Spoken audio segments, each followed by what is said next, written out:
Recorded Books presents Bring Me Your Midnight by Rachel Griffin. Narrated by Sophie Amos. For Dad. Thank you for teaching me that my happiness matters, and for reminding me when I forget. Chapter 1. My mother once told me I was fortunate I'd never have to find where I belong. Being born with the last name Fairchild on a small island due west of the mainland meant I had already found it before I even knew to look. She's right, the way she is about most things. But I've always thought that if I needed to find my true north, I'd find it in the depths of the sea. The piercing cold of salt water and the thick silence feels more like home than the ornate 5-bedroom house perched just 2 blocks from the shore. The water welcomes me as I wade in and submerge myself, the sounds of the island fading away until they are swallowed whole. My long hair floats out in every direction, and I push off the rocky bottom and swim, keeping my eyes open. The currents are getting stronger, and I watch for any signs of restlessness or agitation, but the sea is quiet. For now. I float on my back. The sun rises above the horizon, chasing away the dawn, and the hazy gray of early morning is replaced with rays of golden light that sparkle on the surface of the water. I'm the only one out here, and I can almost fool myself into believing I'm insignificant, a tiny speck in an impossibly vast world.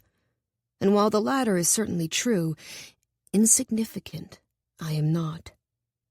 My mother made sure of that. I roll over and dive toward the seafloor, deeper and deeper, until the water cools and the sunlight fades, entirely unreachable. I pause close to the bottom, reveling in the way expectation and duty can't follow me here, reveling in the way my life feels like my own. My chest aches and my lungs beg for breath, and I finally relent, kicking toward the surface. The sea ejects me, and I gasp for air. It's still early, but the witchery is coming to life in the distance. Many of us rise with the sun to take advantage of every minute of magic we can. The days are getting shorter as winter draws near, and the long nights of our northern island mean we will soon have even less time with our magic. I take another deep breath as soft waves lap against me. I've already spent too much time out here, and I turn toward the shore, but something draws my attention. It looks like a flower, light and delicate, as it rises through the water to greet the sun. I swim toward it and watch as it surfaces, gently floating an arm's length away, inviting me to reach out and take it. I blink, and the flower vanishes. I scan the water for any sign of it, but there is none, and I realize I must have imagined it. My mind is hazy with the upcoming ball, playing tricks on me in my favorite place. But it's enough to undo the peace of the morning, and I swim back in, knowing there is too little time to recover it. When the bottom is close enough to scrape my knees, I stand and trudge up the rocky beach, fighting the urge to look for the flower one final time. I wring out my hair and grab my towel from my bag. Salt clings to my skin, so familiar that I no longer rush to rinse it off. I slip into my sandals and twist my hair back in a low bun, then gather the rest of my things. "Better hurry, Tana," Mr. Klein calls from the sidewalk. "Your mother is on her way." Already? She's a half-hour early. "You weren't the only one up with the sun today." I give him a grateful wave and rush toward the perfumery, thoughts of the ball and the stress of being late mixing in my stomach, turning it sour. I should already be in the shop, getting ready for the stream of morning tourists, but the first ferry doesn't dock for another 45 minutes, and I've never revered the schedule the way my mother wishes I would. I turn onto Main Street, where dozens of magical shops line the cobblestone road like wildflowers in spring. Storefronts in baby pinks and sky blues, soft yellows and minty greens stand out against the often overcast haze that blankets the witchery, inviting people in, gently reassuring them that magic is as sweet and delicate as the colors of the doors they walked through.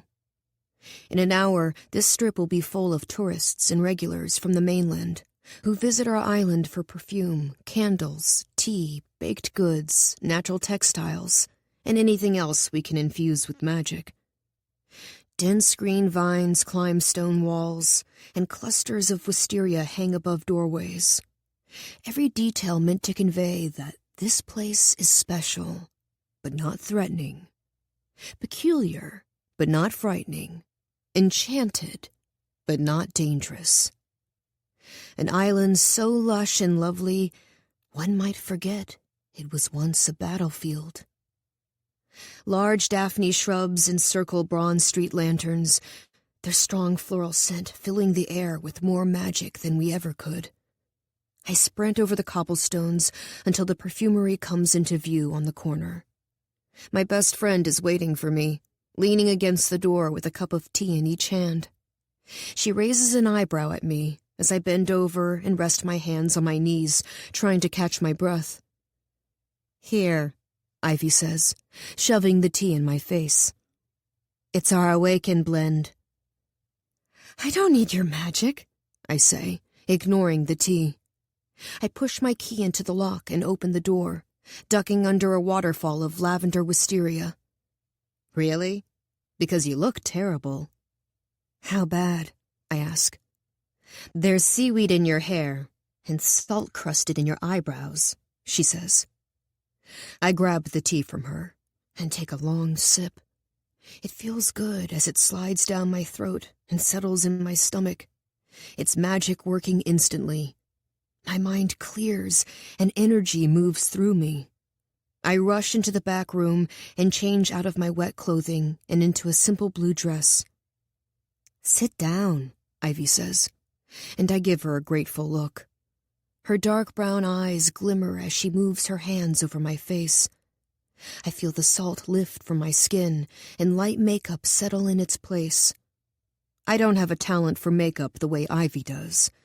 Mine usually comes out too dramatic for my mother's taste, but Ivy gets it perfect every time. As she works, I tame my hair, drying it instantly and letting it fall in loose waves down my back. Ivy holds up a mirror. My dress brings out the blue of my eyes, and my chestnut hair doesn't look quite so plain with curls in it. Nothing about my appearance reveals that I was recently in the water, and while my mother will be pleased, I like the way I look when touched by nature and slightly disheveled. A person instead of a painting I'm afraid of messing up. "Thank you for your help," I say. "How was your swim?" she asks. "Not long enough." The small bell on the door rings just then, and my mother flits into the shop. "Morning, girls," she says as she walks into the back room. I sit up straighter when I see her. "Good morning, Mrs. Fairchild," Ivy says with a smile. My mother looks polished as always. Her blonde hair pulled back into a simple knot, her tanned skin glistening with whatever new makeup she's trying from Mrs. Rhodes' skincare shop. Her lips are stained pink, and her blue eyes are rich and vibrant. Always put together. The perfect new witch. The floor is wet and littered with seaweed, and my mother looks down. "Ivy won't always be here to cover up your failings, Tana. Clean this up," she says, leaving the room. I grab a mop from the closet and wipe up the mess, ignoring the sting of my mother's words. I throw away the bits of seaweed that followed me into the shop and make sure the tile is dry before putting the mop away. Magic is tied to living things, and unfortunately that doesn't extend to the floor. "We almost had her," I whisper. "Thanks again." "Any time," Ivy says, taking a sip of her tea. She's always put together as well, never late for work at her parents' tea shop, never disheveled or groggy when she arrives. Her brown skin glows without magic, and her dark curls bounce lightly over her shoulders as she moves.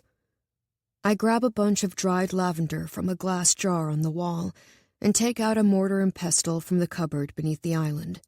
My dad and I made the work surface from a large piece of driftwood we found on the shore, and I run my hand over the smooth wood grain. Early morning sun drifts in through the store's front windows, stretching into the back room and illuminating all the varietals of plants and herbs. Ivy enjoys her tea as I create the base of a bath oil, closing my eyes and picturing how it feels to fall asleep, the heavy calm and gentle sinking of it. I let the feeling tumble into the lavender until the petals are drenched. Practicing magic is my favorite thing to do, and though I'm creating an oil to calm others, it has the same effect on me. This is when I'm happiest, when I feel most at home. The bell rings again, and I reluctantly open my eyes. I recognize Mrs. Astor's voice before I even look up, a regular from the mainland who comes to the witchery for two things: magic and gossip. "Good morning, Ingrid," she sing-songs to my mother, taking her by the hand. A gesture of friendship my mother likes to remind me is only possible because of the sacrifices made by the generations of witches who came before us. "How are you, Sheila?" "I should be asking you the same question," Mrs. Astor says, giving my mother a significant look. "There are rumors circulating on the mainland, as I'm sure you're aware." "Oh?" my mother asks, busying herself with some glass bottles on the counter. I turn my back to the door and try to focus on the lavender. Ivy nudges my arm and nods toward the woman. "Listen," she whispers. "Don't play coy with me, dear. Something about your daughter and the governor's son?" I hold my breath, waiting to hear how my mother will respond. The rumor is true, of course, but timing is everything, as my mother says. "You know as well as I do that I don't like to share anything unless it's settled." "Can we expect a settlement anytime soon?" My mother pauses. Then, "Yes, I should think so." Mrs. Astor lets out a tiny shriek, then congratulates my mother and gushes as she buys 2 new perfumes. I quietly shut the door to the back room and rest against it, closing my eyes. "News travels quickly," Ivy says. "News travels as quickly as my mother wants it to," I correct her. I just swam, but I want to run from the shop and dive into the sea, silencing Mrs. Astor and my mother and the expectations that weigh on me. Ivy sips the last of her tea and hands me mine. "You should finish this." I take it from her and drink it down. "Before I go, how are you doing with all this? It was one thing when your mom decided it was time to start your courtship with Landon. It's another thing now that it's truly happening." "This is huge for us," I say. "It would be the most high-profile marriage between a witch and a mainlander in history. It would completely solidify our coven's place in society." Ivy rolls her eyes. "I didn't ask how your mom persuaded you. I asked how you're doing." I exhale, moving closer to her. "Did you read any articles about the dock fire?" The words are so quiet, I'm not sure if Ivy heard me, but after a moment, she slowly shakes her head. "Only what was in the paper here." "I went to the mainland and read every newspaper I could find," I say, watching the door to ensure my mother doesn't walk in. "And you know what? There was hardly anything." A look of confusion settles on Ivy's face. "The fire happened 1 month ago, when a mainlander who didn't trust magic or witches rode to our island in a wooden boat and set our docks ablaze, trying to destroy the ferry route between the mainland and the witchery. trying to cut us off. As soon as my mother learned the details, she said it was time to begin my courtship with Landon. "Why did you go there?" she asks me. "I don't know. I guess I just wanted to see how the mainland felt about it, how strongly they would condemn it. It never occurred to me that I'd find just 3 short articles that never even called it what it was. I know it's a small subset of people who feel that way, but things like this will continue to happen until the mainland takes a firm position on the witchery. And what better way to do that than the future ruler marrying a witch? It's the most powerful statement they can make. If Landon and I were already married, and the mainland had officially written their protection of the witchery into law, would our docks have been burned? We don't even know how harshly the man who did it is being punished, if at all. It's easy to feel like we're protected with the sea separating us, but we aren't." Ivy nods along to my words. "Mom locked our doors that night. It was the first time I could ever remember her doing that. It's time for Landon and me to announce our courtship. I'm ready. The truth is that the fire only affected the timing. My life has been mapped out for me since the day I was born. This is my role, keeping my coven safe by cementing our place among the mainlanders. It's a role I'm proud to play, even though it isn't up to me." "Well then," Ivy says, wrapping her arm around my shoulders. "I suppose it's a good thing he's handsome." "He most certainly is," I say, laughing. Ivy takes my cup from me and walks toward the door. "Thank you for asking," I say. She turns. "It's nice to be asked."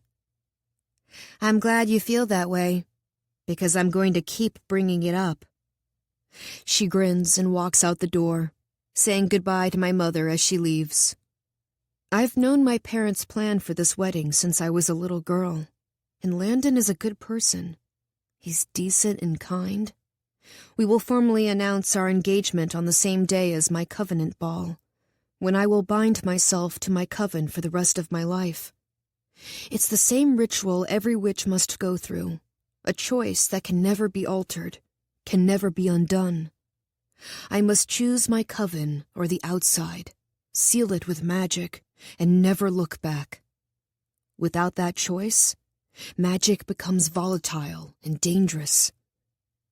Even magic needs a home. In many ways, I've been preparing for the ball for 19 years. It makes sense to share it with Landon. My mother has never sat down with me to ask my thoughts on the plans my grandparents set in motion, to find out if I would be okay with leaving the witchery and becoming part of the mainland's ruling family, if I would trade my magic for jewels, my swims for social calls. Every so often, I think it would be nice if she asked, if only so I could look her in the eye and tell her with absolute certainty that yes, I'm committed to this path we're on. I love my parents and my coven with my whole heart. I love this island with my whole heart, and I will do whatever it takes to secure our place in this world. Even if it means marrying a man I don't love, in order to protect all the things I do. Chapter 2. I always take the long way home. I like to breathe the salty air and feel the rocks under my feet. Listen as the waves roll onto the shore over and over again. The eastern edge of the witchery disappears into the passage, giving way to the arm of the sea that separates us from the mainland. The mainland rises in the distance, countless buildings and crowded streets stark against the horizon. A large clock tower anchors the city, and while we can't hear the bells this far out, its presence is undeniable. It's an impressive sight to behold, and from the shores of the witchery, it looks almost fanciful, like something from a book. It's hard for me to picture what my life will be like when I marry Landon and live on the mainland. The witchery is my home, with its rocky beaches and cobblestone roads, old stone buildings and plants that cover every inch of them. I love it here. And even though the mainland is only an hour-long ferry ride away, it feels too far. I'll still come here, of course. I'll help my parents at the perfumery, and I'll be here every full moon for the rush. But I want these moments of walking home, stopping on the beach, looking out at the mainland in the distance. I don't want to look at the witchery in the distance instead. I shake my head. It's not that I don't want it, I tell myself. It's just that I'll need to get used to it. I take comfort in knowing the earliest witches lived on the mainland, that they moved only to preserve their magic. If they could build lives there, so can I. Sunset is in 1 hour, and the last ferry out will leave several hours after that. The island will rest, breathe in deep after a long day of busy streets and eager tourists and delicate magic. Magic that can't meaningfully change a person's life or even make much of a difference in the grand scheme of things. Magic that is only a shadow of what my ancestors practiced. But that's the price of being accepted in society, of having our hands shaken instead of bound, our cheeks kissed instead of slapped, our island celebrated instead of burned. I've never known more than the gentle magic of the witchery, but I've heard rumors about what our ancestors were capable of. Controlling the elements, cheating death, compelling others. Sometimes it scares me, knowing the same magic that ran through their veins runs through my own. That there is something inside me far stronger than the perfumes in our shop or Ivy's most potent tea. I sit down on the shore, not caring that my blue dress will get damp and dirty, not caring that my mother will comment on my appearance when I arrive home, the way she always does. She wants me to be more put together, more polished, more presentable, more like her. But she doesn't see what I see. The most beautiful things are wild. I push my fingers into the rocks and sand, feel the jagged edges and rough grains. Our shore is smaller than it used to be, the angry currents carving away at it, carrying it off to other parts of the island or swallowing it all together. My mother says I spend too much time worrying, that she and the other coven leaders have things under control. But the currents are getting stronger, and it won't be long before they snatch a boat from the surface and pull it to the bottom of the sea. We'll see how fully the mainlanders accept us when our currents drown one of their own. But once I'm married to Landon, his father will extend the government's protection to us, not only in promises spoken at fancy parties, but in written law. There will be no going back after that, not even if a ship sinks in our waters or our currents grow more violent. This is the kind of security my ancestors only dreamed about, the kind of security that not even moving off the mainland could afford them. Because as soon as the witches made the island their home, fear among the mainlanders ran rampant. The only thing more terrifying than seeing our magic on their streets was not seeing us at all. We could be doing anything on the island. At first, it was an idea born of pure desperation, that magic could be something to delight in instead of something to fear, that this island could be a place mainlanders wanted to visit instead of a hideaway for witches and evil. Out of sheer force of will, my ancestors created an entirely new order of magic, softening their power and tending to the island so they could survive. They only practiced magic in daylight, never hiding it in darkness. They gave up the terrifying parts of magic and magnified the wondrous parts. They were kind to the mainlanders who monitored the island, smiling when they really wanted to curse them to the depths of the sea. And it paid off. The waves are coming quicker now, rolling up the shore and licking at my legs. I close my eyes and listen. Let the rest of the witchery fade away as I imagine myself under the water. Most silence is unbearably fragile, stolen by a single voice, a shattered glass, a muffled cry. But the silence underwater is thick and sturdy and impenetrable. The sky is turning orange and pink, as if Mrs. Rhodes has taken her brightest eyeshadows and smeared them across the horizon. I'll be scolded for more than just my appearance if I'm not home for dinner. So I push myself off the ground and stretch. I take one long, deep breath and let the salty air fill my lungs. But I stop when something in the water catches my eye. A flower. Exactly like the one I thought I saw this morning. The world is getting darker by the minute, but I'm sure of what I'm seeing. Without thinking, I rush into the waves and dive under, swimming toward the bloom that bobs and sways with the rolling of the sea. It stays put as I get closer, as if it's anchored to the bottom somehow. The waves still, and the flower comes into sharper focus.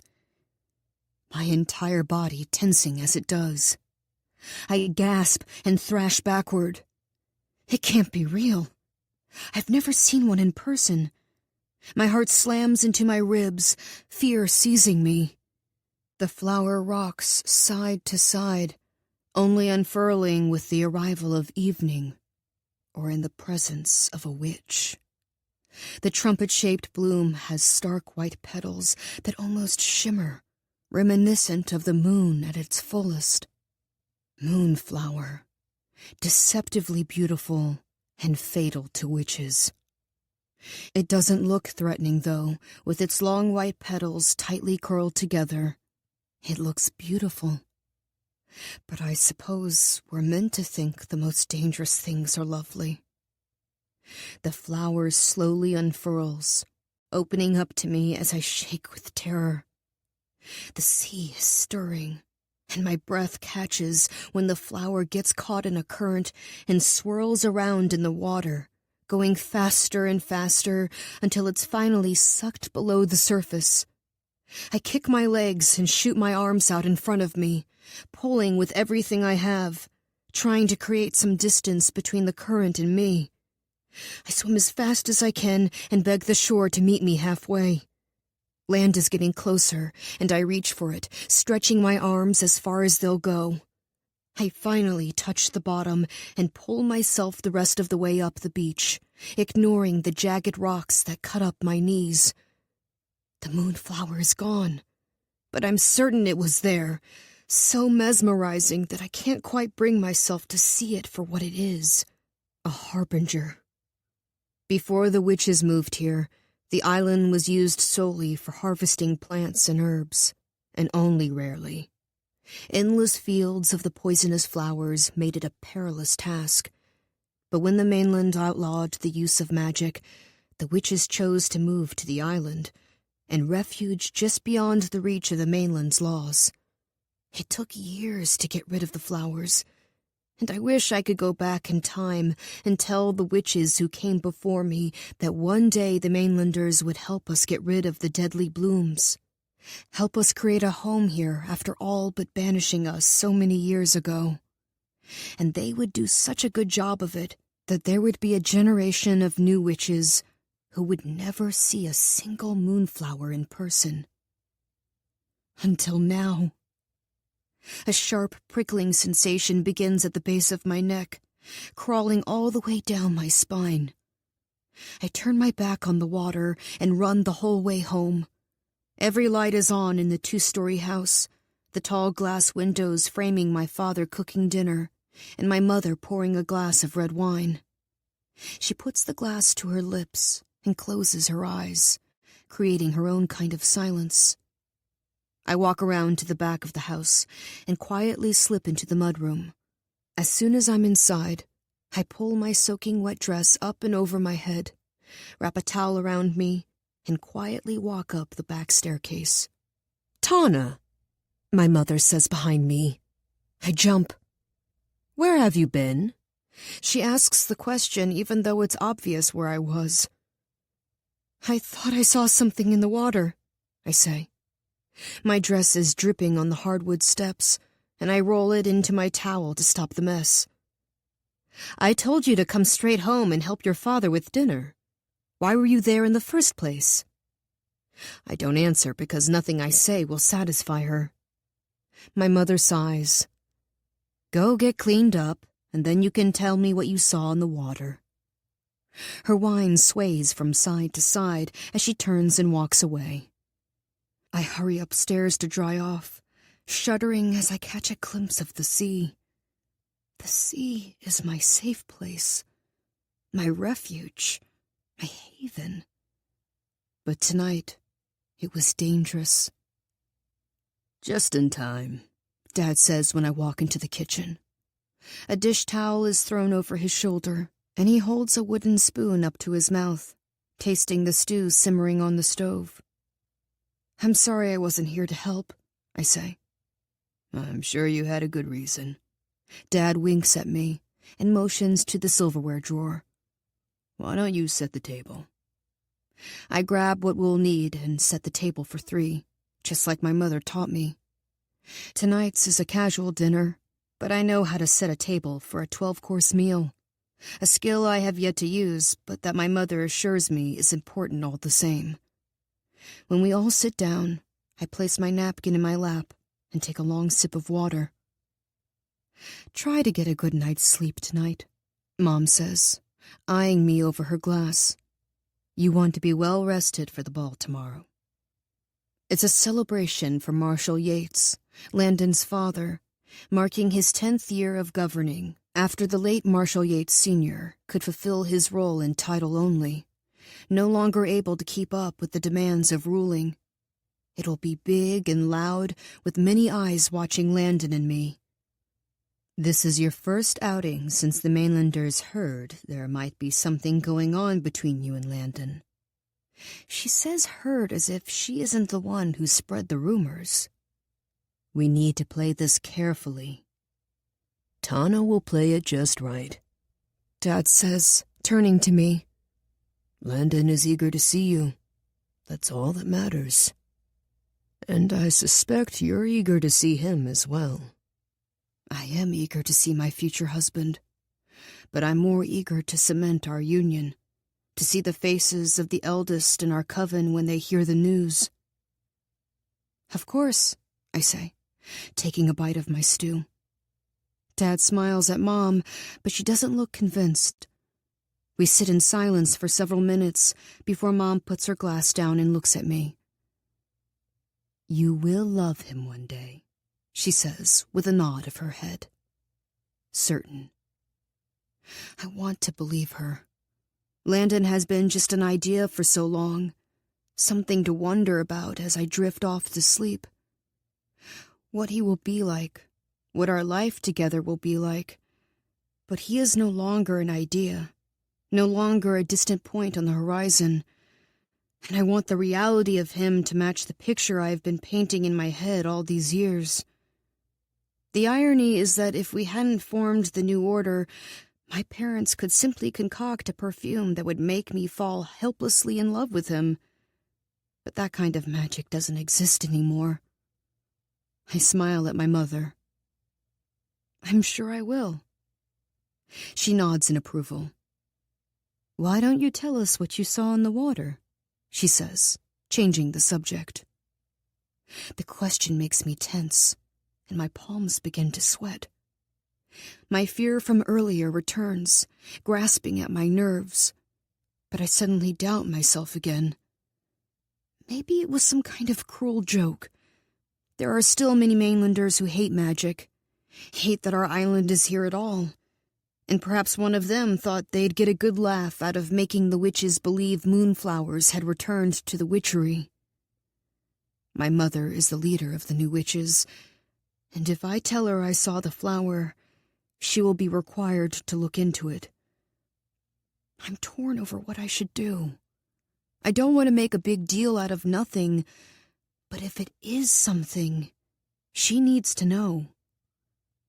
I walk the shores every day, If I see one again, I'll tell her. Nothing, I say, trying to calm my racing heart. Just a flower. She watches me for several moments before nodding. Well, please stay out of the water tomorrow. It's a big night for you. It's a big night for us all, I say. And that brings a smile to her face. I take another bite of my meal, my mind wandering as I do, but it keeps catching on the flower. There are plenty of explanations that make far more sense than a moonflower appearing after all these years. And yet I can't help the dread that blooms in my center, spreading outward, invading everything else. Chapter 3. The currents never used to be a problem. I remember swimming as a young girl, letting go of my father's hand and rushing into the water without hesitation. He'd read a book on the shore, talk with our neighbors, even doze off if the sunlight hit him just right. The passage was calm back then, with clear water and gentle waves that caressed the beach as if they were lovers. It wasn't until I got older that my father stood at the edge of the water as I swam, close enough to run in if needed, wary of the restless sea. Then one day, it was needed. I was 14 years old, testing my father's patience and my own insolence when I swam out farther than I knew I should. My father called for me from the shore, but I pretended not to hear him, fully submerging myself instead of keeping to the surface and swimming back in. My eyes were open, and I noticed the sand on the seafloor had been disturbed, swirling around in a violent spiral that reduced my visibility to nothing. By the time I realized what was happening, it was too late. The current found my arm first, pulling me under with such strength that it forced the air from my lungs. I don't remember much after that, except the desperate need to breathe and the sheer terror of knowing I couldn't. My dad pulled me from the water, pushing down on my chest and giving me breaths until I ejected the salt water from my lungs. I thought he'd be mad at me, furious for what I'd put him through. But it wasn't me he was mad at. That night, after I had gone to bed, my parents had their worst fight ever. My father doesn't yell, never raises his voice or speaks with aggression, but he yelled at my mother that night. I couldn't make out all the words, but I heard enough to piece together that he was blaming the currents on her. Until that moment, I'd thought the currents were a natural part of our complex Earth. I didn't realize they were our fault. A consequence of our rushes where we expel our excess magic into the sea. I couldn't sleep that night, trying to make sense of what I had heard, when my bedroom door creaked open and my mother quietly walked to my bed. I kept my eyes shut, not wanting her to know I was awake. She sat down on the bed and gently began to stroke my hair, her hand shaking, her breath shallow as if she was fighting back tears. But the next morning, she was calm and collected, scolding me for swimming too far out. I tried to ask my parents about what I had heard, to understand how my father could blame such a thing on my mother, but I never got an answer. I have tried many times since, with the same result. It took months before my parents let me in the water again, and it was only after seeing how miserable I was without it. They were shocked I wanted to go back in after almost losing my life, but I never saw it like that.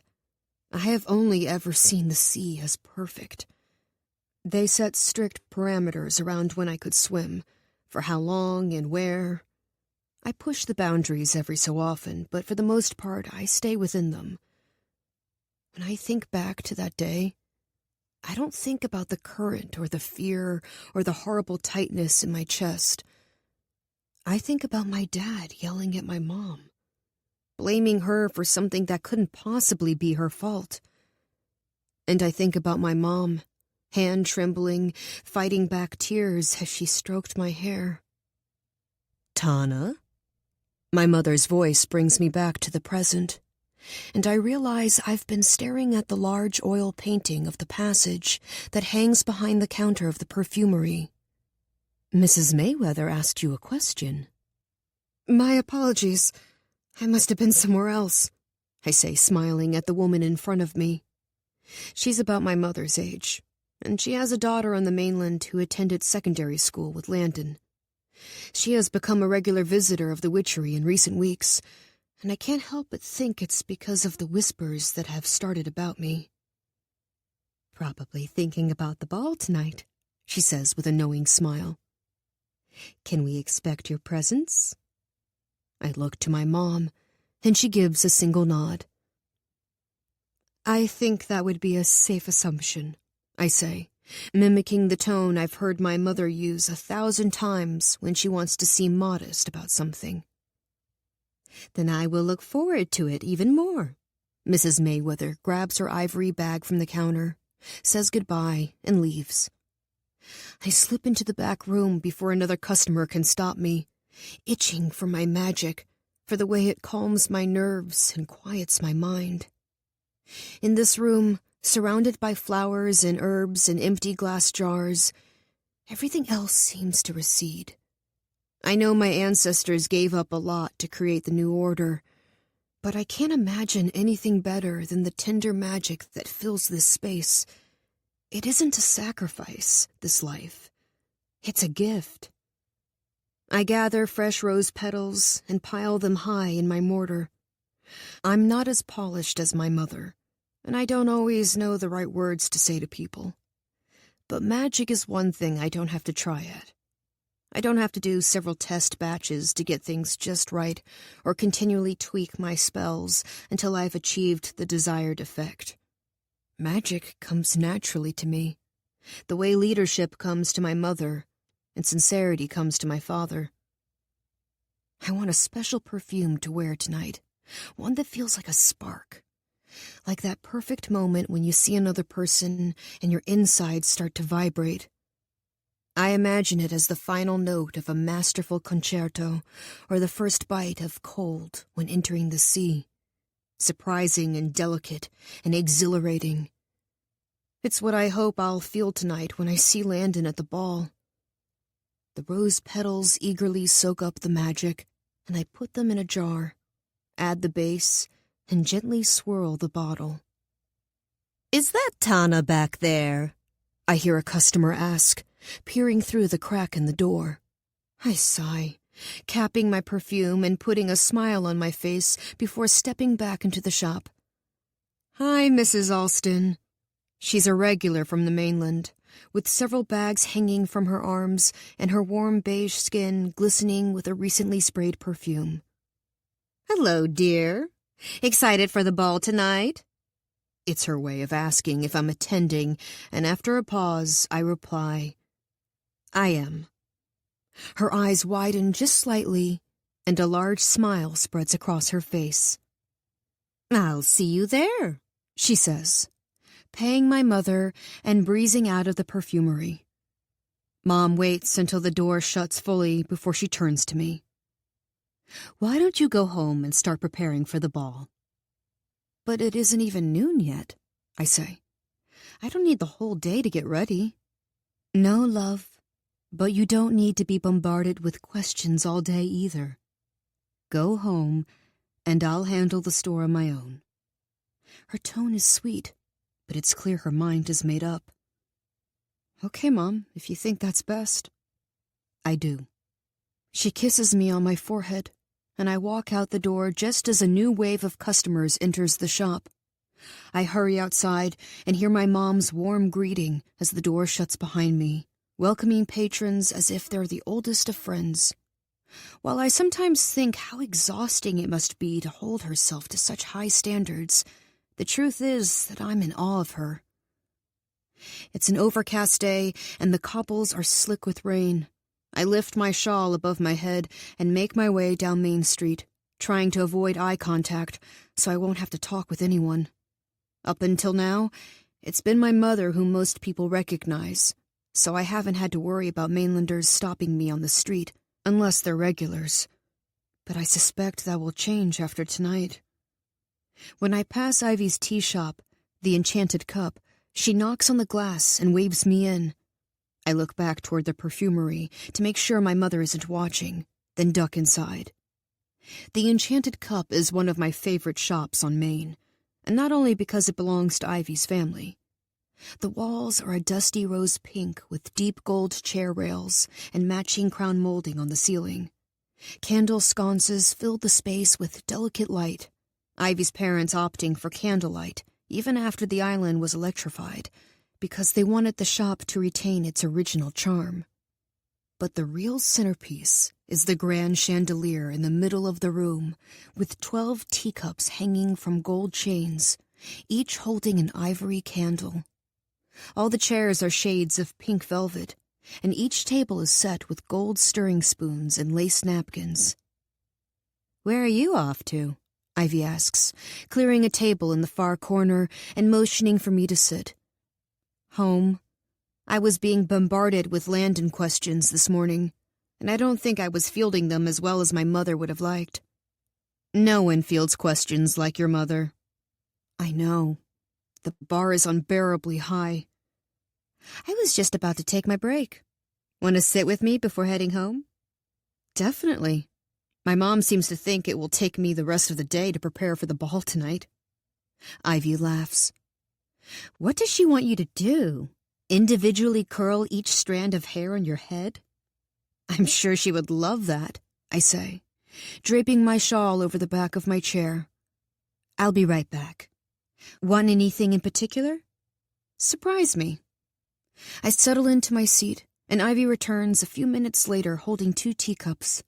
She sets them down on the table before sitting across from me. As usual, she won't tell me which tea she brought. She wants me to guess. I take a few sips. It's a black tea with hints of cinnamon and orange, and it feels bold and robust as it moves through me. "Well?" she asks. "Confidence?"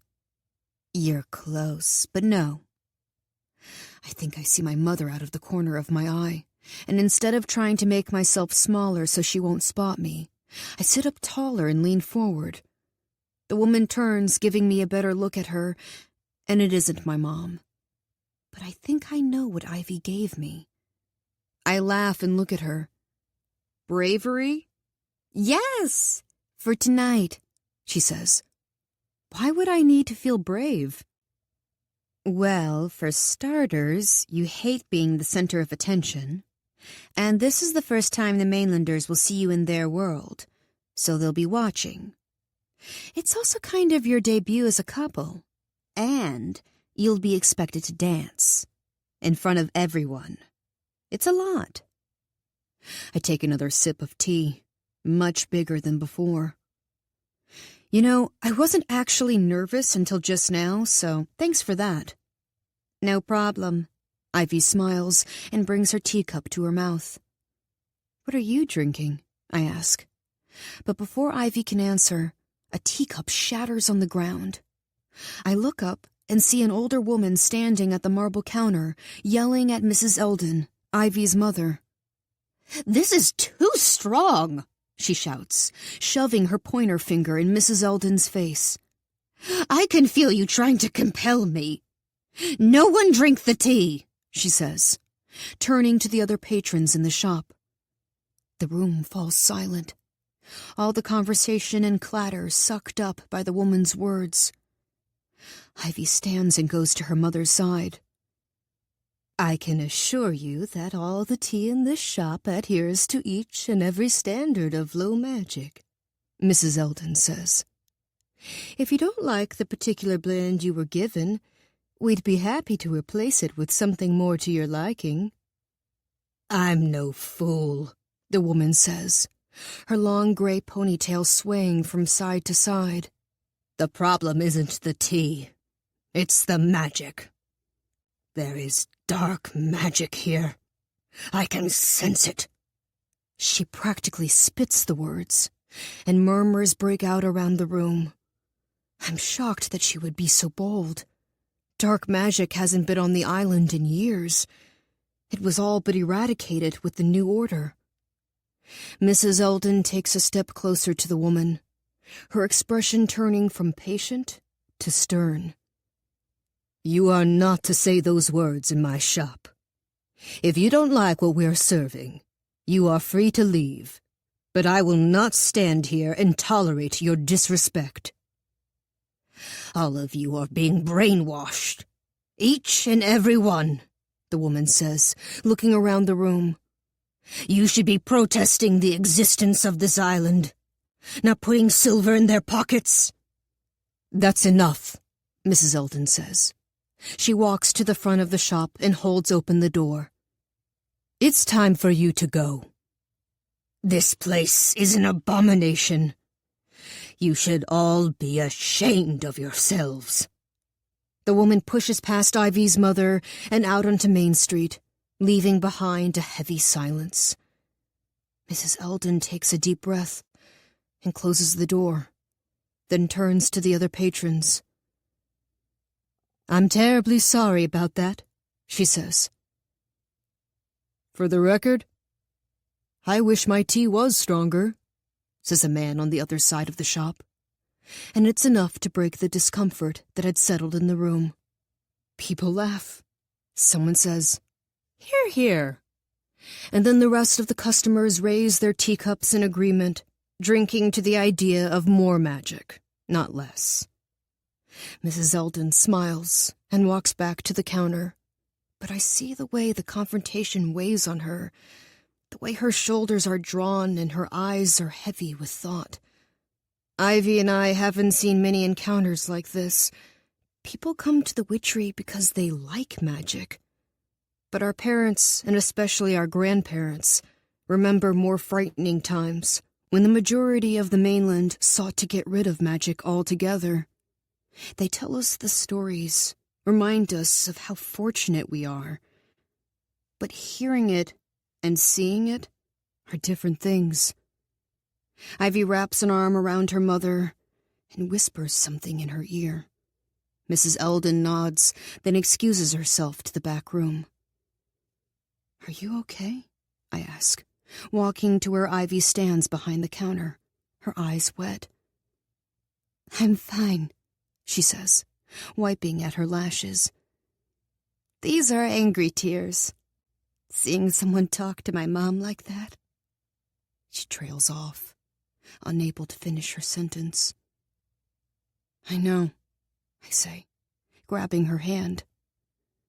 Why come here if you hate magic?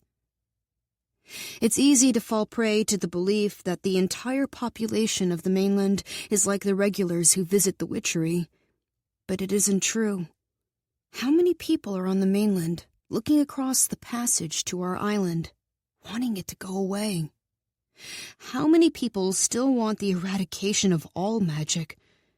It's scary, knowing that where there is one, there are others. And if those people got the ear of the governor, that would be terrifying.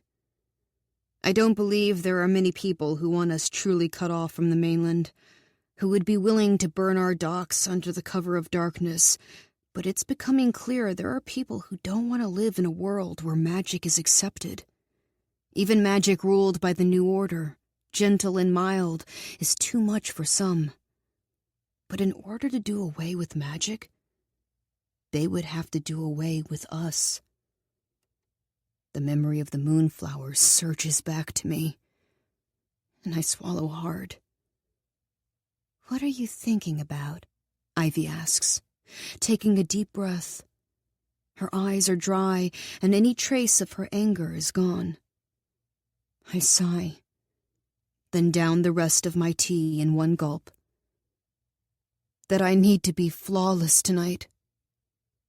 Then you better go, she says. You've got a lot of hair. Chapter 4. The night is clear. I spent the entire ferry ride looking for signs of a moonflower, but there was nothing. My legs feel weak as I walk up the shore of the mainland, and I jump when an automobile rumbles down the road. We don't have them on the witchery, and I take a breath, letting the rhythmic lap of the waves calm my racing heart. The governor's mansion towers in front of me, lit up from bottom to top, and the band's festive music floats out into the night. Several people are leaning against the balcony rails on the second and third floors, fancy drinks and crystal glasses in their hands, silk dresses and loose updos blowing in the breeze. I hug my arms to my chest. My pale pink dress is wrapped tightly around my ribs, making sure my lungs and heart stay put. The bodice gives way to flowing layers of sheer fabric that brush the tops of my satin shoes, and short cap sleeves cover my shoulders. I wanted to wear something gray, reminiscent of the way the fog looks in the early mornings on the witchery, but my mother overruled me, insisting that pink was more appropriate. My makeup is subtle, and my long hair is curled, falling halfway down my spine. My parents begin their walk up the large stone steps, and I follow behind them, tugging at my white evening gloves. "You're going to do great," Ivy says, falling in step beside me. "I'm so glad you're here. Thank you for coming." Landon told me I was welcome to bring a friend if it would make me feel more comfortable, and I'm thankful for the gesture. Ivy is confident and sure of herself, effortlessly slipping into conversation with whomever she happens to be standing near. A daffodil yellow dress hangs from her shoulders and stops short of the ground. Her lips are painted a soft pink, and 3 strands of pearls are wrapped around her neck. I turn my head and take one more breath of cool, salty air before we step inside and breathe the hot air of hundreds of other bodies. "I'm glad I'm here too," she says. "But if you dive into that water right now, I swear." "Relax. I'm just taking a breath." I turn back to face her. "Shall we?" She loops her arm through mine. "We shall." We walk through the open double doors, and the breath I took just moments ago drains from my lungs. A large marble staircase rises from the center of the room and splits at the top, each side feeding a different wing of the house. A crystal chandelier catches the light and shimmers overhead, casting rainbows around the room. Colorful flowers sit in dense arrangements on cocktail tables, and the walls are painted a soft mint green that's as lively as the music. Ornate woven rugs in bright colors with golden tassels lead us into the ballroom, where my parents have already disappeared into a sea of people. A string quartet is playing on a stage, and I immediately recognize them from the witchery. No wonder everyone seems to be having the time of their lives. With each note the musicians play, they send waves of excitement and happiness into the room. It makes me sad for a moment that the mainlanders think they need magic to ensure they have a good time. But it's the resentment I feel that startles me. Witches are forbidden from practicing any form of magic after the sun goes down, but the governor asked for an exception that my mother approved. She never would have approved it for anyone else. And I can't help but think what a waste it is to make an exception for this. The stage backs up to the gardens, and I look longingly out the window. "Don't even think about it," Ivy says. "You weren't invited here so you could stand stoically in the garden." "But I'm so good at that." "I'm not disagreeing, but there will be plenty of time for that later. I'll go get us some drinks before we make the rounds." Sometimes I think how much better things would be if Ivy could take my place. I'm a direct descendant of Harper Fairchild, the witch who formed our coven and created the boundaries of low magic. Because of that, my mother is the head of our coven, and forging a bond between the most powerful family of witches and the most powerful mainlanders is the strongest declaration we can make. But Ivy's family is one of the original families, and as I watch her glide around the room and see the eyes that follow her as she moves, I can't help but feel this life would suit her very well. Ivy hands me a drink and clinks her glass to mine. To getting through the night. I can drink to that.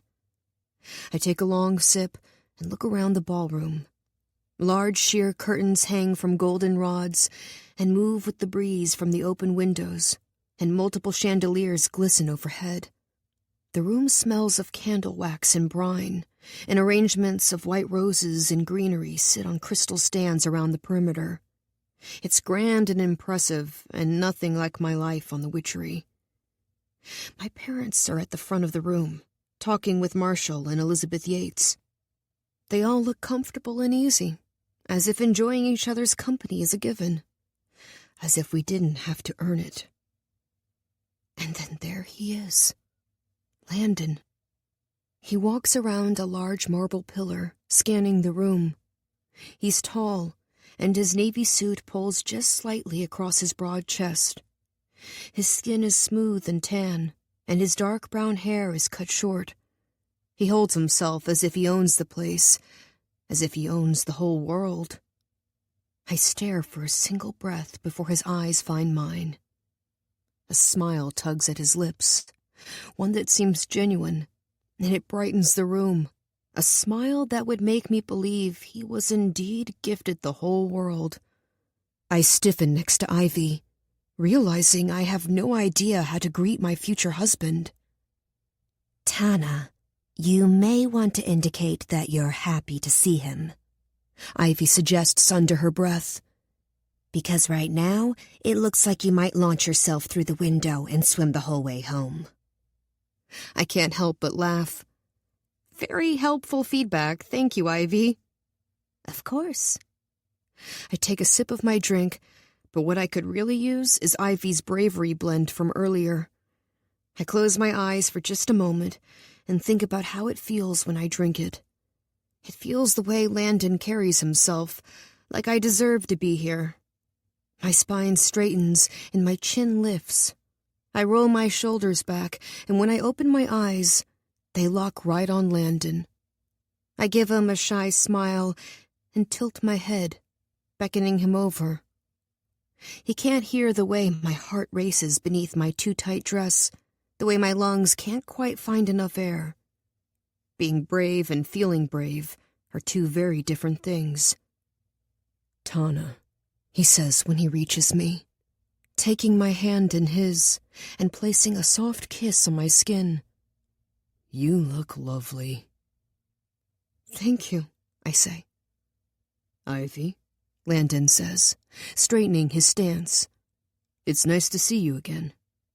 He doesn't take her hand, making sure this entire room knows his sights are set on one person tonight. Me. Likewise, she says, offering him an easy smile that touches her eyes. The music fades, and the room erupts in applause. The musicians bow slightly, then settle in with their instruments and begin playing again. This song is slower, a waltz, and Landon holds out his hand to me. May I have this dance? I pause, knowing a dance will change things, that I will no longer have the luxury of going unnoticed. I take a deep breath, hold it in my chest, and count to 3, then let it out. I would be delighted, I say.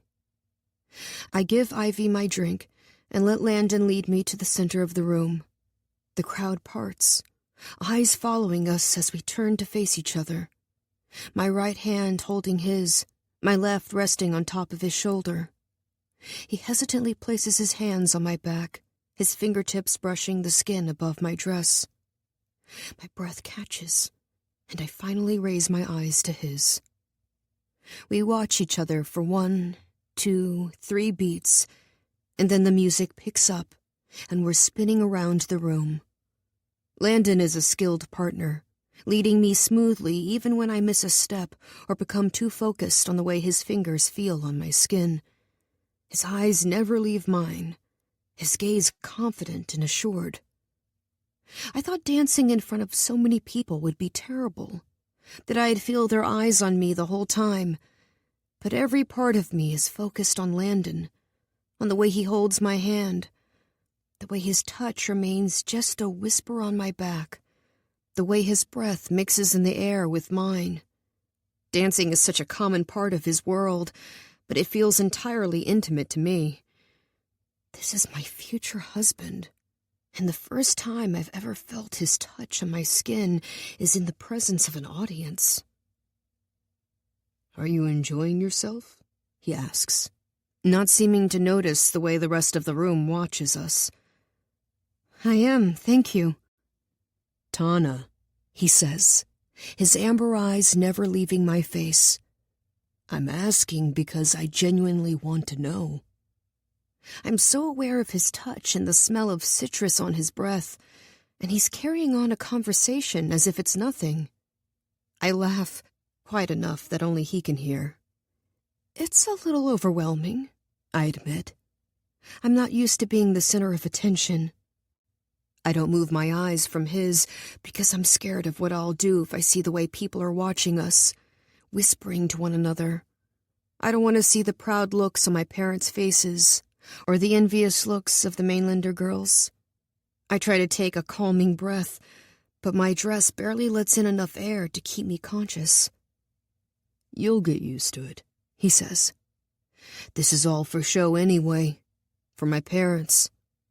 How about this? Once the song ends, we'll go sit in the garden. Our parents will love it, but we'll keep our backs to the house. I could use some fresh air anyway." My heart beats faster, and I wonder how this man I barely know has somehow said the perfect thing. I'd like that. Me too. The song slows, and Landon twirls me once more before tightening his hold on me. He lowers me into a gentle dip, and my head floats back, my hair almost grazing the polished floor. He leans over me, his face mere inches from my neck. "I love your perfume," he murmurs, slowly pulling me up, his hands not releasing me even after the music fades. I wait for the spark, the vibration, the final note in the concerto, but it doesn't come. I suppose it wouldn't, surrounded by all these people, and I tell myself there is time. It will come later. Landon leans close and whispers, "Quite a show, Miss Fairchild."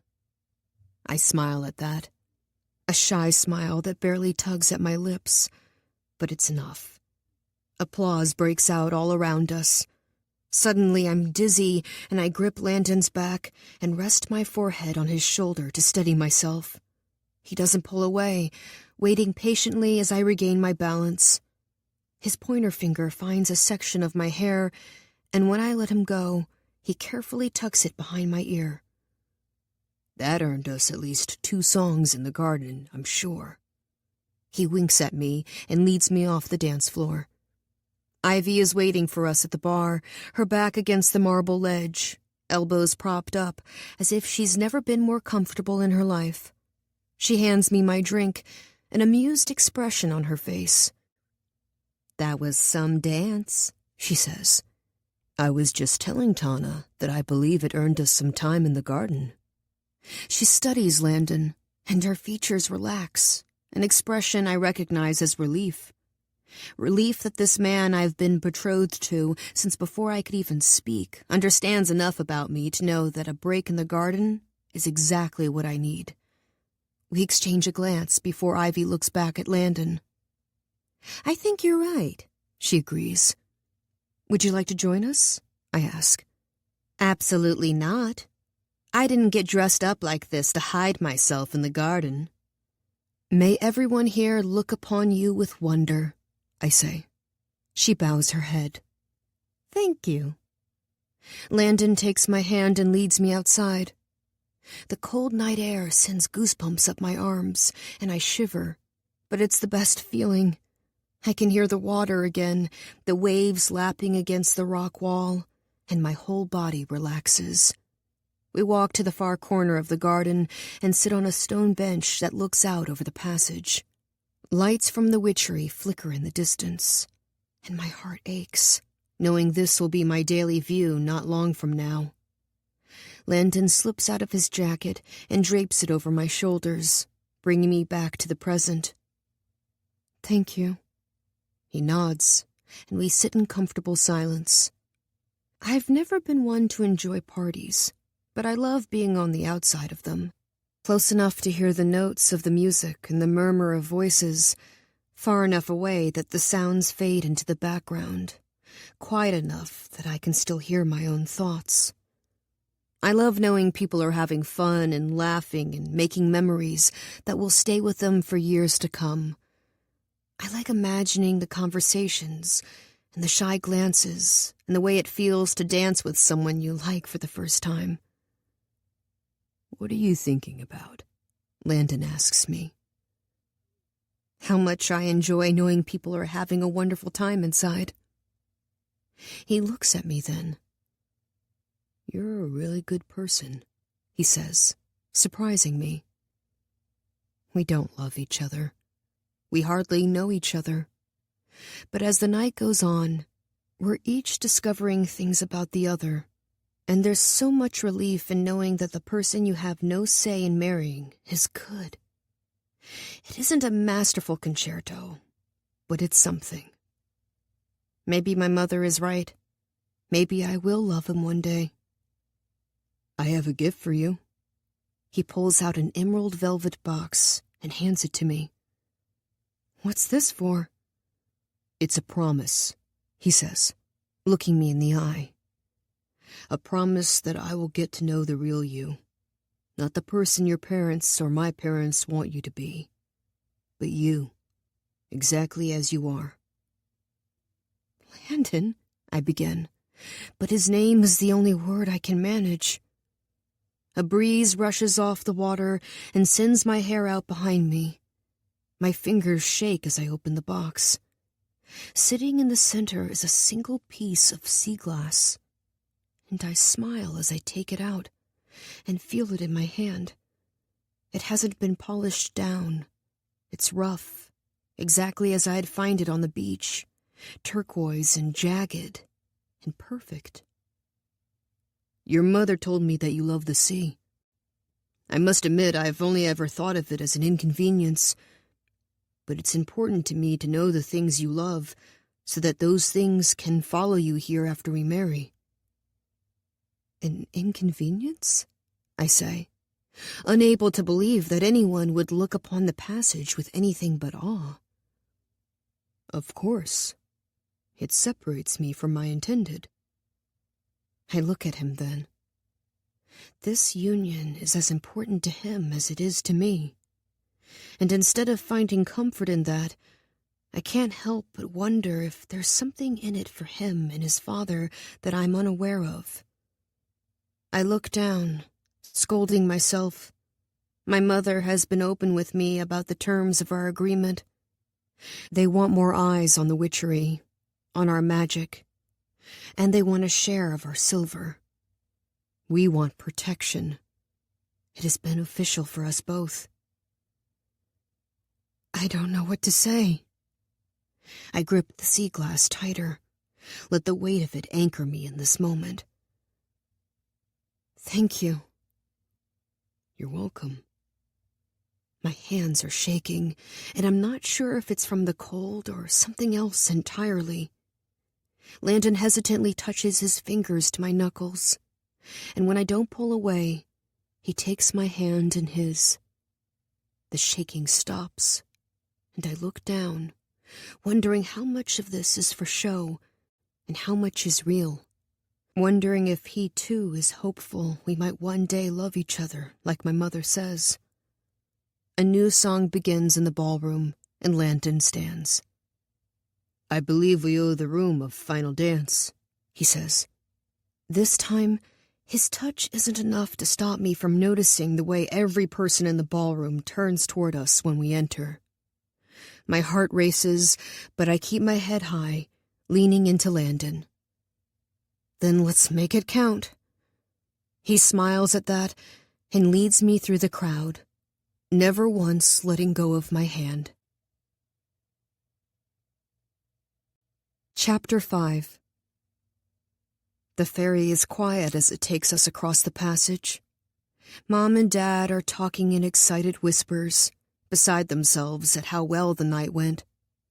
Ivy is sleeping, her head resting on my shoulder, her hem brushing against the floor around her feet. There are no other passengers, a stark reminder that, apart from the musicians, we were the only witches in attendance tonight. I'm tired, slouched in my chair, but my mind is too active to sleep. Ivy shifts and slumps down in her seat. Her head lolls back, and I take the opportunity to escape to the bow.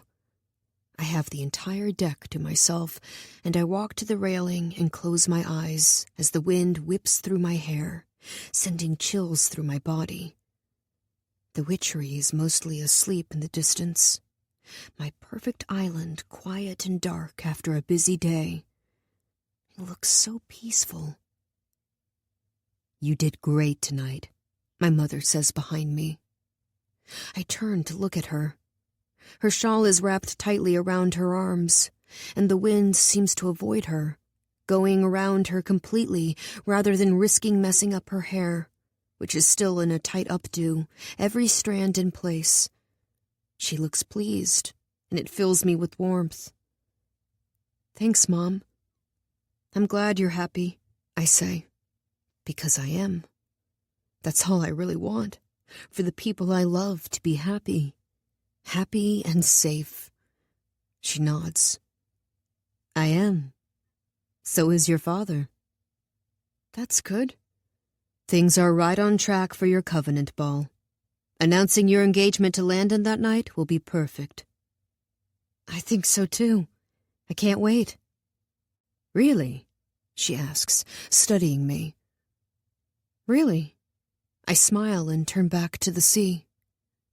The waxing moon plays hide-and-seek with the clouds, coming into view and glistening on the surface of the water before disappearing again.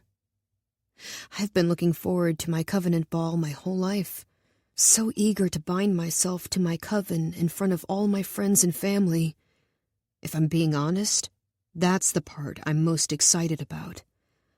I worry that announcing my engagement that night might take away from my covenant, but my mom is sure it won't. I suppose it makes sense. I'm marrying Landon to protect my coven. Binding myself to them and protecting them all in the same night has a beautiful harmony to it. Most of the witches are just starting to hear rumors about Landon and me, just like the mainlanders. My mother has kept the secret of our betrothal for most of my life, in case it fell through, and the witches will be overwhelmed when it's announced. I turn around, but my mother is gone. A lullaby jumps into my mind unbidden, and I hum it softly to the sound of the waves. Soft like magic, calming tea, give your power to the sea. If they should turn, come after you. Your weakness will ensure your doom. Soft like magic, easy glee, you cannot stop this violent sea. I've always wondered who wrote it, where the words came from. It's clear it was written as a warning, likely from the witches who refused to give up their dark magic and adhered to the new order. There was only one coven who refused, a small subset of witches who would rather have put us all at risk than convert to low magic. But no one has seen or heard from them in many years. It's as if they vanished. The prevailing belief among new witches is that they eventually died out. It was a small coven to begin with, and as time went on, there probably weren't enough of them to sustain the group. No one wants to practice dark magic when it means you have no security, no safety, no home. When it means you could die in a jail cell in the mainland. Still, the words dance through my mind, but they don't scare me the way they used to. The mainlanders can't turn on us once I'm married to the governor's son. A shrill sound comes from somewhere in the distance, and I jump back from the railing. I squint into the darkness, looking for the source of the cry, and find a sea lion thrashing in the water, trapped in a current. One of our currents.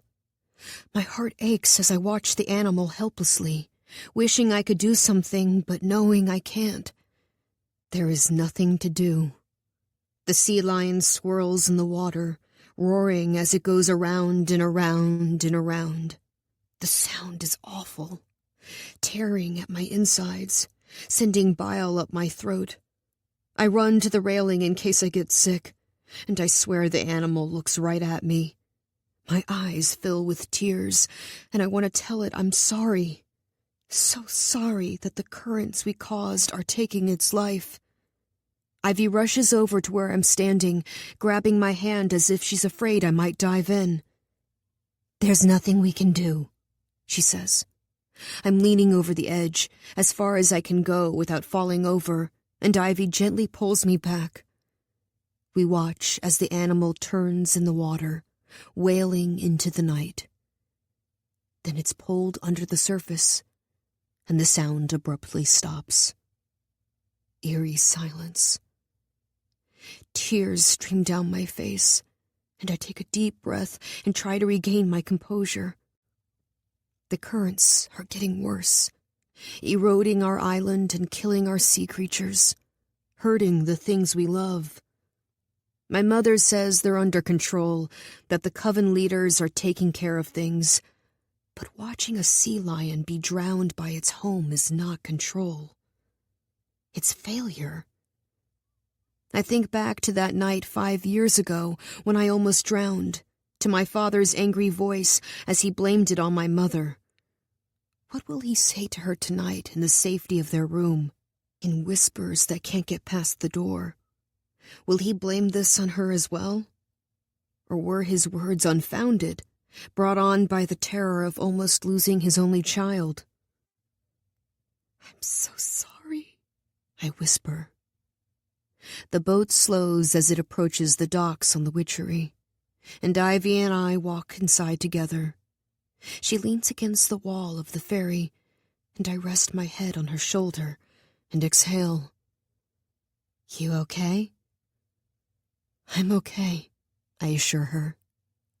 "The currents are getting worse," she says. "I know."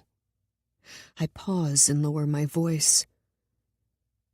"Ivy, what if that had been a person? A Mainlander? It's only a matter of time before that happens. And if Landon and I aren't married when it does..." My mother walks over, and I cut myself off, but I don't miss the worry in Ivy's eyes. "Let's get you girls home, she says. We walk toward the exit, and she wraps an arm around each of us.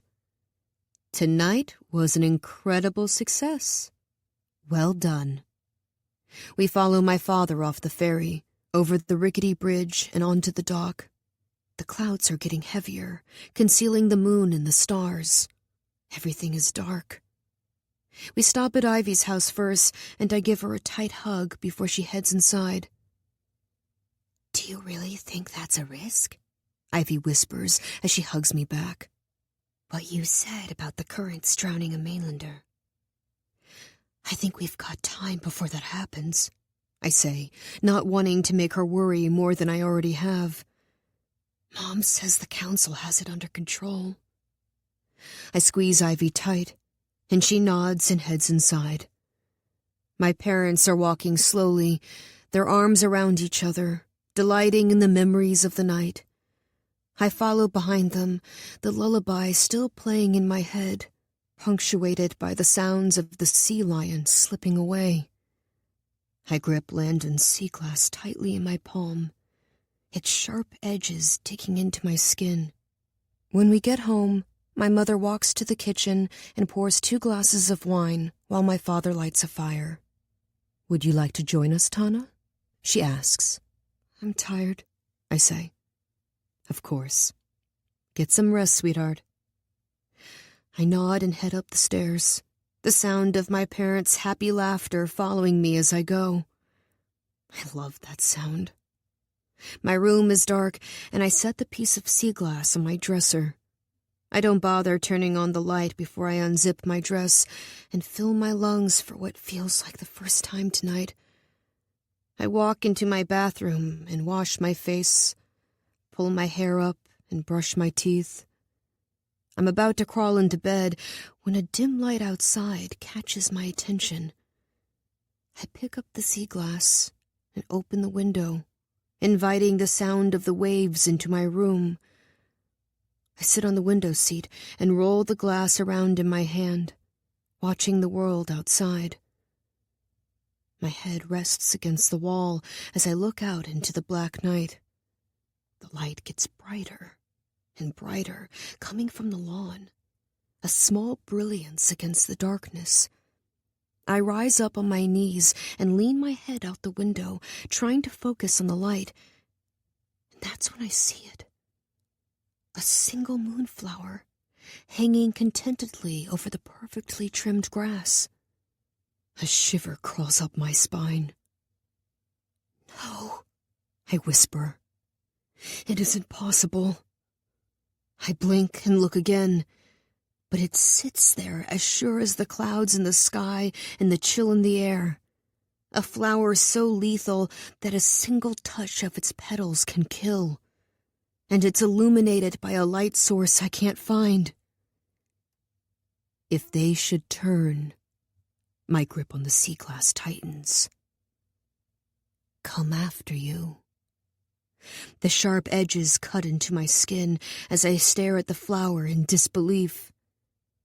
Your weakness will ensure your doom. It isn't until a trail of blood runs down my wrist that I realize I've cut myself. I drop the sea glass, and it clatters to the floor.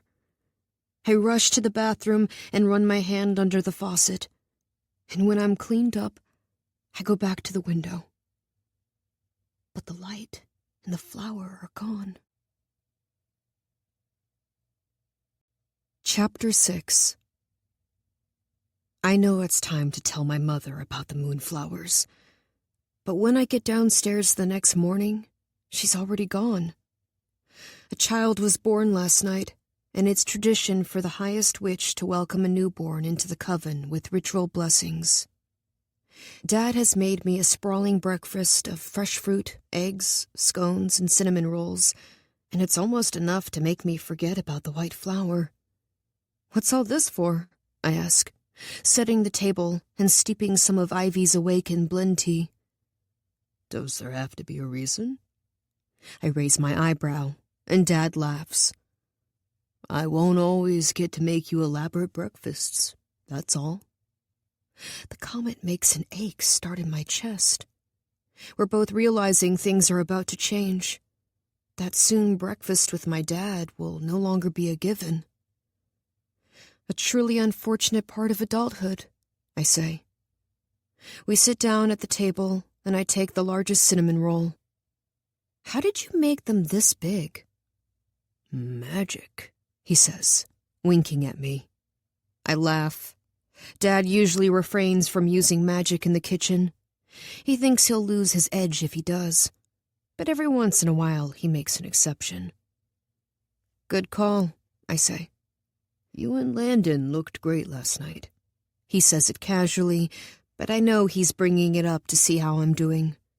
Dad understands the importance of the path I'm walking, and he supports it, but I think he feels guilty that I don't have much of a choice. When he met Mom, they fell in love quickly. He said it was as if he'd been living in black and white, and meeting her turned his world to color. It was passionate and exciting and right, and I know he wishes I could experience the same thing. I want to tell him I hope for those things, hope that one day I'll see Landon and a vibration will take over my stomach. But I don't want Dad to think I'm unhappy, so I shove the words aside. Landon's a good man, I say instead. I'm glad we've gotten to spend some time together. He'll treat me well. They aren't the exact words I want to say, but I'm confident they're true, and letting them out eases something inside me. Dad takes a sip of his tea. You will, he agrees. He gave me a piece of sea glass last night. He said it's important to him that the things I love still have a place in my life after we're married. I smile at the thought, But the memory sours when I think about the sea glass lying blood-stained on my bedroom floor. My fingers find the cut on my palm, and I wince. "Thank you for sharing that with me," Dad says, clearing his throat. It was a really lovely gesture. He nods, and I realize he doesn't trust himself to speak without getting emotional. I'm going to miss this so much when I move to the mainland, and I suddenly find that I don't trust myself to speak either. We finish our breakfast, then put our dishes in the sink and clean the kitchen together, a rhythm we have down after many mornings like this one. "Mind if I join you on your walk to the perfumery? I'd love some fresh air," Dad says once I've put the last dish away. I'd like that. When I open the front door, I jump back at the sight of a blossom on the doorstep. I frantically scan the lawn for the moonflower from last night, but there's nothing. I bend over to pick up the flower, a single rose with a handwritten note attached. "I saw this rose in the garden this morning, the same color as your dress. Thank you for the dances. Landon." My heart stops racing, and I smile to myself and hold the rose close to my face, inhaling deeply. "What's that?" Dad asks, and I turn and hand him the flower. The same relieved expression I saw on Ivy's face at the ball last night settles over my dad now as he reads the note. "I wonder how he got it here," I say, walking back into the house and filling a small vase with water. Dad cuts the stem before putting the rose in, and we leave the house together. "He's the governor's son. I imagine he had plenty of options for how to get it here." Dad automatically takes the long route to the perfumery, walking along the beach so I can get my fix of the water. I scan the surface for flowers, but it's a foggy morning, and I can see only a couple of yards past the shoreline. The thick fog follows us as we turn onto Main Street and walk down the cobblestone road. The coffee shops, tea rooms, and bakeries are all bustling with morning crowds, but we open the perfumery later on Sundays. Especially in the winter, it's nice to have some daylight to ourselves before work begins. Otherwise, we'd lose all our magic hours to the shop. I put the key in the door and turn on the lights. Dad follows and helps me get set up before heading back out. "What are you up to today?" I ask. "We're low on lavender and sandalwood. I'm going to the fields, then the cottage to extract oil. I'll be back later today to refill our stock." "Happy hunting," I say, and Dad smiles before kissing me on the top of my head and leaving. There's a steady flow of customers throughout the day, and I'm surprised by how many of them ask me about Landon. Thankfully, my mother arrives an hour after opening and steps in, giving me a much-needed respite. I watch in amazement as she answers smoothly, always with the perfect amount of mystery. She doesn't trip over her words or look at the floor when she speaks. She knows the right thing to say in every situation and has no desire to run from the shop and dive into the sea. On some days, it makes me feel like something's wrong with me. This overwhelming frustration that I can't do what my mother and Ivy seem to do with such ease. But today I'm thankful for it. For her. At 6 o'clock sharp, we lock the door and switch our sign to closed. It's a full moon tonight, and we have to get ready for the rush. The tourists make their way to the docks, catching the last boat out. Only witches are allowed on the island when we drain our excess magic into the ocean. The one problem with low magic is that it leaves a buildup of unused power in our bodies that we aren't meant to carry. If it isn't expelled, it can kill us. So roughly every 29 days on the full moon, we shut down the island and rush our leftover magic into the sea. It is, ironically, the most powerful spell we do, and the only one that is allowed at night. It's a raw, forceful display of magic that would terrify the mainlanders if they saw it, and as such, it's become something the coven is ashamed of. A taboo ritual they'd give anything not to have to participate in. Which is why it isn't talked about. We don't mention the rush leading up to it, and we don't talk about it for the following 29 days. I think that's what bothers me most about it. We're ruining our island and harming our sea creatures and killing our crops for a ritual the witches hate. I've never said it aloud, but I look forward to the rush. I feel powerful when that kind of magic is flowing through me. I don't feel ashamed or disgusted. I feel alive, connected to my magic in a way I can't replicate in the shop. I only wish I could use all that power for something good, instead of casting it into the sea, where it will continue its violent tear through the water. "All set, Tana?" my mother asks. I nod and grab my bag, following her out of the shop. The fog has cleared, and a light drizzle is tapping the island, making the cobblestones slick and the shrubs heavy. The moss that lines the rooftops somehow looks greener in the rain, and I inhale the perfect scent of petrichor. The last ferry pulls away from the dock, and I watch as it gets farther from the witchery. I can practically feel the island relax as the weight of hundreds of eager tourists sails away, settling into itself and taking a breath. I have a quick meeting with the council, so why don't you head home and I'll meet you there? Sure. Is everything okay?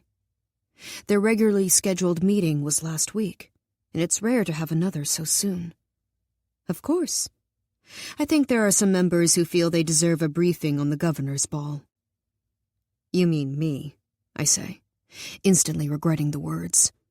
My mother stops in the street and lets the rain wash over us as she looks at me.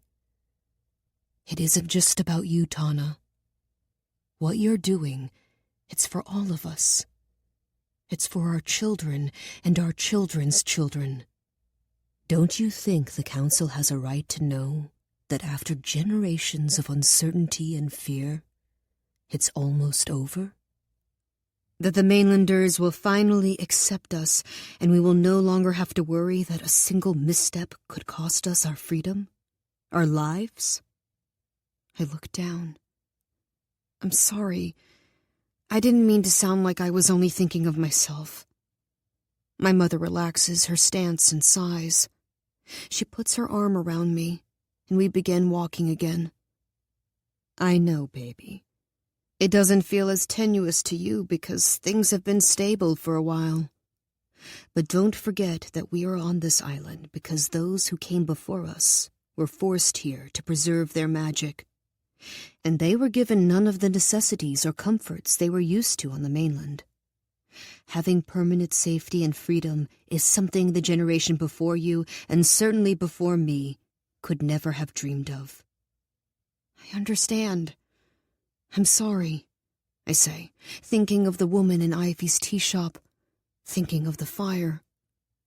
Mom gives me a tight squeeze before letting her arm fall, but I feel unsettled. It isn't Landon or the impending marriage that's bothering me. It's the urgency. Landon was nothing more than a spot in the distance not 3 months ago, and now he's all my parents are talking about, and the council is meeting about him. About me. About us.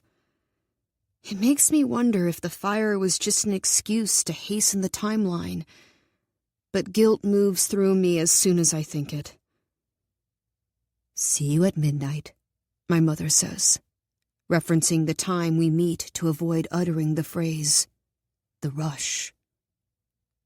Mom heads toward the village hall, and I walk along the shoreline toward home. I slow my steps, going over my mother's words. The council doesn't want a recounting of the governor's ball. They want to know exactly how long it will be before they can expect an engagement. An alliance between the witches and the mainlanders. They want to know when they'll be safe. And if they want to know when they'll be safe, it's because they're afraid. I hum as I walk along the water's edge, then abruptly stop. Your weakness will ensure your doom. Your doom. your doom. Chapter 7. It's midnight. The full moon is unobstructed in the black sky, its light glinting on the surface of the sea and casting the beach in a faint blue glow that makes it possible to see the witches around me. There's a large white pillar on the beach with a copper bowl sitting on top. I pull a strand of hair from my head and place it in the bowl, then prick my finger and let a single drop of blood fall in after it. Smoke rises from the bowl, and the strand and blood vanish. I walk onto the beach, and the witch behind me goes through the same attendance procedure. Once we have all checked in, the rush will begin. None of us is strong enough to rush our magic on our own. Magical perfumes and teas and pastries are wonderful. They're how we support our lives here, and why the mainlanders began to accept us. But they don't require a lot of magic. The combined force of all of us together is the only thing that makes the rush possible. We all wear identical white rushing gowns, loose, light garments that hit at the ankles and look like nightdresses. The eldest witches stand spread out in a row along the shoreline. Behind them, my parents' generation stands, and behind them, the youngest of us. None of the witches speak. We look out at the water or down at the rocky beach. Shame is a powerful weapon, convincing every person on this shore to turn away from each other during a ritual that is part of who we are. Sometimes I think it is the shame, not the fear, that will ensure our survival as a coven. The rush is a pillar of the new order, and what enabled us to begin a productive dialogue with the mainland.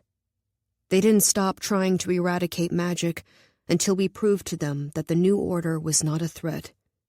In many ways, the rush should be a celebration of survival and courage, of sacrifice and wit. But another pillar of the new order is a complete and utter disavowal of dark magic. And over many generations, that disavowal has turned from conviction to shame. As soon as dark magic became something to be ashamed of, no one wanted to practice it any longer. And it has stayed that way. We're on the western edge of the island that looks out onto the open ocean. We would never rush on the eastern shore that faces the mainland.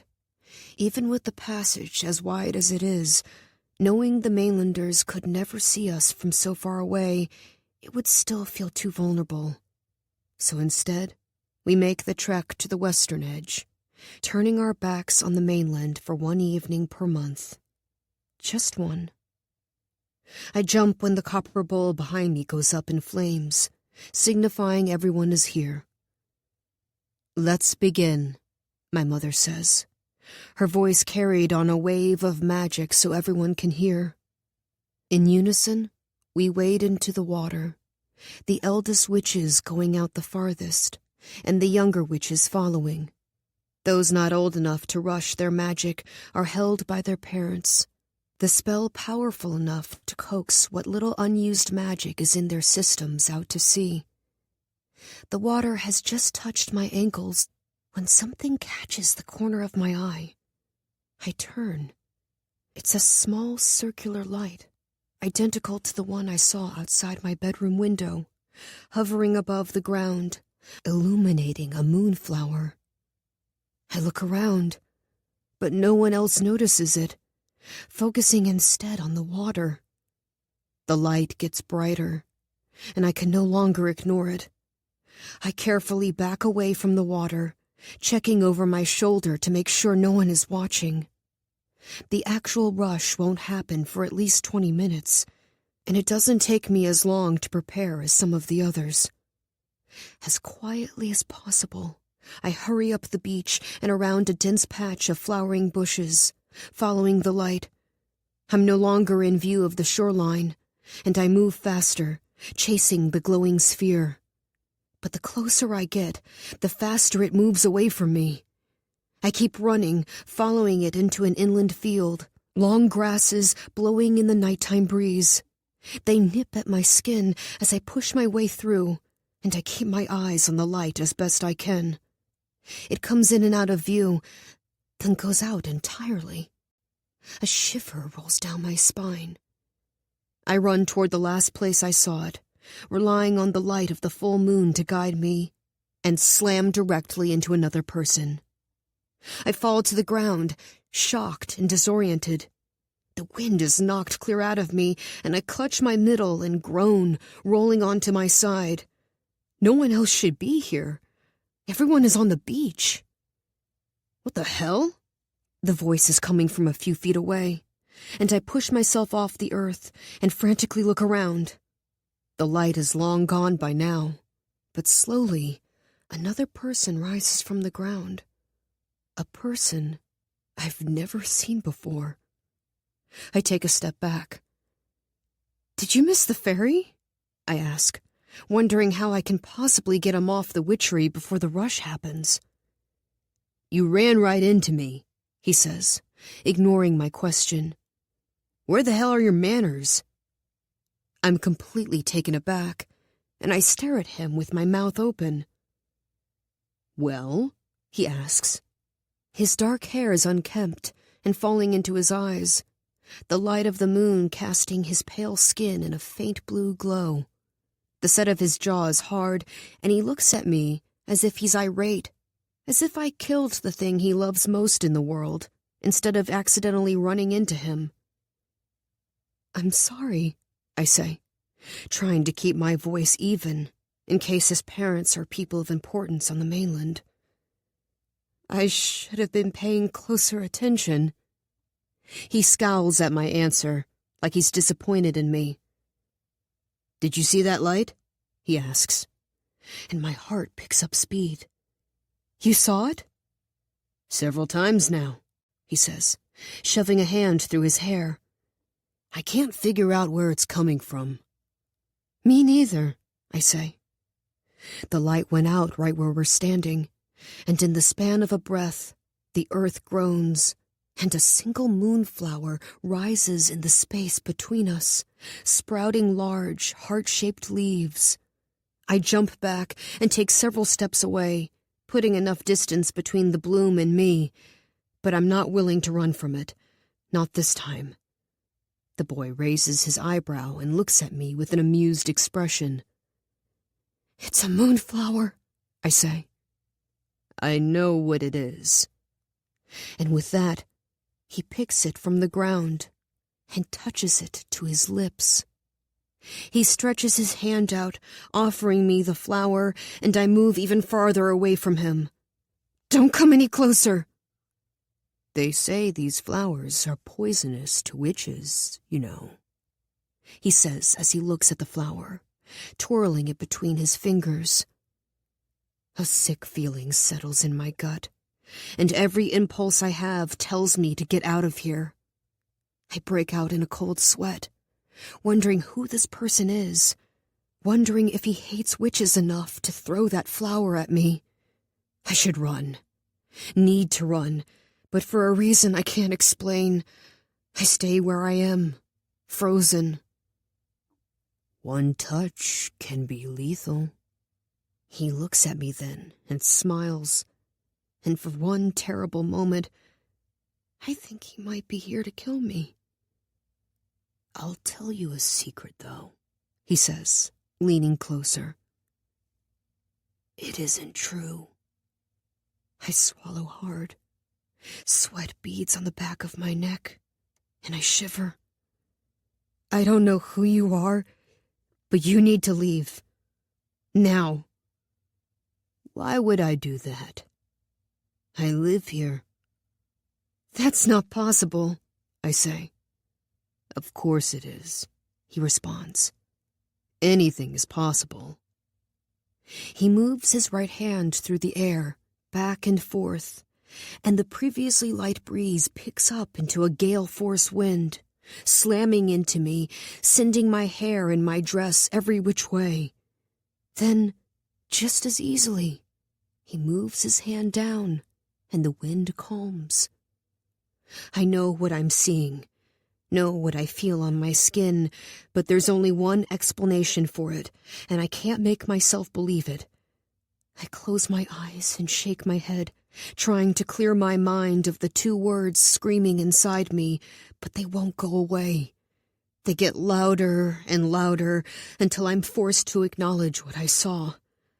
A perfect display of dark magic. Goosebumps rise along my arms, and I take another step back. No, it's all I can say. No? He asks, quirking his brow and raising his hand again. The wind picks up, and I rush over and slam his arm down to his side. That magic is forbidden, and I will not have it on my island.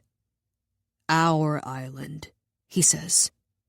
And where I come from, it most definitely is not forbidden. Our island. What he's saying doesn't make any sense. I've lived here my whole life, and have never once encountered a wielder of dark magic. If what he's saying is true, and he does use dark magic, then... You're from the old coven, I say, more to myself than to him, my voice barely audible. I can't believe the words have left my mouth. A chill moves down my spine. Wolfe Hawthorne, he says, holding the flower out once more. A large silver ring adorns his right hand, glinting in the moonlight. And yes, I'm a member of the old coven. I stare at him, unable to speak. You know, it's customary to reply to an introduction with one of your own, he says. Tana, I reply in a kind of trance. Tana Fairchild. Well, Tana, I can assure you this flower isn't poisonous. Take it. I stare at the flower, feeling an undeniable pull toward it. A desire so strong I can't ignore it. I've never felt anything like it, and for a moment I wonder if I'm being compelled to take it, to reach for my own death. I can't fight it.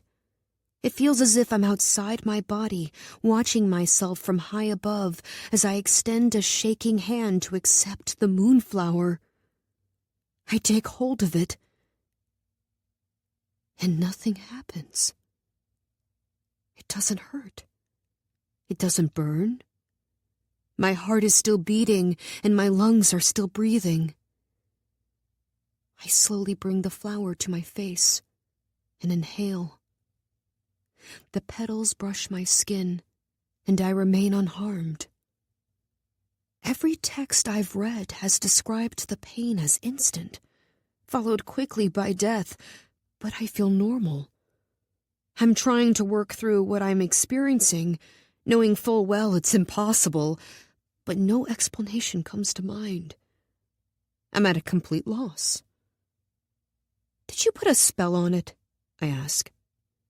How could I have done that if it's poisonous to witches? I shake my head, staring at the bloom. I don't understand, and I'm distraught that I don't.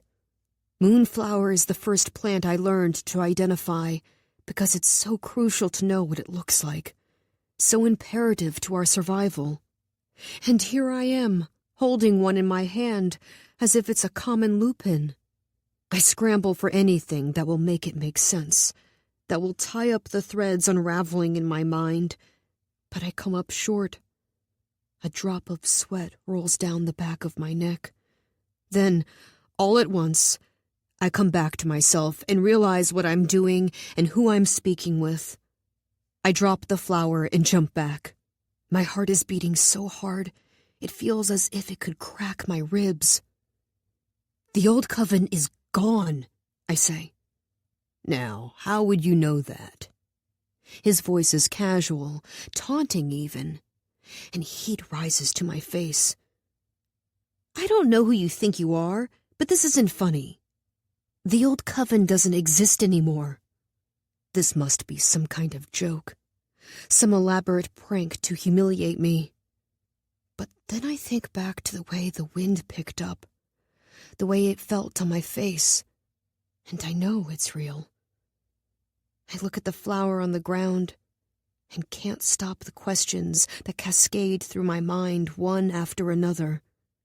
The loudest, most incessant one of all, the one that should be simplest to answer and yet feels as if it's threatening everything I've ever known, repeats over and over again. Why didn't it hurt? At that moment, a raw, guttural roar comes from the shoreline as the witches rush their magic in unison. I whip around toward the sound. Dread moves through me in a slow, steady crawl. No, this can't be happening.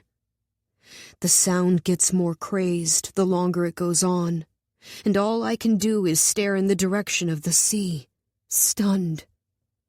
Then all at once, it stops.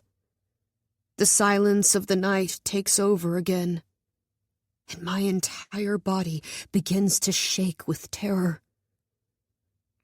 I missed it. I hear the waves of the ocean and the rustling of grass, the wind in the trees and the hoot of an owl. Then I remember the boy. I slowly turn back around, but he's gone. My head falls into my hands, and I close my eyes, wishing with every part of me that I could go back in time to 20 minutes ago and ignore that damned light. I can't believe I missed it. My legs finally react, and I run toward the shoreline and hide in the shrubs, watching as the witches wade out of the sea. The rush takes an enormous amount of energy, and they walk as if in slow motion.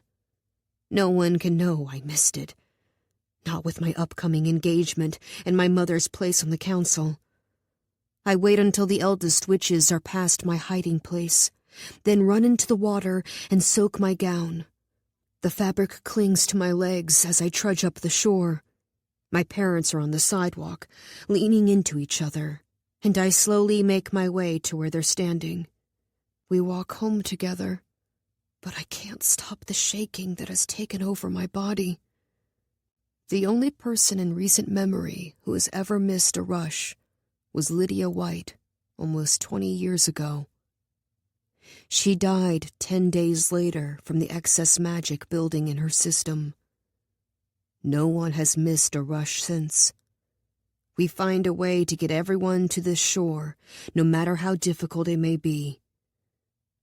My eyes fill with tears, and I take several breaths, not wanting my parents to see.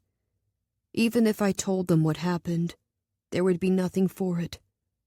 The only reason the rush works is because we use our collective power to make it happen. An overwhelming sadness moves through me. My eyes burn, and it feels like shards of glass are lodged in my throat every time I try to swallow. I can't believe I missed it. But I'll fix this. I have to. I start a countdown in my head. 10 days. I have 10 days to figure this out. If I don't, my fate will be the same as Lydia White's. And everything my coven has worked so hard for will be lost. Chapter 8. I lie awake in bed, unable to sleep. The rush, the boy, the moonflower. It all swirls in my mind like a hurricane, threatening to destroy everything in its path. Landon's sea glass trembles in my hand, dried blood still caked on the edges. I'm not sure why I didn't think to clean it off. The house is quiet, dark. My parents will sleep in. The witchery is closed the day after every rush. We simply don't have the energy to run the island, and a day of recovery is necessary. I replay the events of the rush over and over in my mind, but all I can focus on is the fact that I don't want to die. I don't want to be eaten alive by the magic I love so much. And I'm scared. Everything I know about Lydia White's death points to a painful, excruciating 10 days. And my palms sweat as I try to imagine what that might feel like. I'm so angry at myself, and so angry at that boy I had the utter misfortune of running into. I know I'll have to deal with him, figure out who he is and where he came from. But that can wait until after I've rushed my magic and saved my life. I quietly get out of bed and place the sea glass on my night table, then slip back into my rushing gown. I open my bedroom door and sneak down the back staircase, though I know my parents will sleep through any noise. They're spent, just as I should be. When I'm out of the house, I stick to the shadows and run as fast as I can to the western edge of the island. I don't see a single soul. It has only been a few hours since the rush, and if the magic is still close to the shore, still swirling in the shallows and buzzing in the air, I can try to harness it to rush my own. It's the best chance I have at fixing this. It has to work. It's the only way. I trip as I splash into the waves, scraping my hands and knees on the beach. I stand back up and press on, wading out until the water touches my ribs. Hints of microcurrents form around my legs, and it's the only time I've ever been happy to feel a current. It means I'm not too late, that the power of my coven is still in this place, waiting to set me free. Please. I raise my hands in front of me, palms up toward the full moon. I close my eyes and steady my breath, my heart slamming into my rib cage as a sharp pain starts in my chest. I imagine myself in the back room of the perfumery, infusing magic into the dried flowers and herbs that make up our scents. Small spells for calm, joy, excitement, confidence, assertiveness, all things our magic can summon, and the mainlanders will pay for. I see myself hunched over the worn wooden island, gathering lavender and sandalwood oil, lilac and wisteria. Magic swirls in my belly and rises, but I don't let it go yet. I need more. I go through the routine over and over, acting as if it's just another day at the shop, as if I'm making the perfumes and candles I love, working as hard as I can to reach as much magic as possible. Magic has always felt like a natural extension of myself, something I don't need to work at the way most others do. And I'm counting on that innate ability to help me. The air around me vibrates with the energy the witches left here earlier, their excess magic agitating the sea, forming stronger currents that pick up speed. I widen my stance to keep my balance and take a deep breath. This can work. It's going to work. Water rises around me, sloshing in every direction, strong and cold and full of the power I so desperately need. When the water reaches my chin and I taste the salt on my lips, I begin my rush. I shoot my arms straight up to the sky and roar into the silent night, calling forth every ounce of magic I can. My eyes are squeezed shut and my muscles are tense, magic pouring out of me like wine from a bottle. It rushes into the sea and joins the building currents, swirling around my shaking body. I give myself over to it, awed and terrified by the way it feels to have this much power moving through me. Then all at once, it stops. It's so abrupt I sink into the water, as if my magic was the only thing propping me up. I thrash around and force myself to stand, choking on the salt water I swallowed. I find my footing again, then reach my arms toward the sky and start over. I frantically call up images of being in the perfumery, reaching for the way it feels to pour magic over bright florals and the spicy scent of the earth. But it's no use. The currents release my body and begin to dance farther out into the sea, taking the power I need with them. The air around me stills, and the shore is unbearably calm. I beg my magic to come back, but I can summon only a small amount, enough to make one batch of perfume, maybe two. I can't reach the rest of it. I'm not strong enough. I scream into the night sky and punch my fists into the water, angrier at the sea than I was the day I nearly drowned. Tears stream down my face, and I try one more time, a futile attempt to draw more magic from my core. But nothing comes. It's over. I don't know how long I stand in the water. Dawn is beginning to break by the time I force myself from the sea. I'm dripping wet as I walk up the beach, and I take the long way home, wandering through open fields and wooded trails, breathing in the scents of the island I love so much. Taking advantage of the energy left at the shoreline to produce my own rush was my only idea. And now I'm at a total loss. I don't know what to do, if there even is anything to do. I wonder how my parents will react when they find out, what Ivy will say, if Landon will want to see me one last time. I think it would be nice to see him again. My house comes into view, and I take the exterior spiral staircase all the way up to our rooftop patio. I don't bother to change out of my rushing gown. I just sink onto the couch and wrap myself in a thick wool blanket. Now seems like a good time to watch a sunrise. I have only 9 more chances to watch one after all. The dawn is chased away by vibrant oranges and soft pinks, the rays of the sun bursting over the horizon and drenching the ocean in golden light. If this were any other day, I'd be waking now, excited to use my magic after the long night. And suddenly, I'm angry. This magic I've had my whole life, that I've risen with the sun for each and every day, has let me down. It's eating me from the inside, and soon it will kill me. The ultimate betrayal.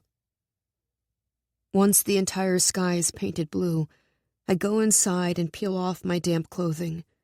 My parents are still asleep, and I grab the sea glass from my night table and crawl into bed. My eyelids finally get heavy, and my hands still.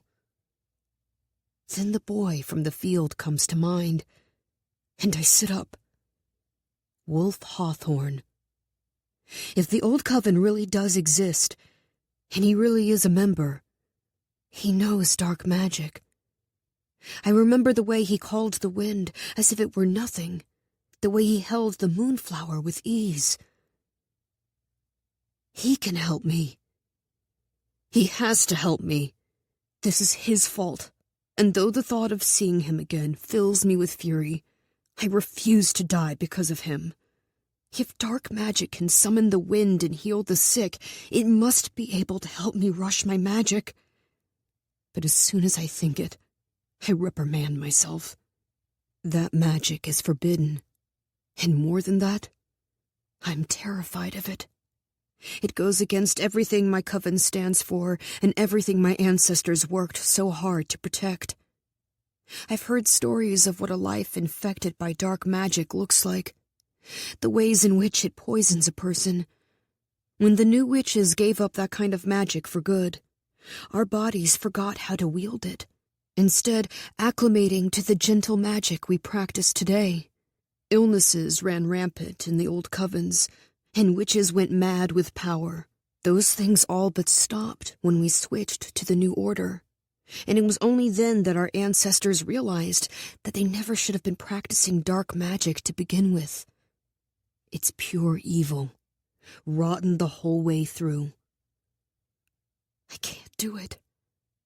If anyone ever found out, I'd be banished from my coven for life, but I wouldn't be dead. The thought invades my mind, startling me. I shove it aside, asking for help from Wolfe Hawthorne, a boy I don't know and certainly don't trust, would be an affront to every witch who sacrificed a part of themselves in hopes of creating a better future. But as I lie back down and let my eyelids close, I see the boy from the field extending his hand, offering me a moonflower that didn't hurt to touch. Chapter 9. When I wake up, the fresh pain of remembering the night before pierces my chest and takes my breath away. I sit up in bed and pull my knees to my body, hugging them close. My parents are downstairs, and I don't know how to face them. They'll see it in my eyes, hear it in my voice. They'll know something's wrong.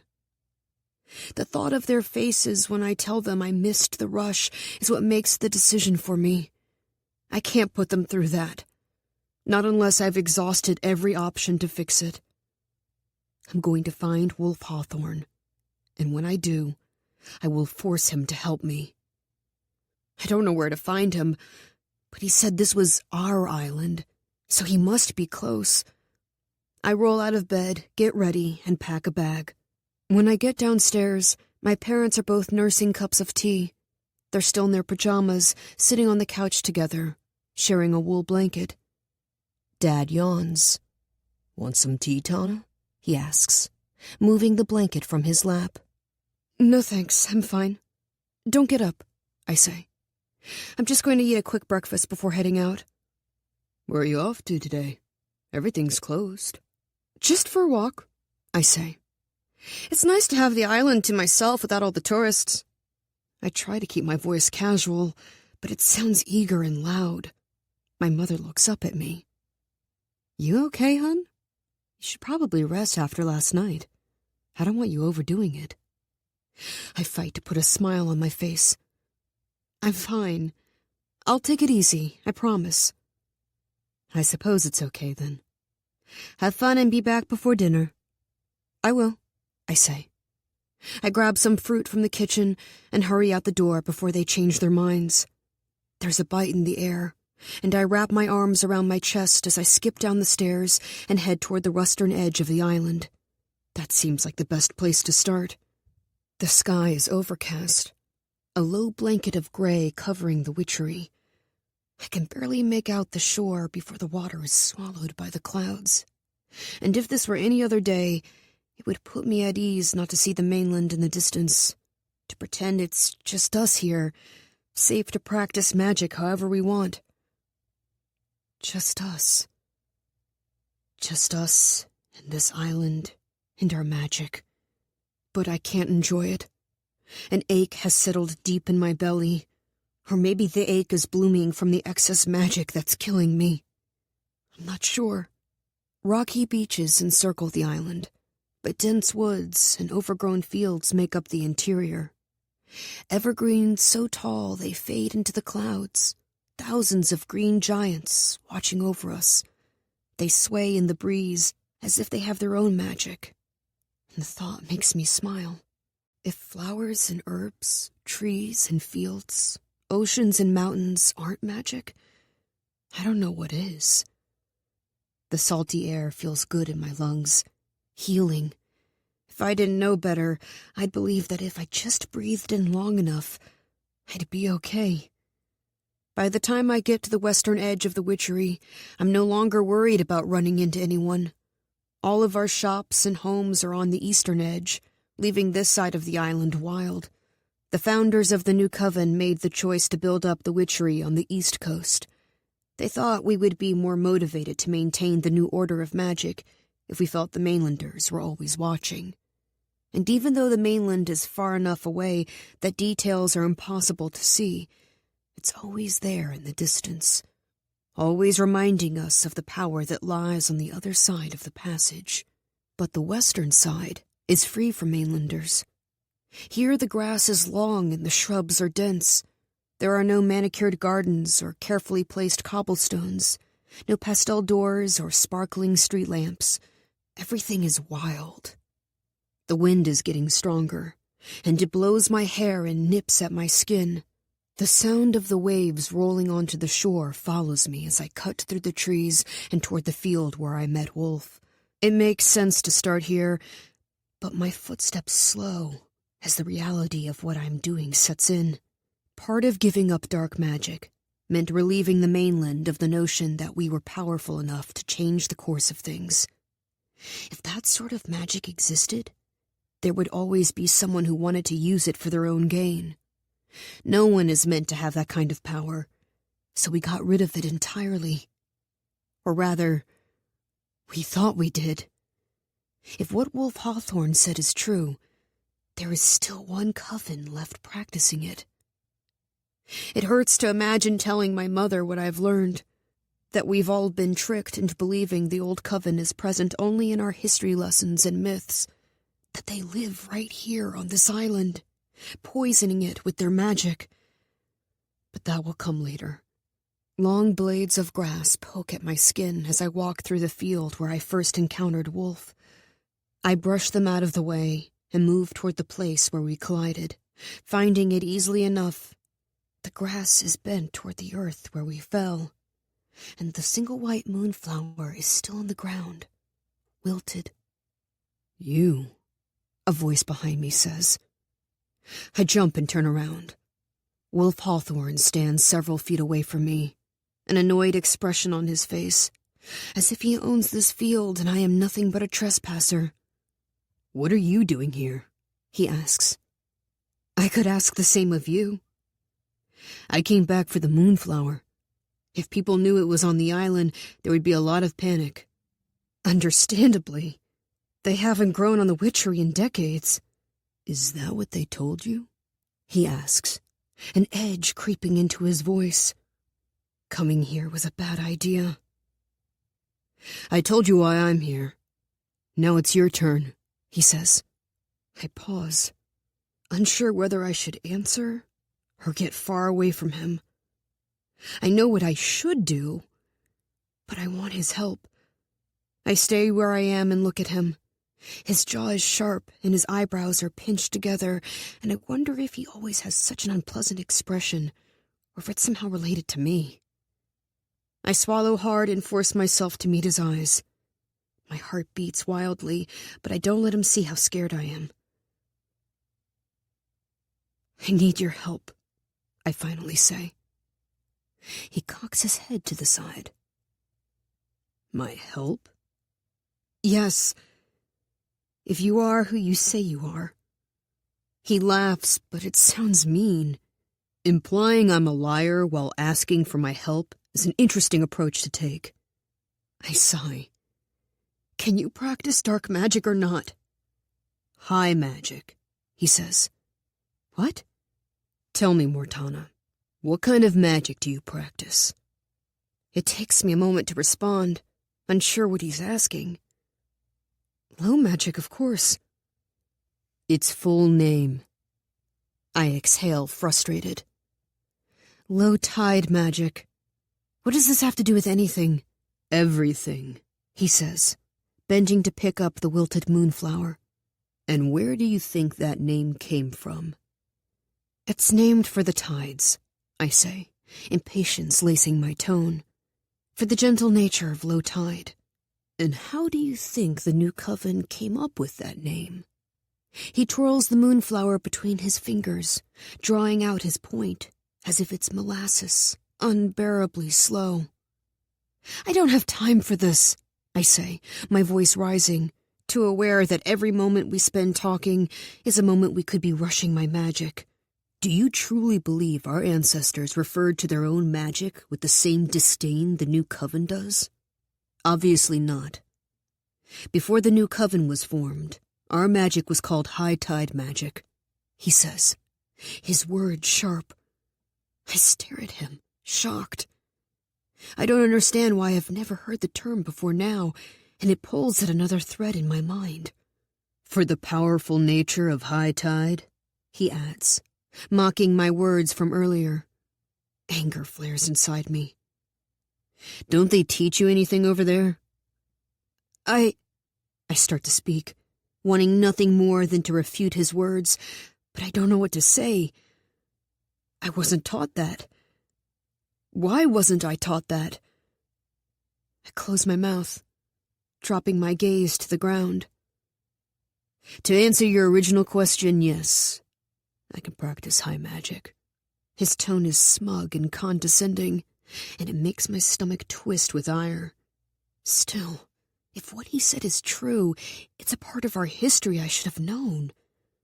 I shove the thought aside for now, taking a deep breath and working up the courage to ask what I need. I'm in trouble, I finally say. I missed the rush last night, and if I don't get rid of the excess magic in my system, I'll die from it. I'm amazed that I managed to keep my tone even and strong. Amazed I'm able to speak at all through the fear. Yikes. My jaw drops. Yikes? Seriously? Yeah. Yikes.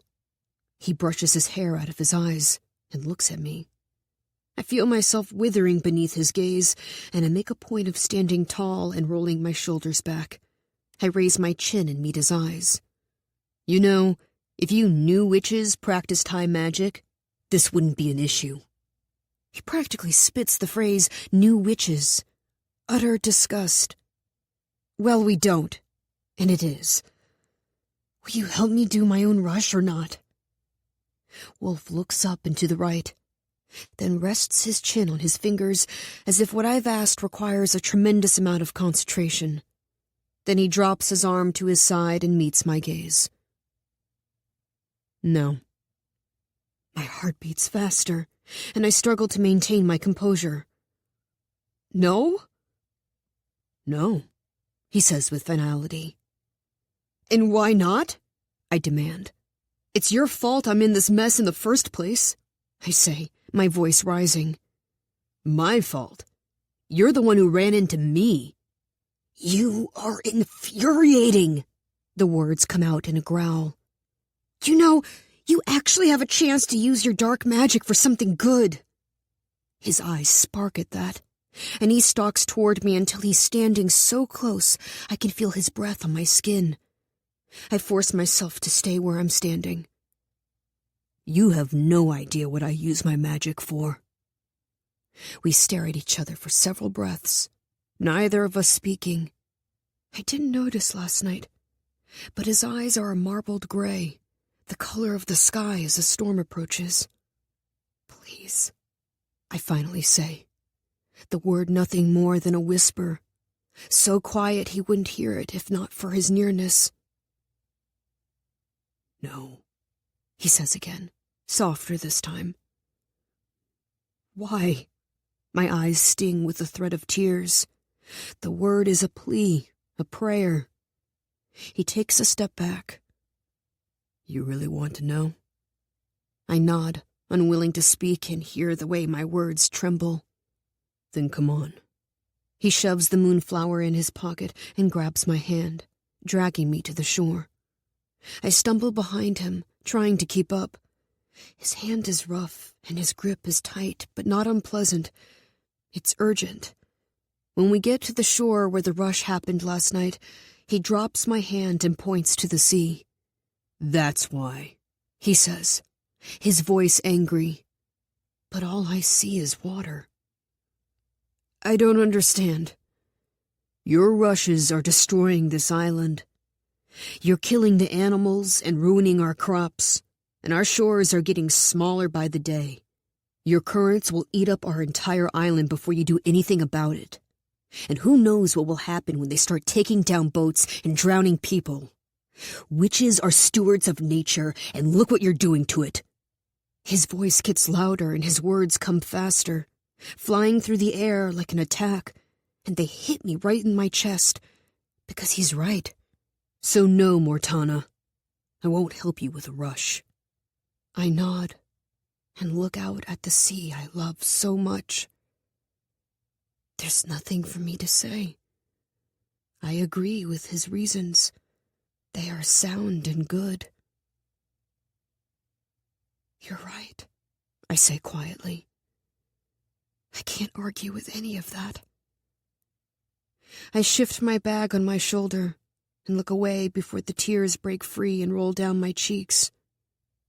I start walking up the beach, wiping my eyes and hoping the boy behind me doesn't see. That's it?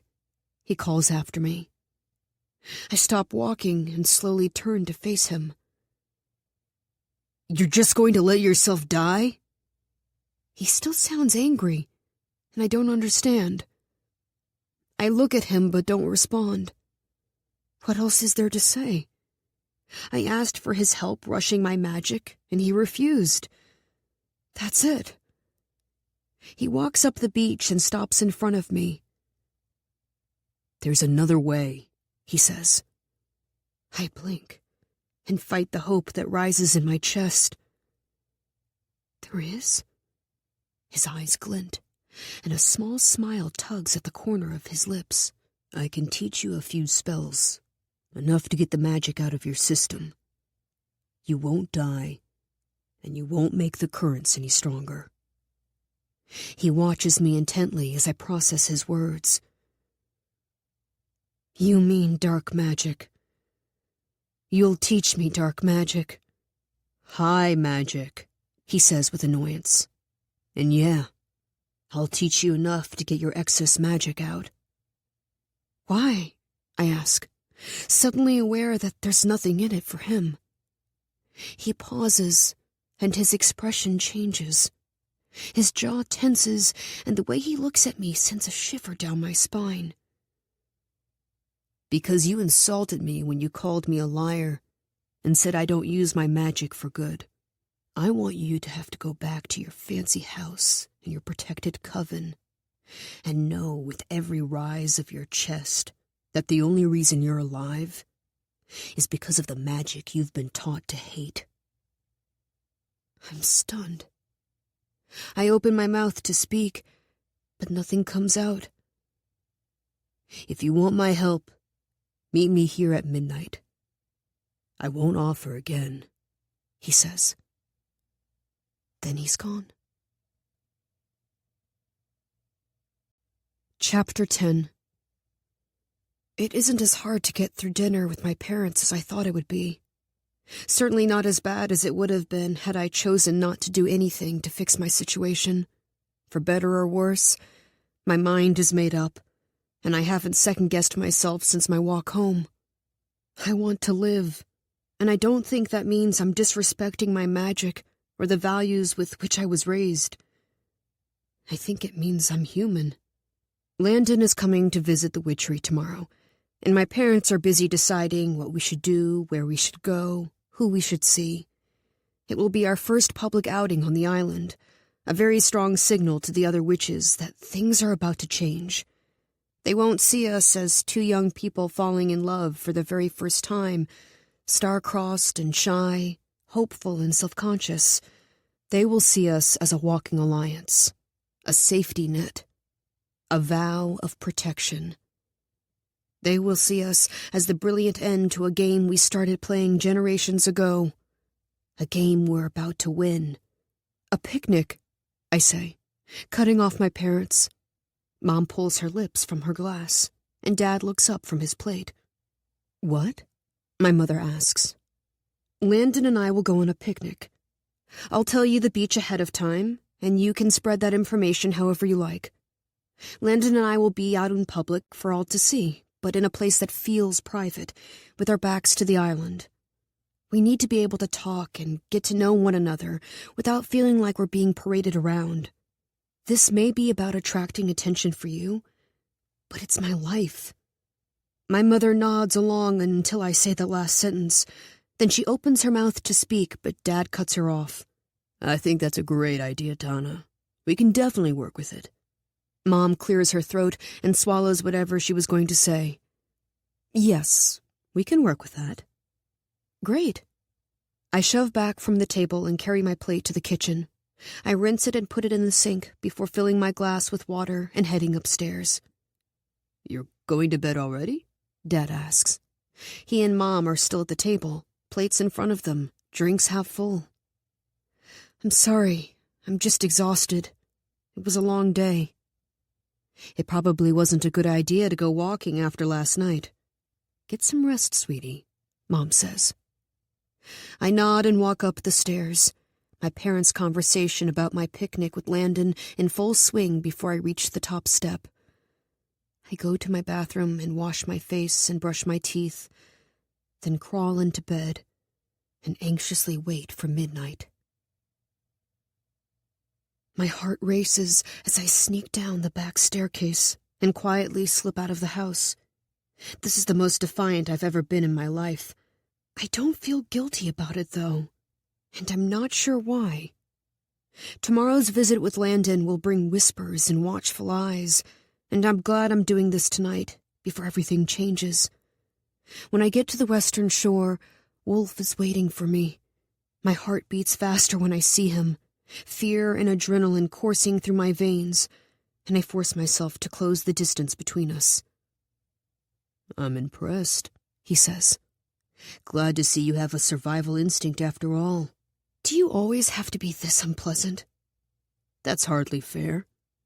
I brought you a flower and everything." He takes one step closer to me and pulls a moonflower from behind his back. His eyes sparkle in the moonlight, the color of the waves that crash into the shore. My breath catches, and my hand reaches for the blossom independent of my command. But he shakes his head. "Not to hold," he says. My long hair is blowing in the wind, and Wolfe gently brushes it back, tucking the flower behind my ear. "There," he says. "Queen of the dark." My hand drifts up and brushes the soft petals. Queen of the dark. "Are you making fun of me?" I ask, the words quiet. He hasn't moved back, and we watch each other, close enough to touch. "It was meant as a joke, but it looks nice." He clears his throat and takes a step back. My cheeks burn, and I hope he can't see the heat that's spreading across my skin. The petals feel like velvet against my fingertips, and the question I haven't been able to let go of since last night tumbles around in my mind. Why doesn't it hurt?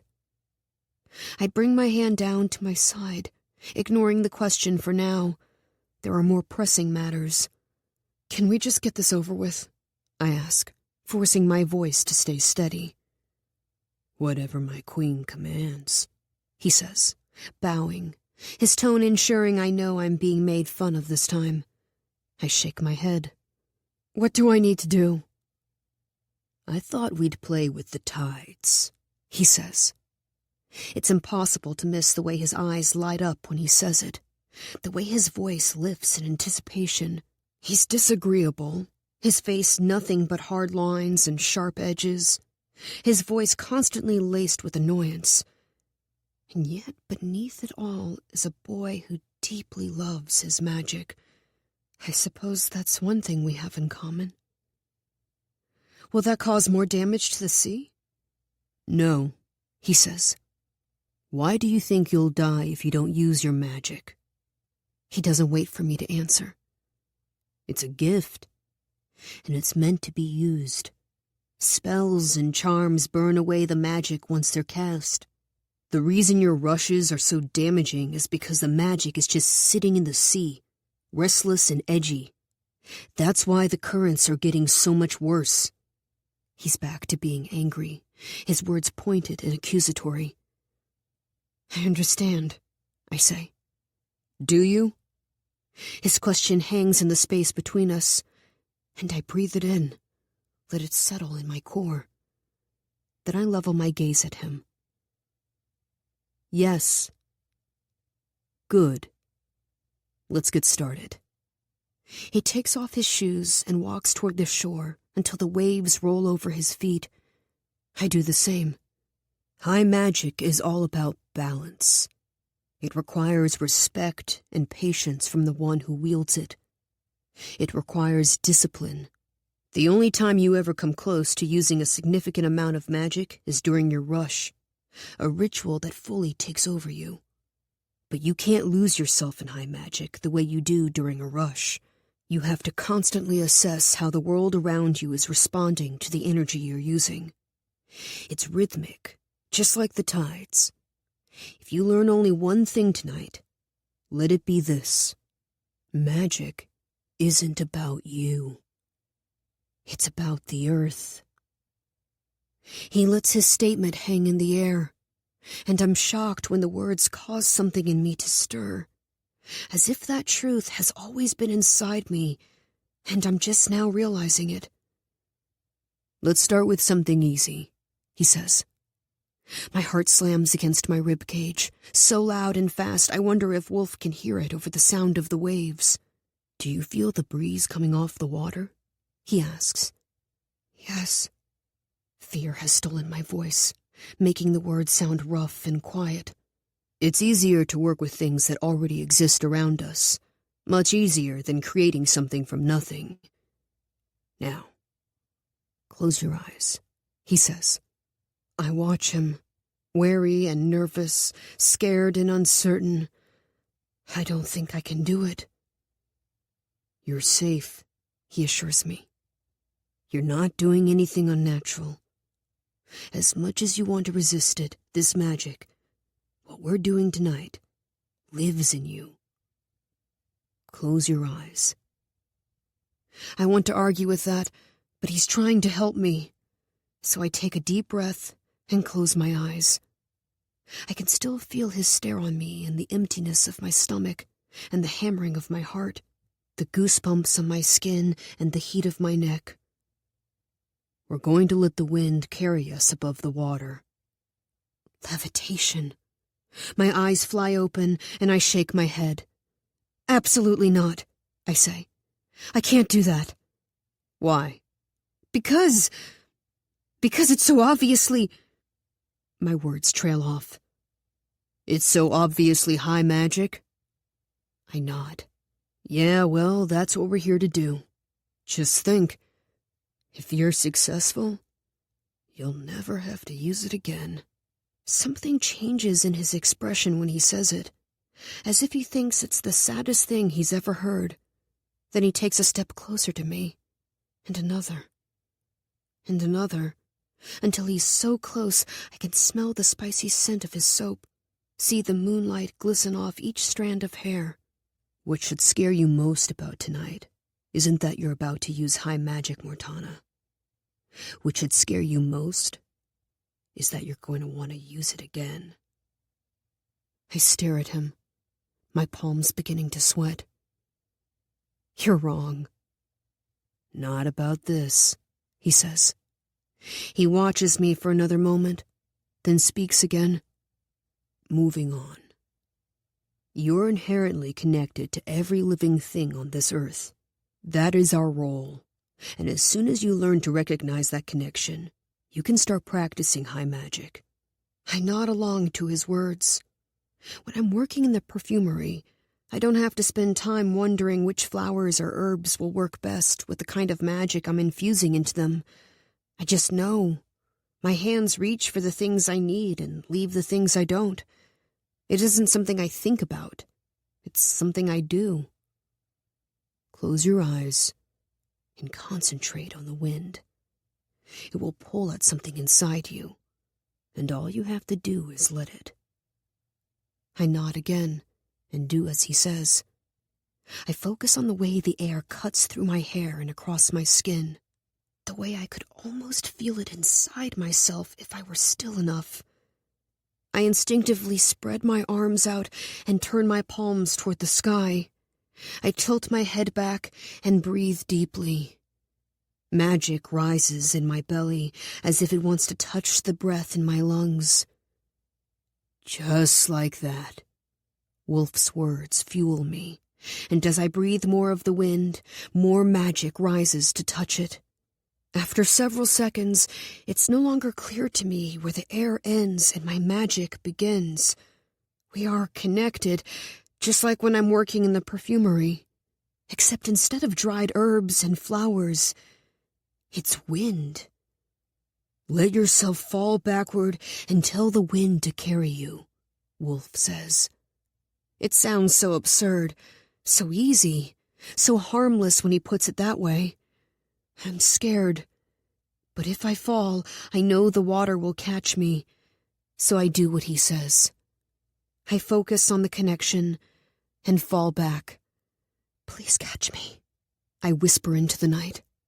And as I do, the world responds. I gasp as my body rises out of the water and into the air. Magic comes alive in every part of me, as if it's dancing through my veins, as if it's been waiting its whole life for this.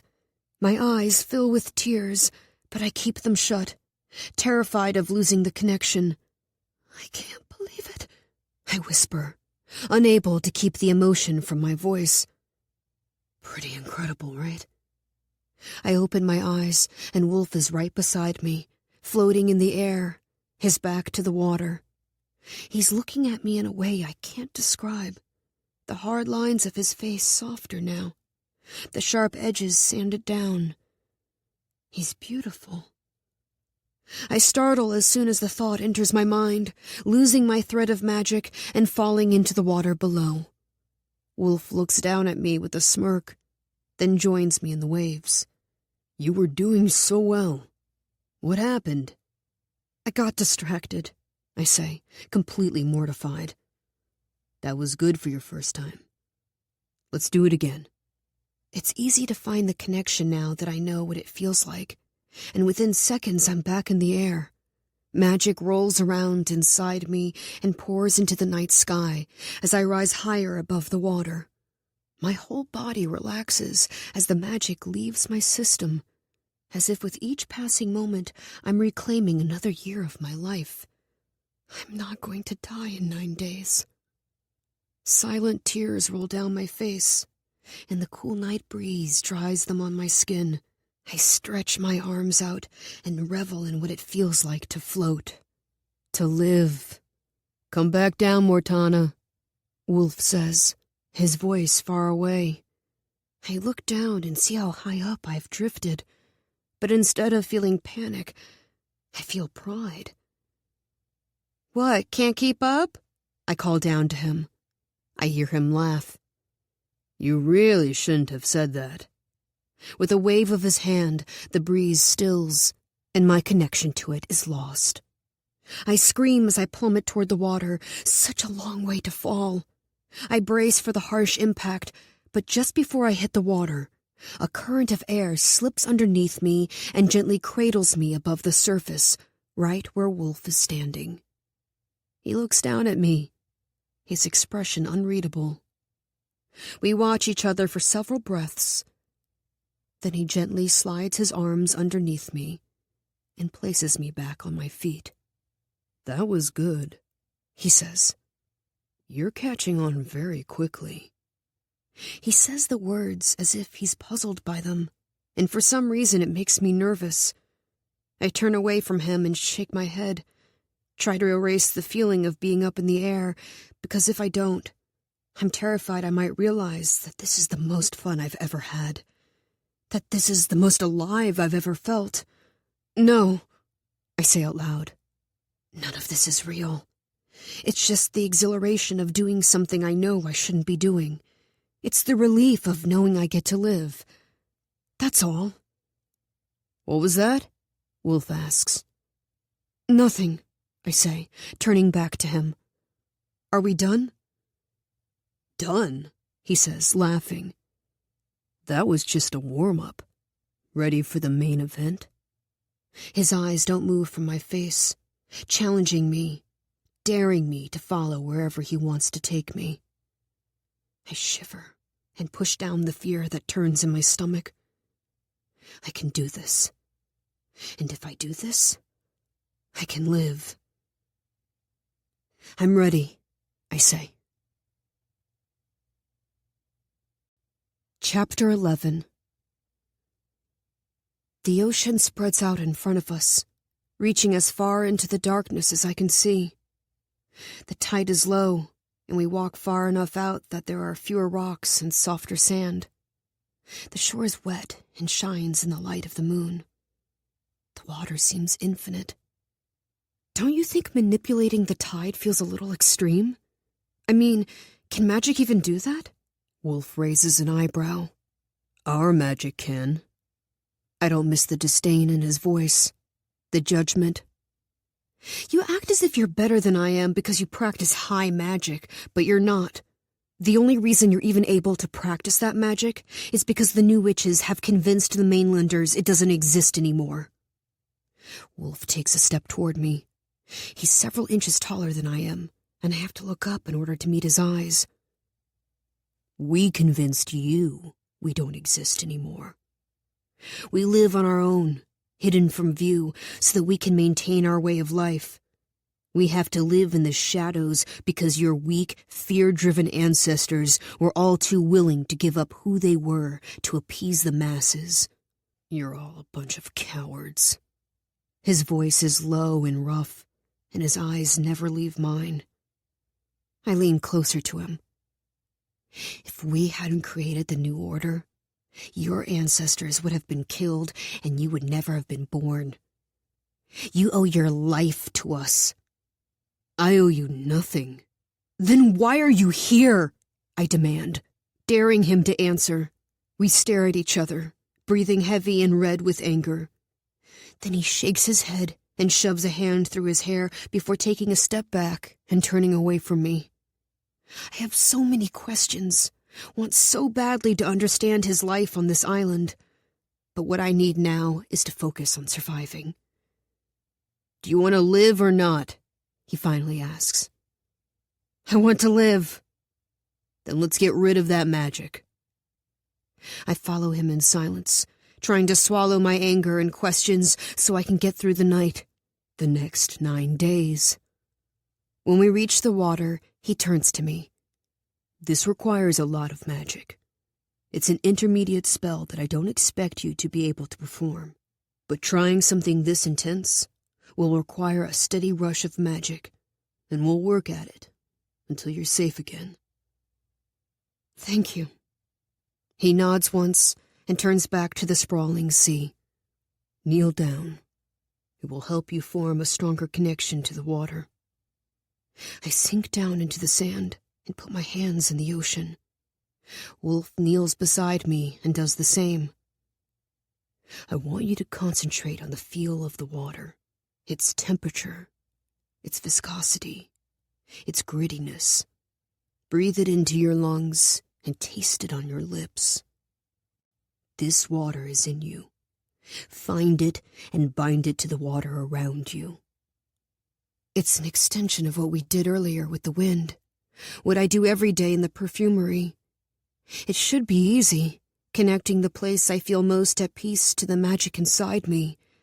But the ocean is so vast. It's so powerful. I can feel it inside me, but I don't know how to tie it to the sea. Imagine that your body is totally permeable. The water isn't going around you. It's moving through you. It isn't outside of you. It's in you. Speak your intentions out loud and invite it in. I never speak when practicing magic. The New Order is softer and doesn't require the power of words. I suddenly feel self-conscious, and I sit up. I don't know what to say. It's like a prayer, he says. And something about the way he speaks the words forces my insides to shift around, as if making space for them. You can say it aloud or think the words to yourself. It's up to you. But you need to ask the sea to rush into you and seek out your magic. What's it supposed to feel like? When you feel it, you'll know. He watches me, and even though I'm kneeling in cold water, heat spreads through me. I start again. Please seek out my magic, I say. Please help me. I keep my eyes tightly closed, my hands tense in the water. But nothing happens. I don't feel magic pouring through me. All I feel is a creeping dread that this isn't going to work, that it is foolish to even try. It has to be genuine, Mortana, Wolfe says beside me. You have to approach it like it's something you want, not something you need. But I don't want it. I open my eyes, and he's suddenly so close to me, his thigh almost touching my own as we kneel in the water. For just one night. Give in to it. His words are quiet, but my entire body responds as if he had shouted them at me. Give in to it. I gently place my hands back in the water, turning my gaze away from Wolfe before closing my eyes. I take a deep breath of briny air and hold it in my lungs for several seconds. Then I speak. Ocean around me, ocean within. Touch one to the other. Let the magic begin. I don't know where the words come from, but they feel natural as they pour from my lips, and I chant them over and over again. And as I do, the magic inside me wakes. I'm flooded with relief as magic releases into the space around me, giving the cold night air an energetic buzz, making the water around us stir. Everything is coming alive. I am coming alive. My words get louder and louder, and soon my whole body is filled with power, the way I feel right before the rush. Gentle tide, waters low, rise to us now, send us below. The words fall from my lips of their own accord, and soon my magic follows, flowing out of me with a power I've never known. It's exhilarating and terrifying and confusing, but I keep saying the words because it feels as if something inside me will break if I stop.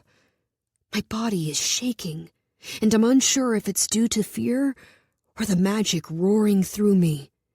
I am being rewritten, the water around me and the magic inside me carving new paths until the map of who I am looks different. "Mortana!" Wolfe shouts, grabbing my arm. I open my eyes just in time to see the water rise and surge toward us. The ocean slams into me, knocking me back. It rushes over my head, and I gasp, filling my lungs with salt water. The tide grows higher and higher, and I try desperately to reach the surface, but I can't. My chest burns with the need for air, but my body is being tossed every which way, and I can't get my bearings. I start to choke, and I'm instantly reminded of the time I was caught in a current made by magic, when my father told my mother she was at fault. And now here I am again. It's a different kind of magic, but drowning feels the same. I thrash in the water, clawing for the surface, but I don't know which way is up. I'm frantic for air, but I can't find it. My muscles are tight and cramping, and my body suddenly feels heavy. So heavy. I can't keep fighting. I'm absolutely drained. An exhaustion more intense than after my most powerful rush. Slowly, my muscles relax, and I let my eyelids close. If the sea wants me, it will have me. My lungs ache for another breath. I can't get to the surface. It'll be over soon. I sink lower and lower, the water in my lungs pushing me to the bottom. I hit the sand. And then an arm wraps around my waist, and my eyelids drift open.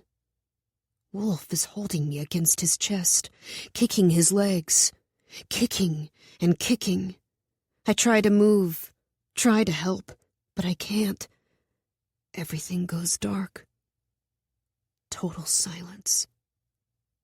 Then suddenly I'm choking.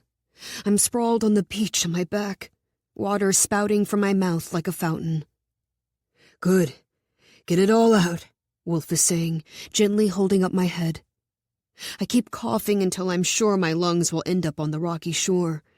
But eventually the coughing stops, and a powerful fatigue moves through me.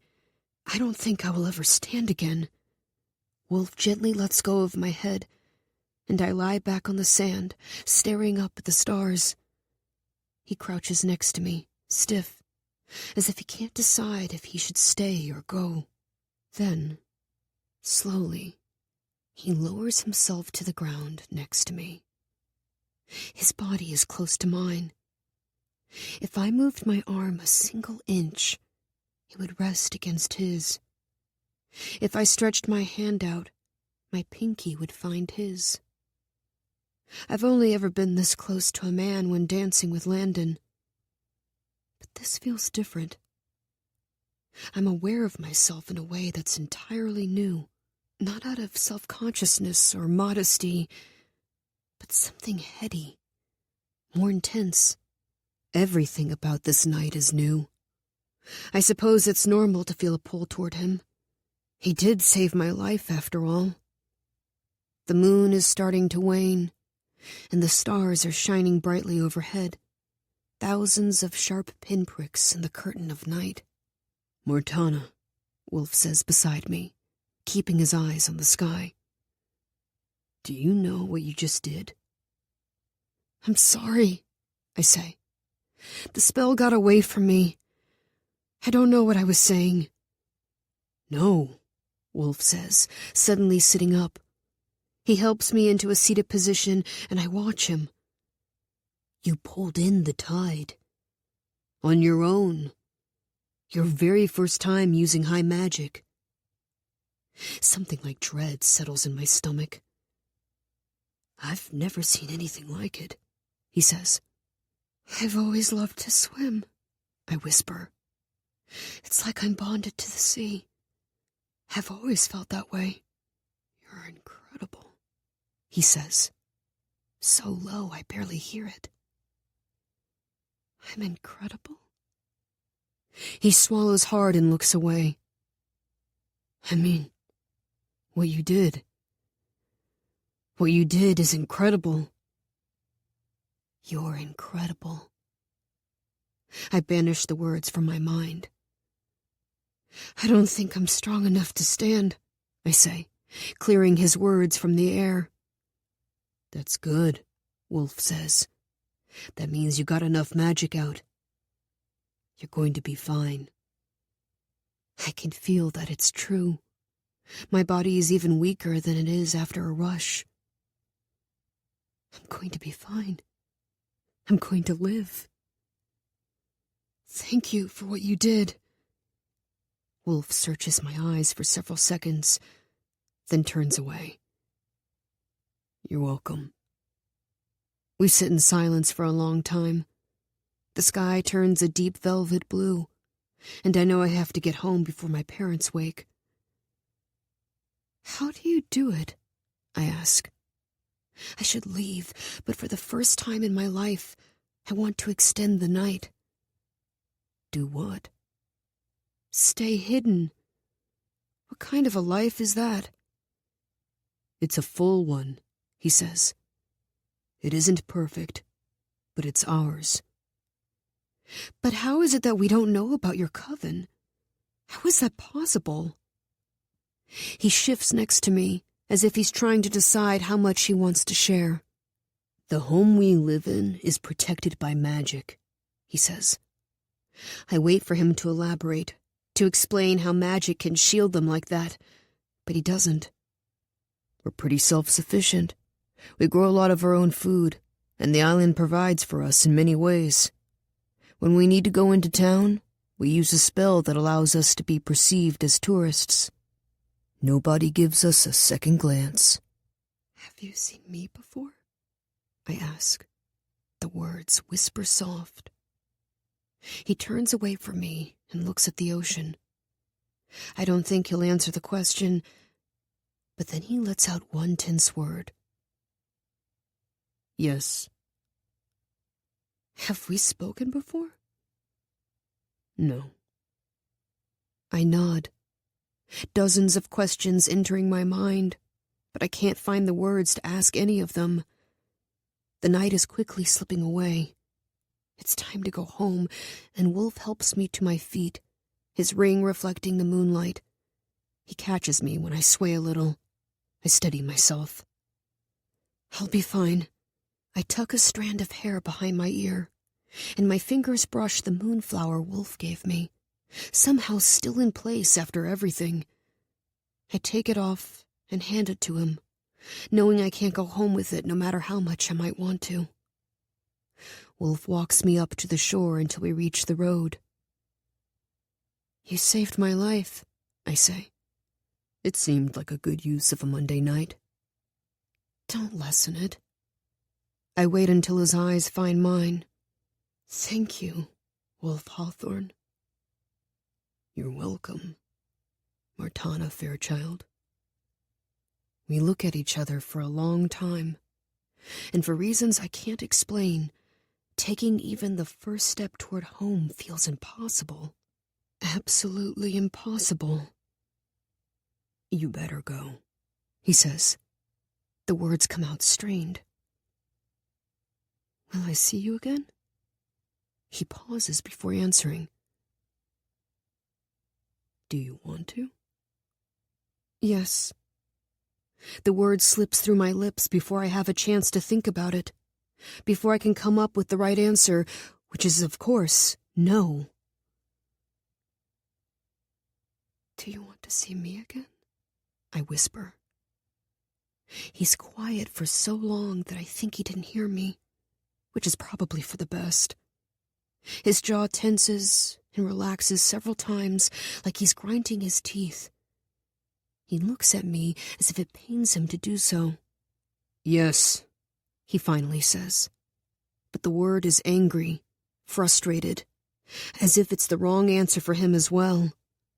And it is. It's the wrong answer for both of us. And yet the word slides down deeper and deeper inside me, where it settles in my core, heavy and meaningful. Do you want to see me again? Yes. Chapter 12. I wake with a horrible headache.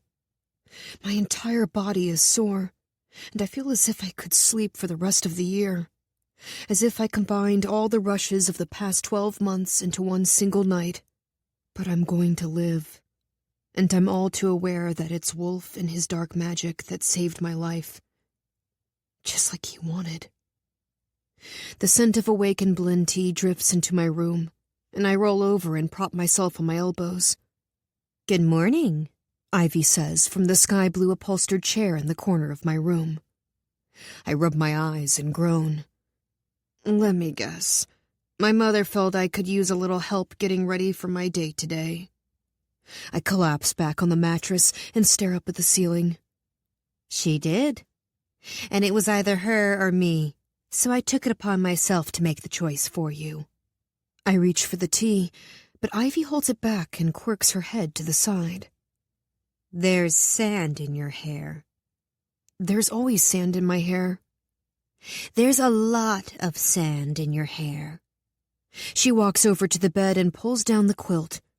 It's everywhere, Tana. What did you do last night? I want to tell her. I want to recount every single detail. Explain the way it felt to be cradled by the wind and connected to the sea. I want to tell her about Wolfe and how he lay in the sand next to me, how the sharp edges of his face didn't seem so sharp when he looked at me in the moonlight. I want to tell her how scared I was, how I thought one night of dark magic would make me feel tainted in a way I'd never be rid of, a way that would stain me forever. I want to tell her I was wrong. Ivy always asks me how I feel about things, how I'm doing, how I'm meeting my own needs when my entire existence is meant to meet the needs of others. And I never know how to answer. But I know exactly how I feel about last night, and what worries me more than anything is that I don't feel traitorous or evil for using the dark magic we've been taught to fear. I feel thankful to be alive. I went swimming, I say. Clearly. Did you also burrow into the ocean floor? Wrap yourself in kelp when you were done? I met someone, I say. The words so quiet Ivy leans toward me. What now? I grab the tea from her and take a long sip. I can't tell her who he is or what he showed me, but Ivy is my best friend, and I have to tell her something. A boy. He was on the beach. He swam with me. Saying it out loud, telling Ivy about him, makes him real. It's comforting to know that as I move on from the events of last night, he won't exist solely in my memory. He will be a living, breathing secret between Ivy and me. You met a boy on the beach in the middle of the night, and he swam with you. She repeats everything back to me in short staccato sentences. Yes. Ivy looks bewildered. Who is he? My palms begin to sweat, and I drop my gaze to my quilt.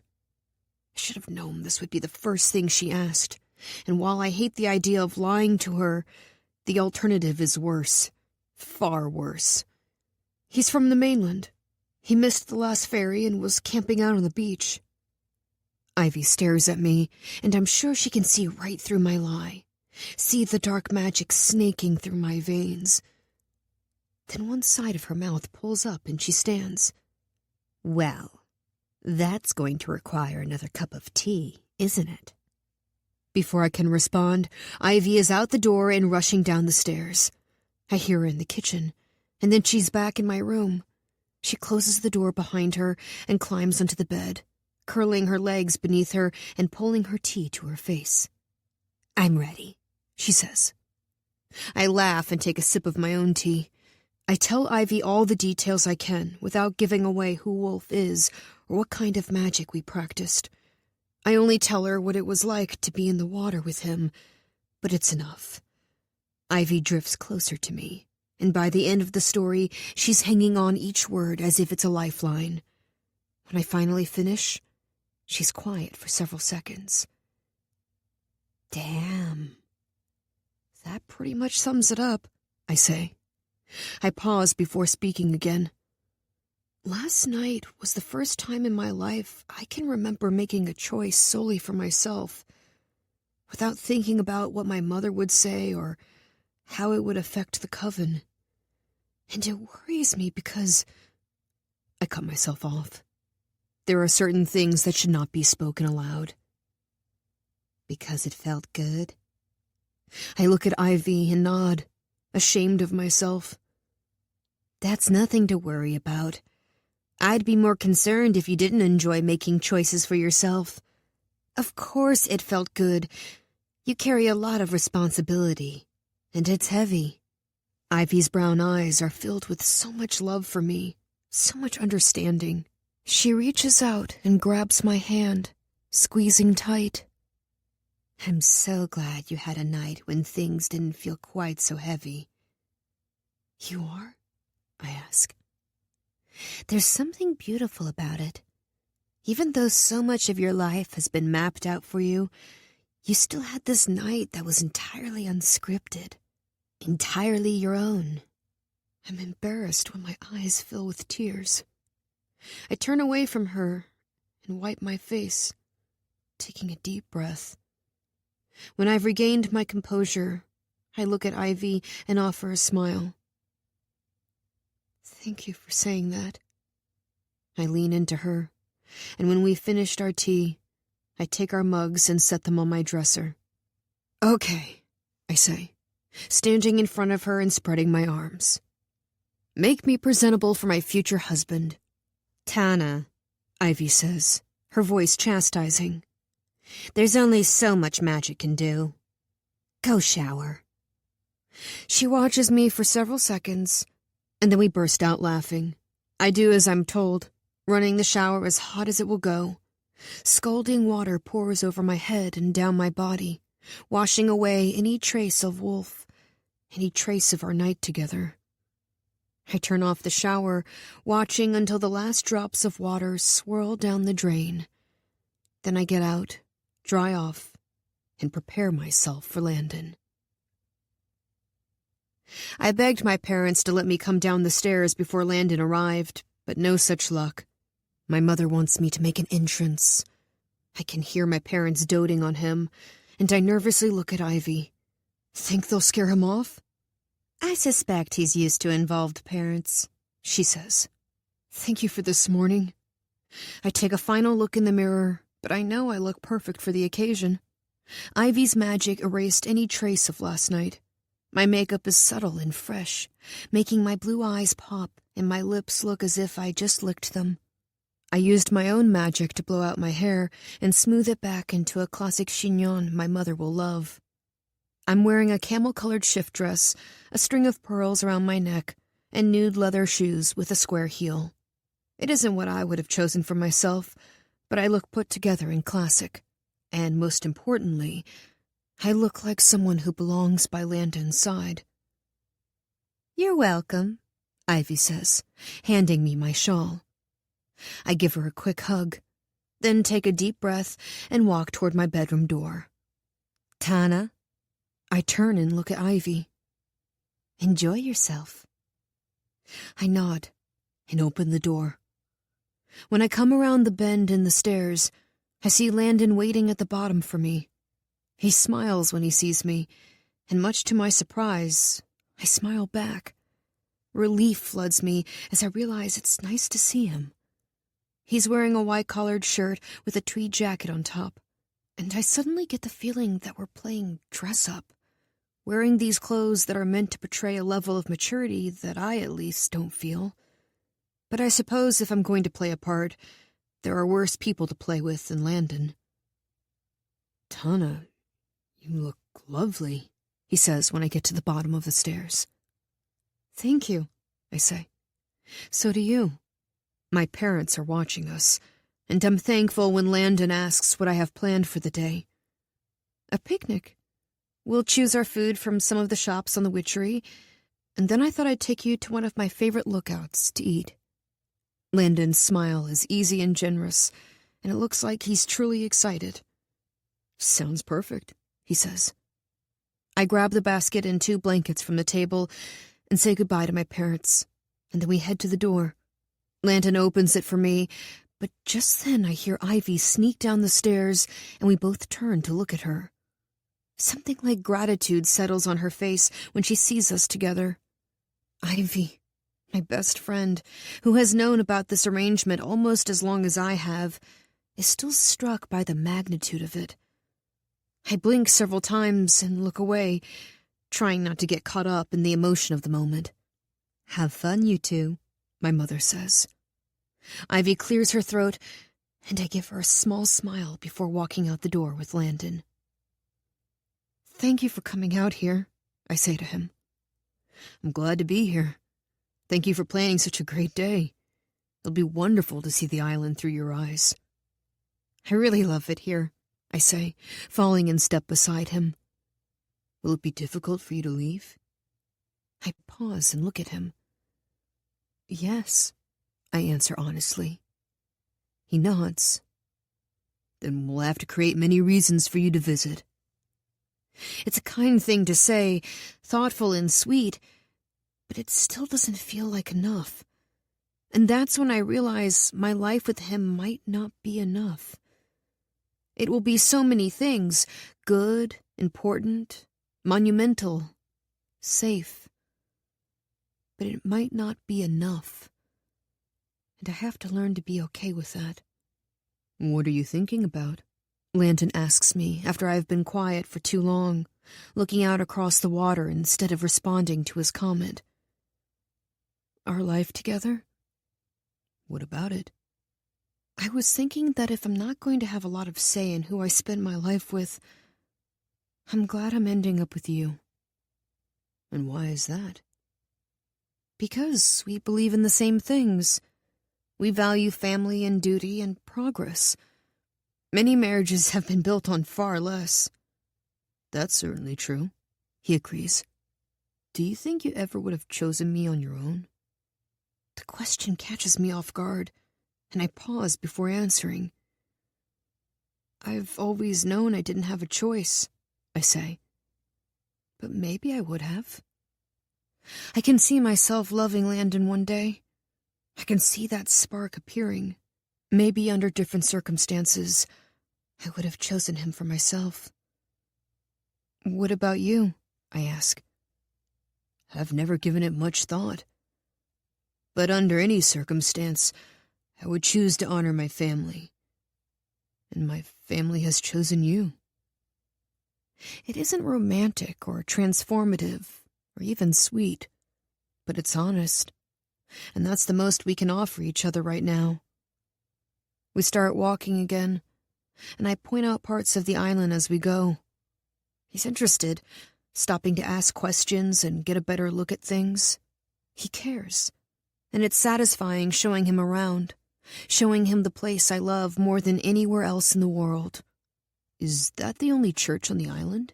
Landon asks, stopping in front of a small stone building with a steeple on top. Ivy crawls up the sides, the leaves turning red with the autumn chill. "It is. But how do you all fit inside?" "We don't," I say simply. "Do you not think it a narrow view that meeting God in the confines of a room is more likely than under the cover of the trees or in the open air of the fields?" Landon pauses, considering the church. "Yes, I suppose it is." He looks at the building for another moment before falling in step beside me. We turn onto Main Street, and I watch as the charm of it washes over him, brightening his eyes and pulling at the corners of his mouth. "Landon, are you ready to experience the best cheese of your life?" I ask. "That's a lofty statement, Miss Fairchild." "I stand by it," I say. Landon tips his head to the side, considering me. "I'll be the judge of that." The bell rings as we enter the mousetrap, and Mrs. Cots runs out from the back to greet us. Her eyes widen and her smile spreads as she takes in the sight of the island's highest daughter and the mainland's most powerful son together. Landon takes my hand, a confident smile settling on his face. And so it begins. Chapter 13. Once we've filled our picnic basket with meats, cheeses, bread, and rose water, we make our way to our last stop on Main Street, the perfumery. Wisteria hangs from the top of the stone storefront, filling the air with its sweet fragrance, and we walk inside to a group of mainlanders who look up as we enter. Silence creeps through the store like fog through the trees. I instinctively look down, but Landon keeps his head high. He turns to me and lowers his mouth to my ear. "Don't let them off so easily. It's rude to stare," he whispers, so quietly only I can hear. "Let them know it." I look back up and make eye contact with each of the mainlanders, and each one looks away as if I've caught them stealing. It feels good, letting them know I've noticed their scrutiny. Finally, they begin chatting again, keeping their voices low as they walk out the store and leave us to ourselves. "Scaring away our customers?" Dad asks with a wink when he walks out from the back room. "Something like that," I say. "Well, I'll leave you kids to it. I'll be in the back if you need anything." Dad gives me a soft smile before disappearing. "So, this is your family's shop," Landon says as he looks around the room. It's bright and airy, with wooden shelves the color of honey, and white wallpaper walls printed with delicate ferns outlined in black. Dozens of plants sit on the shelves between rows of glass bottles, and a small chandelier with crystal lights in the shape of rosebuds hangs from the ceiling. Votive candles are nestled on the shelves, and small glass bottles filled with coffee beans sit beside them. Dad is humming in the back, and it somehow adds to the charm of the perfumery. "It is," I say proudly, looking around the room. "I love it here." "It's something special," he says. I look up at him and smile. "I think so too." I lead him to the shelf that holds our more earthy, spicy colognes. "I'd love for you to pick one to take home with you." "Really?" he asks, his eyes drifting over the labels. He looks delighted, and it fills me with happiness. "Absolutely," I say. He sets our picnic basket on the ground and takes his time gently removing lids to smell each scent, pausing often to sniff the coffee beans and clear the prior fragrance. In the end, he chooses our driftwood scent, magicked with a subtle calm that puts anyone around the wearer at ease. "Great choice. It's one of my favorites," I say. He presses the top once, and the briny, fresh scent fills the space between us. "I love it," he says, putting the cap back on and gently placing it in our basket. "Thank you." "You're welcome. Ready for our picnic?" "I am." I feel my father's eyes follow us out of the shop, and it feels good to breathe the cool autumn air. An easy breeze picks up around us, and it instantly makes me think of Wolfe, floating above the water with him, being pulled to the surface by him, lying in the sand next to him. I shake my head and dispel the images, dislodging them as if they're debris in a gutter. I lead Landon to a beach on the eastern shore so we can see the mainland in the distance as we eat. Most mainlanders like to see their city across the passage, just another way to make them feel more at ease with us. I spread one of our blankets on the sand, a perfectly chosen spot that backs up to a dune with long grasses and shrubs. It gives us some sense of privacy, and I settle onto the blanket as Landon empties our basket.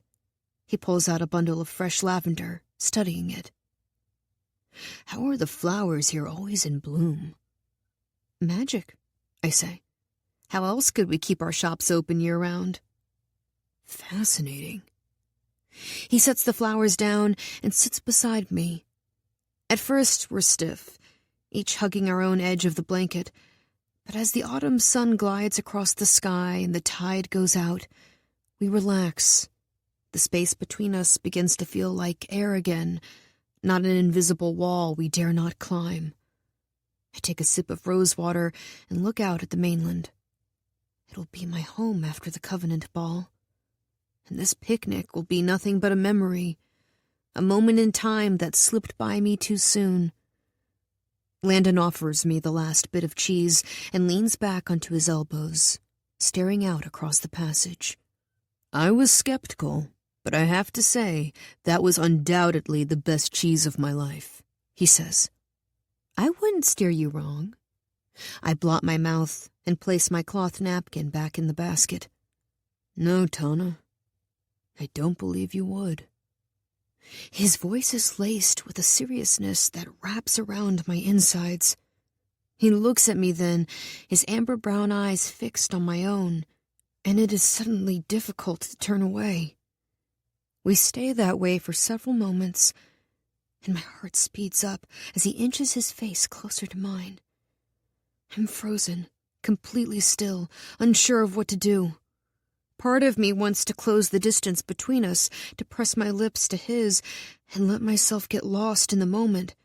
I wonder if dragonflies would erupt in my stomach, if a fire would start in my core and spread to the rest of me. I wonder if I would want to keep kissing him over and over, till death do us part. But the rest of me is scared, because if dragonflies don't take flight and a fire doesn't spark, I'd rather not know until after we make our vows to one another. It wouldn't change anything, of course, but it's nice to believe that there's the possibility of passion. Landon pauses at the halfway point, but I don't move closer to meet him. His eyes search mine, and something like understanding seems to pass over his face. He nods and pulls away, creating enough space for me to breathe again. "Tana," he says, his voice quiet. "Will you promise me something?" "Yes." "If at some point you'd like me to kiss you, will you let me know?" I wish I knew why he wants to kiss me. If it's because he feels a pull toward me, a spark, something more than the duty that has brought us together, or if it's because I'm his future wife, and that's what's expected. "I will," I say. "It isn't that I don't want you to kiss me, though. I'm just not sure I'm ready yet." "Understood," he says. He watches me for another moment, then looks out toward the mainland again. I follow his gaze, and we sit like that for several breaths, both quiet, contemplative. We're going to be okay, aren't we? I ask, letting the sound of the waves on the shore settle the unease that has started in my stomach. I've asked myself that same question a lot, he says. And what have you come up with? I can't think of a more worthwhile pursuit than that of duty. Our names will be remembered for generations to come. We are the beginning of a new day. How could we not be okay, knowing the importance of our union? Disappointment spreads through my gut, and I wish I could make it stop. What he's saying is true. I've told myself the same thing many times. But I want more than that. More than talk of duty and honor. Those things may be what brought us together, but they aren't the only things we have room for in this alliance. I have to believe there could be more.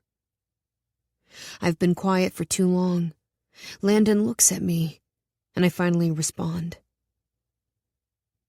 It is a remarkable thing to think about. But surely duty isn't the only thing ensuring our happiness. Surely we can hope for other things as well? Landon furrows his brow, and it's the first time I've seen a break in his confident composure. I'm not sure what you mean.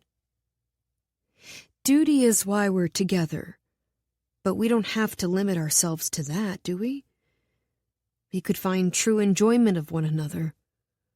We could find passion, even love. Why not hope for those things? Hope is too fickle a thing. Why? Because it's too broad. Hope paves the way for wanting things that were never part of the plan. His words take my breath away because he's right. Because wanting something more than what's before me is entirely too dangerous. And I hate that I know that. I must look upset, because Landon gently lifts my chin, forcing my eyes to meet his. Don't misunderstand me, Tana. I believe we're going to have a remarkable life. I believe it will be satisfying and enjoyable, but I can't promise you love. I can promise you many other things, stronger things that can bear the weight of shifting emotions and familial obligations. I can promise you that not only will we be happy, but we will also be fulfilled. The kind of fulfillment that can only come from something far more stable than love. I nod and try not to let his words hurt. Try to accept them for what they are, forthright. Thank you for being honest with me. There are many things that are out of our control. Being honest with each other isn't one of them. Then let me be honest with you too.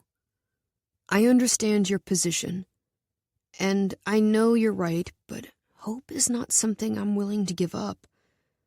You don't have to promise me love, but I would ask that you stay open to the possibility of building a foundation on more than duty alone. He nods. You have my word. Thank you. I turn back to the sea, and my insides relax just slightly. We heard each other, we listened, and that means something. I built Landon up so much before we met, had so many dreams and visions of what our life together might look like, of how he might make me feel, and I hoped for them right away. But we are just two people getting to know each other, and I have to give him the space and time to get there. I have to give myself the space and time to get there.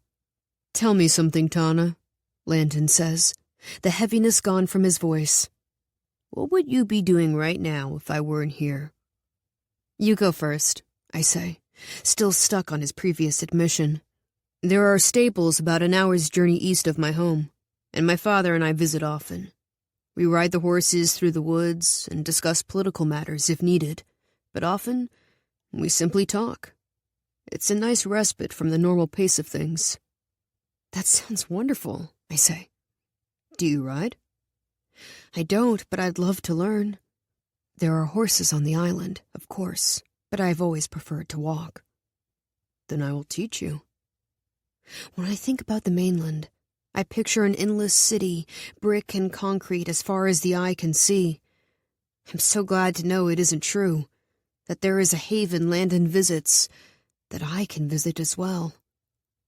Your turn, he says. What would you be doing? Swimming. Swimming? In the ocean?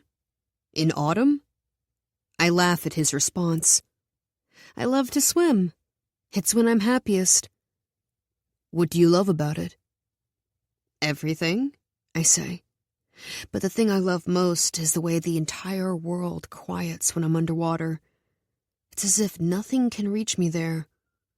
No expectations or worries or insecurities. I get to just be. I don't think I've ever noticed that, he says. Will you show me? Just name the time. How about now? I look down at our clothing, at our outfits that make me feel like we're playing dress-up, and I can't think of anything I'd rather do than drench them in salt water. It's cold, I say. I can handle cold. He unties his shoes and slips them off his feet, then pulls off his socks and helps me up. My mother will kill me for this, I say, removing my shawl and dropping it to the ground. I shiver and catch the way Landon's eyes linger on my bare shoulders. You can blame it on me. Landon slips out of his jacket, then takes my hand and pulls me down to where the waves rush onto the shore. I will absolutely be blaming this on you, I say, taking off my shoes and wading into the water. My heart begins to race, and I quickly scan the surface, looking for a moonflower, but there isn't one.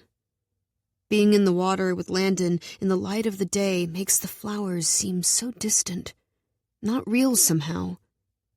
And yet my questions about them still linger.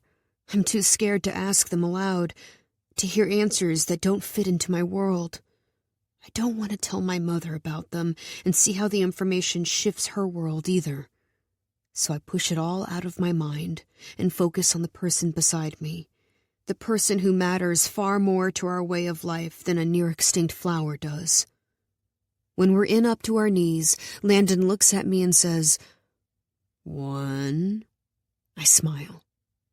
2. 3, we say together, diving into the water and swimming away from the shore. When we surface, Landon is breathing heavily. You weren't kidding about the cold. You'll get used to it. I swim next to him and take both his hands in mine. Ready for the best part? Ready. We both take large breaths, then descend below the surface of the water. I watch Landon as he opens his eyes, squinting at first, then getting more comfortable with the salt. And then I see it. The exact moment he understands what I told him. The way he feels the quiet as if it's a living thing. His eyes widen, and he looks around with an odd expression on his face. His short brown hair sways on top of his head, and bubbles rise from his mouth as air escapes from his lungs.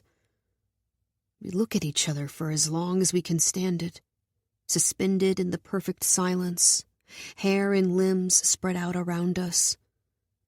When my chest is aching, I let go of Landon's hands and swim to the surface. I gasp for air when I pop out of the water, drinking it down like my mother drinks her wine. Landon surfaces moments after me, and we tread water next to each other as our breathing slows. Then we do it again. But something catches my attention as we move into deeper water. Seaweed rolls around, violently spinning until it's pulled away out into the middle of the passage. The sand on the seafloor is stirring. We have to get out of here. I catch Landon's gaze and point up, and we both swim to the surface. We need to swim back, I say, already moving toward the shore. Landon follows, and it isn't until we're safely on land that I meet his gaze. What was that about? He asks, looking out over the water. I catch myself before telling him about the currents. I don't know if the mainlanders are aware of the damage we've caused to the sea, and I don't know how my mother would react if I made them aware. Nothing, I say, trying to sound casual. I just don't want the governor's son to catch a cold. I say it playfully, but Landon is watching me. He knows that there's something I'm not saying, something I'm not being honest about, but it isn't in my control. We head back to our blankets and wrap ourselves up, shivering and wet and cold. Wolfe's angry words enter my mind, accusing my coven and me of destroying the island we're supposed to be stewards of. And I hate that he's right. I hate that there's nothing we can do about it. What good is magic if we can't use it to protect our home, the very thing it's meant for? As soon as I think it, I try to shove away the thought. Forget it, wipe it from my mind, but it takes root, weaving through the paths and alleyways of who I am, burrowing in. It finds a home in me, and against my better judgment and every impulse inside me screaming that danger lies ahead, I let it. Chapter 14. News of my date with Landon spreads through the witchery like kudzu vines, fast and invasive. The perfumery sees an influx of customers, and my mother acts like my bodyguard and personal assistant, all rolled into one unfathomably put-together woman. She coyly steps around the questions she doesn't want to answer, and demurely responds the ones she does. I haven't been to the shop for several days, but I can't avoid it forever. I take a detour on my way to the perfumery, visiting the western shore and the field where I met Wolfe. I take my time gathering grasses and blades of kelp, then cut through the woods in the center of the island and make my way to Main Street. It's so quiet on this side of the island, overgrown and untouched. It's a shame we only use it for the rush. Then again, if we used it more, it would lose the qualities I love most about it. I turn onto Main Street, and I'm almost to the perfumery, when Mr. Klein stops me.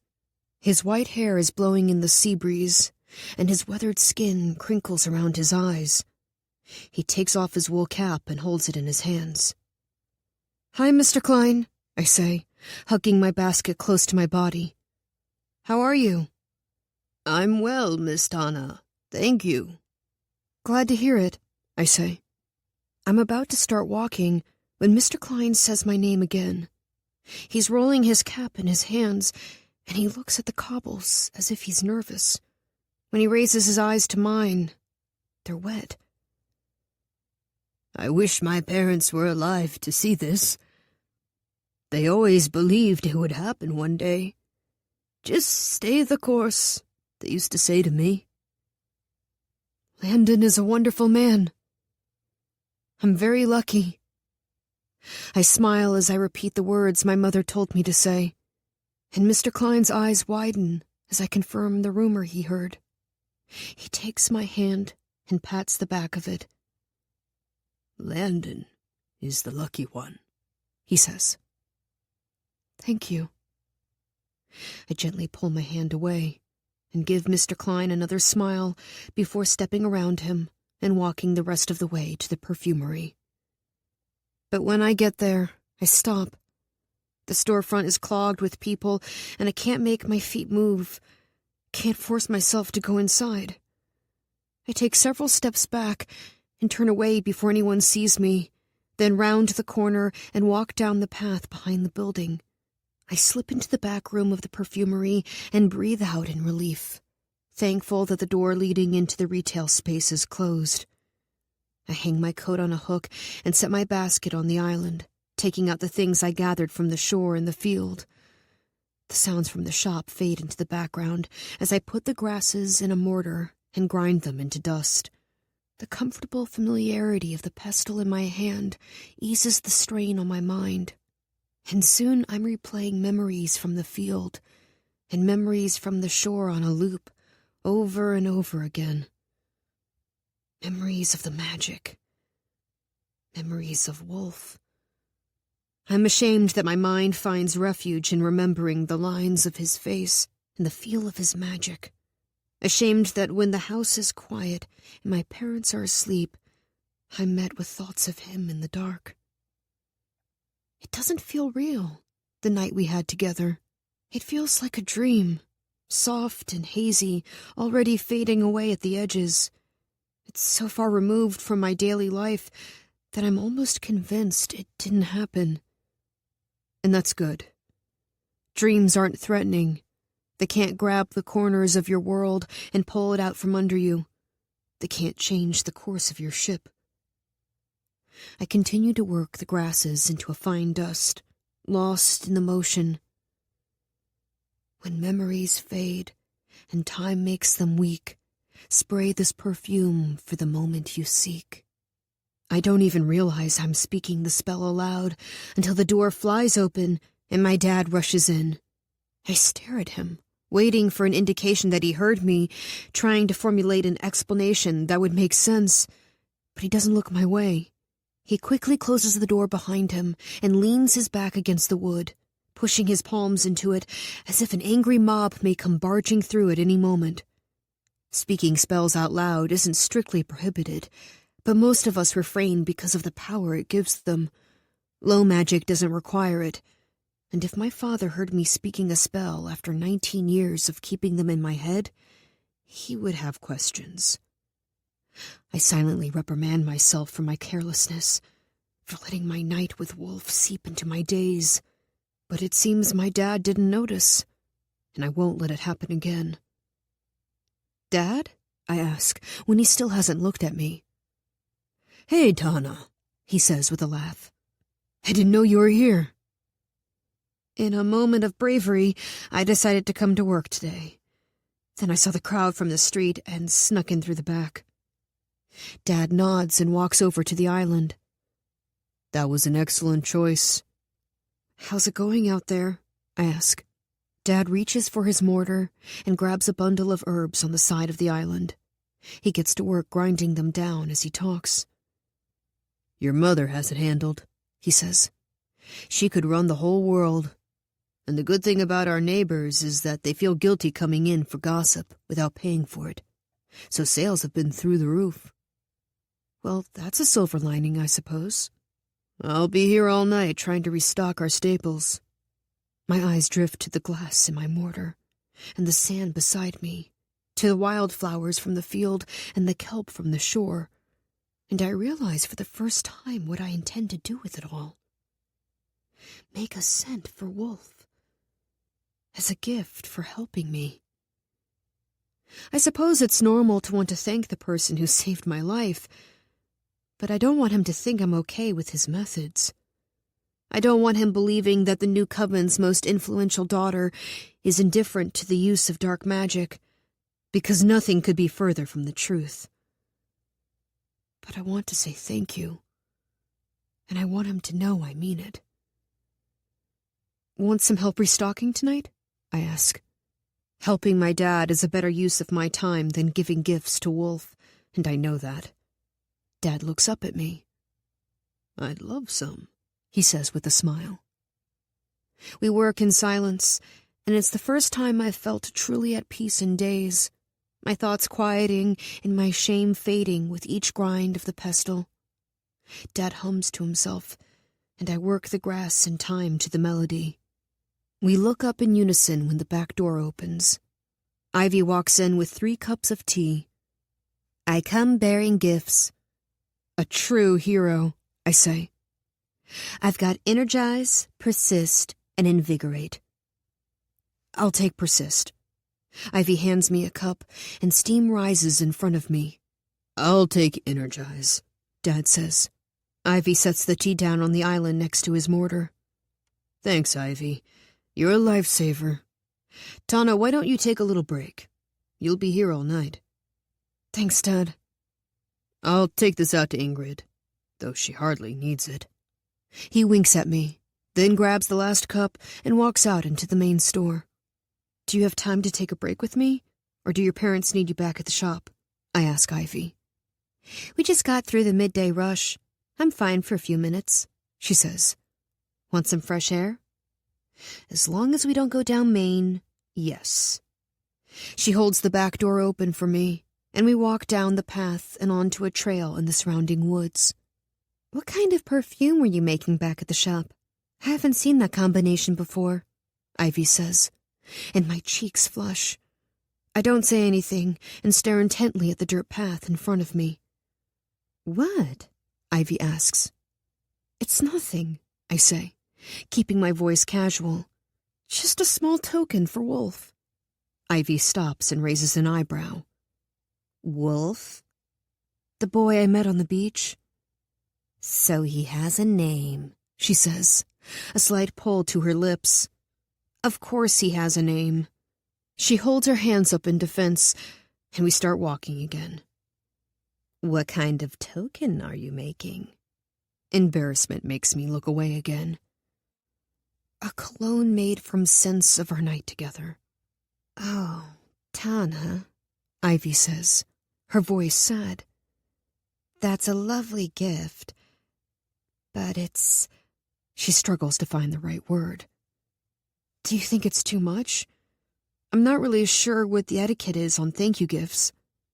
Ivy shakes her head, then looks me in the eye. I think it's dangerous. The words make my heart race, make dread stir in my stomach, and I force the feeling away and keep my voice even. That's a bit dramatic, don't you think? Ivy doesn't seem fazed, and she loops her arm through mine. This boy could break your heart, she says. Break my heart? I ask, laughing. It's just a gift. Is it? She asks. Of course. I want to tell Ivy that he saved my life, that giving him something in return is the least I can do. We're both quiet for a while. The sounds of our footfalls on the soft earth and the leaves rustling in the autumn breeze filling the air between us. You want him to remember you, Ivy says, looking at me with a mix of pity and understanding and sadness. And it frustrates me, seeing those things reflected back at me. I'm stung by her words because it's such a ridiculous thing. But the way my face heats when she says them tells me she's right. She's right. And I hate it. You don't need to ascribe meaning where there is none, I say, defensiveness rising inside me. He helped me with something, and I just want to say thank you. That's all.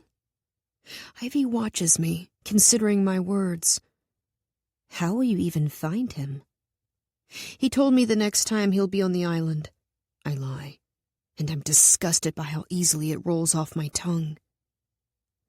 I don't think it's a good idea, she finally says. I'm about to argue when she speaks again, but you clearly haven't moved on from this, and seeing him once more might give you the closure you need. I don't need closure, I say. Then why do you want to see him? I sigh, and Ivy wraps her arm around my shoulders, leaning her head against mine. Maybe she's right. Maybe I do need closure. Listen, if you want to give him a gift, give him a gift. Say whatever it is you need to say, then never see him again. You're making this out to be a bigger deal than it is, I say, needing the words to be true. I don't blame you for wanting to downplay this, but you've never had a remotely romantic situation with someone before, and that's bound to make you feel things. I'm not sure I'd call it romantic. Ivy laughs. You swam with a mainlander by the light of the moon. You don't think that's romantic? I don't know. Maybe it was, I finally say. It was necessary and intense, terrifying and revealing. I don't think it was romantic, but I get what Ivy is saying. Which brings me back to my last point. Say thank you, then never see him again. Get the closure you need so he is no longer a distraction. That's the best you can hope for. Hope paves the way for wanting things that were never part of the plan. Okay. Never again, I agree. She studies my face, seemingly trying to figure out how serious I am, then nods as if she's satisfied. She changes the subject, talking about the tea shop and different brews she's working on. Then, as we make our way back toward Main Street, she says, Don't hate me. "Oh no." My parents want me to make a new blend. Inspired by you and Landon. Called Tandon. "Absolutely not," I say, horrified. I told my parents you wouldn't like it, but they insisted. "And what would you magic it with?" Excitement and peace, she says. She lowers her voice and gets a mischievous look on her face. But I'd add a drop of quiet defiance, just for you. Excuse me? When have I ever been defiant? You're defiant every day when you quietly insist on walking the path your parents have laid out for you on your own terms. You're defiant when you're honest with Landon, and when you go swimming in your nicest dresses. She pauses. And you're definitely being defiant by making a boy named Wolfe a memory keeper. I never said it was a memory keeper. The spell I spoke earlier rushes back to my mind, and I blush.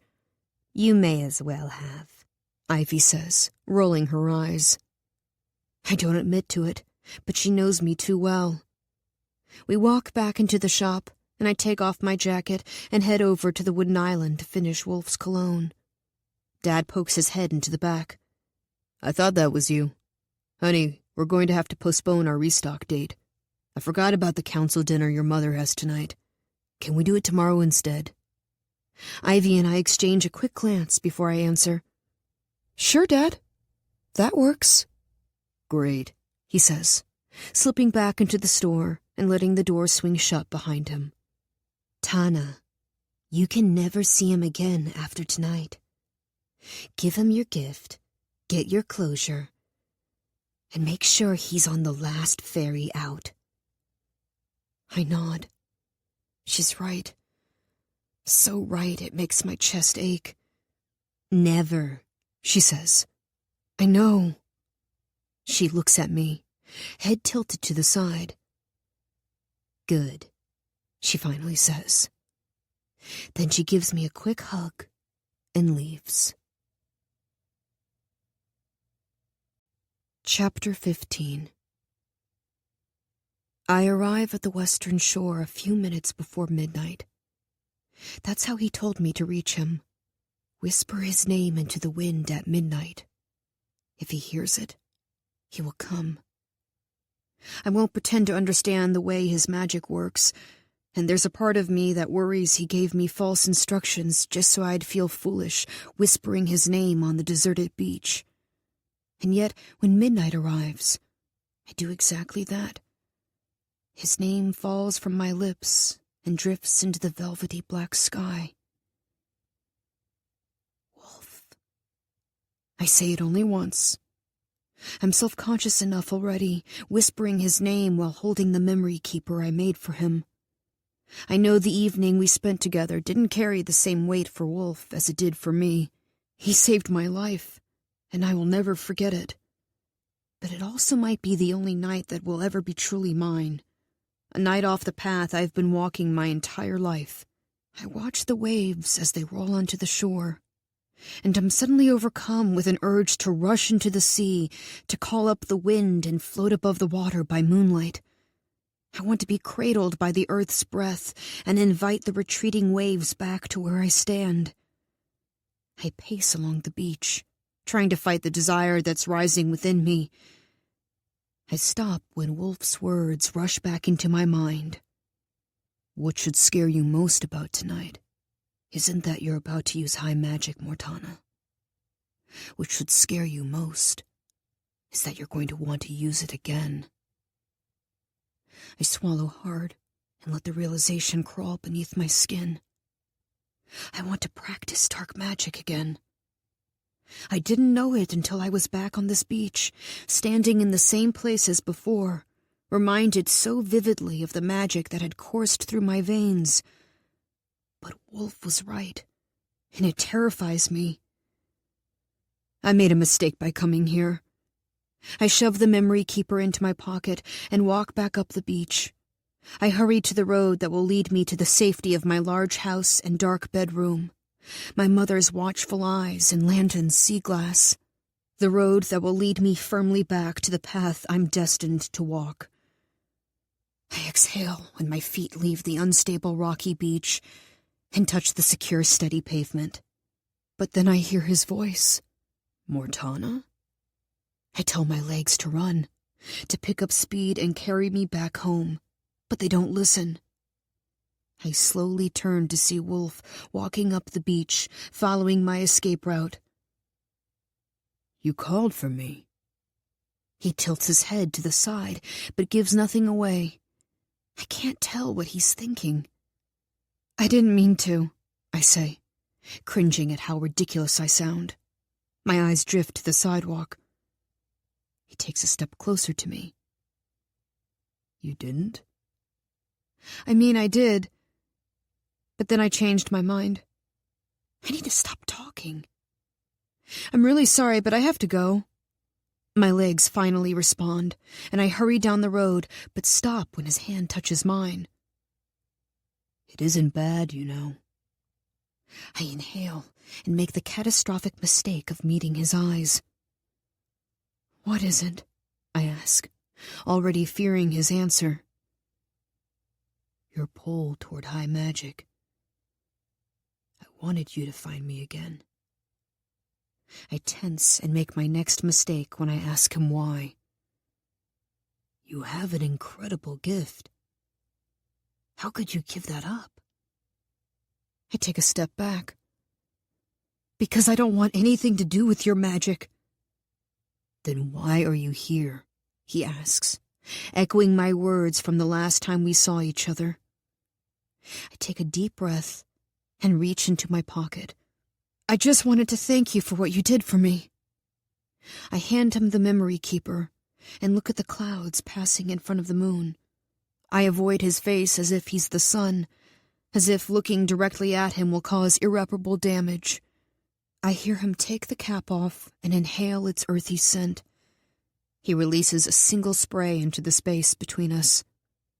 Memories of our night practicing dark magic fill my mind and overwhelm my senses, the way they must be doing for Wolfe, the way they will any time he sprays the cologne. It's a memory keeper, I say.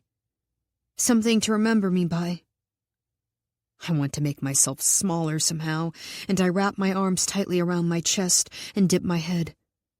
Maybe the gift is too much. Maybe all of this is too much. Thank you, he says. I feel the energy shift in the air as he slowly reaches toward me and tips my chin up with his fingers. But I won't need any help remembering you. The words are intimate, special, but he says them as if they're the vilest words he's ever spoken. Why are you angry? Because your way of life goes against everything I stand for, he says, shoving a hand through his hair. Your alliances make us smaller. Your compromises make us weak. He looks out over the water, shaking his head. I hate you. And I want you anyway. His words spark a flame in my core that spreads through the rest of me, devastating everything in its path. I can't see past it. I don't want to see past it. I can't see you again. I'm shocked when the words leave my mouth, when I finally make myself say what I should have said at the very start. I'm shocked by how desperate I am to turn the words into a lie, to turn them into something that results in more nights with him. Wolfe looks at me for a single breath. Well then, let's make tonight count. He takes my hand and pulls me back to the beach, to the unstable ground where anything can happen. And even as my heart races and my mind tells me to leave, I let him. He doesn't let go until we are far down the shoreline, ocean to my right and towering evergreens to my left. We are protected here, safe, invisible, as the rest of the witchery sleeps. Wolfe pulls a single moonflower from his pocket and wraps it around my wrist by the stem.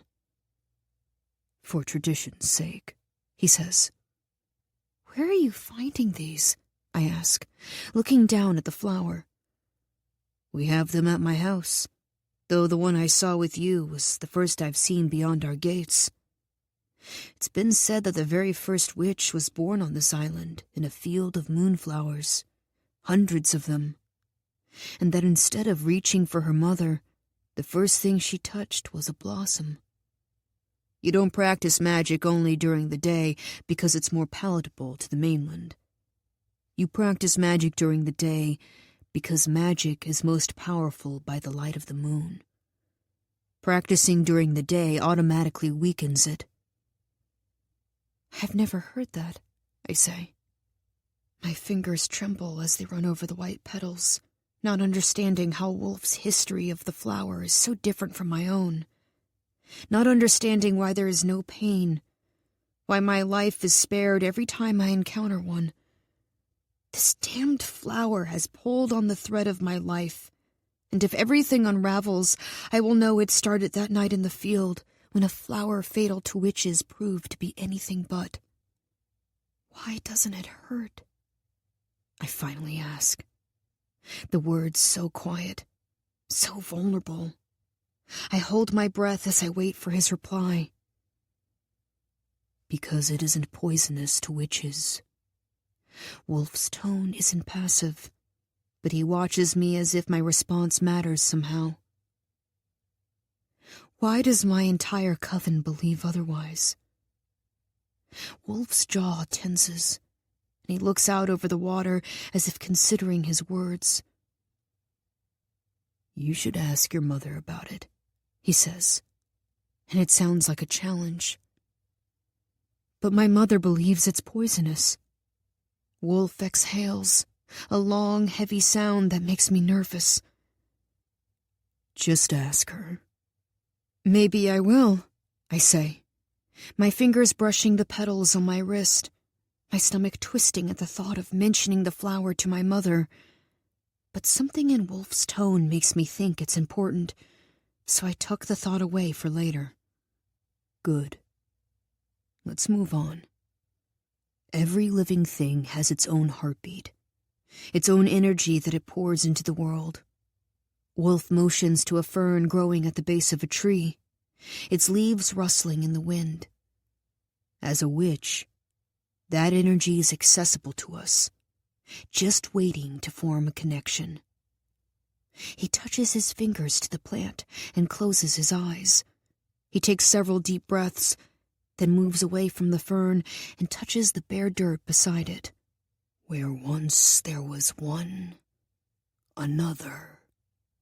He whispers the words reverently, and a new fern grows from the dirt, full and vibrant and real. How did you do that? I ask, watching in amazement. I move toward the plant, afraid it will vanish if I get much closer. I reach out and gently brush the leaves. It stays where it is. Wolfe touches the first plant again, then takes my hand and covers his own with it. Close your eyes and focus, he says. What do you feel?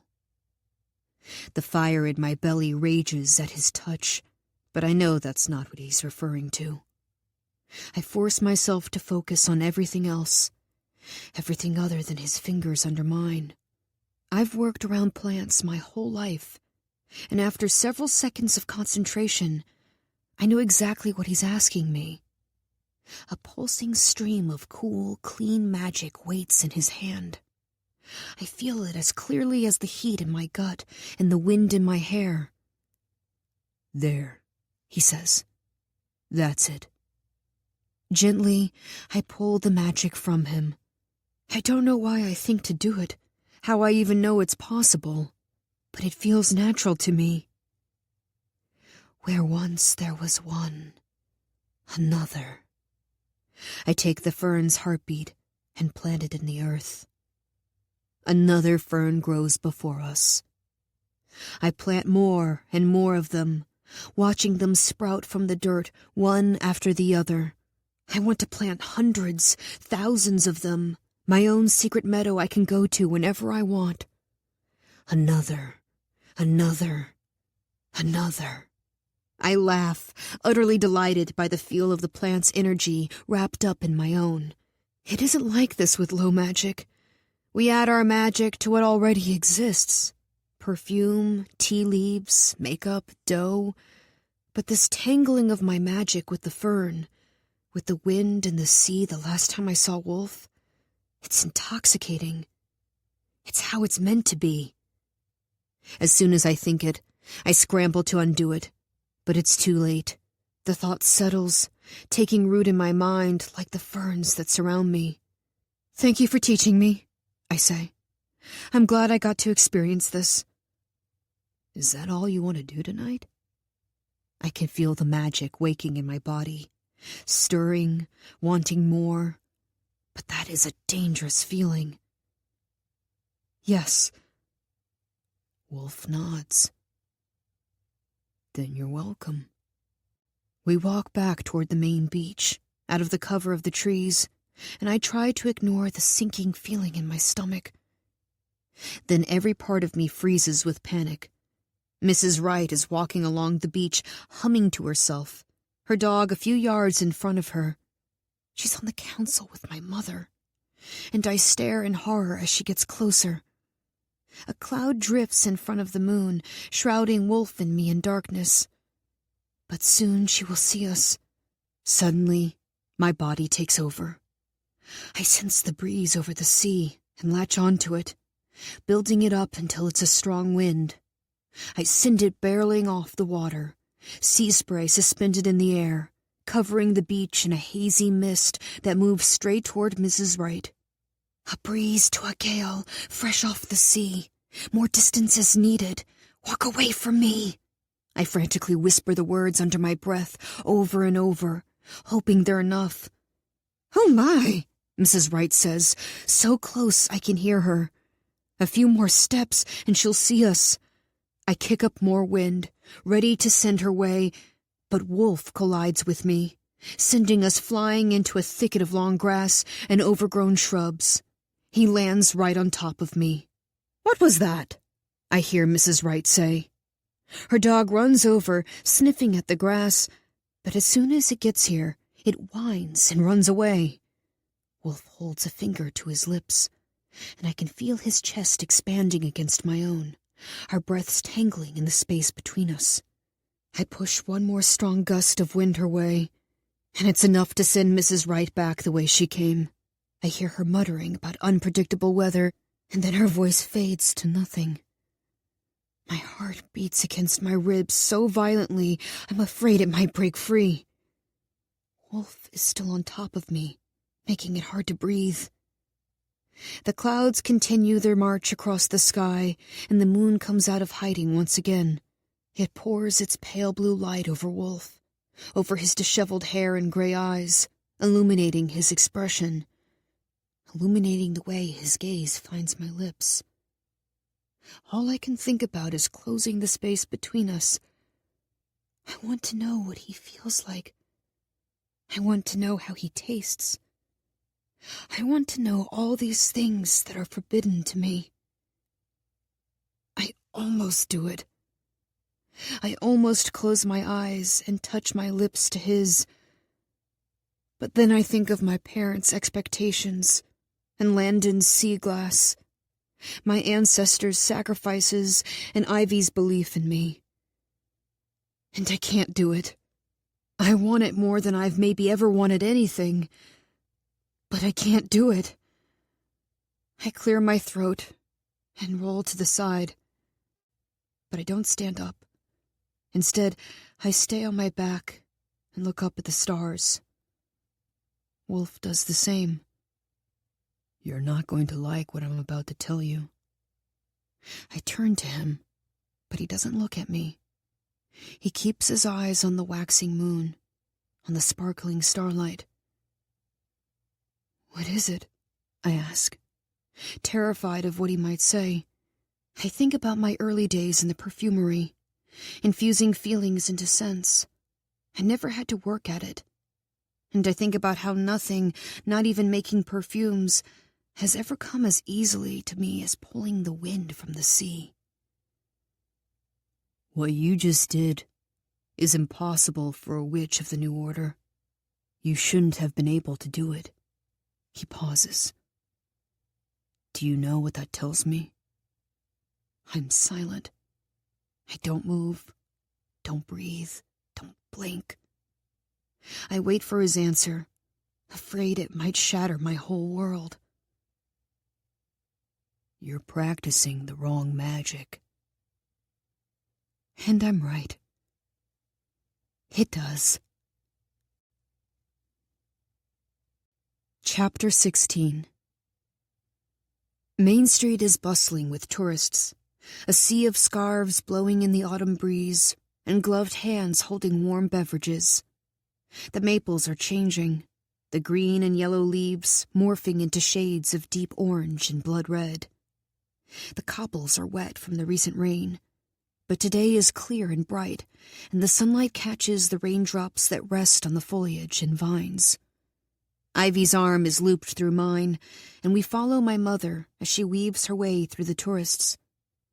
I love seeing the paper bags dangling from their hands, seeing the way our island is thriving, the way our magic is being appreciated. I'm scared by how easily it could fall apart. You're practicing the wrong magic. I shake my head and banish the words. The right magic is the magic that protects us, that lets us live freely and openly, that guarantees the safety of our children. Hey, where are you? Ivy asks, bringing me back to the present. Sorry, I'm here. Ivy rolls her eyes. Give my regards to Wolfe. Ivy, I say, hoping I sound harsh. Don't say his name anywhere near my mother. And I wasn't thinking about him. Whatever you say. She slows her steps, distancing us from my mom. I look at her. Say what you need to say. This is your heart on the line, Tana. I just want you to be careful. She doesn't start walking again after she says it. Instead, she swallows and twists her hands. And it's Landon's heart, too. The words are so quiet I have to lean in to hear them. I don't know about that, I say under my breath, then instantly regret the words. What do you mean? I shake my head and start walking again, but Ivy stops me. Forget I said anything. It doesn't matter. It matters to me. It's just something he said about duty mattering more than anything else. He said he couldn't promise me love. Did you ask for that? No, of course not, I say. I just asked that he be open to it. I guess I always thought that once we began our courtship, there would be a spark. I shrug. I realize how silly that sounds now. My mother is far ahead of us, and we start walking again, Ivy's arm looped through mine once more. It isn't silly. I don't know how anyone could spend an extended amount of time with you and not fall completely in love. He'll be a fool for you one day. Just give it time. I smile at the words, but my stomach is tight, because as much as I want to believe her, I don't think I do. I squeeze her arm. The weight of her next to me feels good, anchoring me to this world and this magic and this life. She's trying to protect me, and I'm grateful for it. We all need protection at some point, and I think this is mine. Because sometimes, in the middle of the night, when the witchery is sleeping, I feel myself slipping away to darker magic and broken rules, to the western shore, and a boy who's sharp and beautiful, like raw crystal pulled from the earth. And I don't want to slip away, so I cling to Ivy a little tighter than necessary as we catch up to my mother. Ready, girls? She asks, stopping in front of Mrs. Talbot's dress shop. "Let's find a dress," I reply. My mother nods in approval, then sweeps into satin and silk, like the autumn breeze down Main Street. "Hello, Miss Talbot," she says. We have the shop to ourselves. Mom set up a private appointment so that she, Ivy, Miss Talbot, and me would be the only people to see the dress before the ball. It seems a little excessive to me, but I'm happy to go along with it. I've been looking forward to the ball my whole life. Every witch has their own ball the night of their 20th birthday because it is the individual that makes our coven strong. With each witch who renounces dark magic and commits themselves to the new order, we get stronger. We get more stable. We get closer to the life we're striving for. And my ball will seal that life with the announcement of my engagement to Landon. My mother is right. I need the perfect dress. "Well, Tana, this is very exciting indeed," Miss Talbot says as she brings out a pot of tea and 3 teacups. We sit down on an ivory-tufted sofa that faces a raised platform with a wall of mirrors on the other side. The room is immaculate and bright, and sunlight streams in through the floor-to-ceiling windows, making the gilded mirrors glisten. "What are you looking for, dear?" Miss Talbot asks, standing in front of me. My mother begins speaking, but I cut her off. "I'd like something the color of the ocean," I say, as if I were born of the sea. Train in the back, no lace or frills. I want to look dramatic, alluring. "Tana, don't you want something a little brighter, softer?" "No." My mother takes a sip of her tea. "Very well. That sounds lovely." Miss Talbot claps her hands, then rushes to the back for fabric samples. My mind wanders as Ivy and my mom begin talking about Ivy's ball, which will be just a few months after mine. Their conversation is easy and smooth. They get excited about the same things and emphasize the same words. They are both such perfect products of their environment, put together and warm and powerful. Wolfe is wrong about low magic. He's wrong that we're cowards and a disgrace to witches. He thinks we're weak because he can't see past his narrow definition of strength. Strength is shrouding ourselves in a veil of passivity to save the people we love. Strength is allowing the mainlanders to see our vulnerabilities in order to be accepted. Strength is swallowing our words when people like Wolfe dare to label us as weak. I shake my head. God, he's infuriating. I huff and cross my arms, wanting nothing more than to storm to the western shore and tell him off. "Tana?" my mother asks, her teacup raised halfway to her mouth. "Sorry, what did you say?" She shakes her head and puts her cup down on its saucer, the porcelain rattling. "What is going on with you lately? You're unfocused and aloof. I need you to be here, Tana. This is important." "I'm sorry, Mom. I've just been tired." She looks at me for a moment, studying my face before finally nodding. "Well, try to get to bed early tonight. We can stop at the Enchanted Cup on the way home and get some of their Sleepful blend." "That would be nice. Ivy, why don't you tell me more about your covenant plans?" My mother picks up her teacup again and looks at Ivy. Sometimes I think Ivy is the daughter my mother wishes she had. I don't resent Ivy for it. Not at all. If anything, I wish I could be more like her. I have this incredible role to play, and I know I'm doing a poor job of it. Ivy would be better, and we all know it. But my last name means it's my responsibility, as if a name makes a difference. The thought startles me. It does matter, doesn't it? When did I start questioning these traditions and values that are pillars of our coven? But I know the answer. It was the moment I touched the moonflower and it didn't hurt. It was the evening I practiced a magic I was never meant to encounter, and it makes me angry, enraged that I've allowed a single person to plant these ideas in my mind. As I raise my teacup to my lips, I notice the porcelain is trembling in my hand. I quickly put it down, but it's too hard, and it slams into the saucer on the table. "Tana, be careful!" my mother exclaims. She looks mortified, even though Miss Talbot is still in the back. "Your behavior is troubling. Please pull yourself together." She shakes her head. "I certainly hope Landon has recovered from his autumnal swim with you." "Honestly, Tana, what were you thinking?" "There was nothing to recover from," I say. "It was his idea." "Here we are," Miss Talbot sing-songs as she comes out of the back with folds of fabric draped over her arms. All of them are shades of blue, deep navy and cerulean, stone and azure. The fabric shimmers in the light like the sea beneath a full moon, and I sit up in my seat and reach toward the silk. "Oh, Shauna, this is gorgeous," my mother says, pulling a piece of fabric from Miss Talbot. "That's the one I like best, too," I say. It's the stone silk, a blue-gray fabric that could be mistaken for foaming waves. Mom meets my eyes, a warm smile spreading across her face.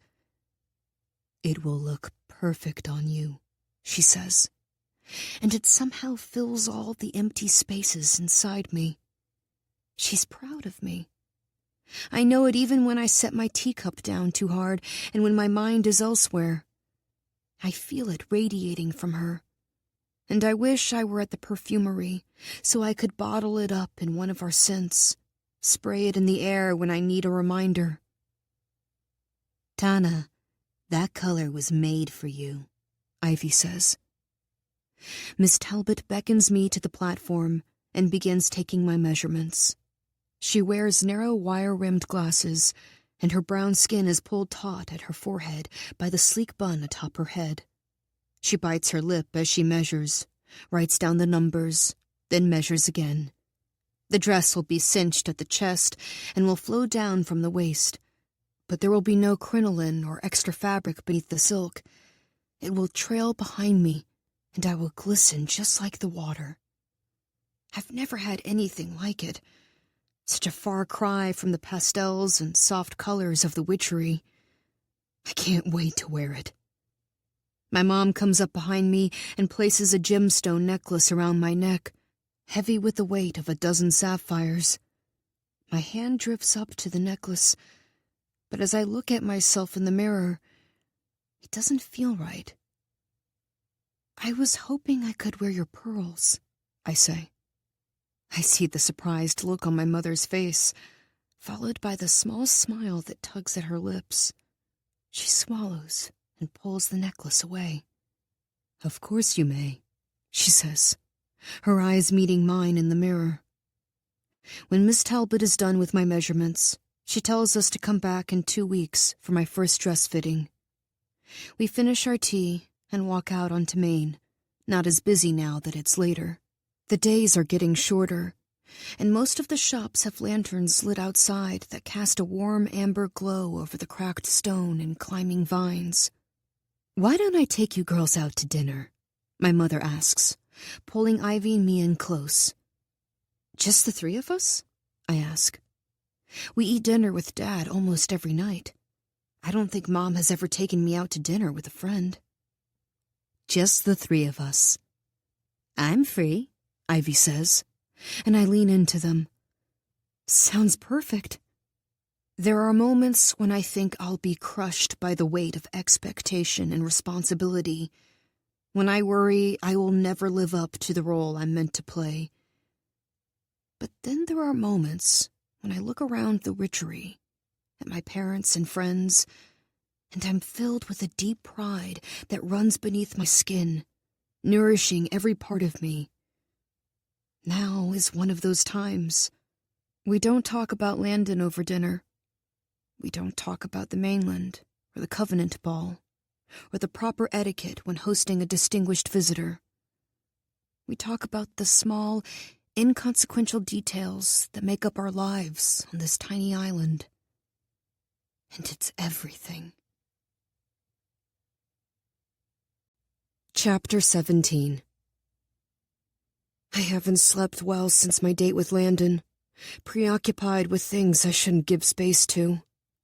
I'm frustrated by my lack of understanding and the incessant questions that hammer my mind. I wish I could let the moonflower go. Let high magic and Wolfe Hawthorne be carried away by a vicious current, never to be seen again. But I can't, and I'm so angry at myself for that. Once my parents settle in with their evening tea, I find my harvesting basket and slip outside. I need to clear my head, and I follow the shoreline to the western edge, to the wild coast where I won't be disturbed. I still haven't asked my mother about the moonflower, and I know I need to, that I need to put this to rest. But ever since that first night I met Wolfe in the field, an awful feeling has settled in my stomach. This could change everything. And in some ways, maybe it already has. But I'm trying so hard to stay in control of my life, and I think not asking is my way of doing that, of clinging to the way things were before I missed the rush. Wolfe would call me a coward. Maybe he's right. The perfumery is low on violet and narcissus, and I head to the trails where I know I can find more. It's a calm evening, a beautiful twilight settling over the island, and I hum to myself as I fill my basket with flowers. I start imagining the different perfumes I can make, what combinations I'll use, and what kind of magic I'll infuse them with. I make perfumes most days, and I never tire of it, never get bored or restless. Using magic for my hair and makeup is nothing more than a convenience for me, but when I'm in the back room of the perfumery, finding the perfect blend of fragrance and magic, I feel completely at home in myself. At least I did until I met Wolfe. Now I have to ignore a part of my magic that urges me to use more, and I will never forgive him if my low magic no longer feels like enough. I will never get over it. My basket is overflowing, and instead of heading north, back the way I came, I walk farther south. The southwestern part of the island is heavily wooded, and as I walk through the trees, I start to wonder if maybe there is a home among them, protected by magic. It feels impossible. I've explored every part of this island many times over, and yet I'm learning there is an abundance of impossibilities that are anything but.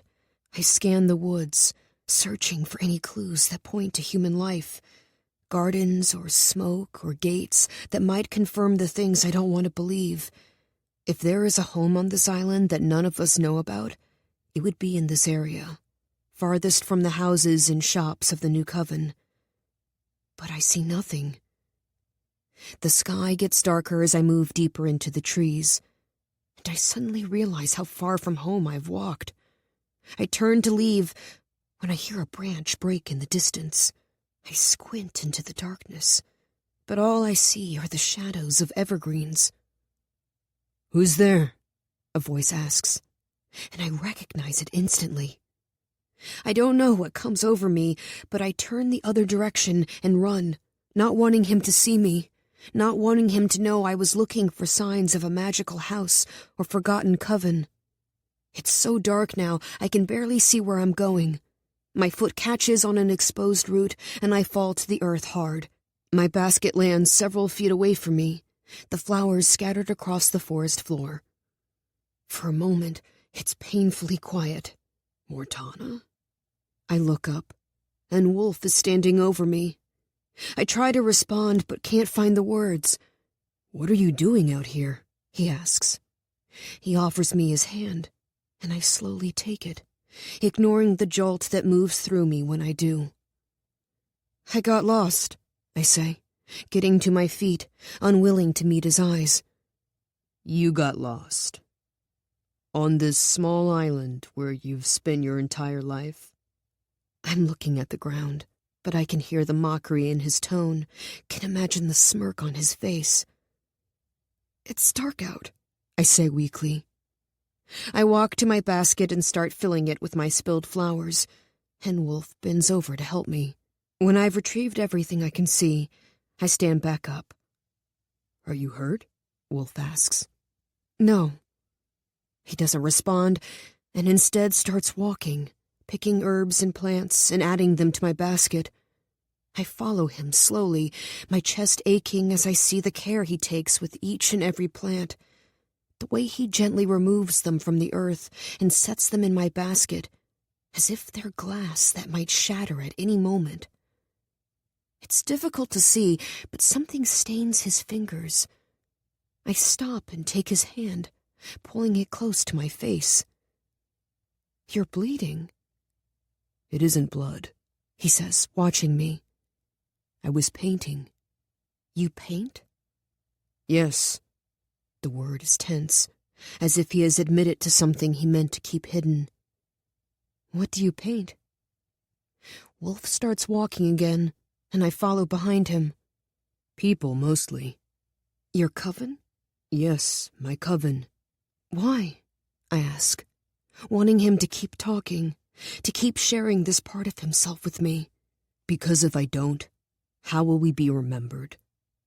The words take my breath away, the raw honesty of them. I want to say something to ease the anger in his voice, the pain, but there is nothing. My coven doesn't know his exists, a hidden life concealed in magic in the shadows of the trees. "I will remember." Wolfe turns to me, putting some cedar in my basket. "And will you tell your mother? Your future husband? Or am I a secret you will carry to your grave?" I stop myself because the answer hurts too much to say out loud. I stare at him, more shadow than person in the dense forest. He knows I can't tell anyone. That our protection and his depends upon the mainland believing that dark magic is gone. But it's a painful truth, one that will claw at my chest for the rest of my life. I'm stunned when his fingers find my face, gently trailing over my cheek and tucking a piece of hair behind my ear. "That's what I thought." He turns without another word, but I'm stuck in place, my hand coming to rest where his fingers were just moments ago. "I need to get home," I finally say, forcing myself to move. Wolfe slows, putting a narcissus stem in my basket. "What are you really doing out here?" he asks, ignoring my comment entirely. I turn and follow the sound of the waves, wanting to get to the shoreline, where the moonlight will illuminate my way home.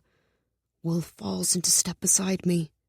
I don't respond until I've reached the beach and breathed in the salt air, letting it calm me from the inside out. Finally, I turn to Wolfe. "I came out here to harvest and started thinking about our conversation. And I don't know. I think I subconsciously went searching for proof that what you've told me is true." "You don't believe me?" "I didn't say that." "Then why would you be looking for proof?" I take a deep breath. "Because I don't want to believe you." I walk closer to the water and sit on the sand, tired and embarrassed and confused. "Why not?" "Because it's easier than the alternative." "And did you find any proof?"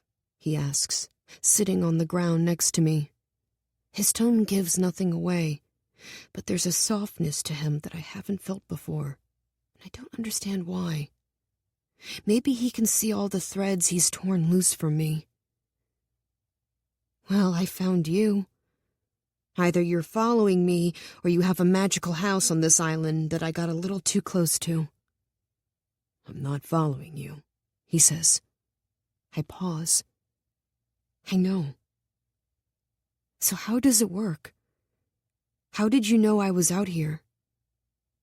Wolfe shifts next to me, and I realize he's uncomfortable too, not knowing if he can trust me, not knowing if he has shared too much, or if I'll go home and tell my mother everything I've learned. "There is a spell on the house that can sense heat signatures in the woods surrounding it. It was originally used to alert the witches to nearby animals. Before their crops began yielding food the witches needed to eat. We now use it as a kind of security system." As he speaks, the anger inside me grows. But it's more than that. It's sadness that this place I have loved with every part of me has kept secrets so large they threaten to break everything my coven has worked so hard to build. If you hadn't been there to stop me, would I have eventually bumped into your home? No. The magic would keep you walking in a loop through the forest. He watches me as he answers. I hate that you have an explanation for everything, I say, but I think what I really mean is that I hate that I believe what he says. I hate that his words have made me ask questions I never thought to ask. I hate that you require so many, he says. And I think what he really means is that he hates that we don't know about the life he lives, as if it isn't worth knowing about. And I don't know what to say, because part of me wishes I didn't know. Part of me wishes I could go back to before the rush and erase everything that came after, because I'm so scared of learning more. So scared of asking all the questions I want to ask. So scared. But past the fear, past the worries and doubts and uncertainty, is the undeniable truth that I want to know him. I want to know what keeps him up at night, the thoughts that pull at his mind, the reason his edges are sharp and his words are tense. And the thing that makes my eyes burn, that makes my throat ache with the truth of it, is that I want to know Wolfe Hawthorne more than I've ever wanted to know anything in my entire life. And it's devastating. Tell me what you're thinking, he says. I should lie to him, answer with something mundane, but he has somehow slipped into the cracks in my foundation. He and the moonflower in his magic, slowly breaking it apart. You might be the worst thing that's ever happened to me, I say, scared to meet his eyes, scared even to look in his direction. He exhales, picks up a stone from the beach, and tosses it into the waves. I know that. Then why? Why tell me you want to see me again? Why come find me in the woods when you easily could have let me be? He turns to me but doesn't speak until I finally look at him, a decision I instantly regret. Because I'm selfish, and when I see you practice my magic, the world makes sense.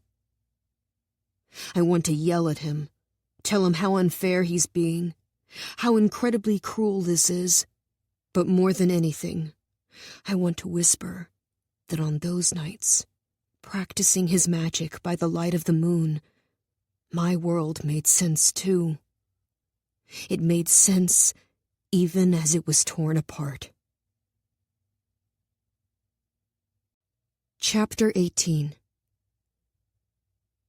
A week later, Ivy comes over to stay the night.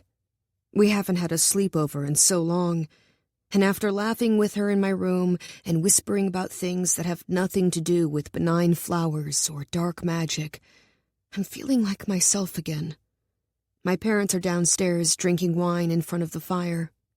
It's dark outside, and the lights in my room are dim. We're sprawled out on my bed with a bowl of popcorn between us. We've already had dozens of pre-orders for our Tandan tea, by the way, Ivy says. Seriously? Who's actually ordering that? Witches on this island who are finally breathing again after years of holding their breath. The words are serious, and I prop myself up on my elbow. That's nice, I say, my tone softening. And it is nice. I feel good knowing my relationship with Landon is bringing peace to a coven that was founded on fear. Should I put you down for a large bag? I laugh. Sure, I say. How's the shop doing anyway? Great. My parents are teaching me more and more. They expect me to be running it by next year. I have a ton of ideas for how to build our business and create more opportunities. If you create a wedding tea, I'm going to revolt. I will obviously be creating a wedding tea, and it will have a ridiculous name like, With This Tea, Tandan Weds. I choke on a piece of popcorn. The name needs work. I've got time. Seriously, though, I'm happy for you. The shop will thrive under your management. I know, Ivy says with a smile. It isn't arrogance. She knows her strengths and isn't willing to downplay them for the sake of appearances. It's one of the things I love most about her. I've been thinking, Ivy says, rolling onto her side to face me. Her tone shifts, more serious now.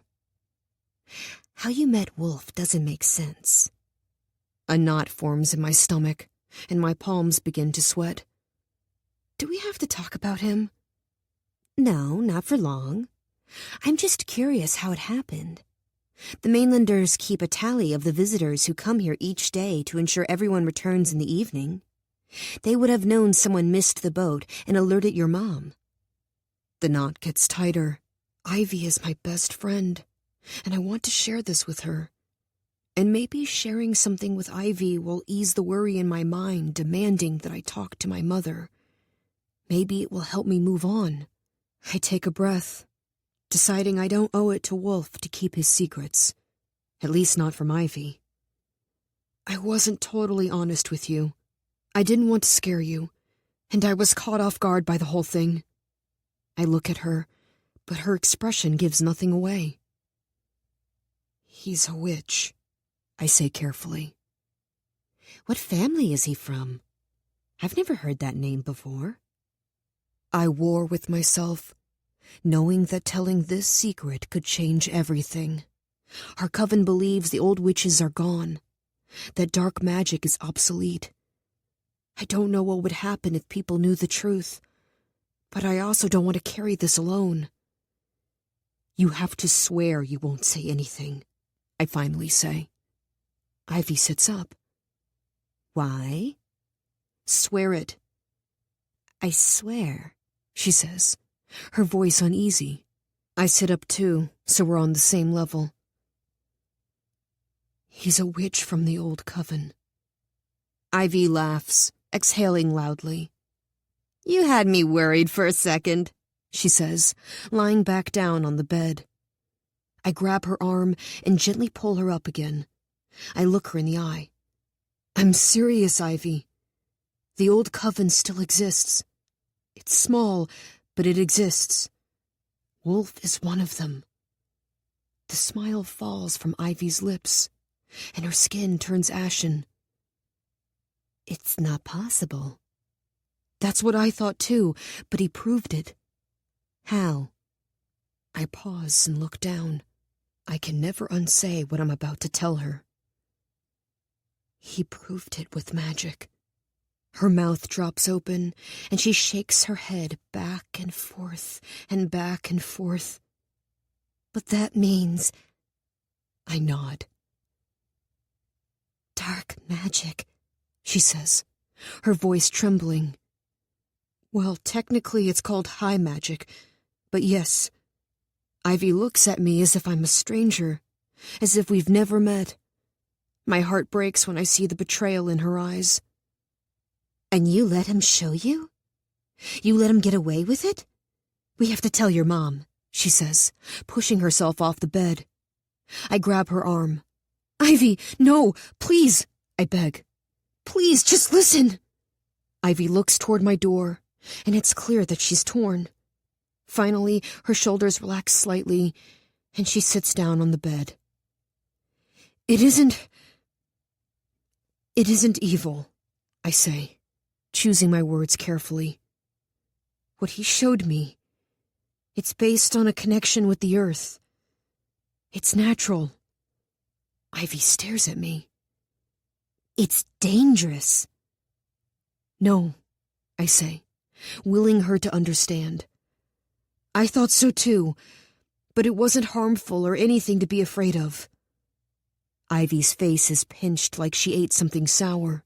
I can understand you having a rendezvous with a boy on a beach, but this? Do you hear yourself? How do you know he isn't using his magic on your mind? How do you know he hasn't charmed you to speak this way? Of course he hasn't, I say, before I even have time to think. He wouldn't. Would he? He saved my life, I say, when Ivy doesn't respond. What do you mean? I sink lower on the bed. I missed the rush. It was an accident, and Wolfe helped me expel my excess magic so I wouldn't die. You what? I know, I shouldn't have missed it, but I did, and the only reason I'm still here is because Wolfe helped me. But your life is tainted now, Ivy says. I look at her in disbelief. At least I'm alive, I counter, my voice rising. Would you rather I be dead? Ivy doesn't respond right away, and it hurts to see her examining the question, trying to find an answer that won't tear us apart. But then she shakes her head slowly. She won't say it out loud, won't dare put voice to it, but it's enough. I need to show Ivy, make her understand that my life isn't tainted, that what we've been taught to believe isn't accurate. She knows me better than anyone, and I know I can trust her with this. Let me show you something, I say, pulling her off the bed. We walk down the back staircase. My parents are still talking in the living room, and I quietly open the back door and lead Ivy outside. Our lawn is perfectly manicured, a vibrant green circle surrounded by plants and shrubs. Several ferns grow along the base of a maple tree. What are we doing out here, Tana? Ivy asks. Her voice is wary, but I know I can make her understand. My hands are in my pockets, and when I pull them out, several petals from the moonflower I forgot about are in my palm, remnants from when I gave Wolfe the memory keeper. See these? I say, holding them out to Ivy. These are petals from a moonflower, but I'm able to touch them. They aren't hurting me. Why aren't they hurting? I walk over to a fern and brush my fingers against the rough leaves, close my eyes until the magic inside me recognizes the energy of the plant. It flows to me freely, and I gently take it and tuck it in the dirt close by, whispering the words I used with Wolfe on the beach. Another fern sprouts. How could this be dangerous? Isn't this the most natural expression of magic? Working with the earth instead of harming it? Ivy's hand drifts to her mouth, and she takes a step away from me. Her eyes are wild, and she stares at the fern before her. You used dark magic. The words are so quiet, and she says them as if they're a terminal diagnosis, as if she's preparing herself to lose me. It was one thing when she thought Wolfe had used dark magic to save me. It's another thing entirely to know that I've used it too. I take a step closer to her. Don't you see? There's nothing evil about it. Even the way I reach him is beautiful. I say his name at midnight, and if he hears it, he comes. That isn't the point, Tana. Of course there's nothing evil about bringing another fern into existence, or saying a name at midnight. But the magic that created that fern, and enables you to contact Wolfe, is the same magic that heals what should not be healed, and summons spirits and plays the role of God. Her voice shakes, red-hot fury pouring from her. It is evil. And our ancestors realized that as soon as they gave it up. It poisons you from the inside out. Why do you think we've been able to sustain the New Order for so long? It's because we know now that dark magic is rotten. If you think it won't eat you alive, you're a fool. Ivy practically spits the words. This is the same magic that got our ancestors killed, Tana. If you need a reminder, I'm happy to walk you down to the docks right now so you can stare at the charred planks until you remember that the kind of magic you just displayed almost eradicated us entirely. How have you lost sight of that? She glares at me, and I don't know what to say. She's right, but I can't make myself believe it the way I used to.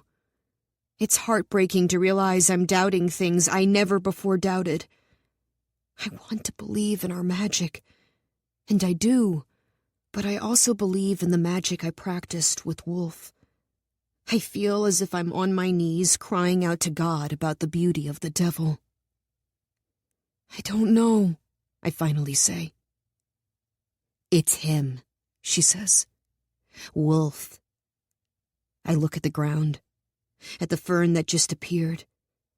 I want to hate it, to tear it from the earth and toss it far away. I want to be appalled at what I just did, to repent and do better. I want to be better. Tana, Ivy says, my name catching on a sob. I look up and see my best friend's eyes filled with tears for me. Is he really worth it? I want to yell, scream at her that it isn't about him. It's about magic, about what we're giving up to live this life. It's about being told a flower is deadly, only to realize it's just a flower, the same as all the others. But even as I think it, Ivy's words settle deep inside me, and I know she's right. He isn't worth it. His magic isn't worth it. I love my life. I love my parents and Ivy and the witchery. I know my marriage to Landon will be fulfilling in ways I can't even imagine. But Wolfe blew into my life like a tornado, uprooting everything. Destructive and dangerous. I see that now. My face falls and my eyes fill with tears. I look down at the white petals in my hand and shove them back into my pocket. No, I say. I'm sorry, Ivy. I'm so sorry. She watches me for several breaths. And then all the anger melts away, and she pulls me into her arms. I hug her back fiercely, so tight, telling myself that this is why the witches before me sacrificed so much. This is why we adhere to the new order and practice low magic. Ivy is everything to me. I would marry Landon and move across the passage, even if it only protected her, not this entire coven, this whole island. I'm sorry, I say again, pulling away and wiping my eyes. I don't know what I was thinking. You wanted something that was yours, she says simply. I nod. Maybe that is all it was. Wanting something solely my own before I bind myself to my coven and marry the man my parents chose for me. When she puts it like that, it sounds understandable. Reasonable, even. We walk inside and back up the stairs, and I close my bedroom door behind us. We finish the popcorn and laugh and talk, and I marvel at how easily we fall back into this. Nothing, not even dark magic, can pull us apart. But while Ivy sleeps soundly beside me, my mind races. It cannot find a place of rest. Mortana. I lift my head. It sounds like someone is whispering my name. I listen intently, but all I hear is Ivy's even breathing. I lie back down and close my eyes. Mortana. My eyes snap open, and I squint into the darkness. There is only one person who uses my full name. When I hear it a third time, I understand what's happening. Wolfe is using his magic, inviting me to the beach. I lay my head down and force my eyes shut, but even as I do, hot anger blooms in my chest and rises up my neck. My eyes burn, and it hurts to swallow. He isn't worth it, and I hate that he has put me in this situation, made me question all the things I love. He says my name one last time before giving up. Good. I hope he never says my name again. As soon as I think it, a tear slips down my cheek and drops onto my pillow. I wipe it away, take a deep breath, and try to find sleep. Chapter 19. 7 nights. For 7 nights, Wolfe tries to reach me, whispering my name on the wind at midnight, beckoning me to the western shore. And every whisper kindles the fire of anger inside me, spreading it through my chest and into my arms, up my neck and over my skin. All consuming. When he says my name tonight, I'm ready. I sneak out of the house and down the empty street, dodging the golden glow of the lanterns above me. I don't stop running until I reach the edge of the island, where Wolfe's back is bathed in moonlight. It's almost a full moon again. What do you want? I say the words before he even turns around, letting my anger sharpen them. He twists to face me. I want you to stop telling your friends about me. I stop walking. Excuse me? There are wind chimes at my home, and their only purpose is to sound when we're in danger of being found out. They went off last week for the first time in years. You're spying on us? My anger flares as I take a step toward him. I can't believe I let myself get mixed up with someone like him. We can't hear conversations. The wind chimes are magicked, and when certain words or phrases are used, they sound. We can only hear the chimes, not what was said. Regardless, they haven't gone off in years, which leads me to believe you're what set them off. So, once again, stop talking about me. Embarrassment mixes with anger, which is a terrible combination. I combust. I will tell every single witch on this island that you exist if you don't leave me alone. I wouldn't have called to you if the chimes hadn't gone off. If you want me to leave you alone, stop talking about me. Stop thinking about me. Stop making me gifts and using my magic as if it's your destiny. Heat infiltrates my head and clouds my mind, making it hard to think. I have a destiny, and it has nothing to do with your magic. He steps toward me. You really think you're fated for the governor's son? Sand sprays his chest and face before I even decide to kick the beach. He steps back and wipes at his eyes, a heavy silence falling between us. The ocean's constant roar isn't enough to cover up the beating of my heart. I'm sorry, I say, shocked by my actions. I didn't mean to get you. He spits sand from his mouth and blinks several times. Don't apologize, he says, his voice stern. You apologize too much. You don't apologize enough, I say. I can see my breath in the cold autumn air. Wolfe stands so close to me that it touches his face before vanishing. What do I have to apologize for? His tone is challenging and arrogant, and it reignites my anger. Everything, I say, gesturing to the ocean, as if you'll understand. You made me miss the rush, forcing me— I saved your life, he says, cutting me off. I was forced to use your dark magic and keep seeing you.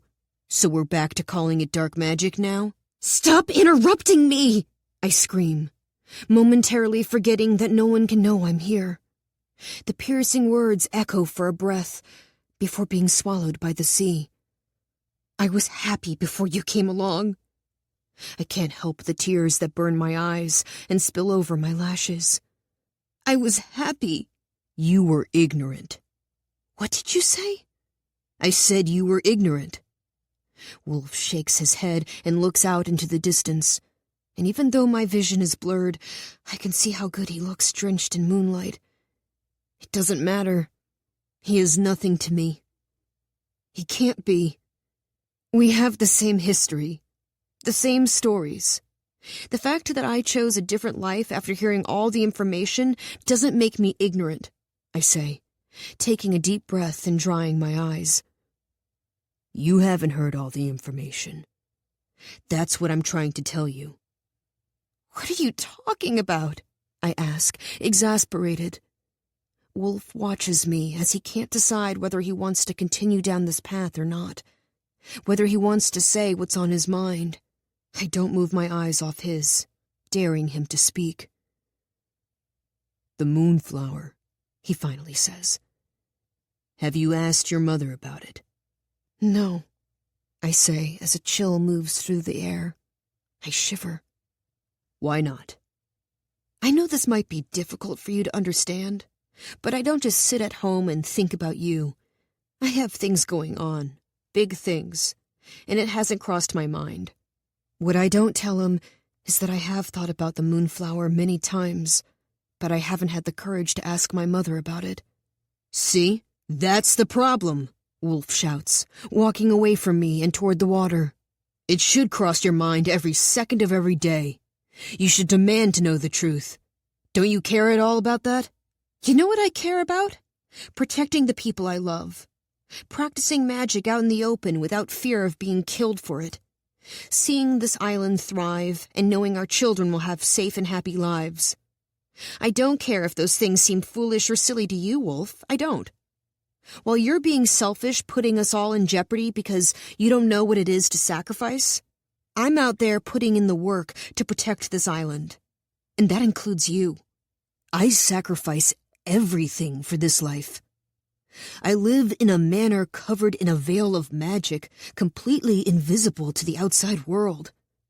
I have to travel by water because I can't risk being recognized. I grow my own food that's threatened every day by your currents eating away at my shoreline. I'm desperately clinging to a life you've all decided isn't worth living. And it's hard. His voice is getting stronger, but it isn't his usual anger. That's there, of course, but there's also a sadness laced into his tone, and it takes my breath away. Devastating. No one asked you to do that, I say gently. Exactly. No one asked because no one cared to preserve my way of life. No, that's where you're wrong. No one asked because no one was willing to die for it. We watch each other, the tension between us beginning to ease, melting away like snow in the spring. He believes in his life so fiercely he would do absolutely anything for it, same as I believe in mine. For the first time, I realize how similar we are, and I can no longer be angry at him. He is willing to die for something the rest of us have decided is evil. I wish there was something I could say that would ease his hurt somehow, but there is nothing. I was so angry at you when I came here tonight, I say. Why? He takes a deep breath and exhales slowly, as if trying to rid himself of the pain he has shown me. Because I blame you for making me question a life I've never before questioned. Questions are good, Mortana. I know that, and I know it isn't your fault if my choices don't hold up under scrutiny. He nods and stares out over the ocean. It's the first time I've seen him look tired, utterly spent after showing so much of himself. I want to reach out and touch him, let him collapse in my arms and rest. But he could never find peace there. Not when my name is Fairchild. Then I'm struck by an idea. A wild and ridiculous idea he'll probably never agree to, but I want to try. Will you do something for me? It depends on what it is. You've shown me your magic several times now. I want to show you mine. Will you make a perfume with me? Why would I do that? Because I'm asking nicely, I say, inviting lightness into my voice, trying to ease the burden of our previous conversation. Trying to ease something in both of us.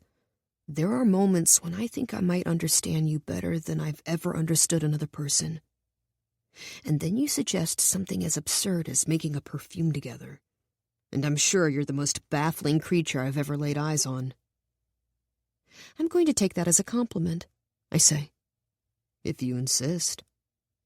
Please do this with me. It would mean a lot.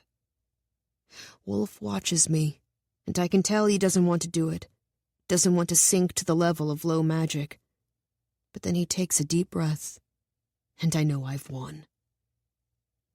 Fine. One perfume. We walk through the woods to the east of the shore, gathering wildflowers, leaves, and herbs. And as we do, we talk. Not about magic or the mainland or sacrifice, but about life, simple daily things we have never spoken about before. He tells me about the manor he lives in, a large home that's located near where he found me in the woods, hidden with magic. He tells me that he enjoys cooking and reading, and that he once set the kitchen on fire, trying to soften a loaf of bread that had gone stale. He tells me about the portraits he paints, that it is his goal to paint every single member of his coven. Who will paint your portrait? I ask. Mine? He pauses, as if he's genuinely surprised by the question. I suppose I haven't given it much thought. Well then, perhaps I will learn how to paint. He looks at me, tilting his head to the side as if he doesn't understand the words that I spoke. Something unrecognizable passes in his eyes, and I'm certain there is not an artist alive who could capture the brilliance of this man. I'm certain I would want to try. I'm staring, so I look down and change the subject. I tell him about my parents' shop and my love of swimming, and that I used to talk to the wildflowers I picked for our perfumes, a habit I am still not entirely rid of. Wolfe smiles when I say that, and I laugh because I know it's absurd, yet it spreads warmth through my body. I follow Wolfe to the field where we met, and he picks several blades of grass before we head back to the beach. I grab 4 large rocks, and we sit on the shore as stars twinkle high above us. Okay, first we need to bruise the materials we've gathered, I say. I demonstrate by putting the petals of the wildflowers on one of the rocks, then grinding them down with the other. Wolfe does the same, and soon we've gone through everything. What do you want the base notes to be? These will be the foundation of the perfume. I suppose the grasses, since that's where I met you. He says it casually, but it still makes my heart pick up speed. I set aside enough material for the base notes, and then we move on to the middle and top notes. Once he's made his selections, I measure everything out and bundle it all together. Now it's time to spell it, I say. Is there anything in particular you'd like? You decide, he says. I place the bundle between us and decide on peace. I didn't understand until tonight that it's something he's missing, something he can't have because he lives in terror of his way of life being destroyed. And while a perfume can't fix that, it can give him moments of respite. I close my eyes and pour my magic into the flowers, but Wolfe stops me. I look at him. Speak it out loud, he says. I want to hear you. I swallow hard, his words affecting me in a way I can't name. I can feel it, though, moving through my body, slow and warm, blooming from my center, and I have to look down, scared that he'll see what I'm feeling. Okay, I say quietly. I close my eyes and start again. Worries cease, and tensions ease. When he smells this fragrance, surround him with peace. I whisper the words as magic drenches the bundle, infusing it with the spell. Then Wolfe's voice joins mine, and we say the words together, his magic softening, molding itself to the rules of my world. I'm shocked when my eyes begin to burn, and I keep them squeezed shut, pushing down my emotion so Wolfe doesn't see it. We speak the words many more times than necessary, but I don't want to give it up. This moment that has somehow imprinted itself on the deepest part of me.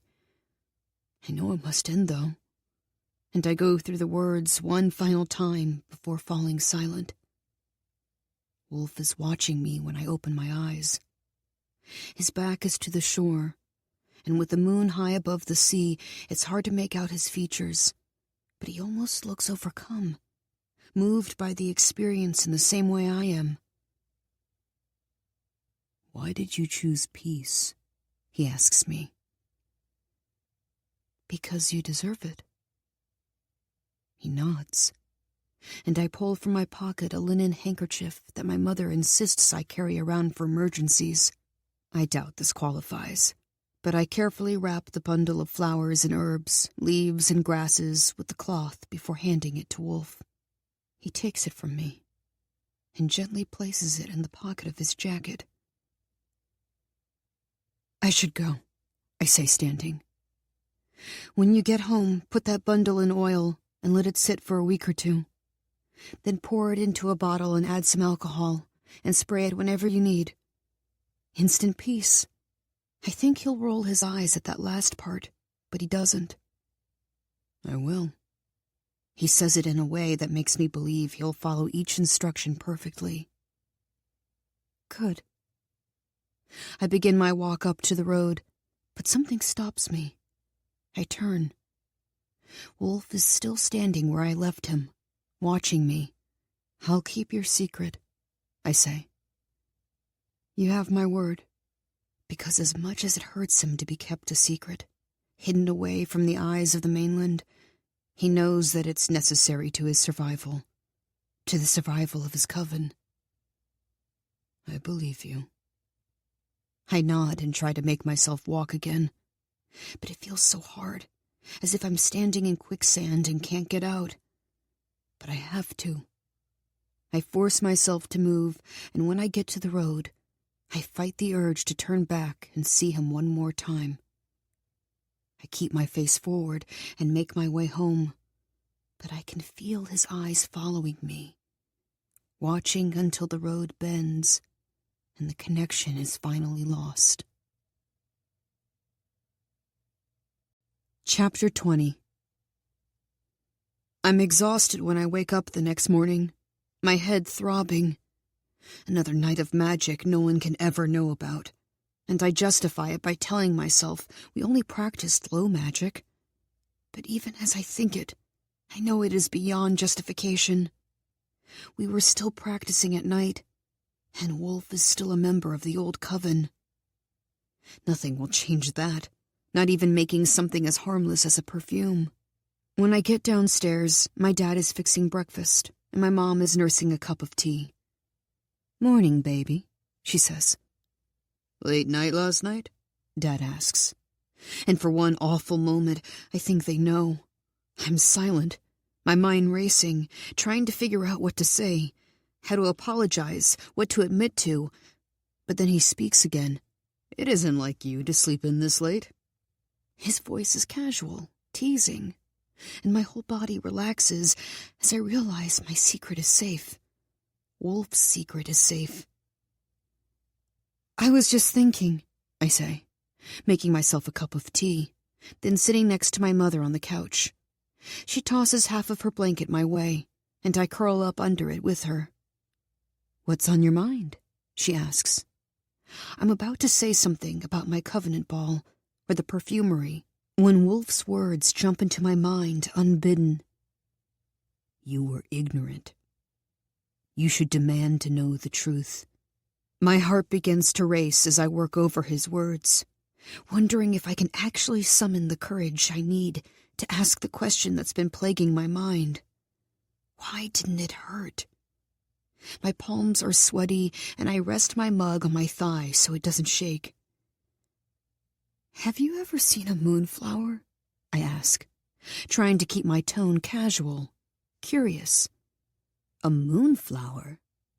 Whatever made you think of that? Mom asks. But she doesn't sound upset or suspicious, so I keep going. I thought I saw one on the island, I say. I was wrong, of course, but that's what made me think of it. I hate lying to her, but I want to have this conversation, need to have it, and the only way is for my mother to believe it's innocent. Mom leans back on the couch and looks past me. Once, when I was a young girl. The flowers had been eradicated by that time, but every once in a while, a stray seed would survive in the earth and bloom. That's why we're so adamant about teaching the risks of the flower. It's extremely difficult to get rid of a plant once it's made a home somewhere. And while we've done a very thorough job, It's never a guarantee that they're completely gone. What did you do when you saw it? I was with your grandmother, and she noticed it at the same time I did. She roped off the area until an official from the mainland came over and uprooted it. They're beautiful. I wish I could have seen it at night, when it was blooming. What if another one appears on the island? Oh, honey, I wouldn't worry about that.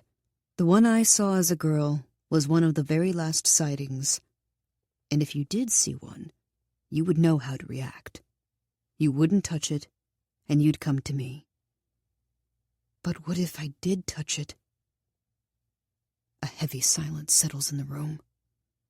The noise of my dad preparing breakfast has stopped, and my mother looks at me with interest. Why would you ask such a thing? She says, as my father slowly steps out of the kitchen, waiting to hear how I'll respond. I just want to know what would happen. You know what would happen. It would cause you unimaginable pain, and you'd die within the hour. Those flowers are extraordinarily dangerous, and that's why we went to such great lengths to get them off the island.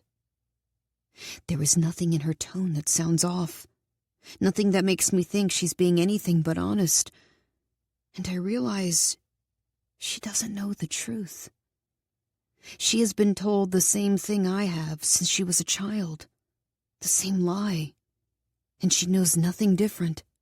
I grasp for some kind of explanation, something to make sense of a falsehood this far-reaching, but I come up short.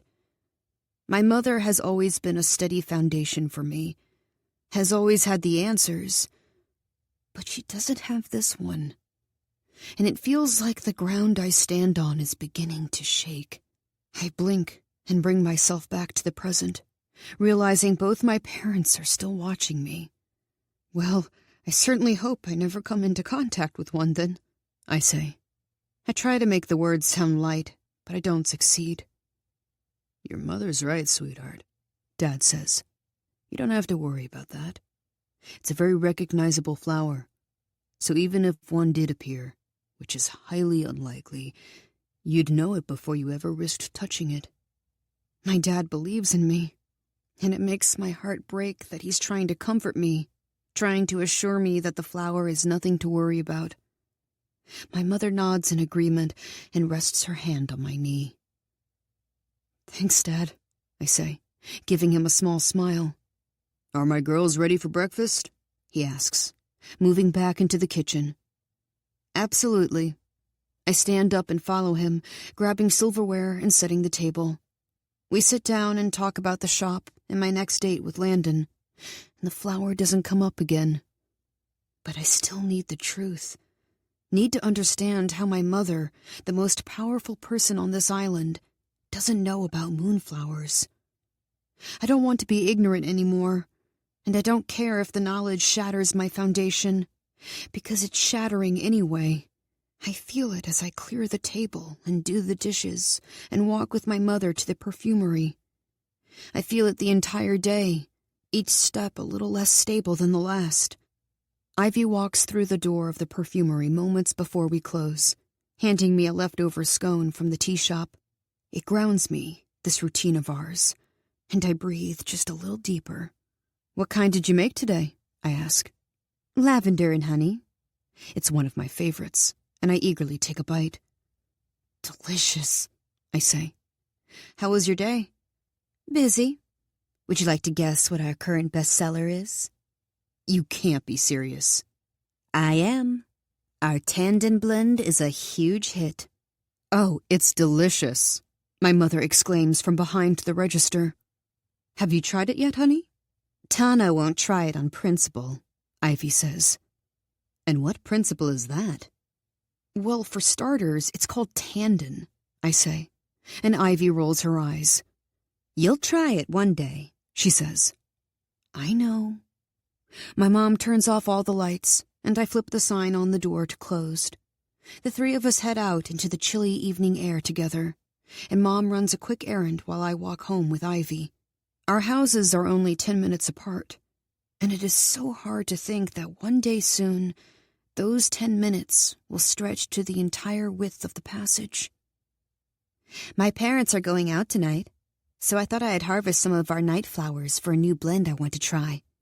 Do you want to join me? Ivy asks. Usually, I'd accept right away. I love harvesting at night, when the island sleeps and the moon is my guide.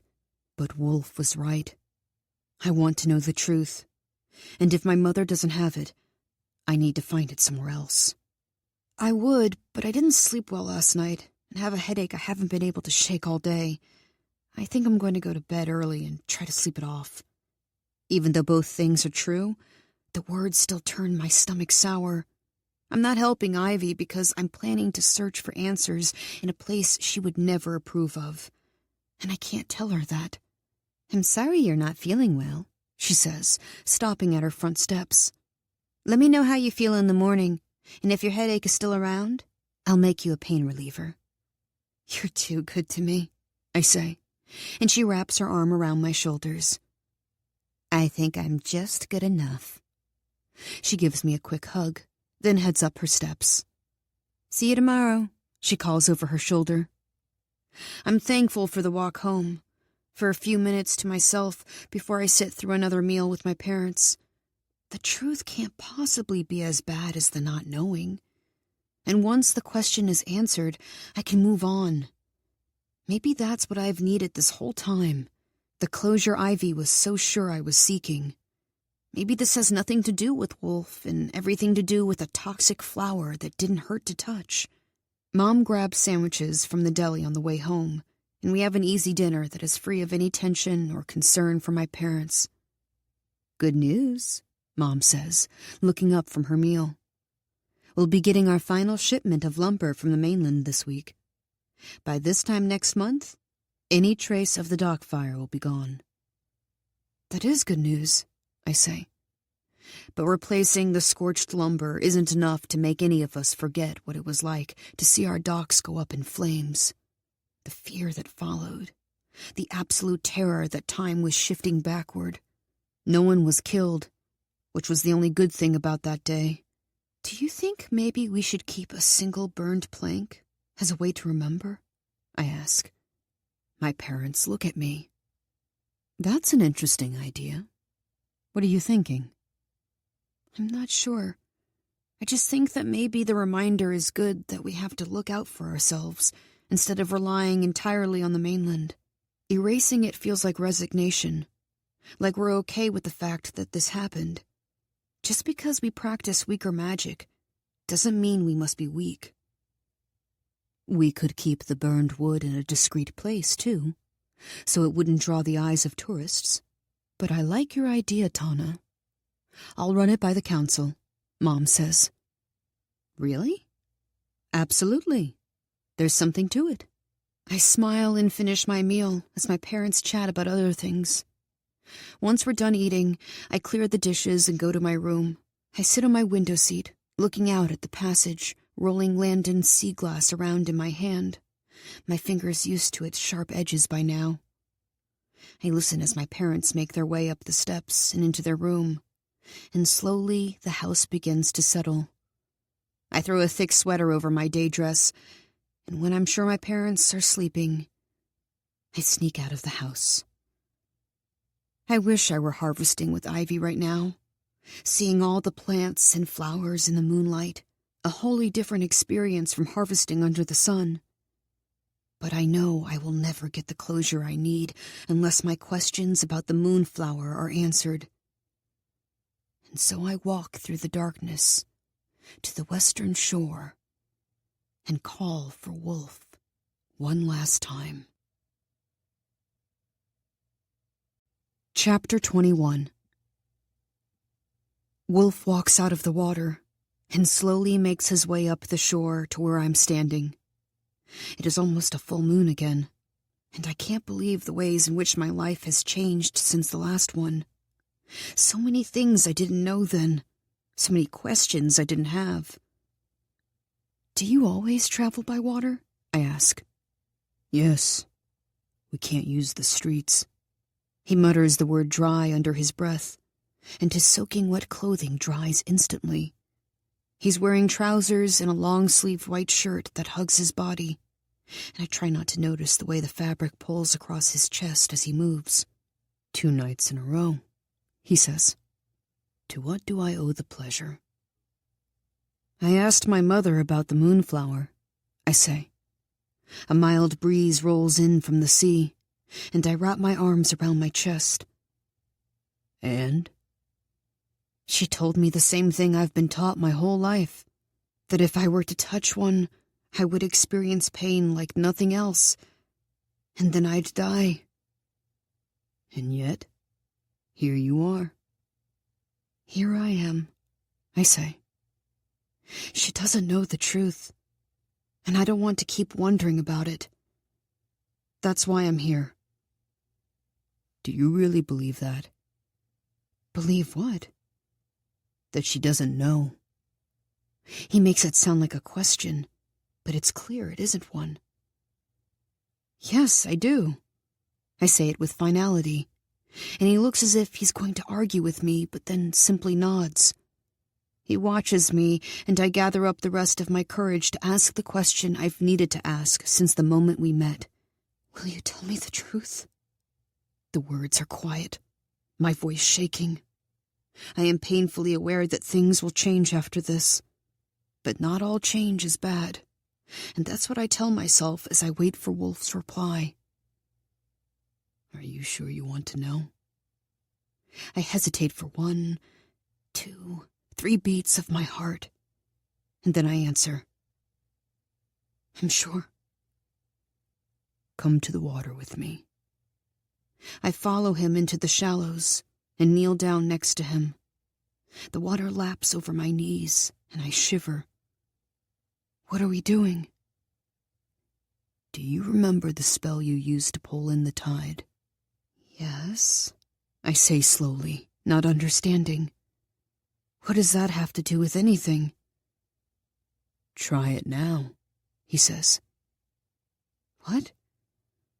Why? Just trust me. Do the spell. I sigh and shake my head. I close my eyes and focus on the water around me, on the way it feels on my skin, and I call to my magic. Gentle tide, waters low, rise to us now, send us below. I speak the words over and over, the same ones I used last time, but nothing happens.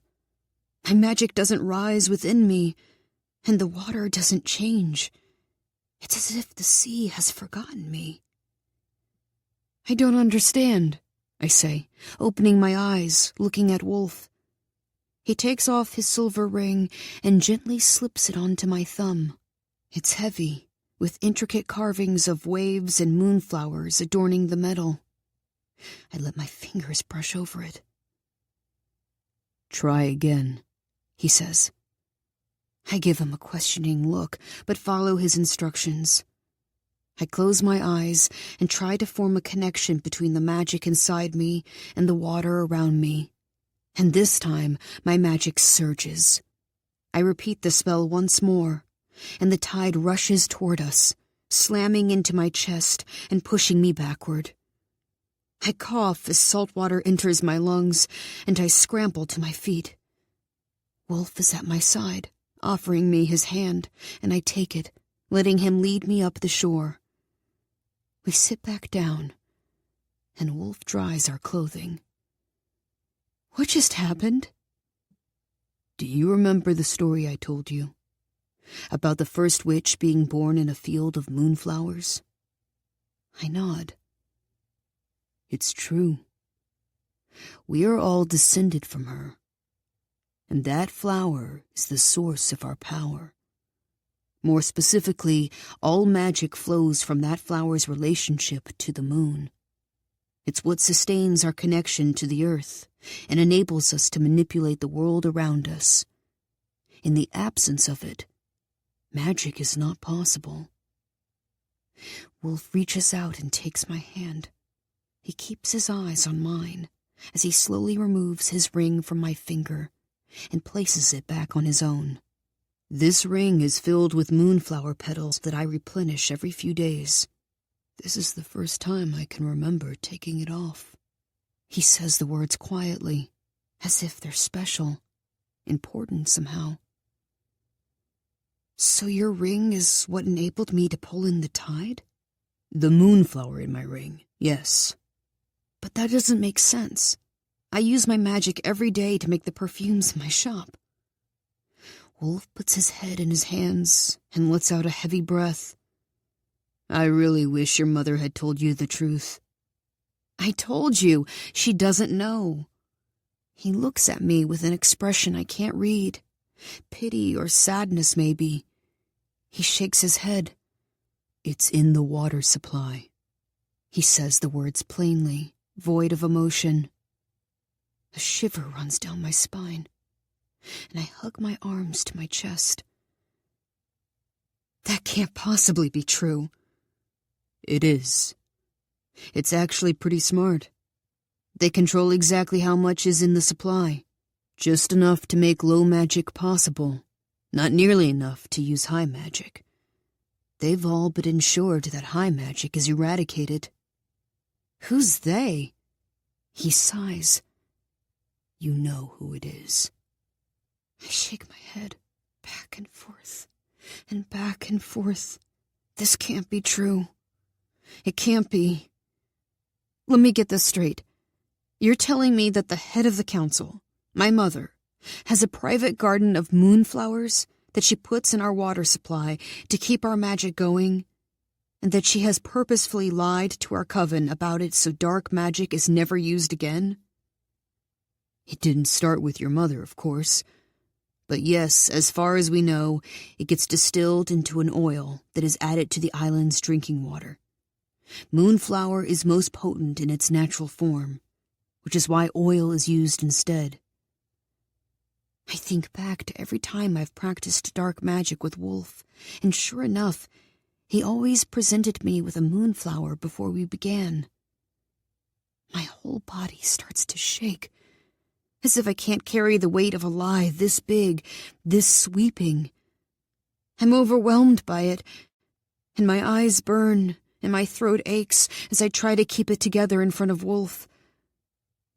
What an incredible lie. I put my head in my hands, not wanting Wolfe to see my undoing. I couldn't make the pieces fit when I thought my mother didn't know the truth, but everything makes more sense if she does. And of course she does. As the pieces fall into place, the ones inside me break apart. I feel a soft touch on my back. His hand is still for a moment. Then he moves it in circles. When I finally feel like I can speak again, I lift my head and take a long breath. I'm sorry, Wolfe says, and there is no derision or superiority in his tone. He means it. Me too. I think Wolfe is about to reply, but he just looks out at the water. Finally, he says, They're going to kill me for this. More to himself than to me. He exhales, heavy and slow. I want to show you something. I don't think I have the energy for anything else tonight. Please, he says, one of the few times he's ever sounded gentle. I think it will make you feel better. I can't go with you. Yes, you can. Just give me this. After tonight, you never have to see me again. I promise. But you're already here. And there's something I want you to see. I think it will make a difference. For what? For you. When I look at him, I don't see deceit or lies. I see sincerity. No magic, I say. I can't do it tonight. I can't. No magic, he agrees. He offers me his hand, and I stare at it for the span of a breath before taking it. I follow him as he walks into the water. By the time it's up to my waist, I'm worried. What are we doing? Looking for a current, he says, as if it's obvious. A current? Yeah. I'd have found it already, but it's no longer the only current close to the island. I don't miss the accusation in his voice, but for the first time, I don't feel like it's directed at me. What do you need a current for? He looks at me then, beautiful in the moonlight. To go home. The water is freezing, and goosebumps rise along my skin. I'm so cold, but I follow Wolfe even deeper. I don't understand. I wasn't lying when I said we can't use the streets. The only way to reach the manor is through an ocean current that goes directly to our home's shore. So we are technically using magic tonight, since the current itself is magic, but we aren't the ones creating it. The water is up to my shoulders now. I'm so cold, but there's also a thrill running through me at the knowledge that I'm being taken somewhere no one in my coven has ever been. No one even knows it exists, and I lean into the feeling because it edges out the pain of being lied to. It will still be there waiting for me once I'm home, but for now, I push it aside. I know I should be terrified. My parents would never find me if something happened, but it feels vital that I go, that I learn about this part of my heritage, that I let myself be uncomfortable and see for myself the life that's been hidden from me. Mortana, Wolfe says, turning to face me. The water rolls and moves around us, but my feet are firmly on the sandy ground. I have loved this sea for as long as I've lived, and I will not start fearing it now. Yes? I'm trusting you with this. Don't make me regret it. I swallow hard. I won't. He searches my eyes for another breath, then nods. Good. Suddenly I realize I've never seen Wolfe in sunlight. The one time we met during the day, the sky was blanketed in dark clouds, and I wonder if he's as beautiful at noon as he is at midnight. I wonder if the sun loves him as much as the moon does. He steps closer to me, and we both drift up, moving with a wave that rolls through us. This is intense the first time you do it. I need you to hold on to me and not let go for anything. Do you understand? Yes. Okay. It's coming for us. He takes both my hands and places them around his neck. Then he gently grabs my hips and pulls me into him. Wrap your legs around my waist. His voice is low and rough, making my insides roll like the ocean around us. I let the water lift my legs, drifting from the security of the ocean floor. I wrap them around Wolfe, my entire body touching him. Okay? He asks. I nod. We both breathe raggedly, watching each other. Don't let go, he says, the words more prayer than command. I won't. His eyes are full of some unrecognizable thing, not the usual anger he carries, but something fragile, delicate. Then he guides my head onto his shoulder, and I wrap myself around him as tightly as possible. I wonder if he can feel my heartbeat through my chest, if he can sense that this is the biggest adventure I've ever been on. Take a deep breath, he says, and I do. Then we're sucked into a vortex of water, and the only thing I can think about is not drowning. The current brings us into its center, swirling us around and around, as if we're leaves in the wind. I feel Wolfe's arms tightened around my waist, holding me firmly against him. We're pulled away from the western shore, but I can't tell what direction we're going. Water churns all around us, rolling over my head and into my nose, forcing me onto my side and back up again. I gasp for air and swallow water instead, choking. My impulse is to push away from Wolfe, to kick my legs and thrash my arms and get out of the hungry current. But he is steady, holding me close, letting the current carry us. I feel myself shaking in his arms, feel when his hand drifts to the back of my head. Another wave swallows us, and all I can hear is the churn of the water. It whips us around, and we tumble through the sea, clinging to each other. Then something changes. The current slows, pulling us along at a rate that doesn't make me fear for my life.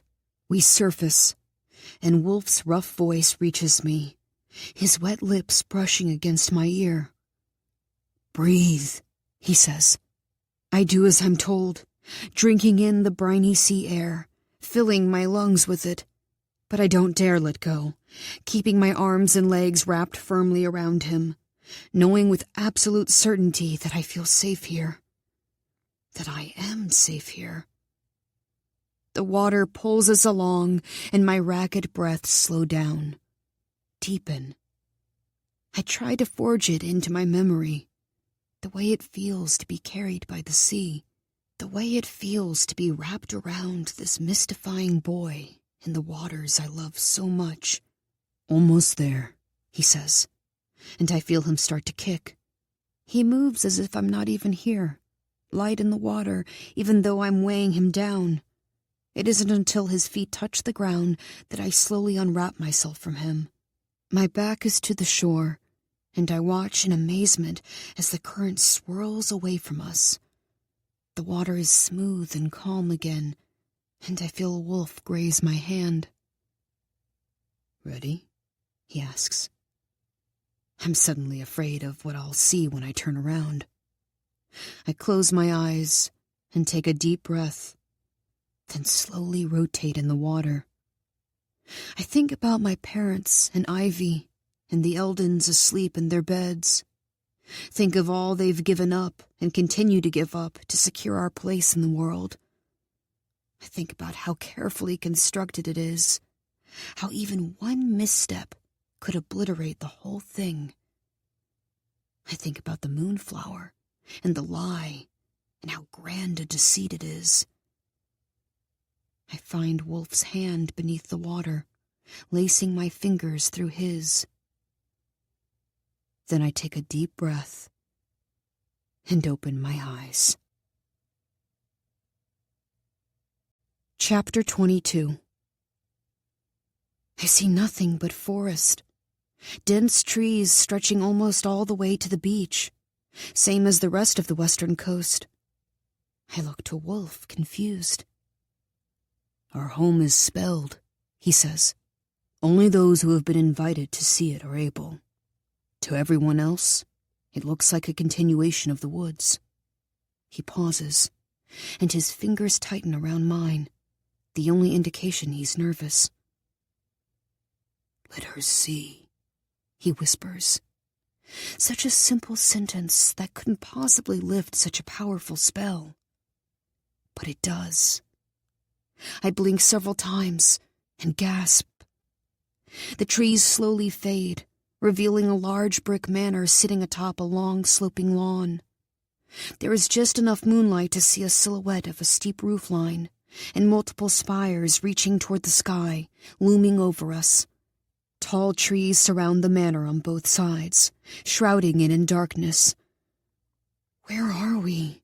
I ask, staring in wonder at the size of the house, completely awed that it has been here hidden all these years. "We're about 3 miles south of where you do the rush, on the southwestern shore of the island. You were practically in our backyard the night I found you harvesting." I had no idea, I whisper, more to myself than Wolfe. "Yeah, that's kind of the point." Wolfe leads me out of the water and onto the rocky beach. 3 stone steps put us on the lawn, and we follow the path that leads to the main house. "Try," he whispers, our clothes drying in an instant. A low layer of clouds settles over the manor, hiding it from the moon. Soft orange light flickers from glass lanterns that hang on either side of the door, illuminating dense ivy that stretches from the earth to the pitched roof.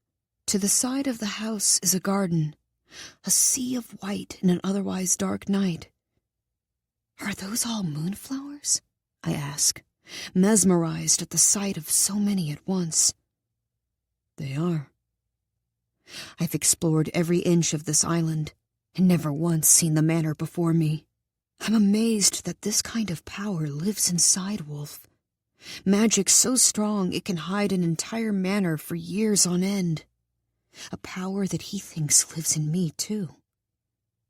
"This is your home?" I ask, taking in the cracked stone pathways and the candlelight flickering on the brick walls. "It is," he says, looking up at the manor. "We all live here together." "How many of you are there?" He pauses.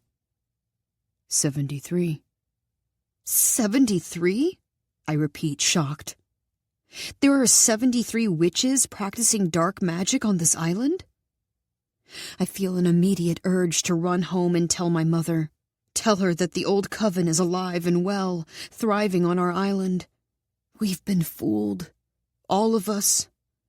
In this moment, my mother's lie doesn't seem so bad. Not when this exists. Not when there is a manor full of dark magic and old witches and powerful spells. She'll be devastated. "Mortana, you're at my home," Wolfe says. "Do you think you can refrain from using offensive terms while you're here?" I barely hear him. I think there was a lightness to his voice, but I'm not sure. My mind is racing and the world seems to spin around me. My stomach clenches and my head lolls back. "I don't feel well," I say. The spinning gets faster. Wolfe's arm catches me around my waist as I collapse. Then, total darkness. When my eyes open, I'm in a cozy room on a soft bed. Dark mahogany beams stretch across the ceiling, and the same wood makes up the four-poster bed.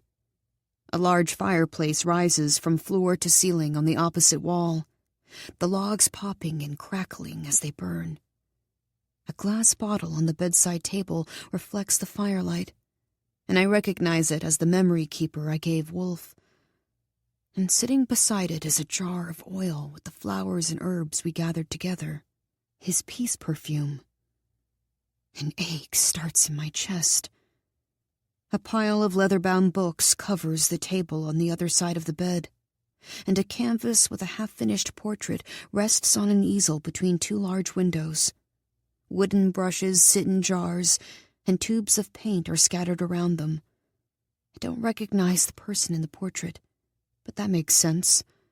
Theirs is a hidden life, just like Wolfe's. I'm mesmerized by the painting, by the incredible detail it holds, by the hours he must be spending on it to get it exactly right. I wonder what my portrait would look like if he were to paint me. But a sadness moves through me as soon as I think it.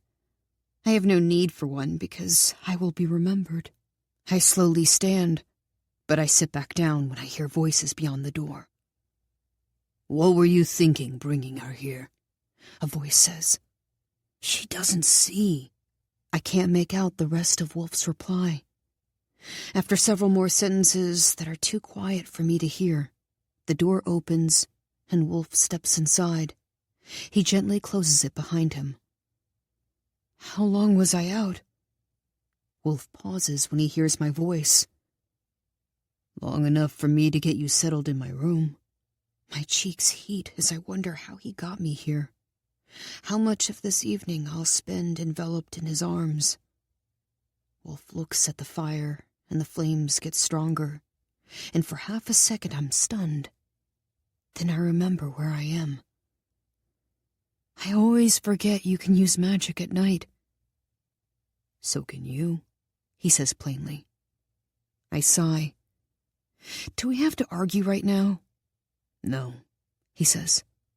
"We can do it later." He moves closer to me, and I realize it's the first time I've ever seen him indoors.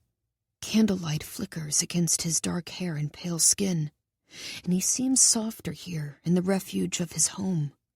His gray eyes don't hold the same anger they usually do, and the muscle in his jaw isn't tensing every few seconds. He's still him, but he's comfortable here. Comfortable and perfect. "You're staring at me," he says. You don't look as disagreeable here.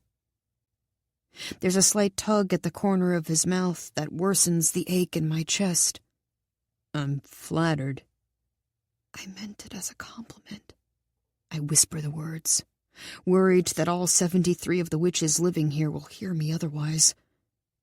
Wolfe shakes his head and looks away. I know you did. I feel as if I've said the wrong thing, so I don't say anything else. How are you feeling? He asks me. Embarrassed?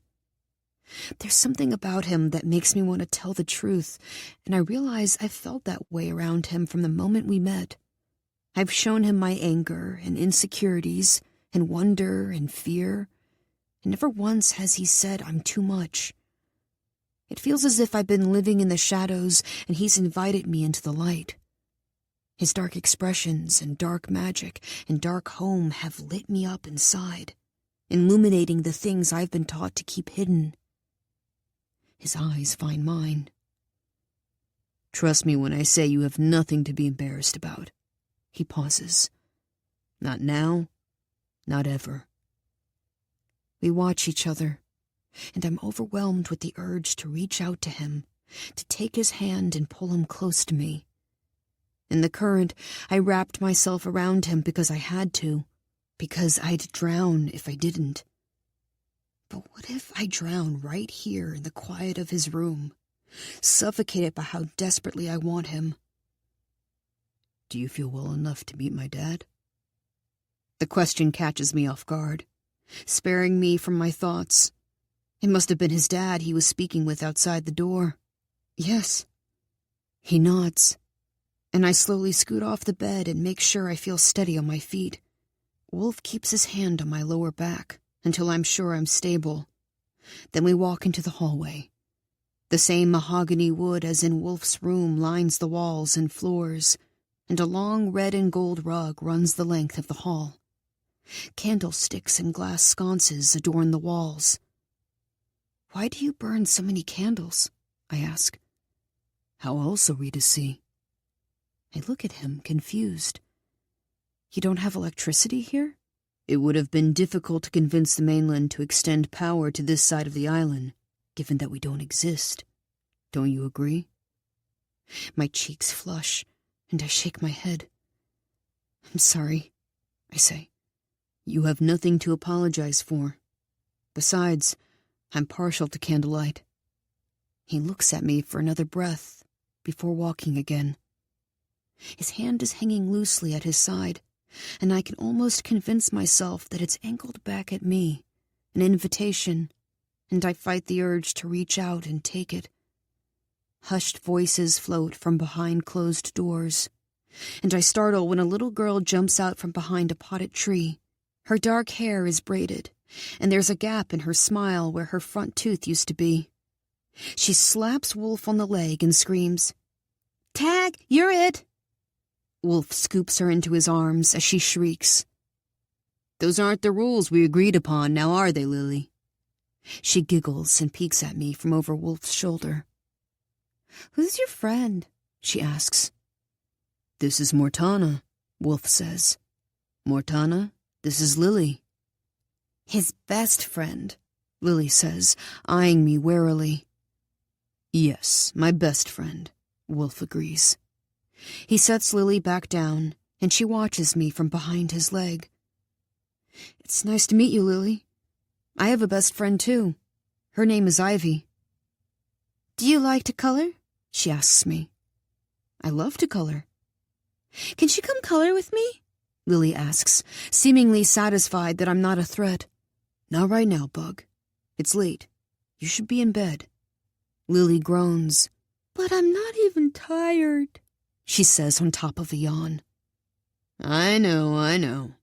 But you need to rest up for our game of tag tomorrow, Wolfe says. Unless you want to lose. Lily's mouth falls open. I'm not going to lose, she says. And then she runs down the hall and slams a door behind her. I like your best friend, I say, following Wolfe down the grand staircase, steadying myself with the iron railing. She'll be pleased to hear that tomorrow. When we get to the bottom of the stairs, it's louder, Voices carry from the right side of the manor, which I'm assuming houses the kitchen, and there are several witches in a formal room to the left, practicing spells. There are lit candles all over the room, and the flames get higher and lower with the words the witches speak.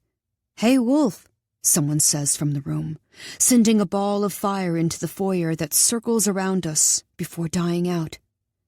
"Show off," he says in return.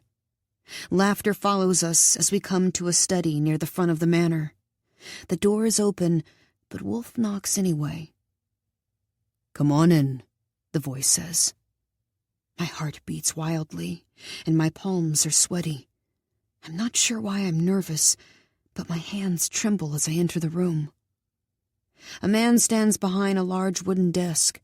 A fire crackles in the stone fireplace, and lanterns flicker along the walls.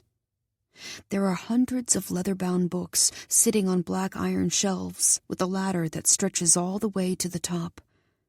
I can't help it when my fingers drift to the wall and gently touch the old books. "Are these grimoire?" I ask, amazed. We have new texts that document the new order of magic, but the old books, where our ancestors kept all their spells, were removed from our coven. When we stopped using dark magic, there was no longer a need for them. But I'm completely in awe, standing in a room with so much magic, so much history. "They are," Wolfe says. There's a large old book open on a stand in the middle of the room. The corners are curled and yellowed, but the pages are still legible. It's a spell for transferring life, and my fingers trace the words that explain how to take one life to save another. I remember Wolfe telling me that magic is all about balance. It makes sense that we can't simply save a life. There are consequences. Magic stirs inside my belly as I read the words, and it scares me, the undeniable connection I have to this magic. "You're practicing the wrong magic." "You must be Mortana," the man says, breaking my concentration. I pull my hand from the grimoire, and heat settles in my cheeks. "I am." The man looks so much like Wolfe, with his sharp jaw and wild dark hair, his eyes that look like the sea during a storm. But he's softer in a way. His pale skin sags just slightly, and he wears wire-rimmed glasses that have slid down his nose. His eyes crinkle at the corners when he smiles at me. "I'm Galen, Wolfe's father. Welcome to our coven." He extends his hand to me, and I take it, noticing he wears a ring almost identical to Wolfe's. "Thank you." My words come out quiet and shaky. An entire world has been opened up to me that I know nothing about, and it calls everything into question. My coven is so close to getting what we've always wanted, and the manor I'm standing in threatens to undo it all. How could we not know they exist? "I'm aware this is a lot to take in," Galen says. "We like to keep ourselves hidden. I'm sure you understand why." "How long have you been here?" "Since the new order of magic became the standard. When your coven formed, almost all the witches joined, leaving very few who kept to the old order. We shared the island for a while, but as the years went on, the new witches realized that if the mainland found out high magic was still being practiced, it would compromise everything. So we met with the council and formed a somewhat tenuous alliance. We agreed to remove ourselves from the community of the island and stay hidden, and they agreed to keep our secret. That was generations ago. Over time, the new witches began to think of us more as myth than anything else.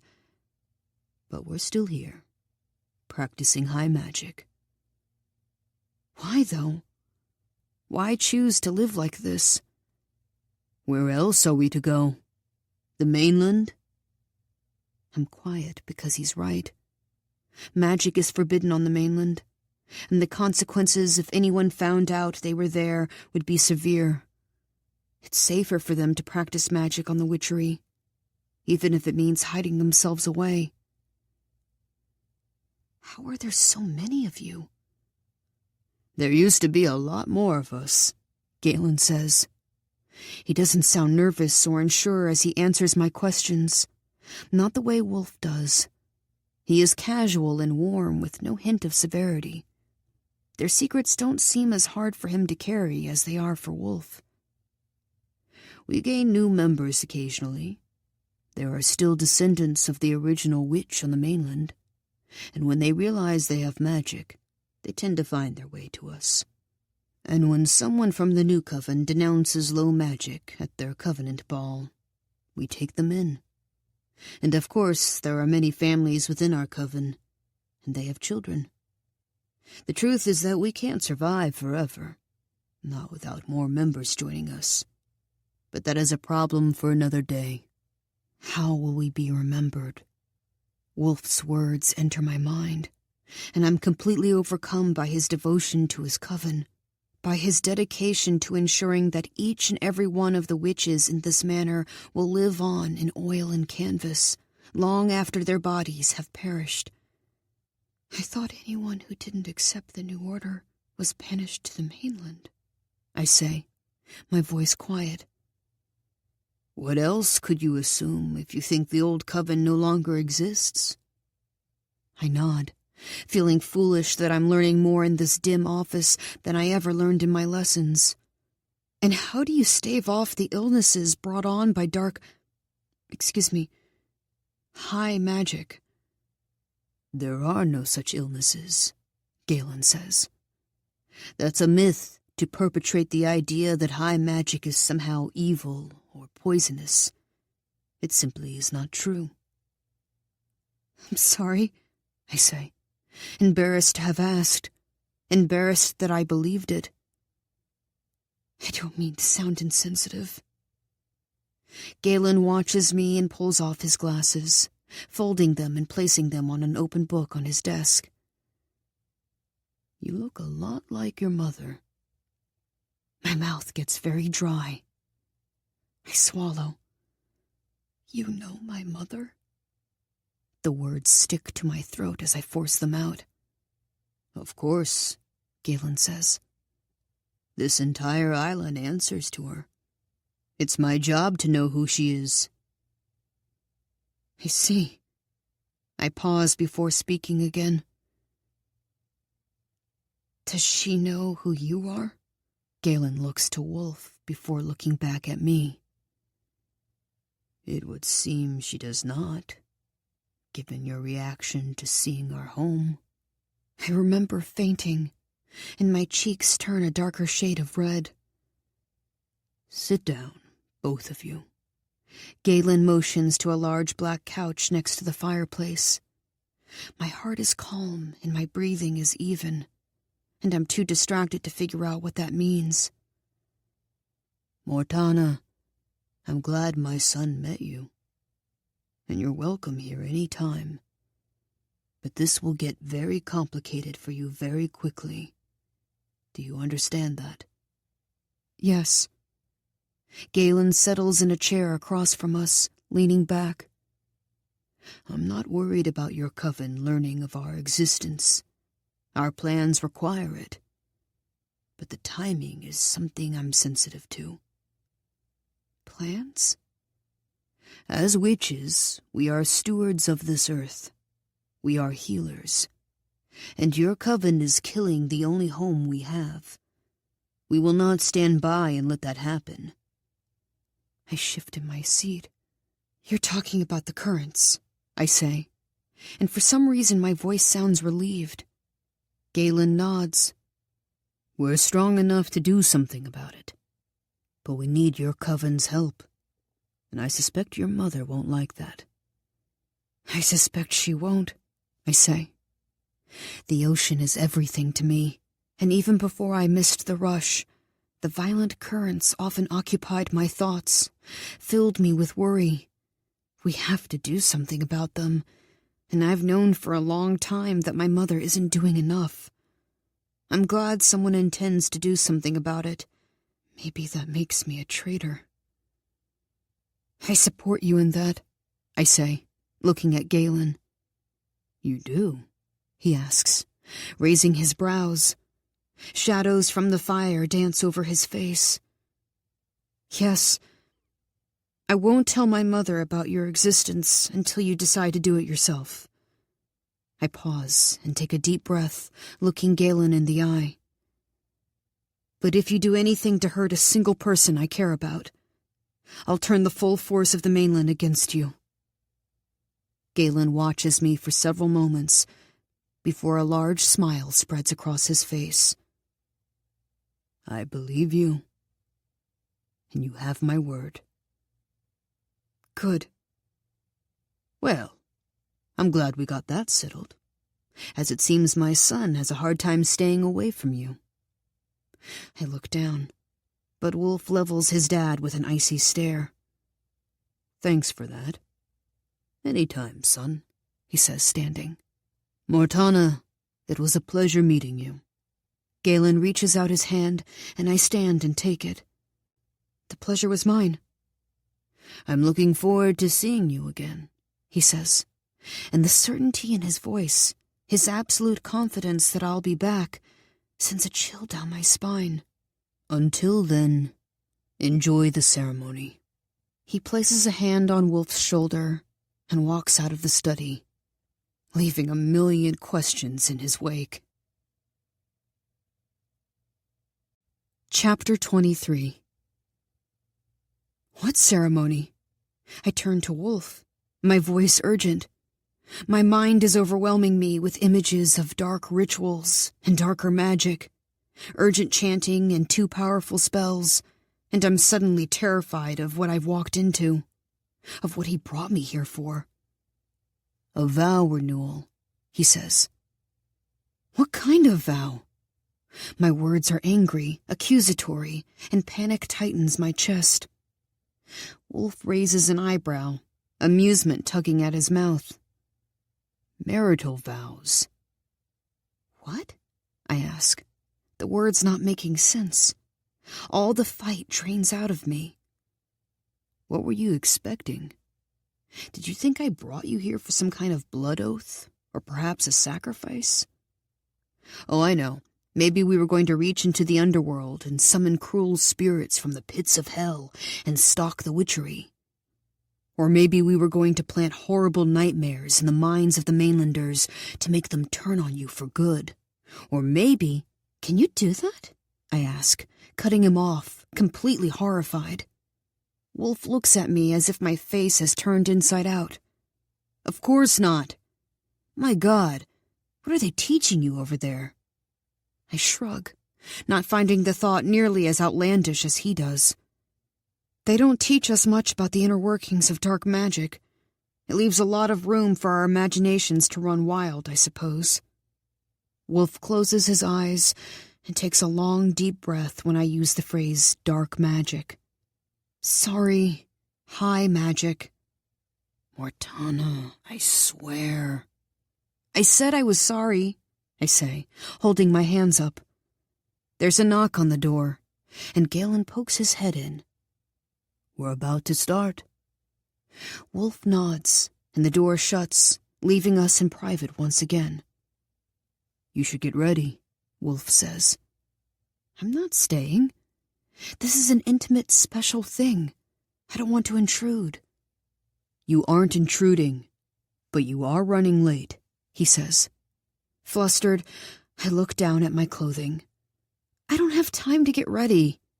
You don't need time. You need magic. But it's after dark, I say, hearing how ridiculous the words sound as they leave my lips. Music starts to play behind the door, and my heart beats faster. Mortana, you've pulled in the tide and commanded the wind. I think you can use a little magic to get ready. Will you do it for me? I ask, not wanting to break another rule. I've already done so many unthinkable things, but I don't have to keep saying yes. Please? Wolfe looks at me with a frustrated expression, but he nods.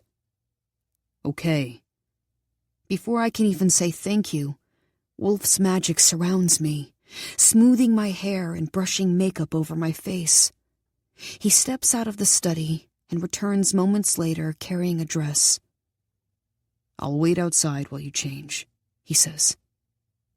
I take the dress, and a long silver necklace slides out from the fabric. Is this for me to wear as well? I ask, holding it up. Yes, is the only answer he offers before leaving again. Once the door is closed, I slip into the gray lace dress. It comes down to my calves and has fitted long sleeves that bell slightly at my wrists, and I walk to the ornate gold mirror behind Galen's desk. My eyeshadow is dark and smoky. My lips are a deep crimson, and my hair falls loosely down my back. The necklace Wolfe gave me is ornate in silver, with an oval black gemstone in the center. The back is perforated, intricate filigree that is somehow delicate and bold at the same time, and I put it on over my head and let my fingers brush the smooth surface of the stone. Come in, I say when there's a soft knock on the door. Wolfe walks in and stops when he sees me, staring as if I'm a meteor shower on a clear night. I shift uncomfortably and walk back to the mirror. I've always been taught to keep my makeup light and soft, natural, as my mother puts it. I'm not used to seeing myself like this, but instead of balking at my reflection or asking Wolfe to tone it down, I'm totally entranced. I love it. I can change it if you want, Wolfe says. His voice is thick and rough, and heat rises in my core at the sound. I like it, I say, turning to face him. What do you think? I think... He starts, then stops, shoving a hand through his hair. He looks frustrated again, and he shakes his head. I think you look perfect. Then why do you sound so upset? He walks over to me and gently places a moonflower behind my ear. Because I don't want you to look perfect in my world. I don't want you to fit. I don't, I say, forcing the words from my mouth. My throat is dry, my voice barely audible. Look again, he says, turning my face to the mirror. I look for a single breath, then close my eyes and turn away. I don't want to fit in here either. We're about to leave when a large painting above the fireplace catches my eye. I must have missed it on my way in, so distracted by the grimoire, but it's breathtaking. It's a portrait of a woman with long dark hair cascading down her sides, and a crown of moonflowers on her head. She wears a fitted silver gown with a large black pendant resting against her chest. There is a soft, contented smile on her face, and her hands are folded lightly in her lap. Did you paint this? I ask, amazed. Wolfe stands next to me, looking up at the portrait. Yes. My mother, he says. She's beautiful. Will I meet her tonight? She died a long time ago. He tenses beside me, and a sharpness enters his voice. What happened? I'm not sure if it's an appropriate question, if it helps or hurts to talk about, but I want to know him. This is part of him. She died in childbirth. She was on the mainland getting supplies that weren't available on the island when she went into labor. There were complications, and my dad couldn't get to her in time. If she had been on the island, she would have lived. My dad could have saved her.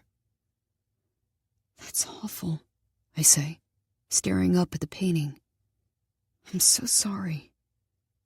Is it awful? Your coven would say that her death was the only acceptable outcome, that using magic to save a life is wicked. I turn to face him, and he looks angry, hurt.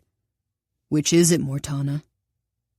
I'm not sure what makes me do it, how I even work up the courage. But I wrap my arms around his neck and pull him close. It's awful. He hesitates, remaining still as I hold him. Then slowly, he wraps his arms around my waist. The music beyond the door gets louder, and Wolfe steps back.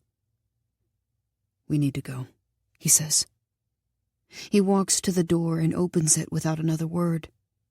The foyer has been transformed in the time we've been in Galen's study, the large staircase littered with white moonflower petals, the iron railings wrapped in vines of ivy.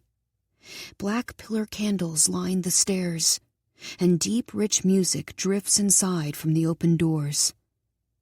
Wolfe takes my arm, the tension he was holding left behind in his father's study.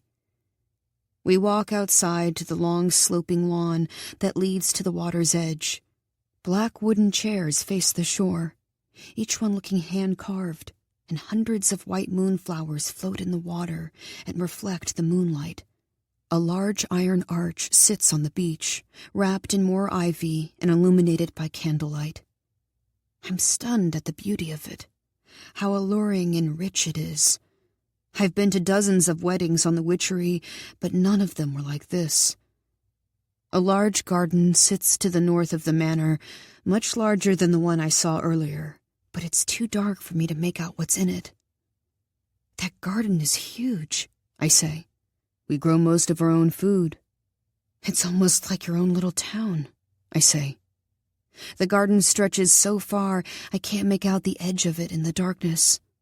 Our own little town, where we can practice our own kind of magic. At first I think he's mocking me, but he sounds happy when he says it. Content. Well, well, well, if it isn't a low tea in our midst. A woman walks over to me, long dark hair hanging to her thighs and streaks of rouge smeared across her cheeks and lips, standing out against her pale skin. She carries a silver glass, her nails painted the same color red as her makeup. I've only ever been allowed to wear sheer polishes in tones of pink and ivory, and I instinctively move my hands behind my back. Low tea? Is that what you call us? I ask, looking at Wolfe. A rather unimaginative nickname derived from low-tide magic, he says.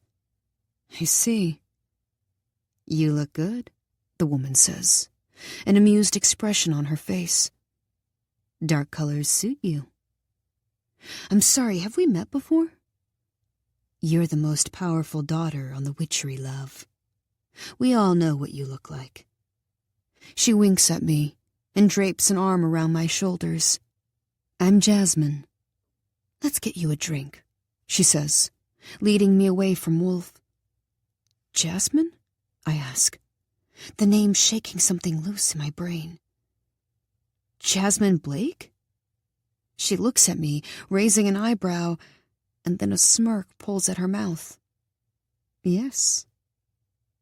You denounced the new coven. I'm shocked. Can't believe I'm standing next to her. I thought you had... I trail off, not wanting to offend. I was too young to remember it myself, but I've heard the story. You thought I had died on the mainland? I nod. After denouncing the new order, I came here, she says simply, offering no further explanation. And maybe she doesn't need one. Maybe making that choice isn't as complicated as the new coven believes it to be. She hands me a silver goblet filled with deep red wine, and it reminds me of my mother. My heart starts to race.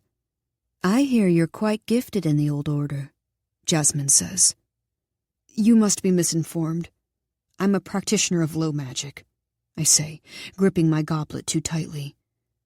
Sure you are, she says. I was too many years ago. She clinks her glass against mine and takes a drink, and then someone calls out for her. It was nice meeting you, Mortana. I'm left staring after her, her words replaying in my mind.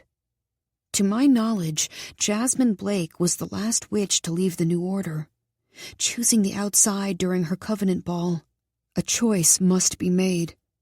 And once it is, it's final. That's why the covenant is so important. Besides the rush, it is the most powerful magic we do, an irrevocable oath that follows us to the grave.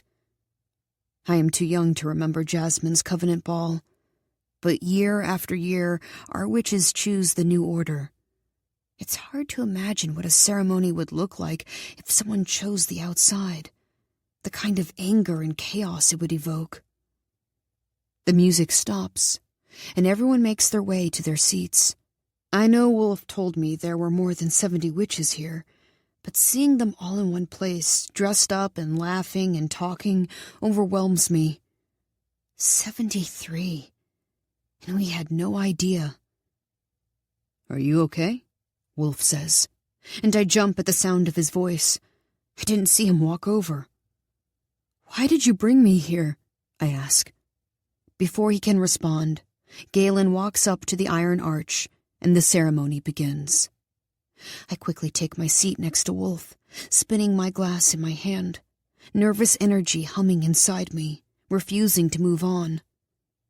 Wolfe reaches over and places his hand on top of mine, stopping the glass in my fingers. He lowers my hand to my lap, his skin cool. My breath catches, and I don't hear a word Galen says, too focused on the way a single touch can be felt in so many places. I've imagined this feeling so many times before, spent so many sleepless nights hoping my life of duty might still create this kind of madness within me, hoping Landon might ignite this kind of fire. But he hasn't. And in this moment, I'm sure he never could. I swallow hard, and Wolfe removes his hand from mine. The music starts again, its deep, vibrant tones drifting on the night air. If I heard this anywhere else, I would think it was meant to evoke sadness, such a stark contrast to the fast, lively pieces at our own weddings. But here it isn't sad. It's beautiful and raw and bold. I blink and take a deep breath. 2 women walk down the aisle together, one in a long black gown with a full tulle skirt and fitted bodice, the other in a tight dress covered in black gemstones, her train reflecting the moonlight. Their fingers are woven together, and they stop in front of Galen. They speak to each other of love and commitment, loyalty and patience, understanding and grace, and I'm overcome by the beauty of it, the emotions I'm experiencing for 2 people I've never met. The ceremony feels real in a way so many things in my world don't.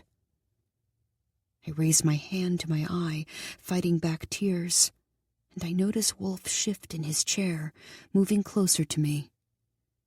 Closer. I try to focus on what's happening in front of me, but the music and the ceremony and the waves crashing on the shore fade away, fade to nothing. All I can hear is my blood pulsing in my ears, my shallow breaths, my too fast heart. By the time the women kiss, I think I might snap in half from the tension in my body, from the way every single muscle is straining. The women walk hand in hand to the water, saying something I can't make out. Then, all at once, the moonflowers rise into the air and rush up the lawn, swirling all around us like autumn leaves. The music gets louder and louder. The women kiss once more, and the flowers vanish.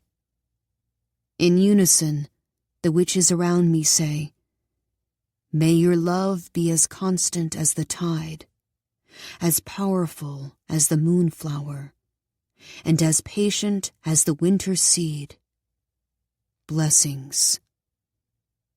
Then applause and cheers break out. I stay in my seat, watching as people hug and kiss, as conversations start and laughter flows. I wonder what my wedding to Landon will look like. if there will be even a fraction of the intimacy and joy I've seen tonight. But as soon as I think it, I know there won't be. The wedding won't be for Landon and me. It will be for show, a production meant for everyone in attendance. What are you thinking about? I turn to Wolfe, and he's watching me intently. It isn't his fault that doubt has crept into the edges of my mind, that uncertainty is clawing at my insides, that for the first time in my life, I'm thinking about what I want instead of what's expected. But I take it out on him anyway. I'm thinking that I want to go home. I drop my glass to the earth and rush back to Galen's study, tearing off the gray lace dress and replacing it with my own clothes.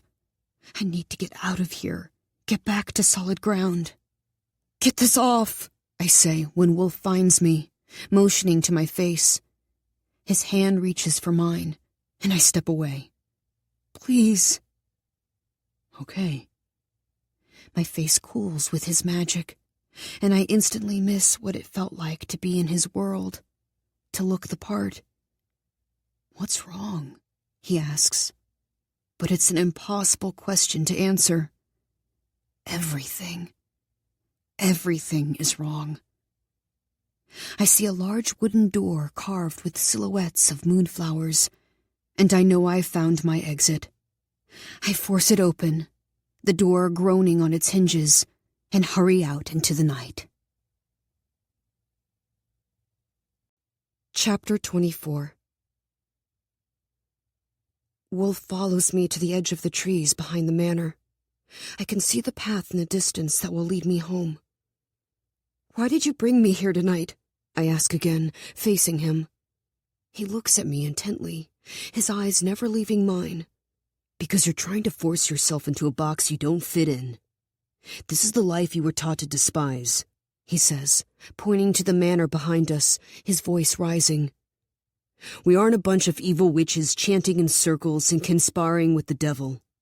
We're a family. We laugh and have hopes and fears and dreams just like you do.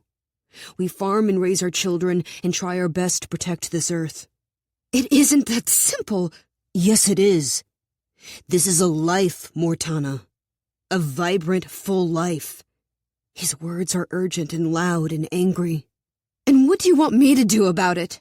I yell, at a total loss for what this life could ever mean for me. There is no place for me here. Wolfe grabs my hand and closes the space between us. There is a life for you here. A life where you can be everything you're afraid of being. He looks down at me, his breaths filling the air and colliding with my own. He searches my face, his gaze so intense I can feel it on my skin, feel it in my core. He permeates everything, every belief and doubt and question I've ever had about myself. When I look at him, I see the person I want to be, the potential of a life lived on my own terms. And it hurts. It hurts. Hot tears prick at my eyes, and I swallow them down. That's where you're wrong, I say, the words shaking as they come out of my mouth. There has only ever been one life for me. Rain starts falling from the black sky, and I'm soaked in seconds. I pull my hand from Wolfe's. I have to go. I turn to leave, but Wolfe catches my wrist and pulls me back, and I crash into him just like the first night we met. I'm scared to look up at him, but even more scared not to. I lift my gaze, and he puts his hands on either side of my face, his wet fingers weaving into my hair. I don't want to lose you, he says. I put my hands over his and close my eyes, feel the way his breath tickles my skin and his fingers spark a flame that burns all through my body. I imagine pushing my lips against his and practicing his magic and allowing myself to be all the things he thinks I'm capable of being. Then I pull his hands from my face and take a step back. I was never yours to lose, I say. I take the moonflower from my hair and let it fall to the ground. Then I run. I run as fast as I can until I reach the path that will lead me home. I stop to catch my breath and turn to look at the manor in the distance. Its magic lifted just for me. It is dark and looming, haunting and eerie, everything the witchery is not, and it's absolutely beautiful. I turn my back to it and follow the path around the northern edge of the island, finally making my way to my street, but I stop as soon as I see my house. It's 4 o'clock in the morning, but every single light is on. Through the giant windows, I see my father pacing and my mother on the phone behind him. She wraps her arms around my dad, his face racked with worry. Guilt seizes me, and I run into the house even though I'm terrified of the storm that's waiting for me. "I'm here!"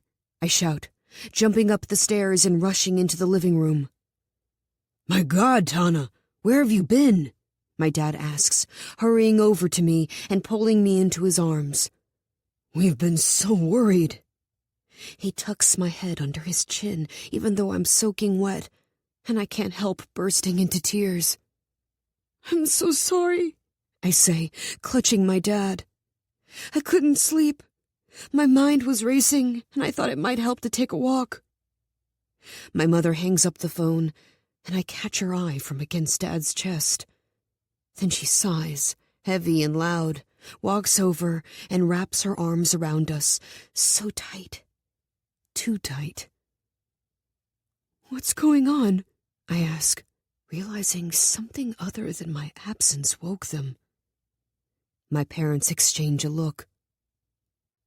"It's Ivy, honey," my dad says, putting a hand on my shoulder. "She went out tonight to harvest and accidentally unearthed a hive. She was swarmed." "That sounds miserable," I say. "I've been stung only once. I can't imagine how terrible she must be feeling. We should take her some bath oils to help her rest. Can I go see her?" "It isn't that simple," Dad says, and his eyes fill with tears. "Ivy is allergic to bees. She had never been stung before, so she didn't know. It looks like she might not make it through the night." I step back. "What?" "Her parents want me to be there. We should all go." My mother's voice is heavy, full of sadness and regret, but her face is composed and her makeup is perfect. "No." I take another step back. "No. I just saw her. She's fine," I say, unwilling to believe what they're telling me. "Oh, honey, how I wish that were true." Mom reaches out to me, but I won't do this. I won't grieve for my best friend, because she's not going anywhere. She can't. I can't do this without her. I inhale, steadying myself. "Take me to her." Ivy's house smells like death. I don't know how else to describe it. The air is thick and heavy and foul, as if preparing its inhabitants for what's to come. Mrs. Eldon rushes to my mom, and they embrace. "Oh, Rochelle," my mom says into her hair. Dr. Glass is standing in the corner, speaking in hushed tones to Ivy's father. He looks over and nods at me, but they continue their conversation. "Hi, Tana," Mrs. Eldon says through tears. She holds a handkerchief up to her nose and wipes her face before giving me a gentle hug. "Why don't you go see Ivy while we're finishing up with Dr. Glass? He's just about to leave." "What do you mean he's leaving?" I ask, my voice rising. "You just giving up?" I yell at the doctor, not caring that I'm losing it in front of my parents and Ivy's, not caring that I'm coming undone in this room. "Tana," my mother warns. I look around, helpless. I want to scream, want to tell them that this isn't normal, that they should be fighting harder, but I don't say a word. I turn away and rush up the stairs. Ivy's room is the first door on the right, and I knock even though I don't expect an answer. I push the door open. The air smells of sweat, even though the window is open. It's as if I can feel the heat radiating off her body from here. I carefully walk to the bed and sit on the edge. Her chest rises and falls in shallow bursts, a high-pitched wheeze accompanying each breath. Her eyes are closed, and her arms are by her sides, hands open. Her brown skin is covered in welts, her face and neck swollen almost beyond recognition. "Oh, Ivy, I'm here," I say, taking her hand. "I'm here." She doesn't react to my touch or my voice. Her eyes stay closed, and her hand is limp in mine. She's right in front of me, but I can't accept what I'm seeing. She is my rock, my safe place, my refuge. She sees me when everyone else sees only my role. She hears my voice when everyone else hears only my name. How am I supposed to keep talking without her here? I look around the room at the discarded medicines and healing tea by her bedside, but there is nothing we can do to truly heal her. The new order of magic forbids anything that would meaningfully change the course of someone's life. We can't help her. But the thought won't settle in my mind long enough for me to accept it. We can help her. We're choosing not to. If we hadn't abandoned who we are, we would know how to save Ivy's life with magic. But instead, we're helpless, watching the life leave her with each shaking breath. Her body is on fire, and our coven is letting it burn. "I'm so sorry I wasn't here," I say, guilt rolling through me like a flood. I should have said yes when she asked me to harvest with her. Should have been there for her when the hive opened up. I imagine Ivy lying on the ground alone, her parents out for the evening, no one to help her. I imagine her terror and panic and pain, and I can't accept this. I refuse to. "No," I say, my voice trembling. "I won't let you go." As soon as I say it, a nighthawk takes flight from a nearby tree, its brown and white feathers catching the starlight. It lands on Ivy's windowsill and watches us. My stomach stirs as I remember the grimoire in Galen's office. The nighthawk is giving me a gift. Before I can talk myself out of it, before I even know what I'm doing, I move to the windowsill and extend my arm. The bird steps onto my wrist, and I bring it into the room. My magic knows what I'm doing, and it awakens inside me, strong and forceful and ready for whatever I ask of it. I don't remember everything I read in the grimoire, but I whisper the words that I do, focusing on my connection to the bird. I can hear its heartbeat racing. I focus on the noise, on my magic, on that solid line of life I so desperately need. A life for a life, from one to the next. A heart for a heart. Restore her breath. Magic pours from me and encircles the bird, its heart beating slower and slower, until finally it stops. Tears fall from my eyes as I set the bird gently on the windowsill. "Thank you," I whisper, holding its life in my hands, an ivory glow shining all around it. I rush to the bed and sit beside Ivy. I don't know what I'm doing, but the magic takes over, guiding my words. I feel it when Ivy's weakened life latches on to my magic, when her body senses the spell and opens itself up to it. I whisper the words frantically, and the bird's heartbeat glows brighter and brighter in my hand. My voice gets louder, and Ivy's muscles tense as I release the life into her. I watch as it takes hold, as she comes back to life with each second that passes, her body cooling and her welts healing. She jolts upright in bed, her eyes wild, her hands latching onto me, squeezing too tight. "What did you do?" Her voice isn't her own. It's monstrous. Her eyes frantically search the room, landing on the nighthawk on the sill. She turns back to me, her eyes so wide they could fall from her skull. "What did you do?" she says again. And I'm so scared that for a moment all I can do is violently shake my head. I begin, not sure what to say.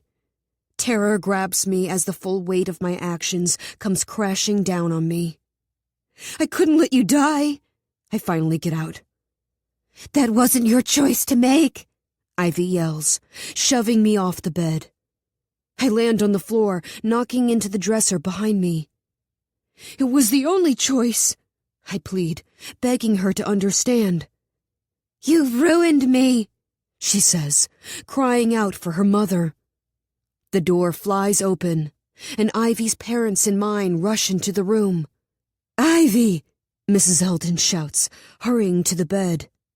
Ivy sobs, burying her face in her mother's chest. "I shouldn't be here," she cries, her uncontrollable sobs shaking the whole room. The nighthawk lies peacefully on the windowsill, and one by one, everyone in the room turns to look at me as they realize what I did. "You didn't," my mother says, her hand covering her mouth. I didn't know what I was doing. I just acted. It was like my body took over. I'm sorry." The words are all disjointed, a jumbled mess as they fight their way through my tears. "Get her out of here!" Ivy shouts, clutching her mother.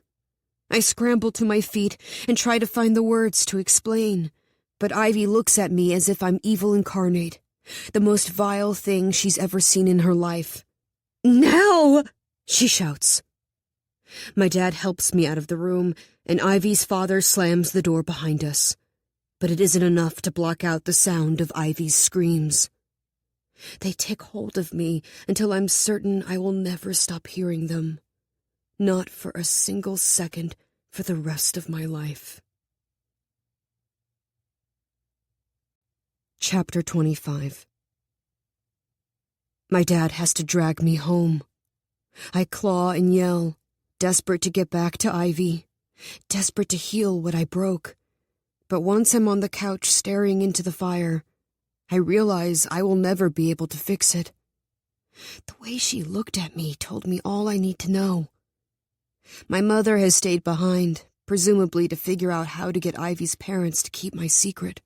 If our coven learns that I used dark magic to save Ivy's life, it will create chaos. Witches will demand punishment. My parents will be held accountable for my sins, and our relationship with the mainland will crumble. All of our progress erased in the span of a single breath. But this is Ivy. Ivy, my best friend, my soulmate, the love of my life. And even as I sit here with tears in my eyes, I know I would make the same decision again. It's selfish, I know that it is, but I have to learn to be okay with that. I have to learn to accept labels I've lived in fear of my entire life. Selfish, impulsive, irresponsible. I've never let myself be any of those things. And tonight I was all of them rolled into one desperate girl who would do anything to save her best friend. Maybe Ivy will hate me for the rest of her life. Maybe her parents will never get over it. Maybe I will always wonder if it truly was the right thing to do. But Ivy is alive, and I can't make myself regret it. I won't. My dad brings me a mug of tea and sits down on the couch next to me. I pull the thick wool blanket up to my chin as if it's armor, a shield that will save me from whatever's about to come. I watch the flames dancing in the fireplace. Dawn paints the sky beyond our windows, and I know I have to deal with this. You have a lot of explaining to do, Dad finally says, breaking the silence. I know. I blow on my tea and take a long sip. There is no magic in it, but it still reminds me of Ivy. Part of me wants to tell him everything about Wolfe and missing the rush and using dark magic, but I promised Galen I wouldn't, and it's important to me to keep my word. Maybe that's foolish after everything that happened tonight, but the last thing I want to do is throw another family's life into upheaval.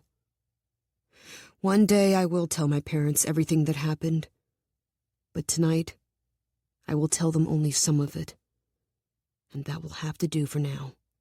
I'm still replaying it in my head, I say. Dad shifts on the couch so he's facing me. He doesn't look angry or disappointed. He looks curious, patient. I was holding Ivy's hand, talking to her, and this nighthawk flew to the window and practically offered itself to me. And I don't know. It's like my magic just took over. I don't even remember thinking about what I was about to do. I don't remember making a choice. I just remember doing it. Wolfe's words about the moonflowers suddenly sound in my mind, how it is the source of all magic, but I didn't have one with me. I'm so frustrated I could cry, so sick of not understanding my world, my magic, myself. Dad is quiet for several moments, taking in my words. But you shouldn't have known how to do that. Dark magic doesn't just awaken after years of not being used. It has to be coaxed out, nurtured. He's right. He's right, because that's exactly what I did with Wolfe that first night. Awaken a magic that had been sleeping for 19 years. I know. I can't explain it, Dad. It didn't feel like I was an active participant in what I was doing. I'm not trying to avoid blame, and I accept full responsibility for my actions. I'm just trying to explain how it felt.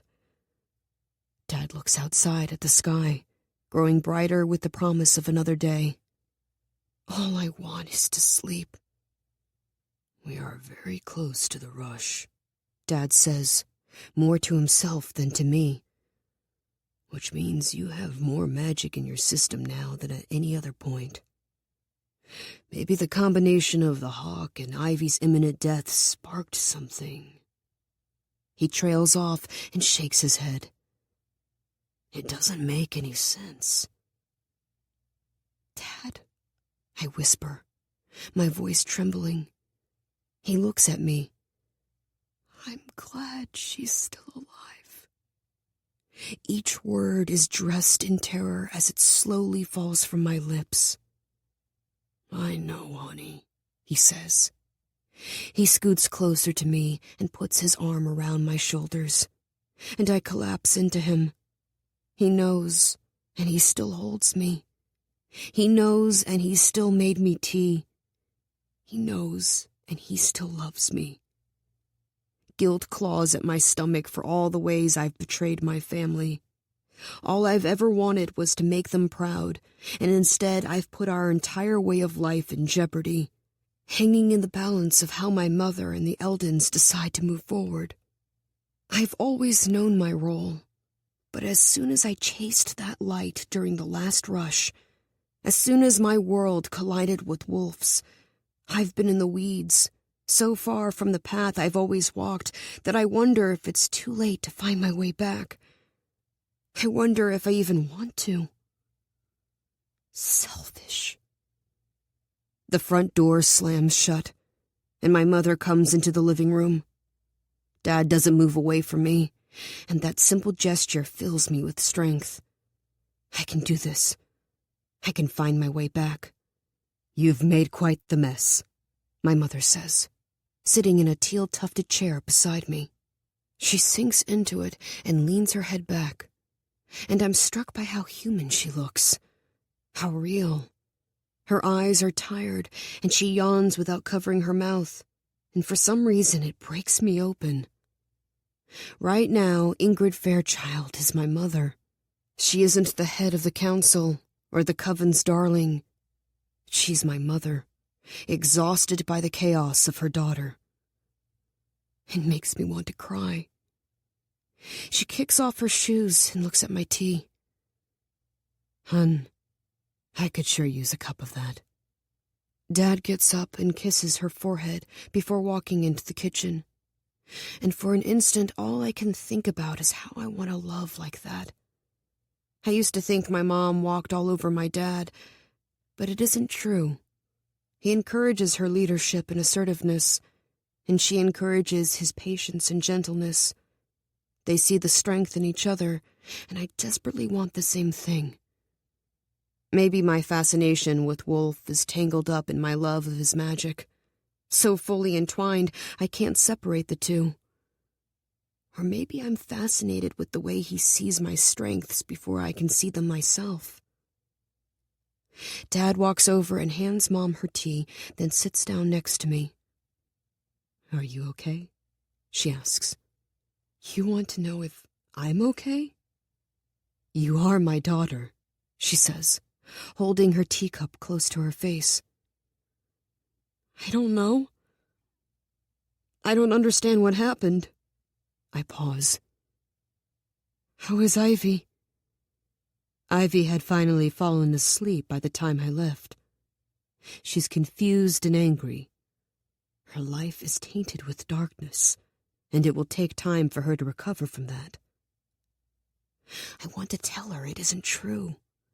Tell her that Wolfe saved my life using the same magic I used on Ivy, and it didn't awaken a darkness in me. If anything, it brightened everything, bathed it in all the light of the moon. It isn't tainted, though. There was a time when that was the only kind of magic we practiced, and it was poison, my mother says, cutting me off. Magic was never meant to be used in that way. You know that, and so does Ivy. She might never forgive you. I nod. I will spend the rest of my life trying to earn her forgiveness. I will. But I also think Ivy will realize she is the same as she has always been. Bright and brilliant, and I cling to that hope. What about her parents? They're in a very tough position. No one wants their child infected with dark magic. They will watch her, constantly worried about the ways it will infiltrate her daily life. Mom takes a big breath, pauses, then slowly exhales. But right now, Rochelle and Joseph are focusing on the fact that their daughter is alive. I breathe out. I think it for the 100th time tonight. I'm so glad she's alive. Tana, my mother says, the sternness I've been waiting for finally entering her voice. Your actions have consequences. She lets her words hang in the space between us. Later today, once we've all gotten some rest, we'll discuss what you did tonight, and how you knew to do it. And I will not tolerate dishonesty. She rubs her eyes. Then we will discuss the ramifications of your choices, of which there are many. She stands up and reaches her hand out to my father. He takes it and stands as well. It's been a long night. Get some sleep. My parents walk to the staircase, but I stop them. Mom? She turns to look at me. If it had been me... I don't know how to finish the sentence. But my mother seems to understand what I'm asking. None of us knows how to use dark magic, Tana. I wouldn't have been able to save you. But if someone else had made that choice for me, the way you did with Ivy... She shakes her head. It would be very difficult for me not to feel indebted to that person for the rest of my life. Tears fill my eyes, and I nod. She turns and heads up the stairs with my father, and I sink back into the couch and watch the sun rise through the large windows. The last time I watched a sunrise, I was sure I was going to die. The sky came alive with pinks and oranges, and I tried so hard to accept my fate. But I wasn't successful, and it changed everything. I've made a spectacular mess of my life, and I don't know how to fix it. I don't know how to pretend my time with Wolfe didn't happen, that it didn't fundamentally change me, altering the atoms and cells in my body until they called back to a different star. I don't know how to stop wanting him or his magic, because what I can never say out loud, can never think of again, is that it felt right, more natural to me than making any perfume or soap.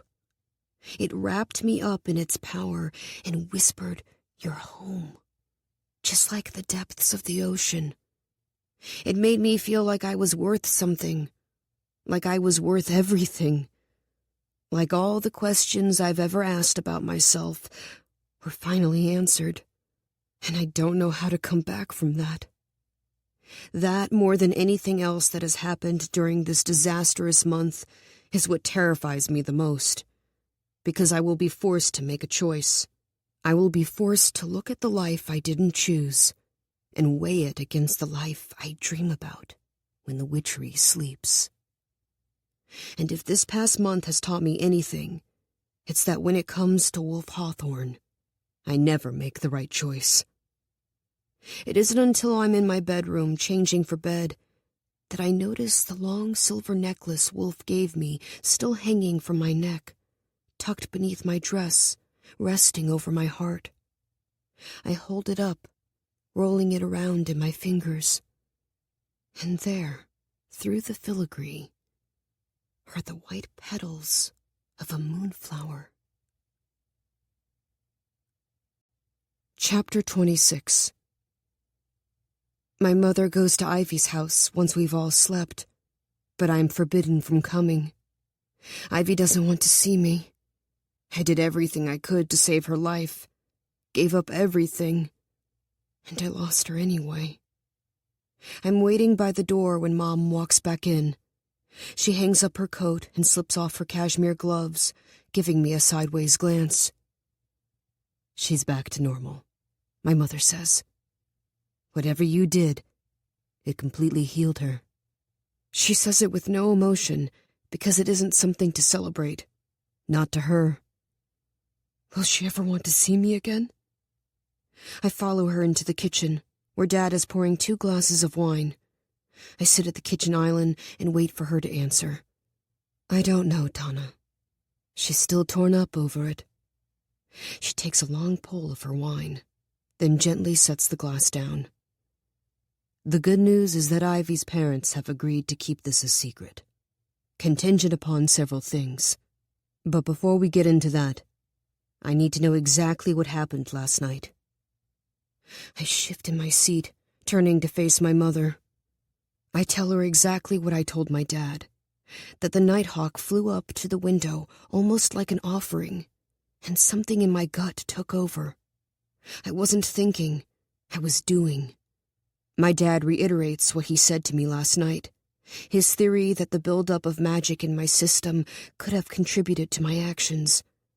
My mom listens to him thoughtfully, her expression giving nothing away. She tilts her head to the side, looking between Dad and me. "This can never happen again," she says to me. "It should have never happened in the first place. New witches don't just stumble upon dark magic, Tana. It must be learned." She pauses, seemingly thinking of something else. "Why did you bring up the moonflower yesterday?" Goosebumps rise along my skin, and for a moment my mind goes blank. I don't know what to say, so I repeat my words from the day before. "I saw a flower that looked like one," I say. "I was just curious." "Why?" I watch her. Wolfe's words sliding into my mind, unwelcome. "I really wish your mother had told you the truth." She shakes her head and says, It's nothing. And with those 2 words, I know that Wolfe was right. She knows. A sob threatens to escape my mouth, and I force it back down, fighting to keep my composure. Her expression never slips, not even a flinch, and it breaks my heart. I don't say anything. If there's more to what happened, I'll find out about it. You know I will. But for now, we need to talk about the consequences. I take a breath. Tell me. First, you are to take a hiatus from your magic. At the end of every day, you will pour your magic into the scraps at the shop so it doesn't build up. You will not make any new perfumes or soaps. Your only displays of magic for the foreseeable future will be draining it at the end of every day and during the full moon. Mom, I say, her words strangling me, sucking all the air from my lungs. Please don't take it away. My magic is everything. No, sweetie, not anymore. Her eyes are sad. At least, I think they are from what I can see through my tears. Second, you will remain under constant supervision by your father or me until the wedding. I stop breathing. The wedding? Which brings me to the third contingency. You will announce your engagement to Landon at the harvest celebration. But that's next weekend, I say, my voice rising. It's too soon. My mother holds her hand up to silence me. And the wedding will now take place at your covenant ball. I stand up and back away. No, I say, shaking my head. No.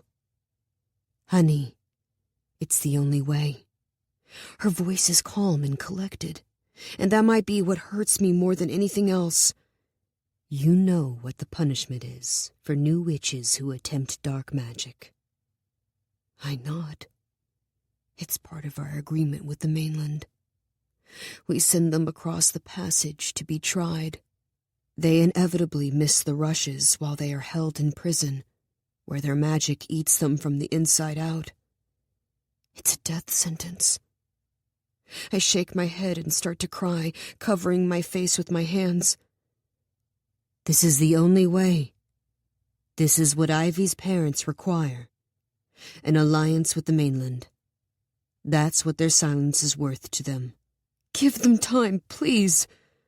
You said yourself that you'd feel indebted if someone did for me what I did for Ivy. I know they're glad she's alive, even if they won't say it. They'll keep my secret. My mom just shakes her head. They're willing to swear to it with magic, but they want the wedding moved up, and I won't settle for their word. Not on this. But I'm not ready. The words are weak, barely making it out of my mouth around my tears. It's only a few months' difference. All things considered, this is an extremely lenient outcome. You're lucky, Tana. When will I get to practice magic again? After the wedding. You won't be able to practice on the mainland. So we'll need to make sure you're using enough magic when you're working in the perfumery to prevent an unhealthy buildup from happening. I wince. I didn't fully realize until now that magic will no longer be part of my daily life when I move to the mainland. It will no longer be what makes me rise with the sun and dread the night. I will have to bury it for my life with Landon. My stomach rolls as nausea crawls up my throat. I'm going to be sick. I manage to get out before rushing to the bathroom. My father is behind me in seconds, rubbing my back and holding my hair. When I'm done, he gets me a cool washcloth to place on my forehead. I see the worried expression on his face. I wish I could convince him that I'm okay, that this is okay with me. I wish I could squeeze his hand and tell him that I'm going to be fine, that a life with Landon is a new adventure I can't wait to embark on, because seeing him worry this way, seeing the uncertainty in his eyes, it hurts. Everything hurts. And it's in this moment, seeing my dad question the life he's built for me, question the life I'm about to begin, that I finally admit it to myself. I'm not okay with it. It isn't the life I want. I want the love my parents have. I want the certainty Ivy has. I want the passion Wolfe has. I want it all. And a life with Landon won't give it to me. Selfish. I go lie down while my parents eat dinner. I roll Landon's sea glass around in my fingers, feel every edge and every corner, hold it in my hands, and will myself to believe that I can say the words I do without regretting them every single day for the rest of my life. Landon deserves more than that. And so do I. There's a soft knock on my door, and my father pokes his head in. Almost time, sweetheart. Another rush. Another release of my magic. Another night of wrecking the sea. I tremble as I get out of bed, change into my rushing gown, and follow my parents to the western shore. I'm terrified of giving my magic over to the sea when there's nothing I can do to rebuild it. My skills will fade, and my magic will weaken, and I will be a shadow of the girl I once was. Landon will marry an echo, a whisper, a slight breeze at his back that makes him feel as if he's being watched. I walk behind my parents onto the beach and go through the motions of the rush, following my coven into the water once we're all accounted for. I search for Ivy, but she never once looks my way.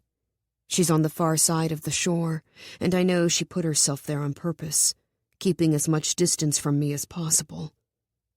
The water is up to my chest. It's a cold, clear night, and a full moon looks down on us from its perch in the sky, illuminating our shame. It's midnight. I don't think about it first. I don't feel as if I'm making a choice. But as the rest of my coven pours their magic into the sea, I hold on to mine. I keep it close. And I whisper his name. Over and over and over. Minutes go by, and the last cries of the witches fade into the night. Magic rolls into the water, heavy and thick like oil, damaging instead of healing. I stare into the distance, beg for Wolfe to appear, but he doesn't. The witches begin their march out of the water, shoulders slumped and heads hanging, exhausted from another rush. I slowly turn and make my way up the beach. My parents find me, and we walk toward the road, waiting for all the other witches to leave before we go.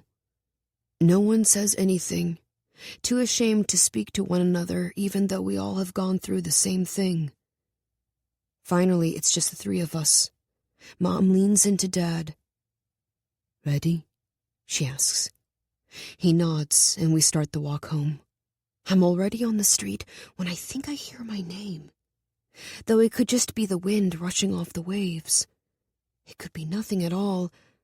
Still, I turn. And there he is, standing in the water, bathed in moonlight, whispering my name. I don't think, I don't hesitate, I don't fear. I run. "Tana!" my mother calls behind me, her voice weak from the rush but urgent, scared. "Tana!" I don't look back. Wolfe is no longer facing the shore. He's getting ready to dive back into his current. He didn't see me in time. "Wolfe!" I scream his name as my mother screams mine, chasing after me. "Wolfe!" I scream again. He stops and turns, his mouth falling open and his eyes growing wide. I sprint into the water, pushing through it as fast as I can, trying to ignore the sounds of my mother behind me. I can't turn around because if I do, I might shatter. I push off the ocean floor and launch myself toward Wolfe. He catches me in his arms, and I wrap myself around him, holding on tight, holding on for my life. "Go!" I shout.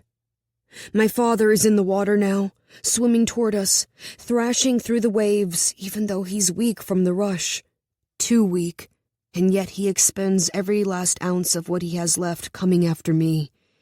He slows, unable to keep up, bobbing helplessly several yards away.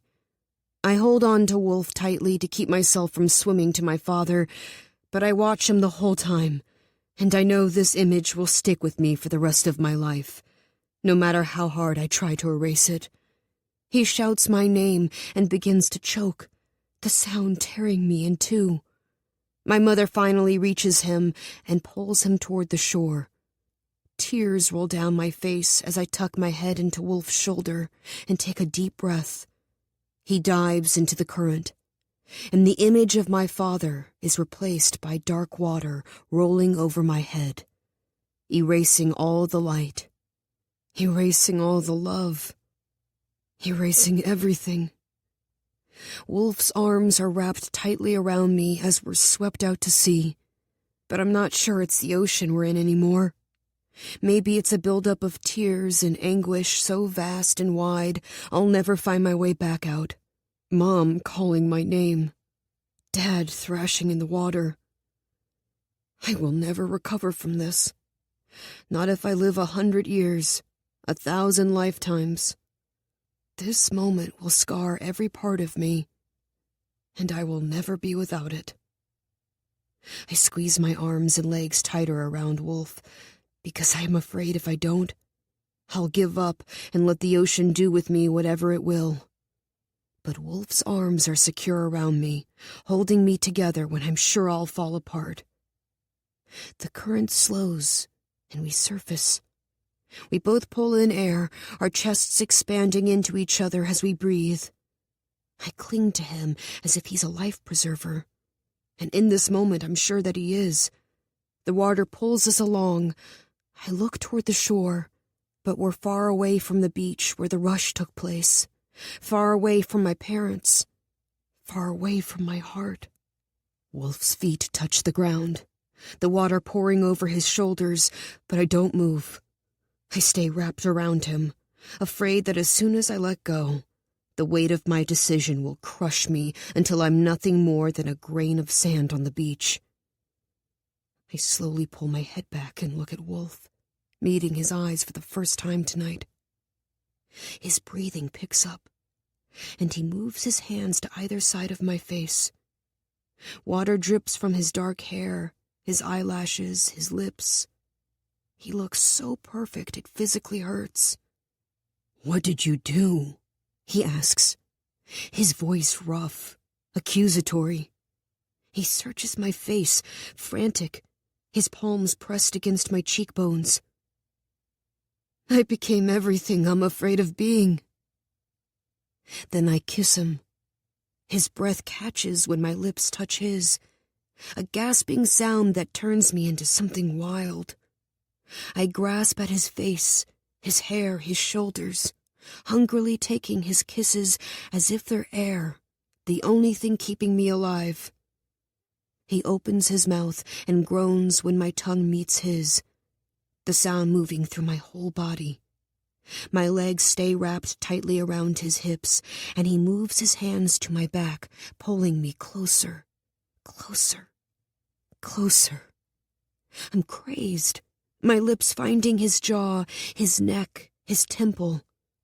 He tips his head back, his eyes closed, moonlight flooding his face. It completely undoes me. This boy has upended every part of my life, set my entire existence on fire. I came alive when I met him, and I won't pretend that I didn't. I won't pretend he hasn't become vital to me, that he hasn't enabled me to see myself exactly as I want to be seen. My lips find his again. He tastes like the sea, my own personal ocean. My arms are tight around his neck, my fingers deep in his hair. When I finally pull away, he looks at me as if he's taking in every vulnerability, every insecurity, every fear and hope and doubt. He takes it all in and kisses me once more, accepting everything I have to offer. He is my daylight, my sun, my hours spent practicing magic.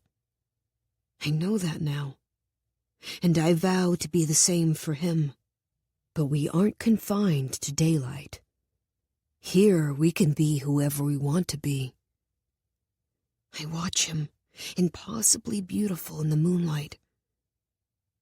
I press my lips to his. He comes alive in darkness. So darkness I become. Chapter 27. Steam rises all around me in the large porcelain bath. I close my eyes, letting the water wash away the salt from the sea and the salt from my tears. But nothing will take away the image of my father frantically trying to reach me in the waves. Nothing. There's a heavy freedom that comes with what I've done. I've lived my entire life afraid of being selfish. Afraid of searching out what I wanted because I knew all along that what I wanted didn't matter. But I always thought I'd have the strength to be who they needed me to be. To disregard my own happiness because I believed so strongly in an alliance with the mainland. I was wrong. I have a different strength, though, one I didn't know I had. It takes strength to put duty and loyalty above all else. To find happiness in a life that wasn't chosen. Landon's strength. But it also takes strength to disappoint every person I've ever cared about, because I've found something I believe in more. I don't have the kind of strength my coven was relying on, that I was relying on. But I am strong enough to choose something for myself that the rest of my world believes is wrong. And for someone who has lived by the measure of others for far too long, that's an accomplishment. I doubt I will ever stop caring. I doubt I will ever be fully comfortable with the enemies I've created and the heartache I've caused. But standing in Wolfe's bathroom, knowing he's on the other side of the door, I wouldn't take it back. When I get out of the bath, a large black robe is waiting for me. I slip into it and wrap the belt around my waist. I towel dry my hair and let it fall down my back, and then I slowly open the door. Wolfe is sitting in a large wingback chair in front of the fire. His chin is resting on his hand, and he's looking into the flames, lost in thought.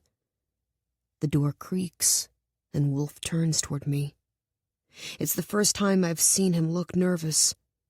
He swallows as he takes in the sight of me, and I fight the urge to turn away, force myself to stand here in all my vulnerability, and let him see it. Let him see me. "How was your bath?" he asks. "It was just what I needed. Thank you." I pull a blanket from the bed and put it on the floor in front of the fire. "Sit with me?" He nods and sinks to the ground next to me.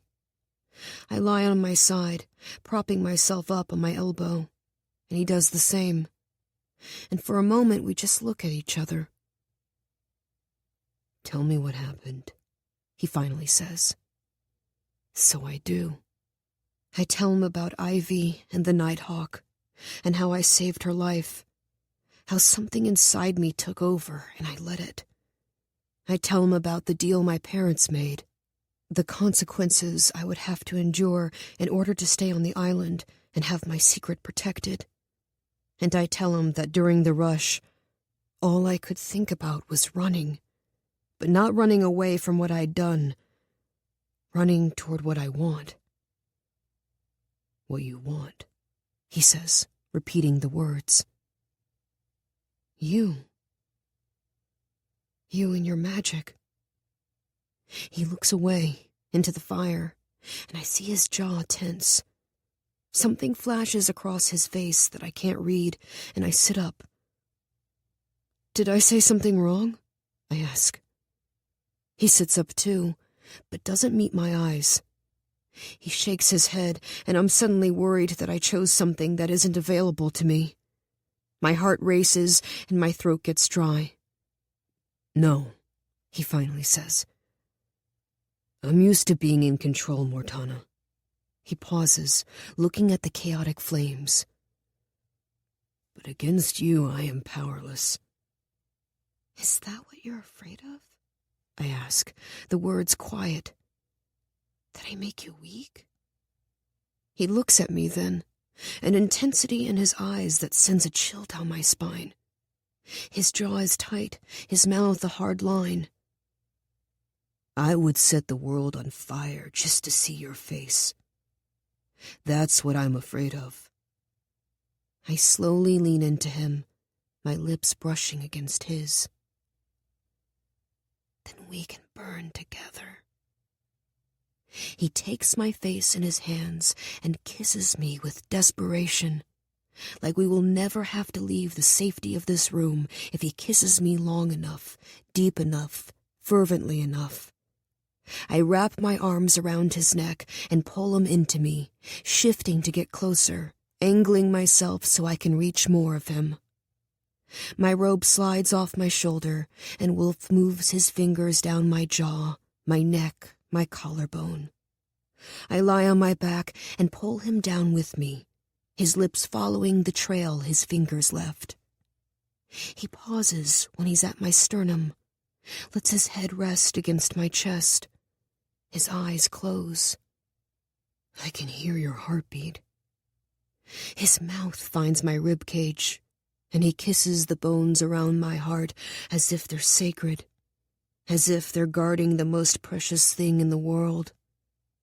I slowly undo my belt and let the robe fall open.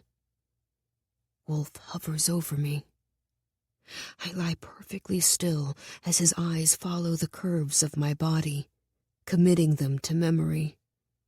Mortana, he says, his voice like gravel. You will be the end of me. His lips are back on mine before I can tell him that he is my beginning, brilliant, beautiful, and new. The manor looms behind us as Wolfe and I walk down to the shore. I'm wearing a borrowed nightdress and one of his sweaters, but I might never give it back. It smells like him, and I love being wrapped up in it. Several witches are crowded around a grimoire in the greenhouse, but otherwise we are the only ones out here. The full moon casts enough light for me to see where I'm walking, and magic stirs in my belly, waiting to see what I'll ask of it. I'm no longer willing to dump my magic into the sea, unused and dangerous, killing our animals and harming our island. But it has to get out somehow. It might as well be tonight, beneath the glorious moon, next to the boy who changed everything. What's your favorite place? Wolfe asks when we get to the beach. The sea. Why? Because of its silence. I like the way nothing above the surface matters when I'm submerged in water. I like the way the silence is louder than my thoughts. It's peaceful and slow. It calms me. Close your eyes, Wolfe says. And I do. Within seconds, the air around me shifts. It gets heavier in a way, denser. The sound of the lapping waves recedes into the background until there's perfect silence. My skin gets cold and my mind gets quiet. I feel weightless. A thick calm surrounds me, so real I could roll around in it, touch it. My hair floats out around me, and my clothes cling to my skin. Everything feels slower. My movements, my breathing, my heartbeat. I feel like I'm under the water, fully submerged in my favorite place. My eyes snap open, and the setting is torn away. I'm back on the beach with Wolfe under a cloudless sky. How did you do that? I ask, breathless. I altered your senses until you believed you were someplace else. It's a perception spell. Like the one you use when you have to go into town? That makes people think you're a tourist? Exactly. Unbelievable, I say. My clothing is dry and my skin is warm, but there's still a part of me that believes I was under the water just seconds ago. Teach me. Our connection to the natural world is what's most powerful about us. It enables everything we do. Just as we have a heightened sensitivity to the world around us, the world has a heightened sensitivity to us. Your intent matters more than anything else in magic. That's why you were able to save Ivy's life using a spell you'd never used before. Think of it like a veil that's woven from your experiences, desires, and understanding of the physical world. That veil can cover anything you choose. Even another person? I say. Even another person. I created a veil of the sea and covered you in it. Amazing, I say. Your turn. I smile. I've been waiting for this since the last time I saw him, aching to discover more of the magic that's living inside me. We use the sea again for my first time, a setting I could recreate over and over. I weave a veil of cold water and slow movements, of silence that stretches out in every direction like morning fog over the passage. The veil forms in front of me, a physical thing I can see and touch. I weave in memories of being wrapped around Wolfe and our wet bodies pressed tightly together. Then I take the veil and stretch it until it covers both of us. The world around me vanishes, and I'm back in the water, in Wolfe's arms, with nothing but the perfect silence of the sea.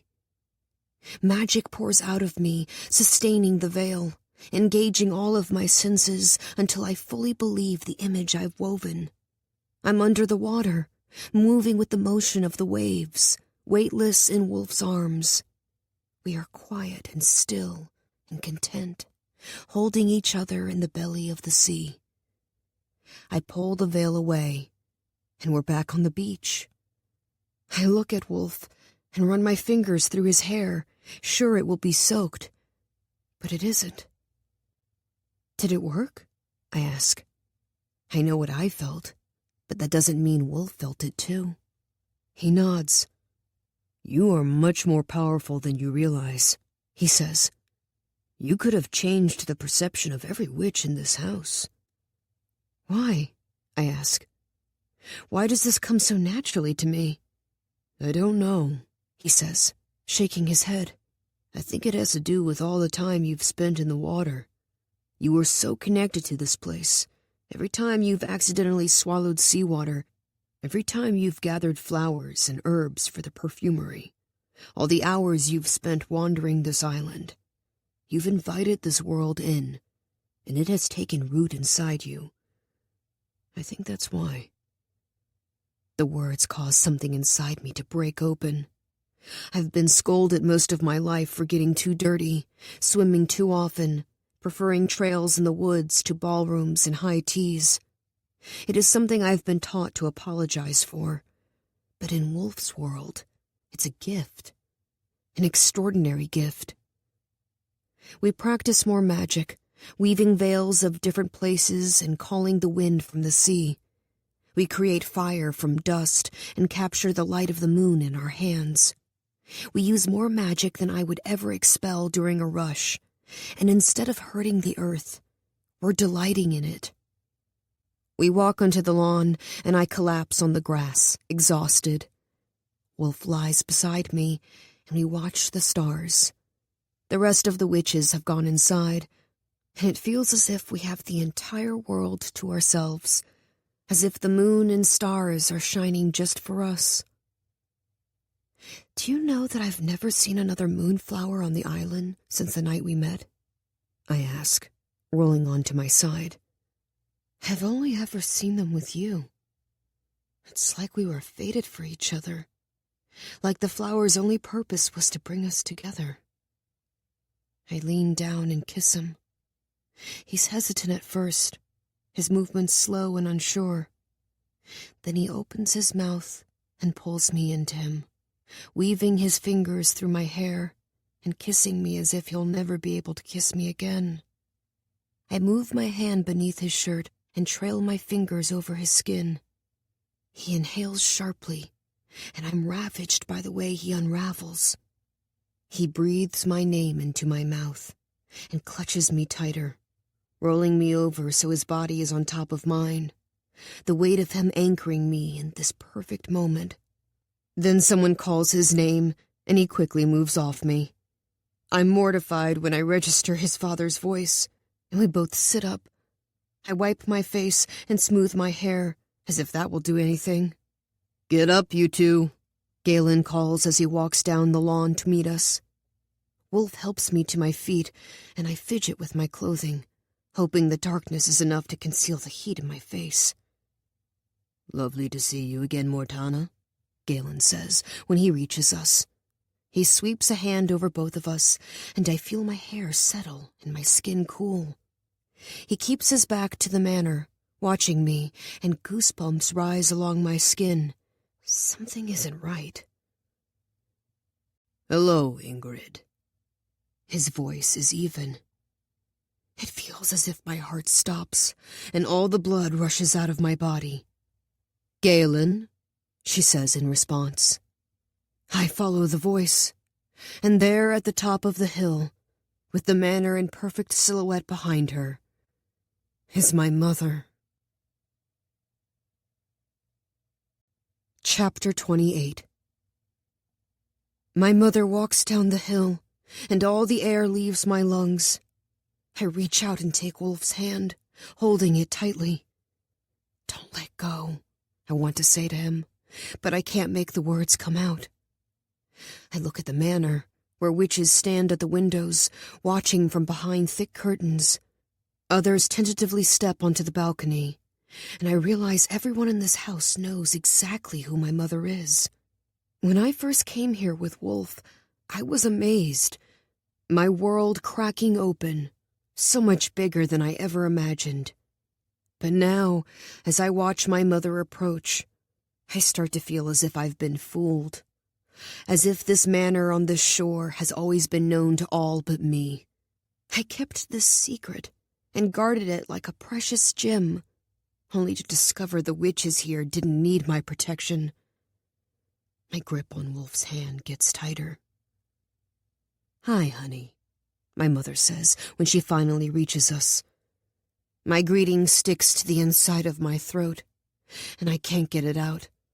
I watch my mother as she meets Galen's eyes, her shoulders back and her chin high, not a single worry creasing her perfect skin. "It's been a long time," Galen says, looking at my mom. "It certainly has." My heart races. I'd give anything for Wolfe's perception spell to send me beneath the water, to take me anywhere but here. "You two know each other," I managed to say. "We do," my mother says simply, as if her words don't reveal that she's been lying to me for 19 years, as if she doesn't keep breaking my heart. "You said the old coven doesn't exist anymore." My mother moves her eyes from Galen to me. "I say a lot of things to protect our way of life. My entire body runs cold, and I shiver. But I'm your daughter." I hate the way my words get quiet and my voice shakes. I hate even more how calm my mother is, how my words don't affect her. Some things are best kept hidden, even from you. Wolfe doesn't move. He doesn't speak.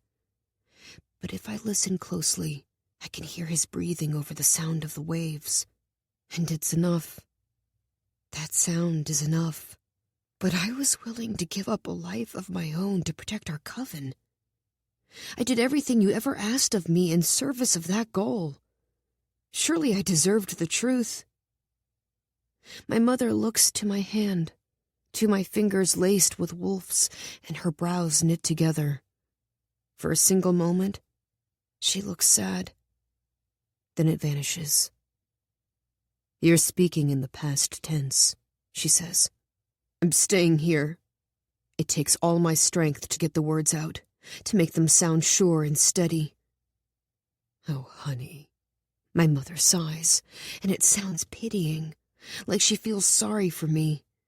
Then she looks at Wolfe. I haven't seen you since you were a child.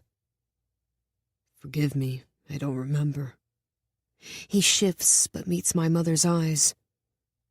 It was a long time ago, she says, waving a hand through the air, dismissing his concern. It seems my daughter is willing to give up an awful lot for you. Why don't you tell her the truth, though, so she has all the facts? Wolfe's hand tightens around mine as a thick dread begins in my stomach and spreads through the rest of me. We should give them some privacy, Galen says, but my mother stays where she is. He didn't tell her when he had the chance, in private, she says. Perhaps he will tell her now. Please stop talking about me like I'm not here, I say to them. I turn to Wolfe. What do you need to tell me? He gently releases my hand, and cold air invades the space where his warmth used to be. I shiver, looking down at my empty hand, then back to his face. The muscle in his jaw tightens and doesn't release. We sent Wolfe to seek you out. It's Galen who speaks. We've been trying to get a meeting with the council for the past year to discuss the ocean currents. This is a problem that must be solved soon. And after our last request was denied... Dad let me, Wolfe says. Galen nods. They sent me to get close to you. To use you to get to your mother.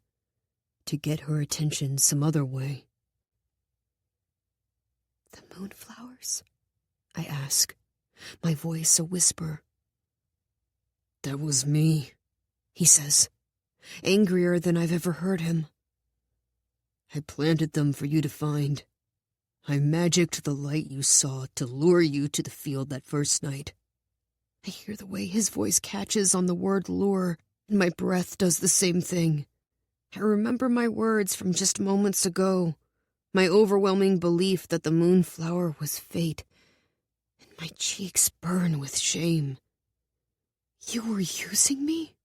I ask, the last of my heart leaving with the words, floating out into the infinite darkness, never to return. Yes. Wolfe swallows hard, his stormy eyes never leaving mine. I've hated your coven my entire life, hated everything you stand for. I didn't care if I had to use you to get what we want, what we need. His hands are in fists at his sides. And it was easy to use you. You're too trusting, Mortana. The frustration I've grown so comfortable with sharpens his voice and stabs me right in my chest. I take a step away from him. It was easy to use you, he repeats. And damn near impossible not to fall in love with you. Tears sting my eyes, and my stomach clenches. I bend at the waist to ease the pain and take several deep breaths, trying so hard to keep myself together. Then I stand up straight and force myself to look at Wolfe. You love me so much that you couldn't tell me the truth? I wanted to. Then you should have. You didn't even try, I say, taking another step away from him. I was ready to give up everything for you. I can't help the tears that roll down my cheeks and drop off my chin. Can't help the way my body starts to shake, suddenly too cold. Was any of it real? Yes, Wolfe says without hesitation. You are more real to me than the waves on the shore or the blood in my veins. How can you not see that? If that were true, you would have been honest with me. I needed more time. More time, I ask, realizing what he means, realizing he never got his meeting. You are the one thing I thought I chose on my own. The one thing. I say, staring at him. But you chose this for me. I wipe my face and clear my throat, fulfilling the role he wanted me to play. Mom, will you give them their meeting? I would be happy to meet with them after the wedding, yes. You're not seriously considering, Wolfe begins, but I raise my hand and turn to Galen. You have your meeting. Now, please stay away from me. I look at Wolfe. Both of you. I start up the hill, but Wolfe follows me. He grabs my arm, and I turn around, anger and pain burning through my veins like acid. He reaches for my face, and I hate that my first instinct is to lean into his touch. I am too trusting, just like he said. Please, he says, the single word freezing me in place, unable to move or speak. I can make this right. And I want him to. I want him to so badly that I can feel it in my muscles and my bones. I want to cover his hand with mine and tell him it's okay, that we'll figure it out together. But how can it ever be okay when I gave him my world, and he couldn't even give me the truth? She said to stay away from her, my mother says, putting her arm around my shoulders and guiding me inside. I'm not talking to you, Wolfe yells, moving after us. Galen comes up beside him and grips his shoulder, keeping him in place. Let her go, son, he says. No! I hear Wolfe struggle against his dad's hold. Tana! He shouts, and I pause, the first time I've ever heard my nickname in his mouth. It sounds so beautiful, like I've never really heard it before this moment, like it was only ever meant to be spoken by him. But then my mother pulls me forward, and I start walking again, far away from here. I keep my head down to avoid the eyes that follow us, the witches watching from dark corners in the top of the staircase. Bye, Mortana, Lily calls from behind her mother's legs, and it takes all my strength not to break down right here. I'm sorry we never got to color together, I say, and then my mother leads me to the door, and I let her. Tana! Another breath. Dad, let me go! Wolfe pleads, and I can hear the tears in his voice. Tana! He shouts again. Then the door closes behind us, and all I hear is the wind through the trees, and the waves on the shore, and all the words he never said. When we get to the road, I don't turn to look at the manor, because magic or not, I know that it's gone. Gone. Nothing more than a memory. A bitter, heartbreaking memory I will spend my life trying to forget. My mother doesn't speak to me as we walk home, but she keeps her arm around my shoulders, a tight, firm grip that lets me know she's here. Even after everything, after I used dark magic and ran away, she's here, and I can't bring myself to pull back from her, to set her lies in the space between us, because I don't think I could handle the distance they'd create. There's already so much of that between me and the people I love most. Too much. When we turn onto our street, my dad is standing in front of the house, waiting. I remember him thrashing in the water, coming after me, desperate to keep me safe, and I can't hold myself together anymore. I run to him, and he opens his arms wide. He envelops me, tells me it will be okay, tells me that he loves me. I sob against his chest and repeat the words, "I'm sorry," over and over again. I'm sorry. I'm sorry. I never thought I was perfect, but I thought I was better than this. Better than turning my back on my family, my coven, my magic. Better than falling for a boy I can never have. My heart is broken, but so is everything else. Body broken, soul broken. My dad leads me inside and pours me some tea, sitting with me as I cry. My mom covers me in a blanket and kisses my head, and tells me nothing has changed. We don't ever have to speak of what happened tonight. We can move forward. I can accept the consequences of practicing dark magic, marry Landon, and everything will be right again. I want to make everything right again. Wolfe's Manor is not the only place that held a lie. This home has them too. Lies so big I'm shocked they even fit. But without Wolfe, without Ivy, without my parents, where would I go? I finish my tea and get ready for bed. I brush my teeth and wash my face and think about how just hours ago I was in Wolfe's bathroom in front of his mirror, marveling at how I had changed the entire trajectory of my life. Marveling because I had fallen in love with someone who saw me for everything except what I was supposed to be. Marveling because I couldn't hear all the words he wasn't saying. I crawl into bed. The cold metal of the necklace he gave me presses into my skin, and I rip it off and throw it across the room. There's a soft knock on the door, and my mother steps inside. She comes and pulls the covers up to my chin, then sits down on the edge of the bed. "How long have you known?" I ask, my voice quiet and unsteady. "About you and Wolfe." I nod. I didn't put everything together until earlier tonight, when I saw him in the water, she says. Then I knew. My mind is overwhelmed with all the lies, Wolfe's and my mother's and mine. I left Wolfe because he lied to me. And you've lied to me too.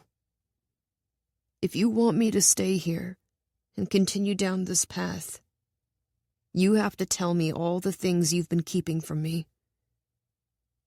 You have to, Mom. My head is throbbing and my eyes beg for sleep. Tonight I need to rest.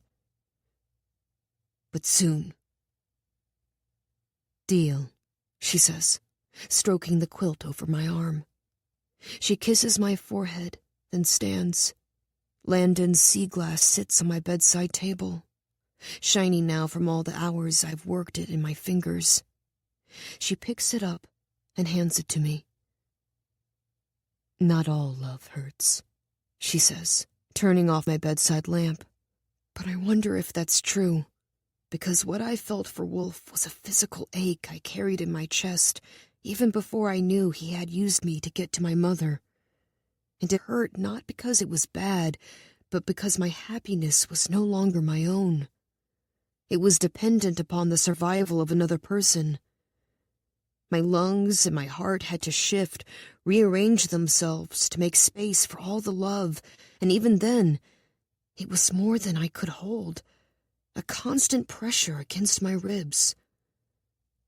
Still, I nod and take the sea glass, roll it around between my fingers. The door clicks behind my mother when she leaves. Landon is the only one who hasn't lied to me. The only one who has given me the truth and trusted me to handle it, even if it hurt. A life with him won't be so bad. Maybe it will be a relief to be with someone and not have that ache in my chest. Maybe it will be a relief to not feel so much.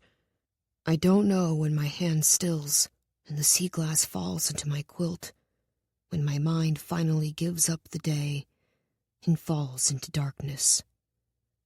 But even in sleep, I remember the way Wolfe's voice sounded as he called out for me. I remember the way he struggled against his father to get to me. I remember the anguish in his tone when he said it was impossible not to fall in love with me, like it was the worst thing he'd ever done. Even in sleep, I remember. Chapter 29. When I wake up, Ivy is sitting at the bay window that looks out over the passage. The day is clear and cold, and condensation has beaded on the glass. The oaks and maples are starting to drop their leaves, bare, spindly branches reaching toward the sky. I wipe my eyes and slowly sit up.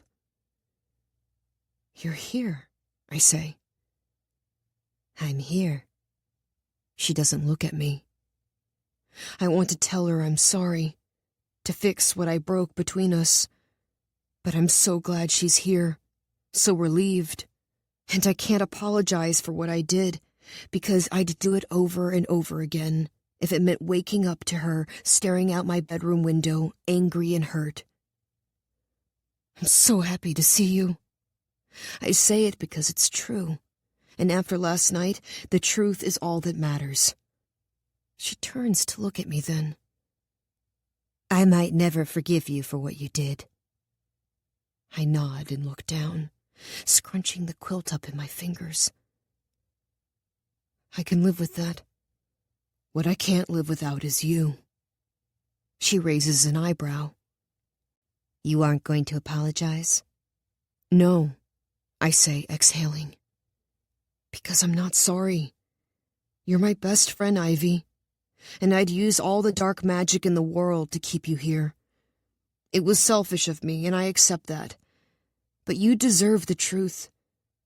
And the truth is that I'm not sorry." Ivy nods slowly, then looks out the window again. You apologize too much anyway, she finally says. And it hurts because Wolfe said the same thing to me. He saw me the same way Ivy does. I never thought I'd meet another person who saw me for anything more than the role I'm meant to play. But Wolfe did. He saw me, and he lied. And I have to find a way to reconcile those truths. When I told you about missing the rush and getting help, you said my life was tainted. But it isn't, Ivy. It is full and complicated and terribly messy, but it isn't tainted. I know you don't accept that kind of magic, and you don't have to. But I promise you it hasn't put a stain on your life. Your life is beautiful, just as it was before. Ivy nods, swallowing hard when her eyes start to glisten. I was terrified when I woke up. Terrified of you and whatever magic you used to save me. I still am. And I'm still working through it. She pauses and looks down. But I'm glad Wolfe saved your life. And I understand why you did what you did. I think one day I might be glad for it. She says it so quietly, I have to lean in to hear it. And it breaks my heart that she thinks she needs to feel shame about being alive. That I once felt that way too. I think you will be. Ivy's form at the window blurs, watery and indistinct. But here, still here. Your mom told me what happened. She moves from the window to the side of my bed, and it feels good having her closer. I try to keep my composure, because I don't want her to have to comfort me after what I put her through. And I think you made a hell of a mess. I nod because she's right. I pull some tissues off my bedside table and blow my nose. I know. Do you love him? She asks, watching me. Yes. As soon as I say it, I know it's the truth.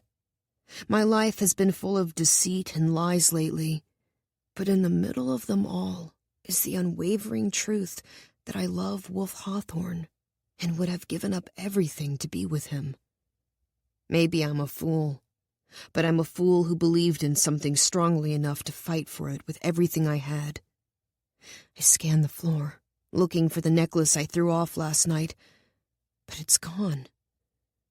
Your mom wants me to convince you to take a memory eraser, Ivy says. That's why I'm here. I nod slowly. I'm not surprised, but it makes the ache in my chest scream, a sharp pain where Wolfe laid his head just last night. Do you think I should? Ivy looks down, and I can see how hard this is for her, how she's warring with herself over what to say. She finally looks at me again, and her eyes are sad. Yes. Her voice shakes. You have a lot of big events coming up. Huge decisions that impact not only you, but all of us. Forgetting Wolfe will allow you to start your new life with a clean slate, with excitement and hope instead of regret and pain. She pauses. You turned your back on us, Tana.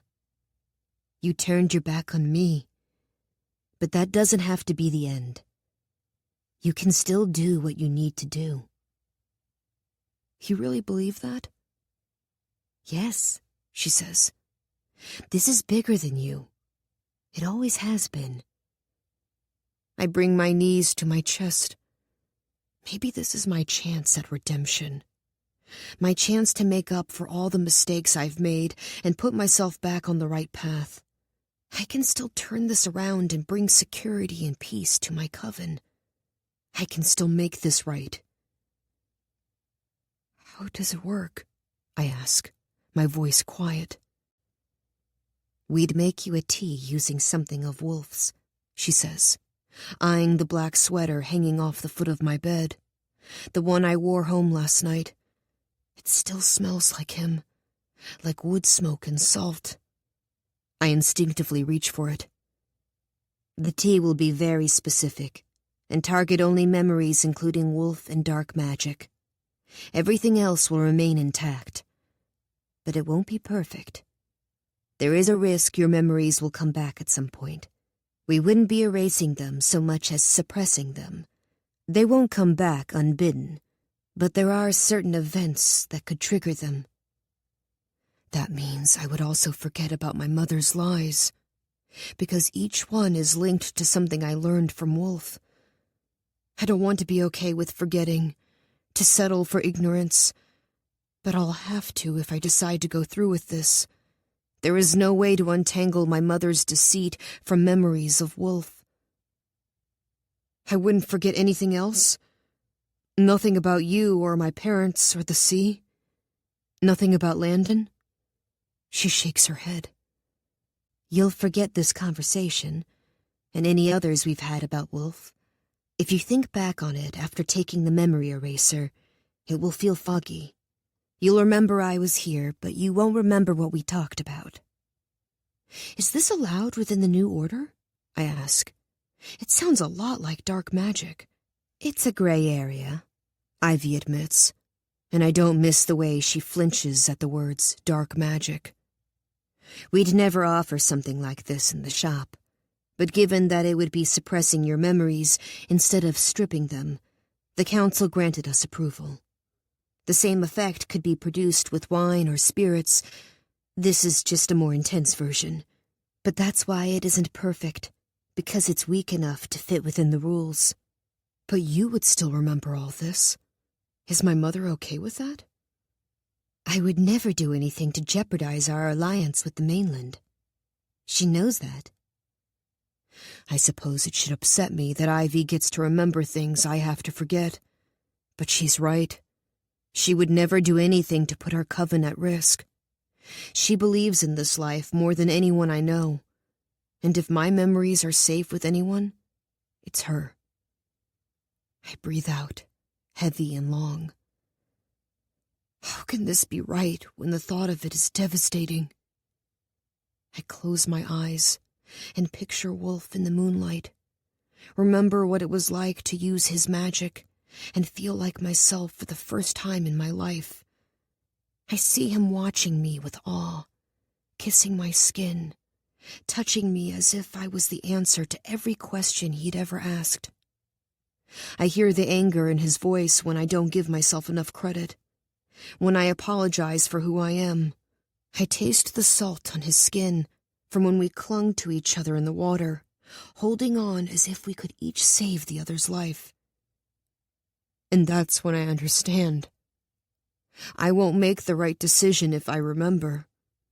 If I hold on to these moments with everything I have, if I think for a single second that he might whisper my name at midnight, if I know he's out there, practicing his magic and painting his portraits and doing whatever it takes to ensure the survival of his coven, I won't make the right choice. We are the same, he and I. We believe in our ways of life. We are loyal to the ones we love, and we would do anything to give them the safety and peace they deserve. And maybe there's beauty in that, knowing we will each be fighting for these things in our own way, doing all that we can to hold on to what we care about most. Apart, but together. Okay, I finally say, looking at Ivy. I'll take it. You're doing the right thing. She meets my eyes when she says it, but there's no fire in it. Not like there used to be.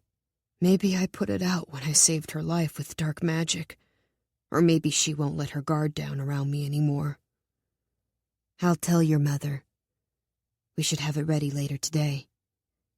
She stands and walks to the door, then backtracks, grabbing Wolfe's sweater from me. She leaves, and the door slams shut behind her. "Ivy, wait!"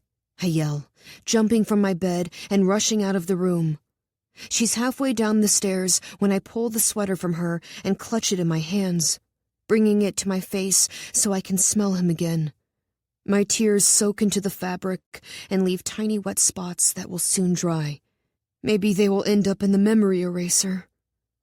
Ivy looks at me as if I'm breaking her heart, but I can't help the way his sweater trembles in my hands, the way I hold on to it as if it's my whole world, the sun and moon and stars.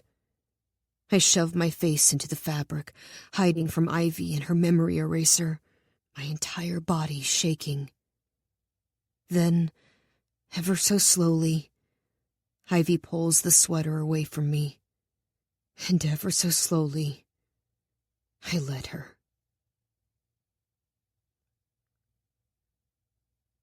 I'm downstairs with my parents when Ivy returns with a colorful tea tin. She doesn't say a word, just walks to the kitchen and begins preparing the drink. My parents give each other a meaningful look as I watch Ivy's back. Tana, just a reminder that Landon and his parents will be joining us on Wednesday to discuss wedding preparations. They're very eager to see you again, my mother says. I'm not sure why she's bringing this up now, but I nod anyway. I haven't forgotten. The words hang in the air between us, illuminating the magic Ivy laced into her tea. She scoops the leaves into a ceramic pot, the sound impossibly loud, screaming Wolfe's name. And suddenly, I'm terrified of forgetting him. I want to believe there are some things that are stronger than magic, that Ivy's tea will be worthless, nothing compared to the bond I have with him. I want to believe I can drink Ivy's tea and that Wolfe will still linger, hidden in the corners and alleys of my mind until I'm ready to remember. I want to believe. The kettle whistles and I jump.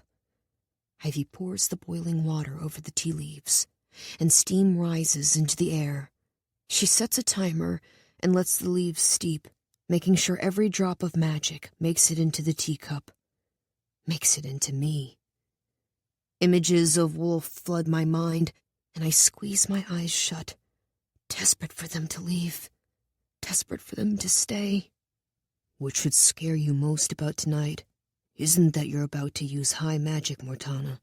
What should scare you most is that you're going to want to use it again. My mother says something about our upcoming dinner, but I don't hear the words. I barely notice Ivy in the kitchen or my dad watching me with sadness and concern.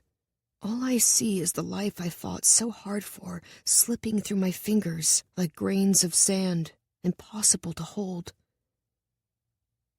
Do you want to see me again? Yes. The timer goes off, and Ivy strains the tea. My parents are quiet, and my stomach twists itself into knots, tighter and tighter, suffocating my insides. I hate you, and I want you anyway.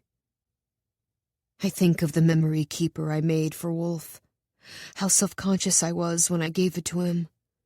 But I'm so glad I did. So glad that memory will linger somewhere outside of my mind. Somewhere it will be safe and cared for.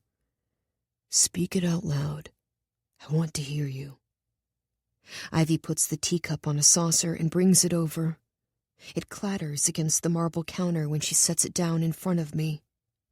The liquid is deep amber, the color of the fire reflecting off the walls of his room. There is a life for you here. A life where you can be everything you're afraid of being. I gently pick up the teacup and raise it to my mouth. It trembles in my hand. My parents and Ivy watch me, holding their breath, waiting. If this is the right thing, why does my dad look devastated and Ivy look unsure? Why does my chest feel like it's being torn open? I would set the world on fire just to see your face. The tea smells earthy and floral. I breathe deeply and pick up subtle notes of wood smoke and salt. My eyes fill with tears because it smells like him, just like him. And for a moment, I don't think I can do this. It was easy to use you, and damn near impossible not to fall in love with you. Maybe there's an alternate universe where my coven isn't dependent on me for survival. Maybe there's an alternate universe where my wild heart is free to take refuge in Wolfe, to love him as deeply as a person can love. The thought almost makes me smile. This desperate hope that there's a version of ourselves loving each other, loving and loving and loving to the ends of the earth. You saved my life. I hold the cup to my lips and drink. Chapter 30. Chapter 31. Wolfe. I say her name each night at midnight, but she never comes. I can't take it anymore. I leave the manor and cut through the trees until I'm closer to Main Street and closer to her. She was vulnerable and honest when she should have been distant and suspicious. She should have protected herself, but she opened herself up like one of my grimoire, and I read every page, every sentence, until she became my favorite book. I don't want to be angry, but I am. I was supposed to hate her, to feel nothing but disgust. I fell for her despite myself, and now she's all I can think of. If either of us is weak, it's me, not her. And it's infuriating. Mortana takes the long way home from the perfumery. She likes to hear the roar of the ocean and feel the wind on her face. And today, when she walks along the eastern shore, she'll see me. I shouldn't be here. I should let her go and move on, like my dad says. Let Mortana marry the governor's son so we can finally have our meeting with the council and figure out a path forward that will save our island and calm the sea. That's the right thing. But how can it be right when she's not with me? I've never put much stake in happiness. Happiness is erratic and fleeting, hardly a worthwhile thing to spend a life chasing. Living isn't about happiness, and it never has been. Living is about necessity, but she became necessary to me, like air and magic and blood, absolutely vital. The witchery is cold, inviting in winter with choppy water and dark clouds. I cross my arms and watch my breath in the air in front of me. It starts to rain. At first it isn't much, light enough to be mistaken for mist off the passage. Then the sky opens up, and I'm drenched in seconds. At least I have the beach to myself. I should leave. She doesn't want to see me, and I should respect that. But God, I have to see her. And like an answered prayer, there she is, walking along the shore. She's looking up at the sky, holding her hands open to touch the rain. She smiles to herself and laughs out loud, not at all bothered to be out in a downpour. She looks content. I want to give her the space she asked for. I tell myself I'll leave before she sees me, but my feet stay planted on the ground, immovable. She looks perfect in the rain, her hair soaked, water dripping from the ends. She looks perfect. I shove my own hair away from my eyes, needing to see her.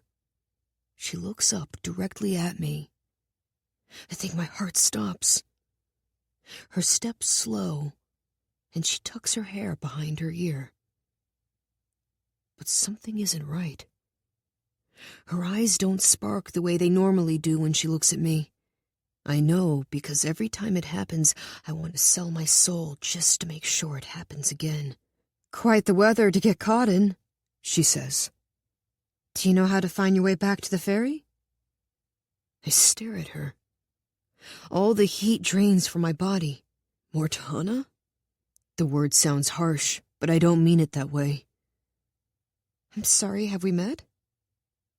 I search her face and stumble back when I realize she has no idea who I am. My chest is on fire. I can't get enough air. I apologize if I'm being rude. I meet a lot of mainlanders at the shop, and sometimes I forget.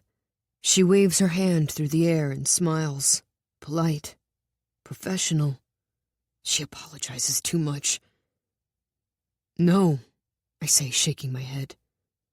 Don't apologize. It's nothing. She nods and looks relieved. You can find your way back? Yes. The word barely makes it out, and I clear my throat. I close my eyes and cover her in a veil of magic. I can feel a memory loss spell working inside her, hiding every memory, every fucking moment in darkness. My God. She doesn't remember. I look away.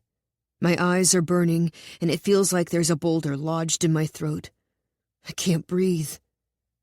Well, have a nice day, she says, walking away. I don't respond. I don't move. I just look at her, watch her perfect face as she offers a small smile and passes me by. She is so close, an arm's length away, but nothing lights in her eyes, not even a ghost of recognition. I clutch my chest because of the pressure, the pain that's building there. It isn't normal, pain like this. Fuck, it feels like every one of my ribs has fractured and lodged itself directly in my lungs. I want to know if she took the memory eraser willingly or if it was forced on her. I need to know. But if it's the former, I don't think I'd survive it. She walks up the beach and onto the road, stopping when she gets there. She slowly turns around. I hold my breath as she watches me. Her eyes on mine, convincing my heart to start beating again. Is there the hint of recognition? I almost walk right up to her, take her face in my hands, and tell her she knows me, that whatever she's sensing in her gut is real. But she shakes her head slightly and turns back to the road, walking away from me. I stand still, watching her until she rounds a corner, and I can't see her anymore. I stay where I am. It's over, but it can't be over. It can't be. Would it be wrong to see her again, to try to make her remember me if she willingly chose to forget? I know that it would. I know it. But I can't let her go. Then we can burn together. I pick up a rock and heave it into the ocean, yelling as I do. The pain in my chest gets worse, and my yelling gets louder, but it doesn't fix anything. God, I'm falling apart. There's no way I'll survive this. You'll be the end of me. Mortana is gone, and she doesn't remember. I gasp at the fire in my lungs. She doesn't remember. Chapter 32. There is a boy on the shore, standing alone in the pouring rain. There's a hard set to his jaw, and his hair is messy and dark. His skin is pale, and his eyes are stormy like the weather today. I'm embarrassed to catch myself staring, but it's hard not to. He's soaking wet and absolutely stunning. I force myself to look past him and ask if he knows how to find his way back to the ferry. He does, but there's a strain in his voice that makes it sound like he's angry. He says my name, my full name, and something about the word in his mouth makes my insides stir. It reminds me of a dream I've been having of someone whispering my full name on the western shore. It has woken me up every night lately, always at midnight. Such an odd dream. No one on this island uses my full name, and yet he did. He did, and it looks as if his entire world has been ripped out from under him. I want to ask him if he needs help, if there's anything I can do, but something stops me. I'm afraid I've offended him by not knowing him when he clearly knows me. But we get so many patrons at the perfumery that it's hard to remember them all. Though in this case, it surprises me that I don't. He's impossible to look away from. I can't believe I forgot meeting him. I offer him a smile, but for some reason, it seems to upset him. I should go. I walk up the beach to the road, fighting the urge to turn back to him the whole way. When I reach the sidewalk, I finally do. And when I turn, he's watching me. My stomach catches in my throat, and I feel weightless, like that first exhilarating moment when I dive beneath the surface of the water. He's magnetic. An invisible force pushes me toward him. I want to know his story. I shake my head and force myself to look away. I have my own story, one that's been written since the day I was born, and something tells me that if I were to read his, it would become my favorite. So instead, I go home and continue to live out the pages my parents have already written for me. But maybe I'll sneak in one of my own. A single page about a beautiful boy with stormy gray eyes that is just for me. Chapter 33. You look beautiful, my mother says as I come down the stairs. I'm wearing a pale pink sheath dress, teardrop earrings, and nude evening shoes. I tug at the dress and smooth it down at the sides, but no matter how I fidget, I can't get comfortable. I don't want my hair pulled back so tightly it gives me a headache, and my dress so starched I'm scared of putting a single wrinkle in it. I want to feel like myself, with my hair unbrushed and wild, with interesting jewelry and clothing that moves with me. I want to wear dark colors instead of the pastels my coven favors. I want to be myself in a space that feels like it wasn't meant for me. I shake my head and smile at my mother. I'm just nervous. Thanks, Mom, I say. My dad puts the finishing touches on the table, and it takes my breath away. Candles run the length of it, different heights and shapes, flickering in the dim room. Autumn leaves are crushed and scattered between them, with white rose petals sitting on top. The room smells of the roast my dad made, and he puts a bottle of wine over ice just as the doorbell rings. I jump at the sound of it. My mother walks to the door and opens it wide. Marshall, Elizabeth, welcome to our home. It is so lovely to have you here. Elizabeth and my mother exchange kisses on each cheek and throw compliments at each other, as if they're petals being tossed down a wedding aisle. Landon trails behind them, and my mother's smile widens when she sees him. And Landon, it's so nice to have you here again. He hands her a bouquet of flowers and smiles back. I'm delighted to be here. I have to hand it to my future husband. He's so charming that I almost believe he chose this. He chose me. But I remind myself it's an act, if a very good one, and that he can promise me many things, but love is not one of them. "Tana, you're the best thing I've seen all week," he says, walking over to me and handing me a single rose. "I saved the prettiest one for you," he whispers.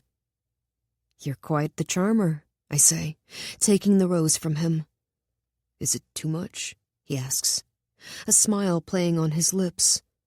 He's good at this, and he knows he is. But I look at my mother's beaming face and the rose in my hand. I think it's just enough. Good. He leans down and kisses my cheek. My eyes catch his, and all the playfulness is gone. His gaze moves down to my lips, and for a moment, I forget we're in the same room as our parents. I take a breath and look down. I should put this in water. I walk into the kitchen where my dad is getting beverages for everyone. He pops the bottle of sparkling wine and pours each of us a glass, then sets them all on a silver tray that he takes into the other room. I put the rose in water and follow after him, finding my place next to Landon.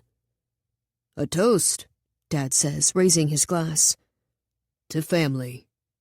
Heat floods my face, and every muscle in my body tightens. Elizabeth places her hand on her chest, and both she and Marshall raise their glasses with an emphatic, "To family." "To family," Landon says, his voice low enough that only I can hear. I smile and touch my glass to his, but the wine tastes bitter. I wonder if everyone here feels like I do in my dress, like we're forcing a lie. But I see the happy expressions on my parents' faces, and the laughter that rolls so easily off Elizabeth's tongue, and I realize I'm the only one overthinking this. "Are you okay?" Landon asks me when our parents are deep in conversation. "Yes, I'm sorry," I say, setting my glass down. "I think I'm just nervous." "Why?" "I'm not sure. I want your parents to like me," I say, looking around the room. "I don't want to mess anything up." "They already like you," he assures me. "And they'll only like you more as our families continue to spend time together." "You think so?" "I do," he says, finishing his drink. "It isn't all for show," he adds, as if reading my mind. "I am truly happy to see you." Something in his words eases the tension I've been carrying. "Thank you for saying that." "You're welcome." We all sit down to dinner, and I'm relieved at how easy the conversation is.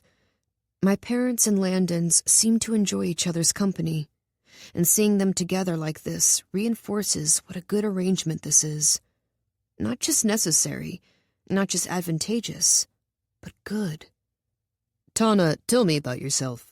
Landon says you love to swim," Marshall says, looking at me from across the table. His smile is warm, and he sounds like he's genuinely interested, which I suppose is where Landon gets it from. "I do," I say. "I've always been drawn to the sea. There's something about it that calms me." Marshall nods. "I was on the swim team all through school. I enjoyed the competition, but practices were my favorite. I'd stay in the pool after my teammates went home and just swim underwater. The way it shuts off the outside world. There's nothing quite like it." "I always say the same thing." "Tana loves the ocean," my dad says, winking at me. "She used to think her mother and I couldn't see the salt caked all over her. She's come home so many times with seaweed in her hair and her clothes soaking wet." "Listen, I never said I was subtle," I say, and everyone laughs. I laugh too. Landon even went in with me the last time he was on the island. I think I could have convinced him to stay in longer had it not been for the currents. I don't realize what I've said until my mother snaps her head up and glares at me. My heart races, and I give her a pleading look. I can't believe I mentioned the currents. It was a total accident. "What currents?" Marshall asks between bites of his dinner. There's a current that's been circling our island for years, and sometimes it gets close to the shore. We've been watching it carefully and don't see much reason for concern. My mother says it with perfect grace, managing to sound casual and decisive at once. Well, you just let us know if you ever need our aid. We'd be happy to help, Marshall says. If he knew the extent of the danger, if he knew the root cause, I suspect he wouldn't be so kind. Thank you, I'll certainly let you know. My mother changes the subject, and soon they're talking about the economy of the witchery and what kind of partnerships with the mainland might make sense. After Landon and I are married, the witchery will become an official territory of the mainland. They will share their resources with us, their knowledge and their plans. Most importantly, they will protect us as if we're mainlanders. And legally we will be. But the arrangement goes both ways. We will start paying taxes to the mainland, and they will have a say in how we run our island. It's economically brilliant for the mainland, and it's necessary for us. Right now, the mainland has no legal authority here, which makes a certain kind of person more willing to act out, as with the dock burning, because they think they can get away with it. And the sad truth is that they can. Still, I hear the things no one says. The mainland knows we need them to continue accepting us and welcoming us into their world. We are far outnumbered by them. If their government decided to do away with witches, they could. And we know the mainland wants to keep an eye on everything we do, that they're terrified of a resurgence of dark magic, but that they're also eager for a share of our silver. It's so delicate. A tapestry woven from half-truths and partial trust. We can be friends and get along and even become family, but there are so many other things at play that it's hard to keep track of them all. Maybe one day it won't feel like so much. That's the point of this wedding, after all. Maybe one day I will look at Landon with utter adoration and forget that his father is keeping his eyes on the witchery and his hands in our pockets. Samuel, that roast was absolutely divine, Elizabeth says. You didn't use magic, did you? She asks in a playful tone. I'm wounded, you would think so, Dad says. I made this entirely on my own. Dad doesn't use magic in the kitchen, I say.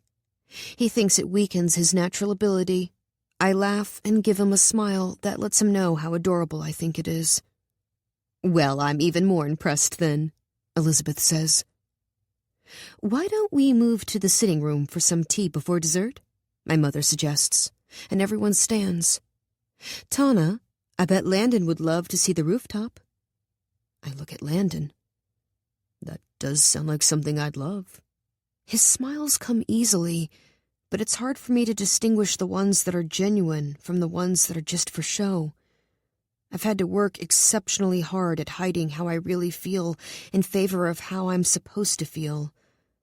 But I want to know Landon as he truly is, just as I want him to know me. The rooftop it is. I lead him up the stairs, the sounds of our parents' conversation fading away. I feel myself start to relax, the weight of expectation not quite as heavy when it's just the two of us. I open the door to the rooftop and grab some blankets from the wicker basket. The night is clear, thousands of stars sparkling in the dark sky. The waning moon casts everything in silver light, and the waves on the shore fill the air with their familiar rhythm. I sit down on the couch with my future husband and hope he can't sense the disquiet in me. What are you thinking about? His words cut through my thoughts, forcing me back to the present. I'm sorry, I say. I don't know where I was. How can I tell him I was thinking about the weight of it all? How can I tell him that the closer we get to the wedding, the more worried I become? Well, what if I tell you what I was thinking about? He says. I turn to face him. I'd like that. I was thinking about what a good match we are.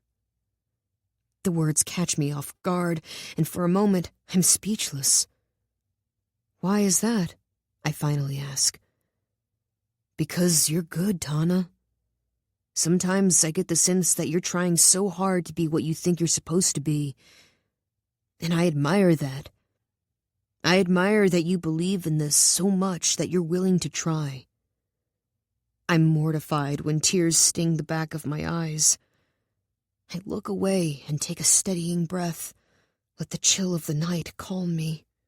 The words are kind, and they're coming from a decent person, but all I can think is that I wish I didn't have to try so hard. I wish this life came as naturally to me as it does to Landon and my mother and Ivy. "I do believe in it," I finally say. "And I'm hoping that one day it won't feel like I'm trying." Landon brushes a piece of hair behind my ear. "I hope so too. I want you to trust me, and trust that I will accept the person you are when you aren't trying, when you're just you." I shake my head and look off into the distance. "Did I say something to upset you?" Landon asks. No, I'm not upset. But I must admit that I'm a little confused." "About what?" "Sometimes you say things that make me think you're trying to—" I cut myself off, not sure how to continue. "Trying to what?" he asks. "I don't know. Sometimes it sounds like you have genuine feelings for me, and it confuses me because you've made it very clear that you can't promise me love." I pull the blanket closer to my chest, as if it will cover the parts of myself I've just exposed. Landon exhales and sits up straighter on the couch. "I want to be honest with you, Tana. I can't promise you that. But I've also been thinking about what you said, about allowing space for more than just duty, and I'm willing to try. I am trying. So maybe let me, okay?" "Fair enough," I say. I laugh and cover my face with my hands. "Doesn't it scare you? Marrying someone you don't know?" The words are out of my mouth before I can think better of them. Honestly, it scares the hell out of me. It's maybe the best thing he's ever said to me, the most real thing, and for the first time, I see him as just a boy instead of as the governor's son. I want so desperately to be seen for who I am, not solely the role I play, and yet I haven't even tried to do the same for Landon. "I'm so glad," I say, wanting to laugh and cry in equal measure. I wipe my eyes, and he catches my hand. "I believe in this life. I believe in the power of the mainland and the witchery coming together." "Me too." Hearing those words helps me commit to this life in a way I haven't been able to since we moved up the date of the wedding. I don't fully understand the reasons that went into that decision, and those questions have created uncertainty in me. But it's okay to be scared and worried and uneasy. I can believe in this path and still wish I could see farther down the road. "Landon," I say, my voice quiet. "I think I'd like you to kiss me now." A smile pulls at the corners of his mouth. He gently places his hand under my chin and tips my face up, leaning down to meet me. My eyes close, and his lips brush mine, shy and hesitant and gentle. At first I don't move, terrified of not wanting him enough or wanting him too much. But his lips are soft and his hand cradles my face, and he is going to be my husband soon. Slowly, I sink into the kiss, move my mouth against his, and let myself feel however I'm going to feel. There aren't dragonflies in my stomach. I don't erupt in a blaze of fire that leaves me desperate for him. But maybe that kind of kiss doesn't exist. Maybe I wouldn't be able to handle it if it did. But it's nice, the way his mouth feels against mine. It's tender. It's the kind of kiss I can commit to. He slowly pulls away, taking my hand. "We'll get better at this," he says, and my cheeks flame, wondering if it was bad, wondering if he didn't enjoy it. "I think it was pretty good for first time," I say, even though the spark I've always hoped for was absent. "That's not what I meant," he says, realizing how that sounded. "What I'm trying to communicate, poorly I should add, is that I think we're starting from a really good place." He squeezes my hand when he says it, giving me a reassuring smile. I think so too. It isn't the first kiss I've always dreamed of, especially not with the addition of Landon's comment, but I'm learning that dreams are just dreams. They aren't real, don't have any bearing on my life, and it isn't fair for me to continually compare the Landon in front of me to the one I dreamt about growing up. I know all that, and yet I can't fully let go, can't fully forget about the Landon in my head. That's the problem with dreams. They are so easy to get lost in, and so very difficult to give up. Chapter 34. Landon and his parents are gone, and Dad brings in a tray with tea for me and wine for him and Mom. The fire is going, and instrumental music plays softly in the background. The dinner could not have gone better, and I see it in the way my parents look at each other, in their easy posture as they lean together on the couch, and it fills me with pride to have helped manifest their biggest hopes. I'm so happy for them. I am. But it also feels a lot like sadness. I don't know when marrying Landon morphed in my mind from a certainty to a choice, from something I always knew I'd do to something I have to convince myself to do. Landon said he could tell that I'm trying, but I don't want to have to try. I don't want to force this life to fit within all the hopes and fears that make me me. Even kissing Landon, it was nice, and I'm glad I did it.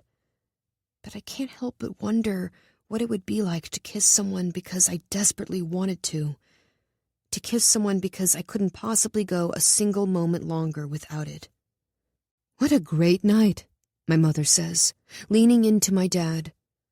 "And what a wonderful idea of Landon's to invite you to the mainland before the harvest celebration. That will be a very special day for both of you. It'll be nice to start learning my way around," I say. "I'm sure it'll be fun learning it with Landon." "You must be thrilled," my mom says, looking at me. "This is what you've always wanted." "It's what you've always wanted." I'm shocked that the words come out of my mouth, grasping for them, wishing I could pull them back. They linger in the space between us, heavy and dark and ugly. I want to take them back, apologize, and make it right. But they're true. I'm heartbroken that they're true. A look passes between my parents, and I wish I knew what it means. For a moment, it feels like they're in on something I know nothing about. But they don't look angry or offended. Mom looks worried, but it's Dad's face that makes my heart ache. He looks sad. So sad. "You're right," my mother finally says, setting down her drink. "This is what I've always wanted. It's what all of us have always wanted. Your father and I, and this entire island. Maybe you don't get all the choices your peers do. And maybe the weight of duty feels heavy on your shoulders. And for that, I'm sorry. But you will be changing the course of history, making a difference most people could never dream of making. You should be proud." "I know," I say, because I do know. I've known it every single day of my life. "I know." "Good. Try not to forget it," she says. She finishes the rest of her wine in a single gulp, then walks up the stairs without another word. Several days later, I'm standing on the shore of the mainland.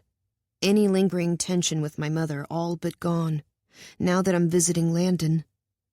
The witchery is bustling with activity in preparation for the harvest celebration tonight. And while I should be with my parents, helping, my mother insisted I come to the mainland instead. "Have you done much exploring here?"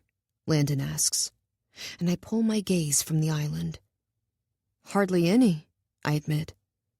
"I've never really wanted to." The words are out before I can think better of them, and I reprimand myself for being so careless. "Why not?" I look at Landon, wondering if I should answer honestly. He's always been forthright with me, though.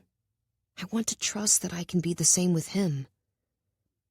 I suppose it's because for my entire life, it has felt like we are trying to earn our place here. Why would I want to visit somewhere that until very recently was still trying to decide if I am worth protecting? "Wow," Landon says, looking down, a break in composure that's rare for him. "Have never thought of it that way." "And why would you? You've never had to." "You're right," he says, the words strained. This isn't how I intended to start our day together, and I want to make things better, to ease some of the tightness that has settled on Landon's face. I reach out and gently touch his arm. "Please don't misunderstand me. I'm happy to be here today, with you." "As am I," he says after a moment, taking my hand in his. "Why don't I show you around?" "I'd like that." We leave the shore and step onto a sidewalk, the natural world disappearing, replaced with brick roads and buildings so tall I have to crane my neck to see the tops. It's overcast, and all I can think is that the stone buildings don't have nearly enough windows to let in the light. How gray and dark it must be inside those walls. When I look at the mainland from the witchery, it seems stately, always radiating a kind of energy that is both commanding and dynamic. But being in it, surrounded on all sides by brick and stone, it's as if there isn't as much air here, as if my lungs have to fight to get their fair share. I want to love it, want my whole self to come alive in these streets, but it's never going to be that way. I tell myself I just need to give it time, need to adjust to the change, but hoping I will love this place even a fraction of how much I love the witchery is an impossibly high aspiration. We stop at a cafe for tea and scones, then sit outside while droves of people pass us on the sidewalks. Landon receives a lot of attention, which he handles with ease, but after a quarter of an hour on the street, I've tired of the whispers and stares. I'm glad I've seen this happen, though. Landon is well practiced at being gracious and patient, and I know he will be able to help me adapt to his world. He takes me to a gallery next, a clean, open room featuring artwork on its walls. "Not a very efficient use of space, is it?" I ask, laughing at how few paintings hang on each wall. The witchery is a small island, and most of our shops are designed to maximize the space. But here, it seems there is more than enough. "What do you mean?" "It's just such an enormous room for so few paintings." "It would be difficult to appreciate each piece if you were distracted by the artwork on either side," Landon says, as if it's the most obvious thing in the world. "Of course. And the art is lovely," I say, making sure he knows I'm happy to be here, happy to get acquainted with my new home. We continue through the gallery, but goosebumps rise on my skin when I see the final painting. It shows 4 people on their hands and knees in an open field, sweat on their brows and anguish on their faces, clutching the earth. They are surrounded by hundreds of moonflowers. The plaque beneath the painting reads, "To know fear." My eyes fill with tears. The painting is so detailed and realistic, such a severe reminder of our history with the mainland. The island is our home, the only place that has ever been truly ours. But we will never forget that we're there because the mainland banished magic. That even though the island became our refuge, it still wasn't enough to stop the fear of the mainland from finding us. We still had to fight for the survival of magic. I turn away and head for the exit, but there are no trees or waves to comfort me when I step outside. I apologize, Landon says, reaching for my hand. I didn't realize the gallery was still showing Pruitt's work. Why is it called that? I ask. To know fear. What does it mean? We don't have to talk about it. I want to. Landon sighs.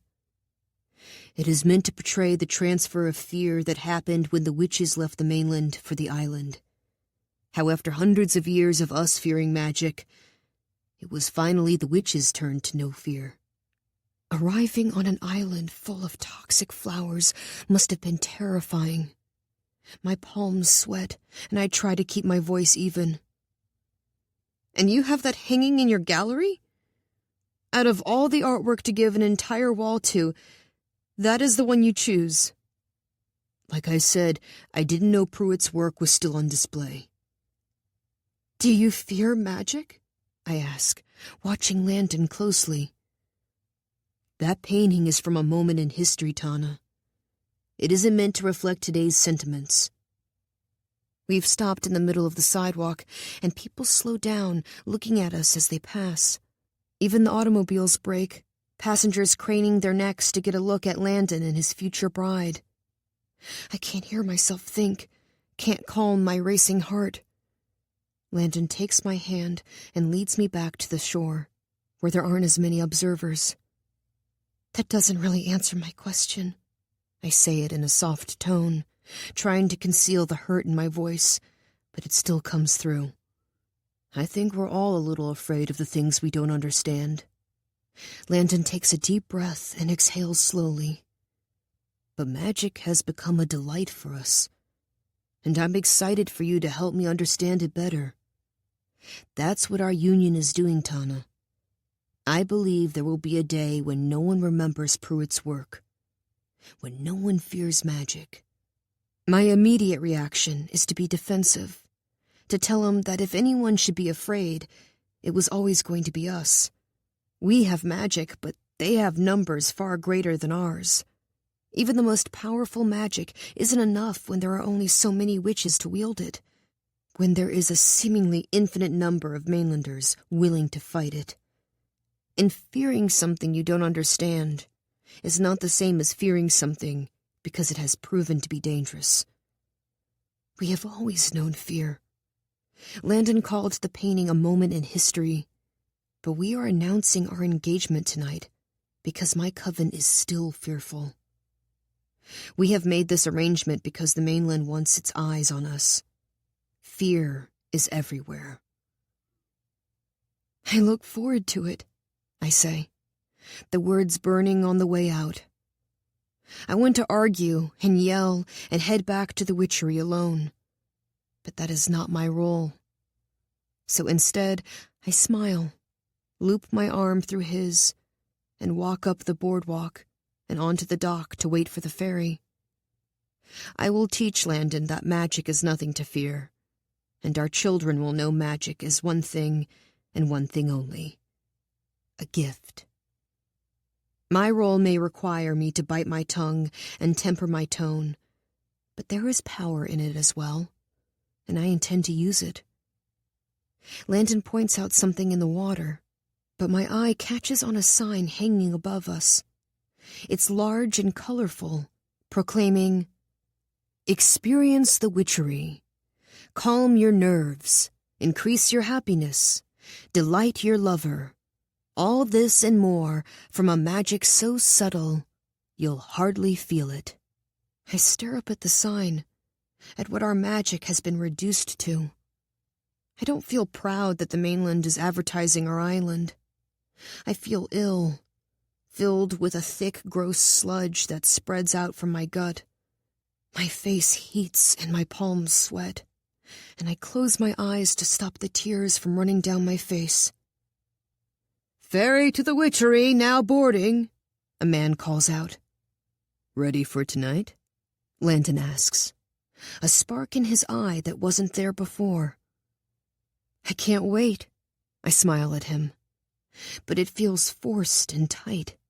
He doesn't seem to notice, though, and we walk onto the ferry side by side, heading to an island with a magic so subtle we'll hardly feel it. Tragic. Chapter 35. Landon and I stand up on a wooden platform at the harvest celebration, holding hands, surrounded by dozens of candles flickering in the breeze and wisteria hanging from the pergola above us. Most of my coven is here to celebrate the season coming to a close, and at the end of the evening, Landon announces that we are to be wed. It is as impactful as my mother said it would be. People cry and hug, the band breaks into a celebratory arrangement, and sparkling wine is passed around the festival in crystal goblets that reflect the moonlight. People congratulate us over and over, and Landon holds my hand, kisses my temple, and plays the part of an enamored fiancé flawlessly. But the twisting in my stomach has stayed with me since the ferry, and not even Ivy's soothing tea is enough to calm it. The magic's so subtle, I hardly feel it. The next morning, Ivy is leaning against the stone wall of the perfumery when I arrive for my shift. She holds out a cup of tea and sips her own as I unlock the front door and turn on the lights. "Thank you," I say, taking it from her. She nods in response, and it nags at me. Something feels off between us, but I don't know what it is. It's fuzzy, like I'm looking at it through clouded glass. We head into the back room, and I set my tea down and take off my coat. How was dinner with the Yateses? We never got to talk about it with all the harvest celebration prep. It was good, I say, picking up my tea again. Really good. I don't think it could have gone any better. Then why do you sound like the world has stopped turning? I shake my head and look down. I don't know. She watches me, and the same look of sadness I saw on my dad's face after dinner passes across hers as well. I hate that I'm letting down the people I love most. I'll figure it out, I say, my voice too high. I think I'm just nervous about the wedding, and Landon and I had an awkward exchange when I went to the mainland that I'm trying to untangle. What about? I walk into the storefront and make sure everything is stocked appropriately.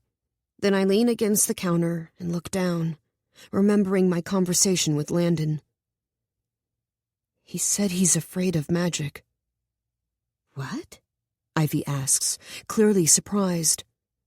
He took me to a gallery with artwork of witches being tortured in a field of moonflowers, and he said everyone is afraid of the things they don't understand. I see my mother walking down the main street, so I head into the back room with Ivy and shut the door. The worst part is that I didn't stand up for myself. For our island. I wanted to, Ivy, I really did. But I was terrified of making a scene or saying the wrong thing. Everyone knows him there. Everyone watches. Ivy looks thoughtful as she takes a long sip of tea. You're standing up for our island by marrying him, she says, setting her cup down and reaching for my hand. Don't forget that. I nod and swallow the lump forming in my throat. Then she suddenly lets go of my hand and walks to the other side of the work table, as if something has upset her. A heavy silence settles between us. "Hey, are we okay?" I ask. She looks hesitant at first, then gives me a small smile. Yeah, of course. We're great. I was cleaning up with my parents after the celebration and got to bed late. I'm just tired. Okay, I say, even though there's something in her tone that isn't convincing. Maybe I'm just overthinking everything. Landon kissed me, I blurt out, realizing I haven't told her yet. I almost forgot. That gets her attention, and she leans over the counter toward me. That good, huh? No, it was... Nice. Sweet. Nice. Sweet. That's it? I sigh. Yeah, that's it. I hear how flat the words are, and I silently scold myself. Landon is fully committed to this union, and he's trying. He deserves better than this. And yet I can't stop the burn in my eyes. Can't stop the tears from rolling down my face as I look at Ivy. I don't know what's wrong with me. I'm being selfish and immature. And I open my mouth to apologize, but Ivy slams her cup down on the table, stopping me. You know what? Fuck this, she says, grabbing my hand and pulling me from the store. I've never heard Ivy curse like that, and it unsettles me. Ivy, what's going on?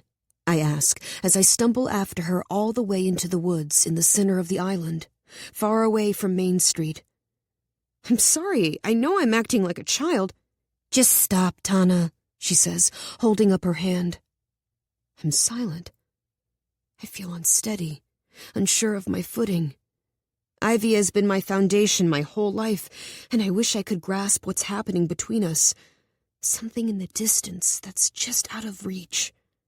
I know it's there, but I can't see it. Please tell me what's going on, I plead. I can't take it anymore. She exhales and looks past me, her stance rigid and tense. I made a mistake, she says, more to herself than me. I watch her as fear climbs out of my stomach and crawls throughout the rest of my body. A heavy dread settles on my shoulders and threatens to crush me into the damp earth. I look to Ivy for some kind of reassurance, but there's nothing. Ivy? I ask, my voice trembling. I'm going to get in a lot of trouble for this, she says, shaking her head. Tell me. She breathes out and finally meets my eyes. She looks angry, angrier than I've ever seen her, and my heart starts to race. The reason you've been feeling like things are off is because they are. I'm mad at you for something you don't remember, and I'm not over it yet. I don't know how to get over it. What are you talking about? I thought we were doing the right thing, but seeing you like this, I was wrong. She shakes her head and looks off into the distance. Ivy, say what you need to say. There's a veil over certain things in your mind. You can feel it, right? A haziness you can't explain. All the air leaves my lungs. How do you know that? Because you made a lot of bad choices. So we had you drink a memory eraser. She looks down at the ground, regret and bitterness crossing her face. Two things I so seldom see on her. You took it willingly because I convinced you to. Because you trust me. But it turns out some of those bad choices were good for you. Who's we? Your parents and me. I take a deep breath and keep my voice as calm as possible. Ivy, start from the beginning, and don't leave anything out. It's a long story, she says, motioning to a bench on the trail. I like stories. She nods and sits down next to me. Then she starts to speak. She tells me about a boy I met, a boy who practiced dark magic and put a glimmer in my eyes. She tells me that he taught me some of his magic, and that I loved it the way I love the sea. She tells me that she was swarmed by bees and almost died, but I stepped in and used dark magic to save her life. She tells me that she hasn't been able to forgive me fully. She tells me that I ran away from home to be with the boy, Wolfe, she calls him, and that I chose him over everything else, that I was willing to give up my whole life for him, my parents and Landon and our coven. She tells me that I found out he'd lied to me and used me to get close to my mother, that his coven sent him to seek me out for that purpose. She tells me that I willingly took a memory eraser to forget the boy so marrying Landon would be easier. She tells me that the light inside me went out as soon as I drank it, and that I haven't been the same since. She tells me that it's been killing her inside because from the moment I took my first sip of the tea that would steal my memories, she knew it was a mistake.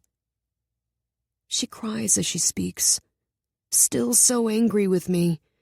But under that anger is a well of love so deep and so wide that I can feel it even when her voice shakes and her eyes cast blame. The story is wild, so unbelievable, and yet I know it's true because of the ache that builds in my chest with every word she says. I know it's true because I can feel an emptiness inside me where something used to be, where someone used to be. I know it's true because I feel myself stitching back together after some unnameable thing tore me apart. Then I gasp. The boy on the shore. It was him. It had to be him. He looked so tormented, so utterly wrecked, and even though I can't remember the things Ivy tells me, I believe that they happened. I know that they did. I'm so sorry, Tana, Ivy says when she's done, pulling a lace handkerchief from her pocket and wiping her eyes. It was a mistake. I'm quiet for a long time, unsure of what to say, how to process all the things she's told me. I hesitantly reach out to her, not knowing if she'll want me close after what I did. But when my hand touches hers, she squeezes it tight. It sounds like I made enough mistakes for the both of us, I say. Thank you for telling me. Are you mad? No. You thought you were doing the right thing, and I took it willingly. I sigh and look down. Why can't I just be happy with the life I'm meant to lead? Maybe the life you're thinking of isn't the one that's meant for you. I look at her then. She has always known me, all of me, who I am and who I'm trying to be. She knows me so well that she could see the fog inside me after I drank the memory eraser and decided it wasn't worth it. I'm so glad she did. Ivy, I say, grasping her hand in both of mine. I have to see him. She pauses, weighing something in her mind, and I see the exact moment she makes her decision. I know, she finally says. Will you help me? Another pause, and I worry I've asked too much. Then she sets her jaw and grabs her coat. Yes. Chapter 36. It's hard being in Ivy's home, seeing the way her parents look at me. A cross between fear and gratitude. I want to say something to them, but they think I'm oblivious. That the memory eraser is doing its work, and I've been scrubbed clean of any recollection of saving Ivy's life. So I try my best to act like nothing is wrong. I know I should feel appalled, shocked, and surprised by my actions. And I am. But they also somehow fit. Somehow feel like mine, even though I can't remember them. I ache for the memories I lost, for the moments that meant enough to me to give up this life and choose something different.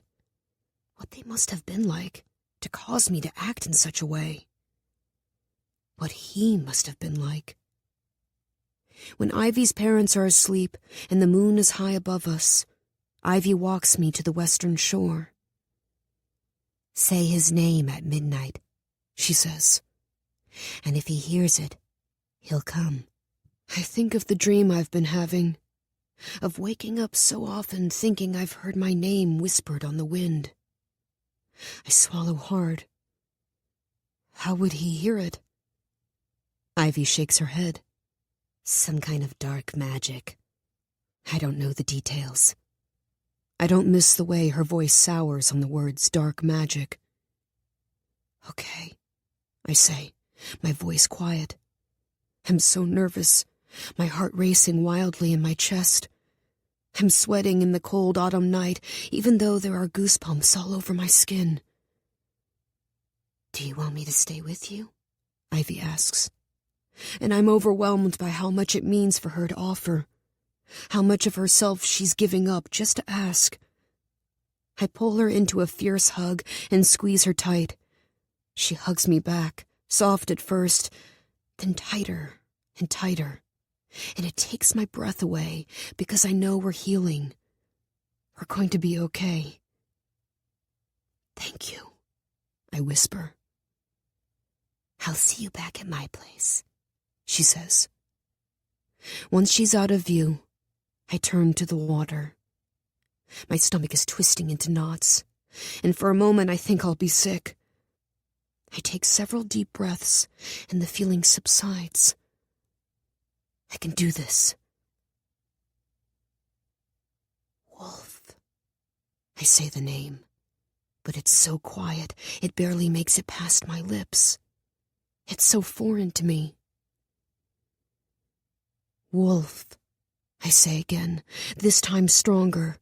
The name slides out like a perfect melody. And I think maybe it isn't so foreign after all. I sit down on the rocks. They're cold and wet, but I don't mind. I have no idea how long this is supposed to take, or if it will even work. It feels absurd, saying a name on the beach at midnight. But if everything Ivy told me is true, if I loved him even a fraction of the amount I've been led to believe, then I have to meet him. I have to see his face and hear his voice.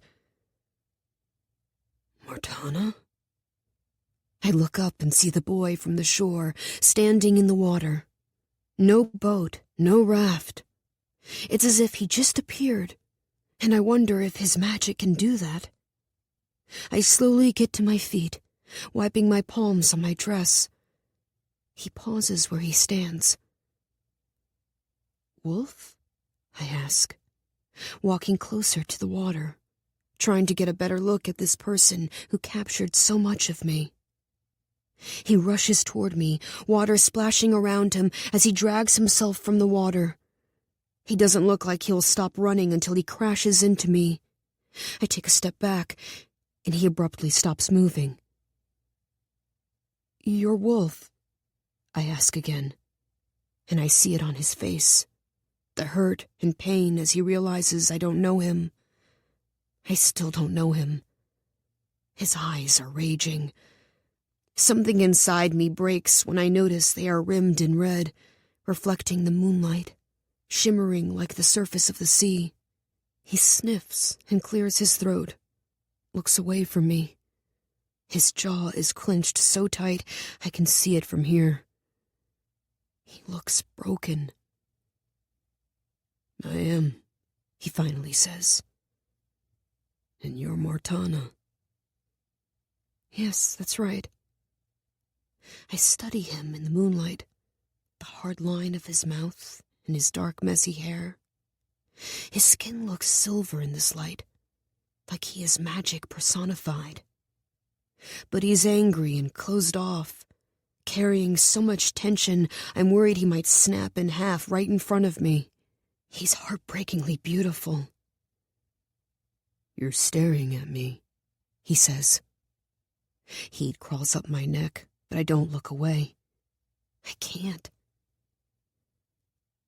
I was told that I love you. You never said it, but you didn't need to.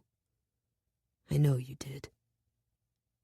I watch him in the moonlight, his every move, every rise of his chest and squeeze of his fist. Did you love me too? His eyes meet mine, focusing on me with an intensity that sends a shiver down my spine. Yes. Do you still? He doesn't pause, doesn't even hesitate. Yes. I take a tentative step closer. Then will you tell me what happened between us? Everything? He shoves his hands in his pockets and looks at the ground. What do you remember? Nothing. The word slides through the air like a knife, and I watch as it enters his chest. A fresh rush of tears wells in his eyes, but he blinks them away quickly. He turns his back to me, his shoulders rising and falling rapidly. When his breathing slows, he faces me once more. Okay, he finally says. Wolfe, I say, the sound of his name feeling familiar now. He looks at me, and his eyes are so pleading, so devastated. I'm amazed he doesn't shatter into a million pieces, forever lost on this shore. Please don't lie to me, I say. I won't. He turns away, and I think that's all he's going to say, but then he speaks again. I will tell you every single detail until you're convinced that this is something worth fighting for. I consider him. He's raw and rough, sharp around the edges and angry. But he's willing to share everything with me, knowing it won't make me remember. He's willing to be hurt all over again as he shares details of his life that mean nothing to me and everything to him. That's why I'm here, I say, my words quiet and unsteady. To fight for something I once believed in more than anything else. Okay, he says, walking up the shore to a stretch of grass. He sits down, and I sit next to him, watching him as he decides how to start. We're so close, mere inches between us, and I see the way his body tenses at my nearness. Can dark magic undo a memory eraser? I ask quietly, barely a whisper. He has helped me before. Maybe he can help me again. He exhales, and it sounds defeated. I talked to my dad about it. We spent hours going through grimoire, but the mind is a delicate thing. Any spell we tried would have to interact with the memory eraser in the exact right way, but we don't know what all went into it, which would make crafting a spell to undo it exceedingly difficult. If we got it wrong, it could erase your memory altogether or even create memories that never happened. There would be no way for us to test it beforehand. It's too risky. I nod, taking in his words. Thank you for looking into it. You didn't have to do that. Yes, I did. Neither of us speaks, the weight of my forgotten memories heavy between us. Then Wolfe picks up a small stone and heaves it into the water. Fuck, Mortana, he says, covering his face with his hands. He takes a violent, shaking breath, and I want to comfort him in some way. Say something to stop the pain he's in. Slowly, so slowly, I pull his hands away from his face. He looks at me, surprised. Red splotches on his skin and eyes swollen. My fingers drift to his chin, and I lean into him, close to his ear. I want to remember, I whisper. Help me. I lean back and keep my eyes on his, wanting him to see the honesty there, the truth in the words I'm saying. My hand shakes when I pull it away from his face. Wolfe told me he wants me to fight for this, for us. But as I look at him, I realize he's fighting too. We both are. He nods, takes a deep breath, and starts speaking. I'm amazed at his honesty, how open he is about hating my coven and our way of life. It's difficult to listen to, but I know that central belief is what informs everything else. He tells me it didn't bother him to use me at first, but then he fell in love with me, and even though his intentions were cruel in the beginning, he never lied to me about his feelings. He says that every look, every touch, every word was real. He tells me I surprised him, that my connection to high magic, that's what it's called, is unlike anything he's ever seen. He tells me that I challenged him to look at the world a different way and to consider the strength in my kind of magic, in sacrificing so much to gain security. I can tell he doesn't believe it's the right choice, that he would never give up that part of himself for any amount of luxury or protection. But he says meeting me forced him to look at our magic in a new light. He talks about the currents and how irresponsible my mother is being, how my coven is willingly destroying the island. He says it will come back to harm us in irreparable ways if we don't do something soon. And I nod along with his words, because I know they're true. I feel it every time I'm in the sea, and I wonder if this was something we bonded over. He tells me about the moonflowers and the lie I've been told my whole life, and I can't help it when tears form in my eyes. It feels as if the wind has been knocked out of me, and I wonder how I will ever look at my mother the same way. The moonflowers, I start, remembering the painting I saw with Landon. I don't understand. I saw a painting on the mainland that depicted witches being tortured with them. It was hundreds of years old. How far back does this lie go? Wolfe shakes his head. If you're thinking of Pruitt's work, that's not what the painting shows. It just happens to fit into the lie well. When the witches moved from the mainland to the island, it didn't ease tensions the way they had hoped. The mainlanders became more and more aggressive, and it all culminated in a raid on the island during which they uprooted every single moonflower they could find. The painting you saw depicts the witches trying to save the flowers. So the mainlanders know the truth about the flowers? They used to, Wolfe says. But the new coven has been stunningly effective at rewriting history. And over the years they too began to believe the moonflowers were poisonous. I stare out at the water, completely shocked. I think of the painting, and my eyes burn with the truth of what Wolfe has said. I don't know what to say because nothing feels big enough, so I stay quiet. Wolfe begins to speak again. I try to set my pain aside, try to fully hear each word he says because it matters. It matters to me so much. His voice gets lower, rougher, when he tells me about kissing me. He says I kissed him first, and that when I did, he knew he'd give up anything, everything, if it meant being able to kiss me again. We kissed in the ocean, on the floor in his room, under the light of the moon. We offered up parts of ourselves we had never offered anyone else, trading touches as if they were secrets. He talks for a long time. He lets me see his anger and frustration and sadness, overwhelming me with his vulnerability. The way he speaks is guarded, and yet he shares everything with me. I believe it all, every single word. He's harsh, unpolished, and severe, and I'm completely captivated by it. By him. I still don't remember the things he tells me. I reach for them desperately, searching for any echo of remembrance, but I find nothing.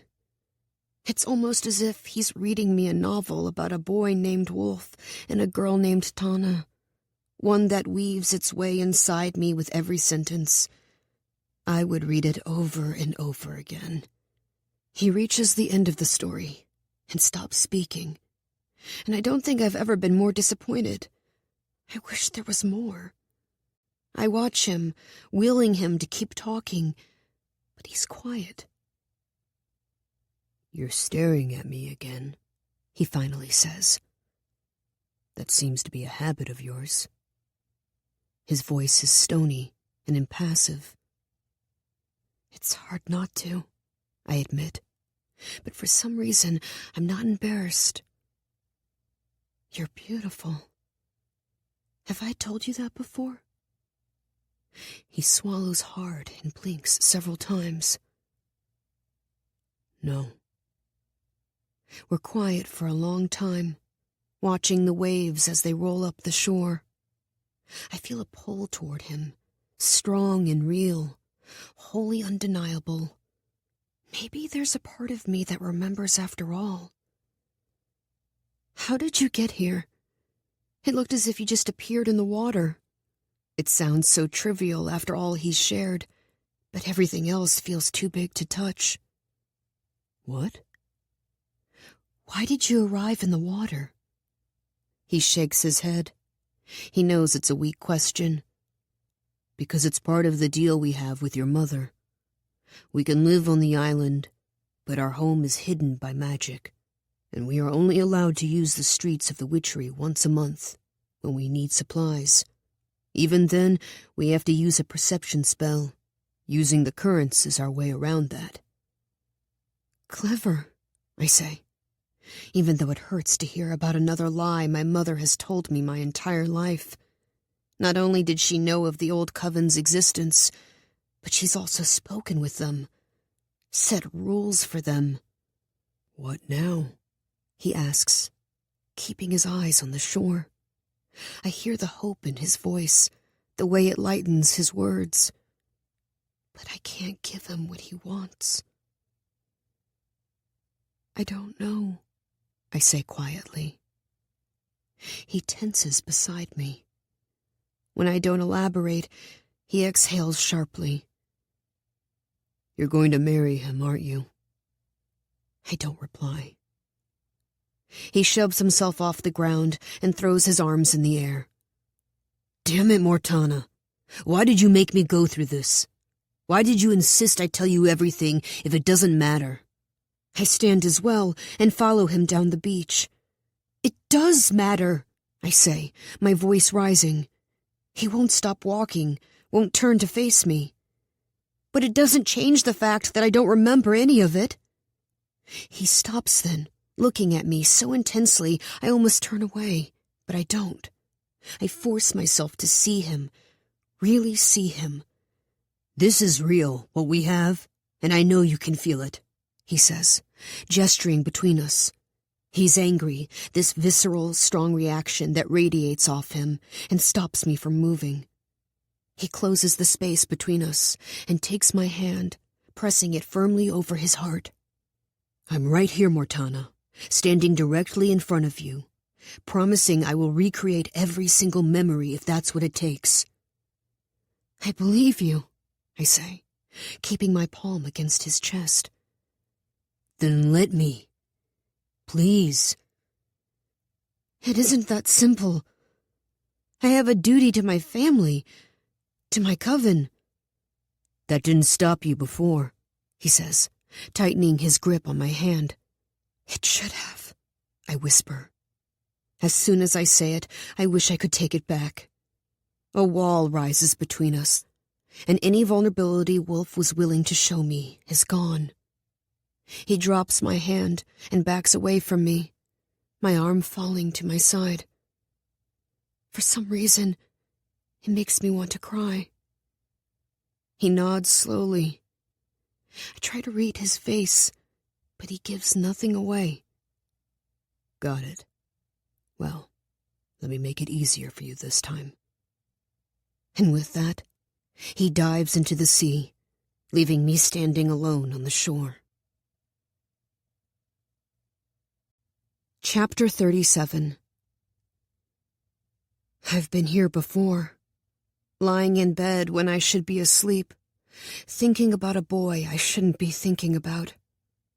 My covenant ball, as well as my wedding, is in 3 days, and all I can think about is how just weeks ago I was so deeply in love that I was willing to turn my back on both. Wolfe told me how I got there, recounted every detail of our relationship. But I can't feel it. And even when I could, I still chose to take the memory eraser. I still chose my coven in the inn. And I know that's for the best. Wolfe's passion scares me. His willingness to show me his anger and pain, his frustration and vulnerability is unlike anything I've experienced. He was so desperate for me to remember that he cut himself open so I could watch him bleed, knowing I might never suture the wound. And I know that if I live 1,000 years, no one will ever feel that way for me again. But it isn't about me. And I don't think I could forgive myself if I turned my back on my family, my duty. I have one role to play, and my happiness, my wants, my desires have never been a factor. They can't be. When I hear my parents moving around downstairs, I force myself to get up. Another sleepless night. My mother will scold me for the darkness under my eyes and the pallor of my skin, but it's nothing a little magic can't fix. We're destroying the sea and ruining our island, but at least we can look well rested as we're doing it. I brush my teeth and wash my face, thankful I don't have to work today. My mother says it will make the wedding more impactful if the rest of the witches don't see me in the week leading up to the ceremony. Everything is for show in one way or another, but I'm thankful for the time away. "Where's Dad?" I ask when I get downstairs. Mom looks up from her leather-bound planner and smiles. "Morning, honey." He's harvesting some lilac before heading to the perfumery. I pour myself a cup of tea and sit down next to her. "Ivy told me about the memory eraser," I say, watching her. She slowly closes her planner and looks at me. I had a feeling she might.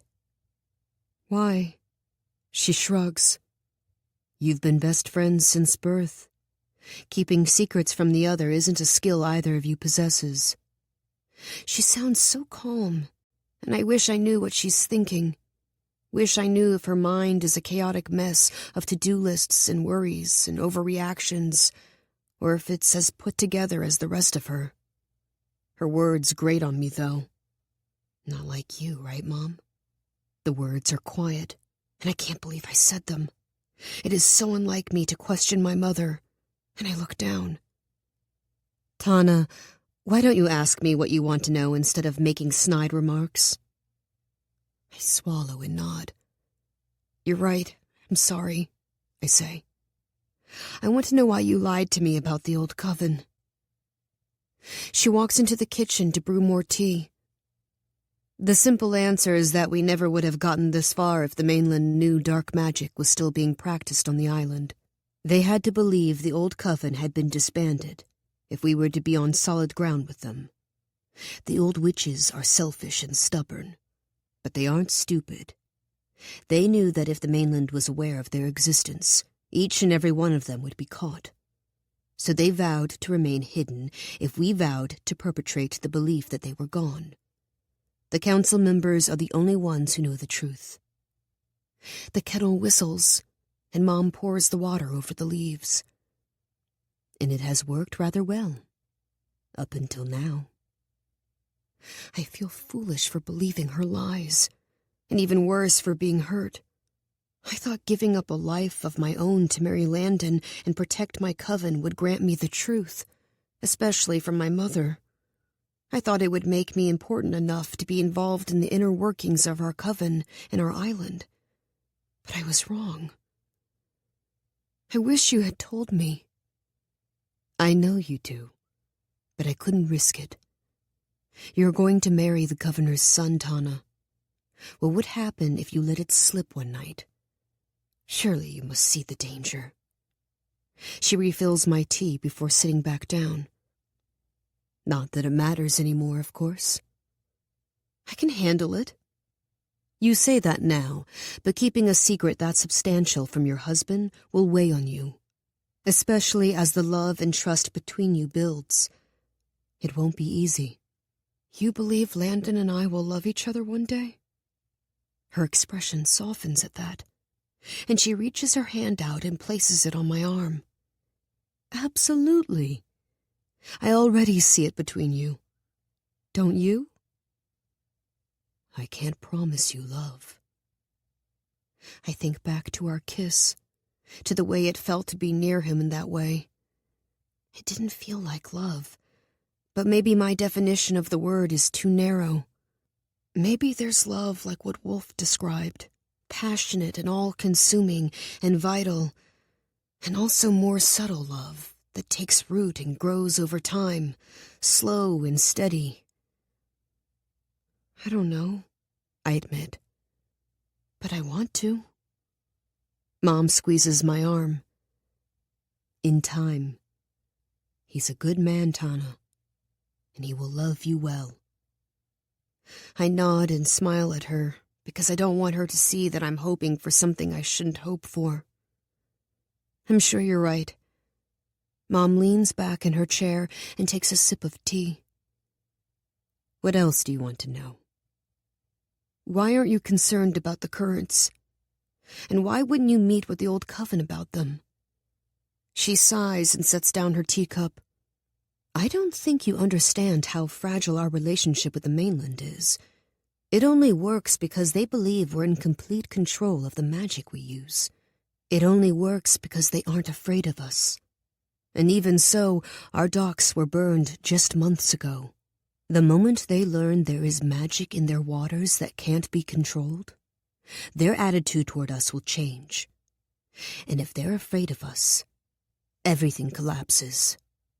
She looks at me then. Everything. I think we're all a little afraid of things we don't understand. But the old coven wants to help us. Why not let them? A couple of years back, Marshal Yates let his advisors know this union with our family was on the horizon. He insisted on having representatives from the mainland keep watch over the island, and I agreed to it. Thankfully, all your trysts with Wolfe have been in the middle of the night. If they hadn't been, we'd be having a very different conversation. Now that the wedding is so close, the mainland is packing the island with security staff. And I won't risk a meeting until they're gone, and I can ensure our discussions will remain private. But it's been a problem for so long. You're really willing to let all this damage occur for the sake of the wedding? Tana, my mother says, leveling me with her gaze. I remember my mother making me hide as a young girl when people from the mainland would visit. My grandparents almost didn't have children because they were so worried about what might happen to them. Our ancestors gave up their home on the mainland and practiced a new magic, hoping for a future where we could be accepted and safe. I'm willing to let just about anything occur for the sake of the wedding. The words send a shiver down my spine. I still don't understand why you wouldn't address the issue of the currents earlier, before the wedding was ever certain. If we rely on the old coven to help with the currents, there's no going back from that. Ever. I respect Galen, but I don't trust him not to take advantage of that situation. And if he does, I want to make sure the mainland is allied with us. And the only way to ensure that is with the wedding. She shifts in her seat and waits until I'm looking at her before she continues. I'm willing to have these conversations with you, but let me make one thing clear. It doesn't bother me if you don't understand. My role as the leader of this coven is to keep us safe and to secure our place in society. It isn't to make sure my daughter understands every decision I make. She says it as gently as possible, but it still hurts. I look away. She's my mother, but she's the head of our coven first and foremost. And while it stings to hear her say it, I also admire her for it. Okay, I say, finishing my tea. But then I remember what Wolfe said about the flower. Wait, there's one more thing. Go on, she says. How can we practice magic if there is no moonflower on the island? I know it's childish of me to phrase it as a question when I already know the answer, but I want to hear her say it. It feels important to me in a way I can't name to have her trust me with this. I have put my faith in her my whole life, always believed in the path she laid out for me, and I need to know she trusts me to walk it. I need to. That question, more than anything else I've asked, catches my mother off guard. Her eyes widen and her spine straightens, and I hear the breath she sucks in through her teeth. It unsettles me, seeing her composure slip that way, and I silently tell her it's okay, assure her that she can trust me. Moonflower is poisonous to witches. You know that. My heart sinks. Is it? I ask, watching her. Let's take a break from the questions for today, she says. If I promise you I will have this conversation with you later, will you agree to let it go for now? It's a very complicated answer with a very complicated history, and I don't have the time or energy for it right now. We have to come back to it later. You have my word. Okay, I say. My mother always keeps her promises, and even though she has kept many things from me, I know she'll have this conversation with me when we have more time. And the truth is, I'm tired. Okay? She asks. I nod, and she pulls me into a hug. I'm proud of you, she says. I want to ask her why she's proud when I've caused so much stress and pain, but I don't. Instead, I hug her back and soak up her words, because even though I don't know if I deserve them, I need to hear them anyway. We're more alike than you think, you know, my mother says when she pulls away. We are? She nods. Your father is the absolute love of my life, but he wasn't the first boy I ever loved. She gives me a meaningful look, and my eyes widen. No, I say.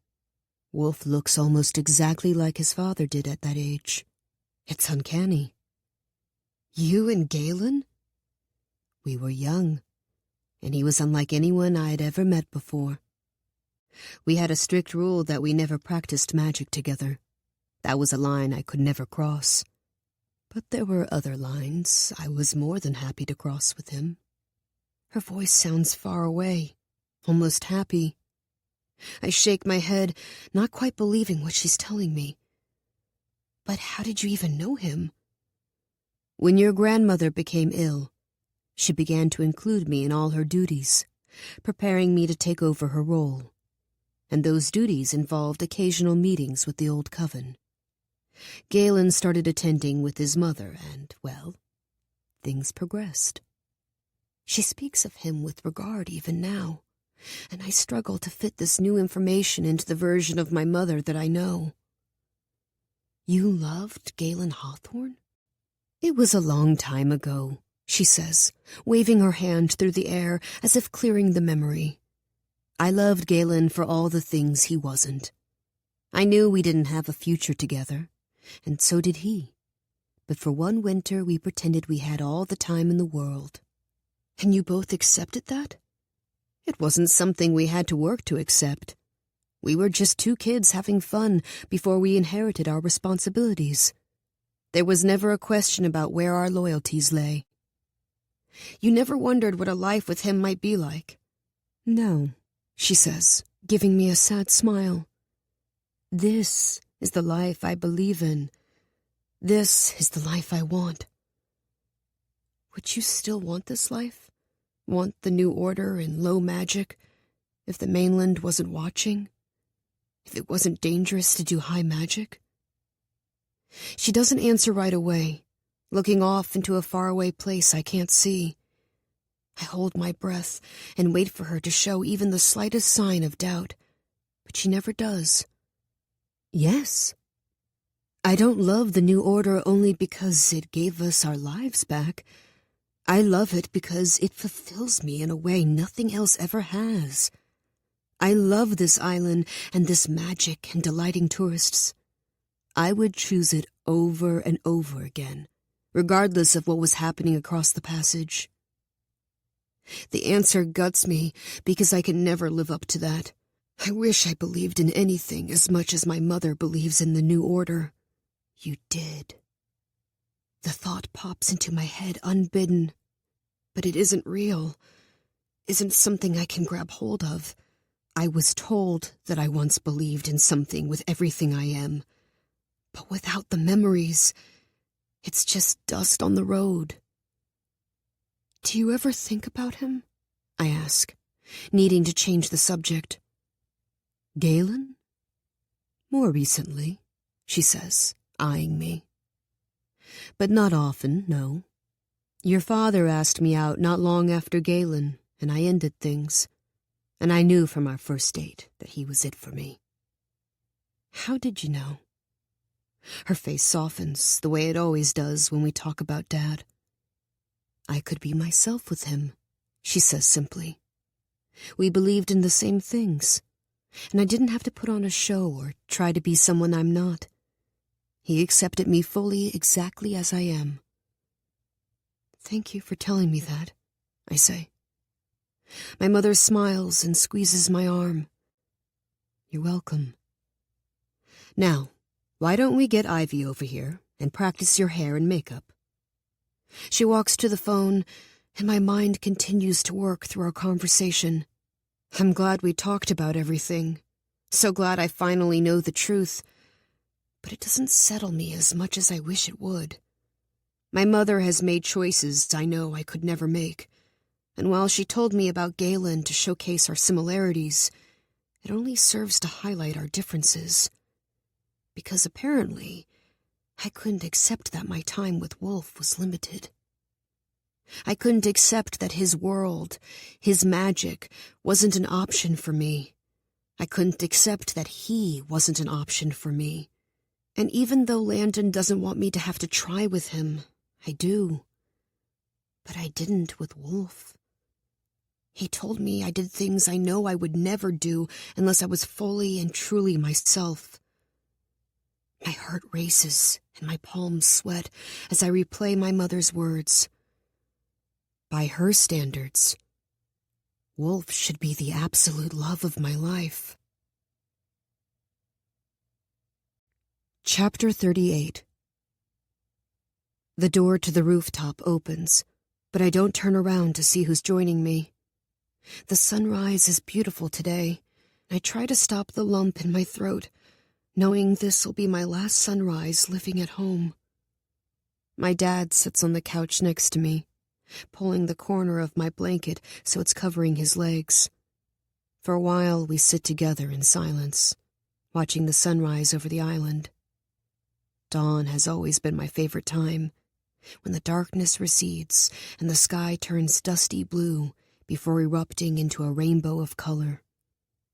I love it because it signals the start of magic, the hours of the day when I feel most alive and content. There is never enough daylight, and the night seems to stretch on forever. But at sunrise, time feels infinite. I wonder what it would be like to be Wolfe, to know that I could practice magic at any time, day or night, to know that the only restrictions on my magic were the ones I created myself. It sounds terrifying, that kind of unchecked power. And absolutely stunning, thinking about the wedding, my dad asks, bringing me back to the rooftop. I look away as heat fills my face. Just once, I wish I could focus on the right thing. I can't believe it's tonight, I say, looking down. I knead the blanket in my hands, but I stop when I notice my dad watching. I smooth the blanket and force myself to remain still. It's okay to be nervous, he says, looking out over the passage. It's a big night. I wish I could do the ceremonies separately, I say, finally meeting his eyes. I've been excited about my covenant my whole life. I hate that I have to share it with Landon. My dad gives me a sympathetic look and places an arm around me. I lean into him, letting my head rest on his shoulder. I know, honey. I wish you could have the ball you've always dreamt of. But this is good. It's important for Landon to see this part of you, for him to be included in it. You're combining your lives. He should see you fully as both a witch and his bride. Would you be okay with him watching a rush? I ask the question quietly, not wanting to be combative, That kind of display would terrify the mainlanders, and I suspect Landon is no exception. He pauses, and I feel the rise and fall of his chest when he takes a breath. But I wish it didn't have to be that way. Me too, I say. I have something for you. Dad pulls away from me and reaches into his pocket, revealing a worn red velvet box that he hands to me. What's this for? It's your covenant gift, he says. It's been in my family for generations. I gently lift the lid and gasp. It's a necklace. A long silver chain with a vial hanging from the end. There's water inside the vial, swirling of its own volition. I watch as it rolls inside the glass, lapping up the sides and rushing back into the center. This is incredible, I say, all the air leaving my lungs. How is it doing that? It was created the night of the very first rush, when our ancestors decided the only way to survive was to give up their darkness and work with the mainland. They drained their magic into the ocean, then filled this vial with the magicked water as a constant reminder of what they were working toward. It feels fitting to give it to you now, when their dream is being fully realized. I lift the necklace with shaking hands. The water is mesmerizing as it swirls around, and I think I could watch it forever. It's the most beautiful piece of jewelry I've ever seen. Bold and enchanting. Such a far cry from the polished pearls and dainty diamonds of the witchery today. Dad, I don't think I can take this, I say, rolling the vial in my fingers. Of course you can. This is your history, Tana. It's who you are. I want you to have it. Thank you, I say, the words barely a whisper. Tears well in my eyes, and I blink them away and swallow the lump that's formed in my throat. Everything aches, and I take several deep breaths. I love you, honey. You're strong and independent, and secure enough to question why you believe what you believe. You're curious and unbridled and sensitive. So many things I admire. I could not have picked a better daughter, not even if I had magicked her myself. This time, I can't stop the tears that spill over my lashes. I love you so much, I say, giving my dad a hug, holding on tight, wanting to stay here just a little longer. Stay his little girl instead of Landon's bride. I love you too. I wonder if he can sense that I'm struggling to let go, that he is the only solid ground I have left. The door opens, and my mom comes bustling out with a notebook tucked beneath her arm, and a large teapot and 3 teacups sitting on a tray. "Today's the day," she proclaims, setting everything down and pouring us each a cup of tea. "How are you feeling, sweetheart?" Her eyes are so bright and her smile so excited that it's hard not to smile back. "Great," I say, slipping the necklace from Dad over my head. "I can't wait." "Oh, Tana, it looks perfect on you," she says, touching the vial around my neck. "I love it." I smile at my dad, and he squeezes my shoulder before taking a sip of tea. "Okay, why don't we go over the schedule for the day? Ivy will be here at noon to get you ready for your covenant, which will start promptly at 4. Mainlanders will be arriving on the island all day for the wedding, but Landon and his parents will be the only ones permitted at your covenant. Once the ball is over, you'll go back to the main house where you'll get changed for the wedding. The ceremony will begin promptly at sunset on the eastern shore, followed by the reception." I nod along with her words, having memorized the schedule from the previous times she's gone over it with me.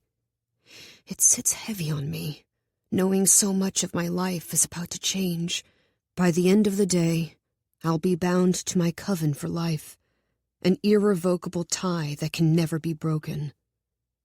And I'll be Landon's wife, binding my coven to the mainland.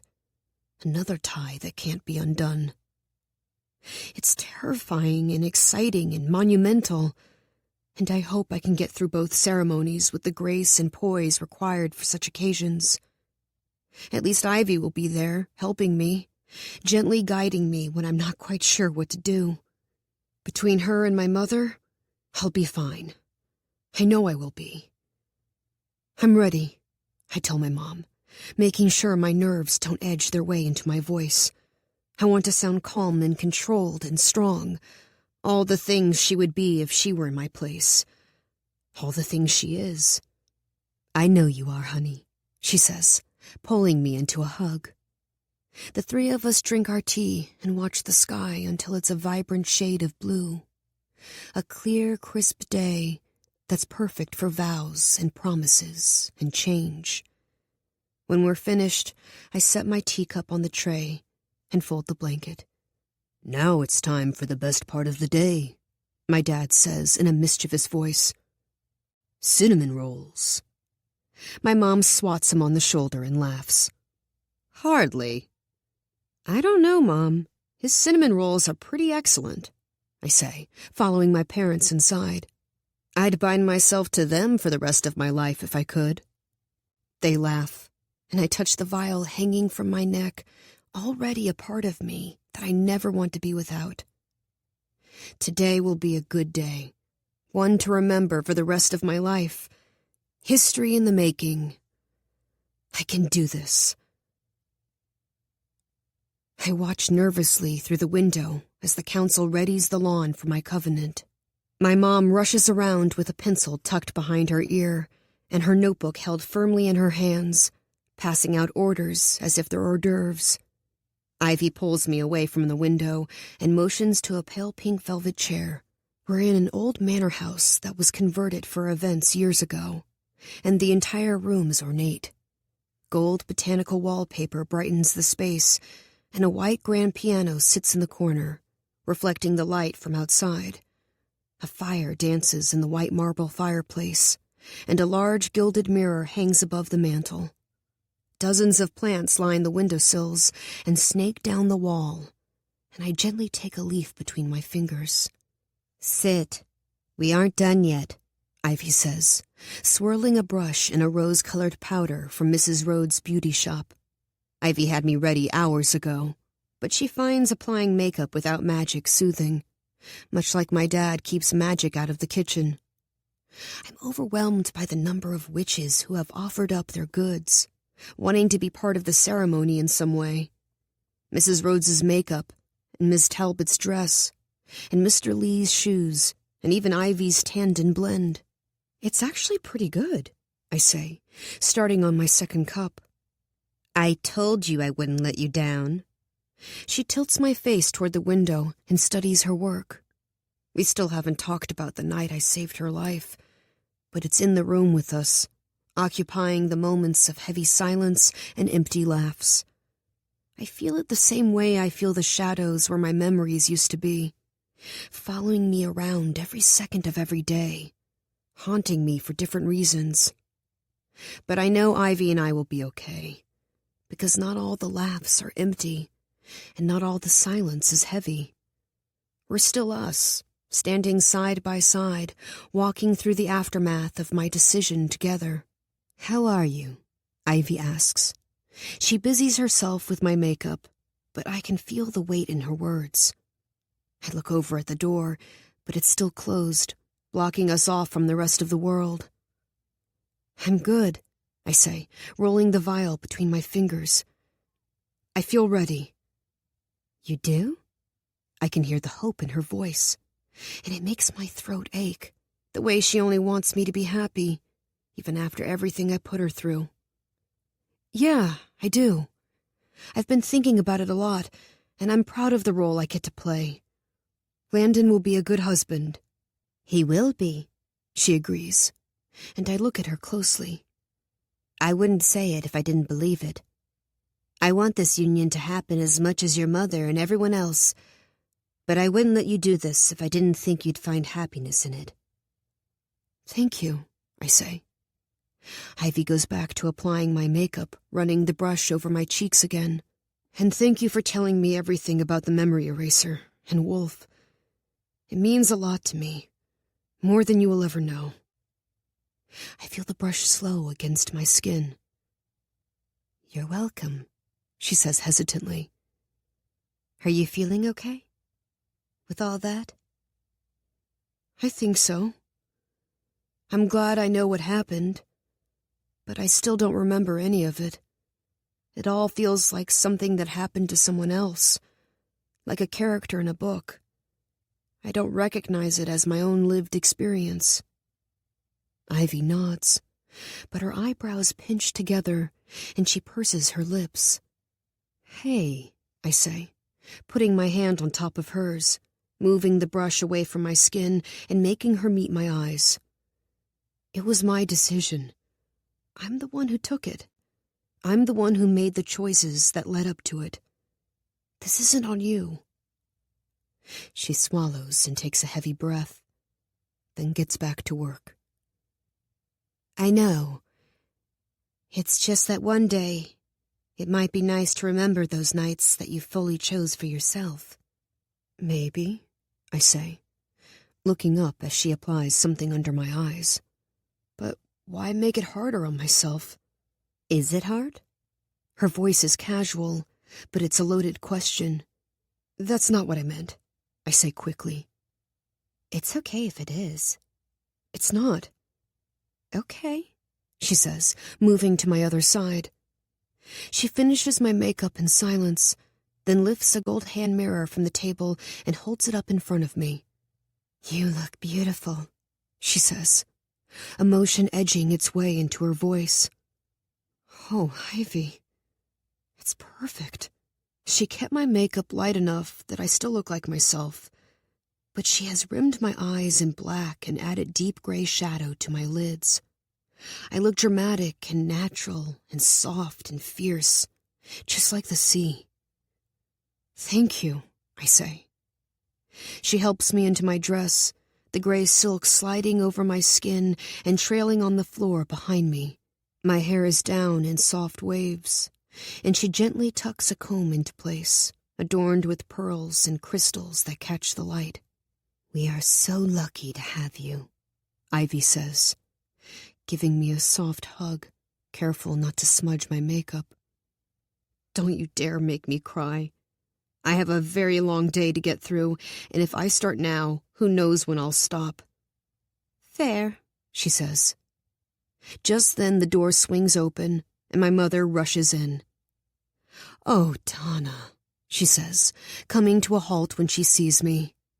Her eyes begin to glisten, and she takes a deep breath before moving closer to me. You look radiant. Thanks, Mom. Ready? I look to Ivy, and she gives me an encouraging smile. I'm right behind you, she says. I nod and squeeze her hand. Then I turn to my mother. I'm ready. Chapter 39. The lawn is packed with bodies. Bright conversation and easy laughter fill the space as I wait to make my entrance. Covenant balls are our most sacred events, more important than almost anything else. Even though a witch hasn't denounced our coven in years, we still celebrate each and every witch who declares themselves for us, because it's a win for our way of life. It signifies that the new order will continue, that this life is worth protecting. And at the end of the day, it's still a choice. The music changes, and my mother weaves her way through the garden and onto the lawn. There's a circular wooden platform with 3 marble pillars on top, set up in the middle, where the binding spell will take place. A copper basin glints in the sunlight, resting on the first pillar. On the second is a gold knife, and on the third is a shallow crystal dish filled with water. It has been the same for every witch who has come before me, the only ritual we have preserved from the old order. If my blood enters the copper basin, mixing with the blood of my ancestors, I am bound to my coven for life. If my blood enters the crystal basin, spreading through the clear water, I am banished from my coven forever. I wonder what Landon will think when he sees my blood fall from my finger and into the basin. I wonder if it will scare him or intrigue him, if it will make him second-guess our arrangement or make him more eager to marry me. I wonder if he will shy away from who I am or accept me fully, power and magic and all. I think back to our conversation on the mainland, and my stomach pinches. My mother steps onto the platform, and all conversation stops. The witches spread out, fully encircling the wooden stage. My heart beats wildly as she raises her hands. Presenting Mortana Edith Fairchild this 17th of December for consideration by the New Order of Magic and all of us therein. My father helps her off the platform, and the music stops. I step onto the lawn, my heart so loud I struggle to hear the ocean. I remind myself to breathe. All I have to do is breathe. My legs shake as I walk toward the platform. The crowd parts, creating a small aisle for me. I walk down it, unable to make eye contact with anyone. I've been waiting for this ceremony my whole life, but now that it's here, it feels suffocating. When I get to the platform, a hand takes mine, helping me up. Landon. It doesn't feel right. Him being the one to help me. It should be my parents, or Ivy, or just me by myself, but I hear the way the crowd murmurs and see my mother's smile, and I take his hand. I wish the music would start back up again, or the ocean would roar behind me. Anything to drown out the blood rushing through my veins, the worries swirling in my mind like the currents. I touch the vial my dad gave me and feel the weight of it in my hand. It steadies me. I look out over the crowd surrounding the stage, my coven, smiling up at me as I give myself to them forever. It's such a beautiful thing, this group of witches supporting me, watching as I go through the same ceremony they all went through in years past. My parents are in the front row, and they look so proud, so content. Ivy stands just behind them, the uneasiness on her face still present. I lock eyes with her, and she grimaces, and it threatens to stop my heart. I desperately want to know what it means. I want to jump from the platform and ask what she's thinking, but it's too late. Then there's Landon, his eyes curious and his stance rigid. He isn't comfortable here, surrounded by my coven, the first non-witch ever to witness a covenant ball. I wish his shoulders would relax and his hands would ease open. I wish he were a witch. The thought gives me pause. It's the first time I've ever considered it, that Landon isn't a witch. He will never understand the most important part of me because he has no connection to it, because the aim of his government has always been to dim the magic inside us. And we're about to marry. It takes my breath away, knowing we will never revel in magic together, never challenge the power inside each other. I will move to his home, and my magic will be all but forgotten, a silly parlor game he'll use to impress his friends. I shake my head. I'm being unfair. He has never given me any reason to believe that. He has always been honest and open. He has always been kind. It's time. I swallow my doubts and prepare to speak the words that will bind me to my coven for life. I walk to the marble pillars. A gold knife with emeralds and rubies along the hilt shines in the sunlight directly between the two basins. I think about how the earliest witches could have their covenant balls at night, surrounded by darkness, how no one required them to step into the light, as if the time of day could erase what stirred inside them. But here we are, in the light. I take a deep breath and hold my hands over the knife, preparing to begin the spell. I look between the two basins, and something inside the copper bowl catches my eye. There should be nothing except for the blood of the witches before me, still red and fluid, sustained by magic. But poking through the surface is the top of a perfume bottle with a note that says, "Press this." And floating next to it is a single moonflower. I slowly look up, unsure of what to do.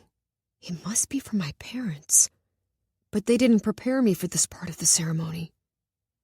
I'm supposed to speak the spell, cut my hand, and let the blood run into the basin of my choice, sealing my fate forever. They never said anything about a perfume, and they would never give me this flower. Slowly, I reach into the basin and press the top of the bottle. A strong scent fills the air, fresh and earthy. It smells like grass and salt, and something else I can't quite place. Then an image appears, and I gasp. I see myself practicing magic at night, standing on the western shore next to Wolfe. I'm pulling in the tide, and he's watching me as if I'm the most stunning thing he's ever seen. The memory consumes me, coming to life in my mind, strong and vivid and real. I search for other memories, but nothing else comes, just this one. I watch as water crashes over me, and I almost lose myself in it. Then Wolfe pulls me onto the shore and helps me breathe again, saving my life for the second time. We watch the stars and the moon and each other. It's hard for me to leave him. I can see it in my slow steps and hesitations. I clutch the edges of the basin as the memory plays out in front of me, awakening something I thought I'd put to sleep. He walks me up the shore and we pause, staring at each other. I ask if he wants to see me again, and he says yes, even though he sounds disgusted with himself when he answers. I don't even realize my eyes are filled with tears until one rolls down my cheek and falls into the basin. Salt water instead of blood. Do you want to see me again? Yes. I remember it. I remember the way the words slid inside my gut and changed me from the inside out. I remember how leaving him felt as impossible as seeing him again. I remember how he made me feel alive, how his magic made me feel alive. I'm overwhelmed by it. The scene fades, but I cling to the bowl, desperate to see more. Just one more glimpse, one more second, one more memory. But nothing comes. I stare at the bottle, completely devastated by what I've lost. I want back every single moment I spent with him. I want to see it all. Tana. My father whispers my name, jolting me back to the present, back to this wooden platform, surrounded by my coven and parents and future husband. I finally let go of the basin, its sharp rim leaving dents in my palms. My dad gives me a questioning look. I try to smile, but feel completely lost. There are too many people watching me, and I feel frozen to the stage, unsure of how I'll ever step down from it. I take a deep breath, but it only makes me shake. The air tastes salty, just like the cologne, just like Wolfe. I look out over the crowd and find Ivy. She's staring at me, her eyes wide. As soon as I see her, my vision blurs and my throat aches. And before I know what's happening, she rushes onto the stage and pulls me into her arms. "What did you see?" she whispers in my hair, holding me so close no one else can hear. "A memory. With him." I can't help the tears falling down my face now, and I tremble in Ivy's arms. "Listen to me. Do you want out of this? Tell me now." Her words are clear and concise. urgent. Yes. I feel her magic as it leaves her system, overwhelming me at once. The same soothing magic she puts in her nighttime tea swims in my head. The world spins, my eyelids get heavy, and I can no longer support my weight. I collapse in Ivy's arms as the world goes black. I wake up in the same room I got ready in. Ivy is sitting next to me, tapping her polished nails on a porcelain teacup. "What happened?" I ask, my voice groggy. The tapping stops. You got sick and passed out. At least that's what everyone thinks. I slowly sit up. My head is pounding, my throat is dry. Ivy hands me a cup of tea. The image from the copper basin comes rushing back to me, so vivid and real. I believe what I saw, the way my eyes were wide with wonder, the way my tears fell from amazement. I believe how deeply dark magic spoke to me, and how it made me feel completely at home. I understand why I was willing to give up this life for a different one. I don't want to walk away from this, from my family and my coven and Ivy. But maybe this was never the life that was meant for me. What happens now? Everyone is still out there. Your mother said you didn't eat enough earlier, and that the covenant will happen at the top of the hour. I strain my eyes to read the clock on the wall. That's in 30 minutes. You need to figure out what you're going to do. You know how it works. You have to go through the covenant and make your choice. Blood in the basin or blood in the water. I close my eyes. The covenant isn't only for show. Our magic is bound to it.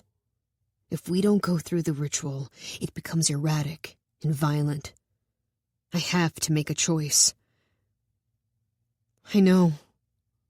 My mother walks into the room, relief crossing her face when she sees that I'm awake. "How are you feeling, darling?" "Better," I say. Then I remember the moonflower floating in the basin, and I know I can't put it off any longer. "Ivy, would you mind getting me a bite to eat? Just something small?" Of course. I'll be right back. I wait until Ivy is out of the room, then look at my mother.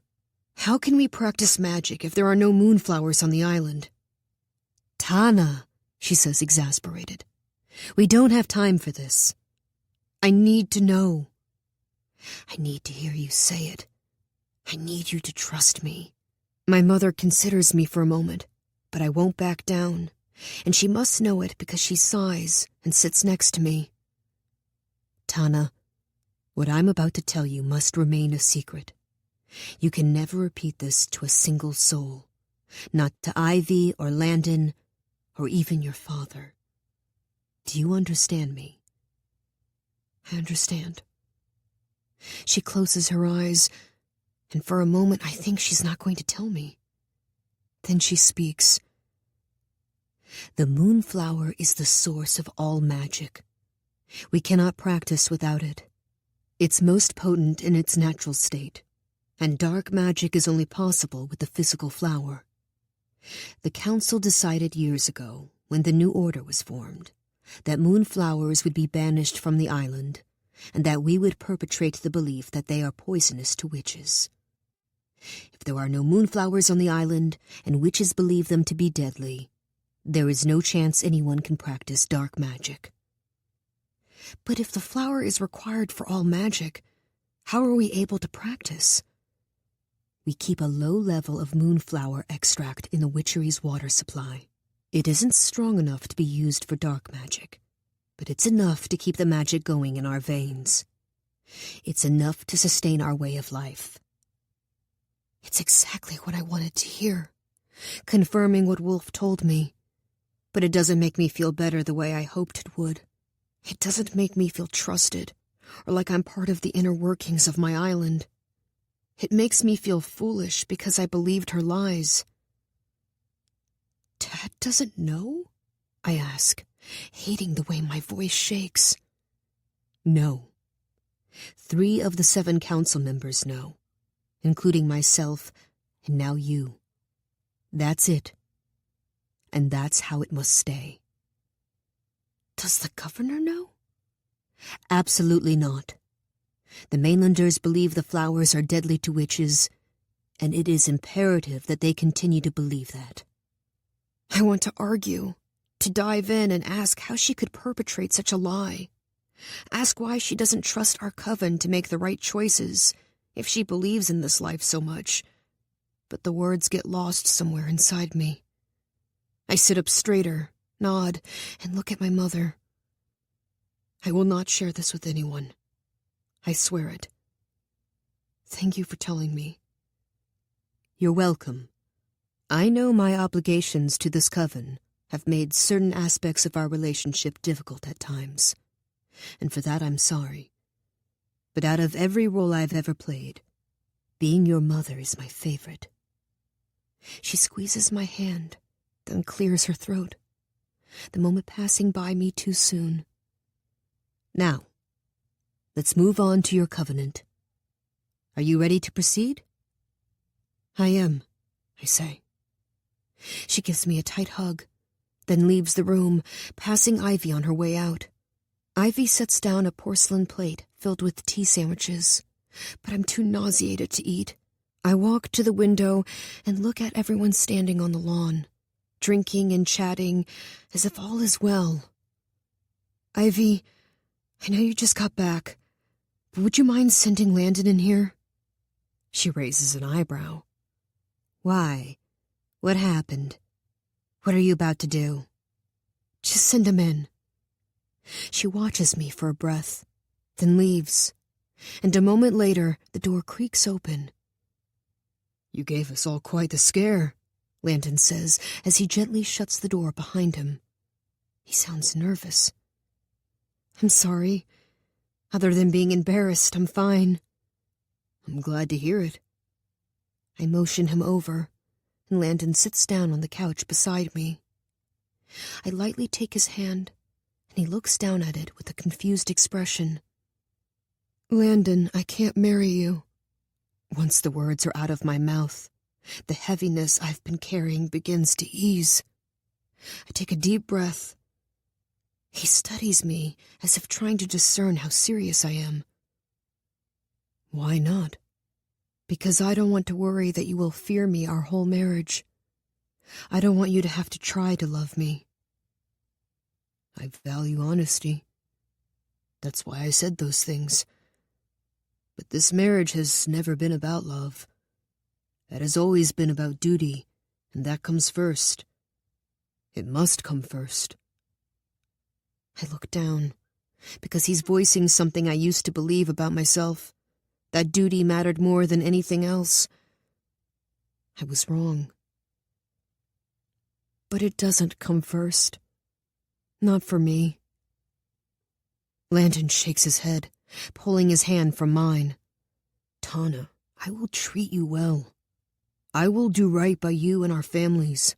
I will swim with you and teach you to ride and help you build a life on the mainland. You and I have been walking the same path our entire lives, carrying the same expectation.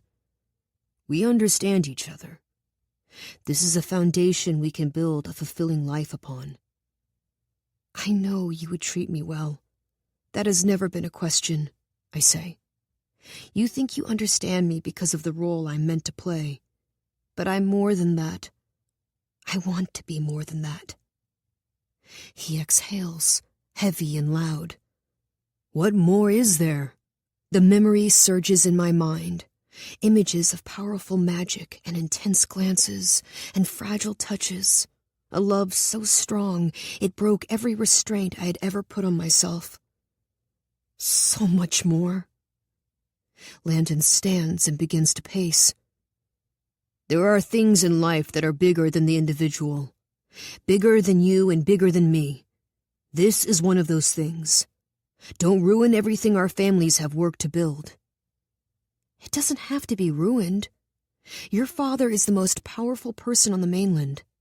You could find another suitable match. Someone from one of our coven's original families. I'm the most obvious choice, but I'm not the only one. I stand and gently touch his hand. You could choose who to spend your life with, Landon. Someone who believes in the same things you do. He looks at me then. I thought you were that person.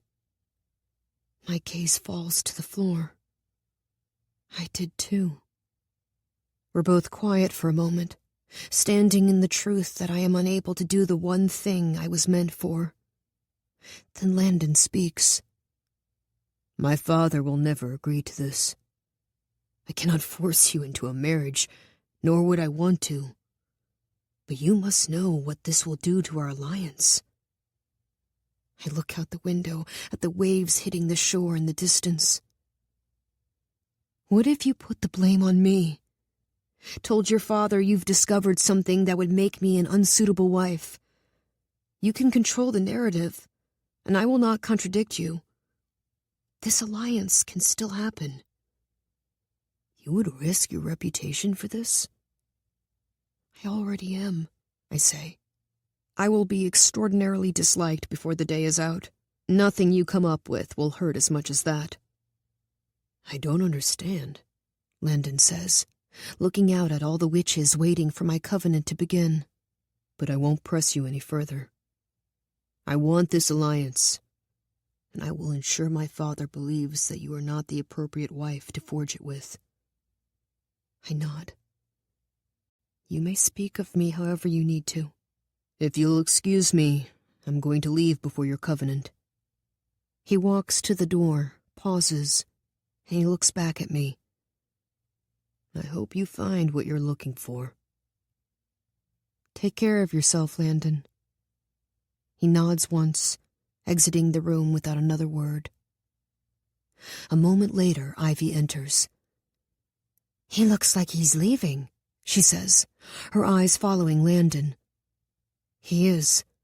She rushes over to me, and her voice shakes when she speaks. What did you do? Something my parents will be very unhappy about. Ivy stares at me, her eyes wide and hurt and scared. Are you sure about this? I take her hands in mine. I wish I were as selfless as you are, Ivy. I wish I believed in this life as much as you do. But there's something out there I believe in more. And I know it isn't right, but I can't ignore it. I wish I could. Her eyes fill with tears, and she squeezes my hands. I'm so mad at you, she says, the words coming out on top of a sob. What am I going to do without you? The words put me back together, stitch me up, prove to me that love is the strongest magic of all. Not high or low, not old or new. Love. She pulls me close, holding me so tight I ache. You're about to create absolute chaos, she says. I know. She looks at me for one more breath, then walks back outside, just as my mother finds her way to the platform, repeating her words from earlier, presenting me once more. I close my eyes and replay the memory from the bottle over and over again. There is only one person who could have put that bottle there. One person who saw the life that's meant for me long before I saw it myself. That life has been waiting in the shadows all these years, patient. And as I step from the house and make my way to the platform, I'm finally ready to claim it. Chapter 40. I'm standing on the platform again, my heart slamming against my ribs. I take a deep breath and look between the basins, between the two paths laid out before me. The perfume no longer sits in the copper bowl, and the moonflower from earlier is gone. I wonder if my mother saw it and removed it, or if Wolfe did, waiting and watching from a distance. I slowly pick up the knife, its golden blade reflecting the light of the sun. It feels heavy in my hand, sacred. The ocean waves roll onto the shore, and my coven is silent around me. Landon is gone, and Ivy looks up at me with expectant, anxious eyes. I'm not sure if my parents have noticed Landon's absence, but they stand with their heads high, looks of pride on their faces. I touch the vial around my neck with my free hand, letting the feel of it calm my racing heart. Then I begin. I place the blade against my right palm and slowly slide the metal down my hand. It leaves a perfect cut that fills with blood, running down my skin like a river. Then I speak the words that will determine the rest of my life. Blade of gold, witch's blood, pour from me as though a flood. Copper basin, crystal bowl, determine who will hold my soul. Just one choice, seal my fate. This covenant will never break. Year to year, forever remain, until I meet my dying day. I reach my hand out in front of me as my blood starts to drip. My parents watch me, a sea of affection in their eyes, and my hand wavers to the left, toward the copper basin. I love them so much. All I've ever wanted was to make them proud. I always thought that would be enough, and I'm heartbroken that it isn't. I close my eyes and force my hand over the crystal bowl, my blood dropping into the water and spreading out for my entire coven to see. Gasps fill the air, and my mother cries out. She collapses into my father, sobbing, as loud voices and angry shouts rise up all around me. I'm frozen where I stand, shocked by the choice I made. Irrevocable. Witches start rushing the platform, banging on the wood with their fists. I should run, but I can't make myself move, completely stuck to the floor beneath me. They know what I've given up. They know my choice affects them all, that I'm not only turning my back on their way of life, but on their safety as well. My arm is still outstretched in front of me, my fist shaking. I can't believe I actually did it. Ivy jumps onto the platform and grabs my arm, dragging me off the other side. She holds me close to her as she pushes through the crowd, forcing me to move, pulling me far away. Shouts of "Traitor!" follow us, but Ivy remains steady next to me. She never falters and only stops running when we enter the woods, when the shouts aren't quite as loud. She pulls me behind a towering evergreen, the trunk large enough to hide us both. "Go," she says, her voice urgent. "Ivy," I start, tears running down my face. "I know," she says, pulling me into her. "I love you too." We hold each other through tears and the sound of the ocean and loud voices getting louder. "Forever," I say, crying into her hair. "Forever." We clutch each other for another breath, and then Ivy pulls back, pushing me away from her. "Go," she says again. I run from the crowd, deeper into the trees bordering the lawn, unsure of where I'm going. Angry shouts follow me, and I keep running until they fade away, until I can no longer hear the desperate cries and outraged voices. I'm completely alone, banished from my coven, with nowhere to go. I keep moving, and when I'm far enough away that I'm sure I won't be found, I sink to the forest floor and bury my face in my hands. I wish I could forget the sound of my mother's cries, the way she looked as she collapsed into my father. My hand drifts to the vial he gave me just this morning, and a new wave of tears finds me. I should never have accepted it, though I can't quite imagine being without it. I know I'll see my parents again when the chaos of my covenant ball has calmed, and I can go home, be with them in private. But I can't live there anymore. I'm no longer one of them, no longer allowed. I force myself to breathe. I inhale deeply and wait for my tears to stop and my heart to slow.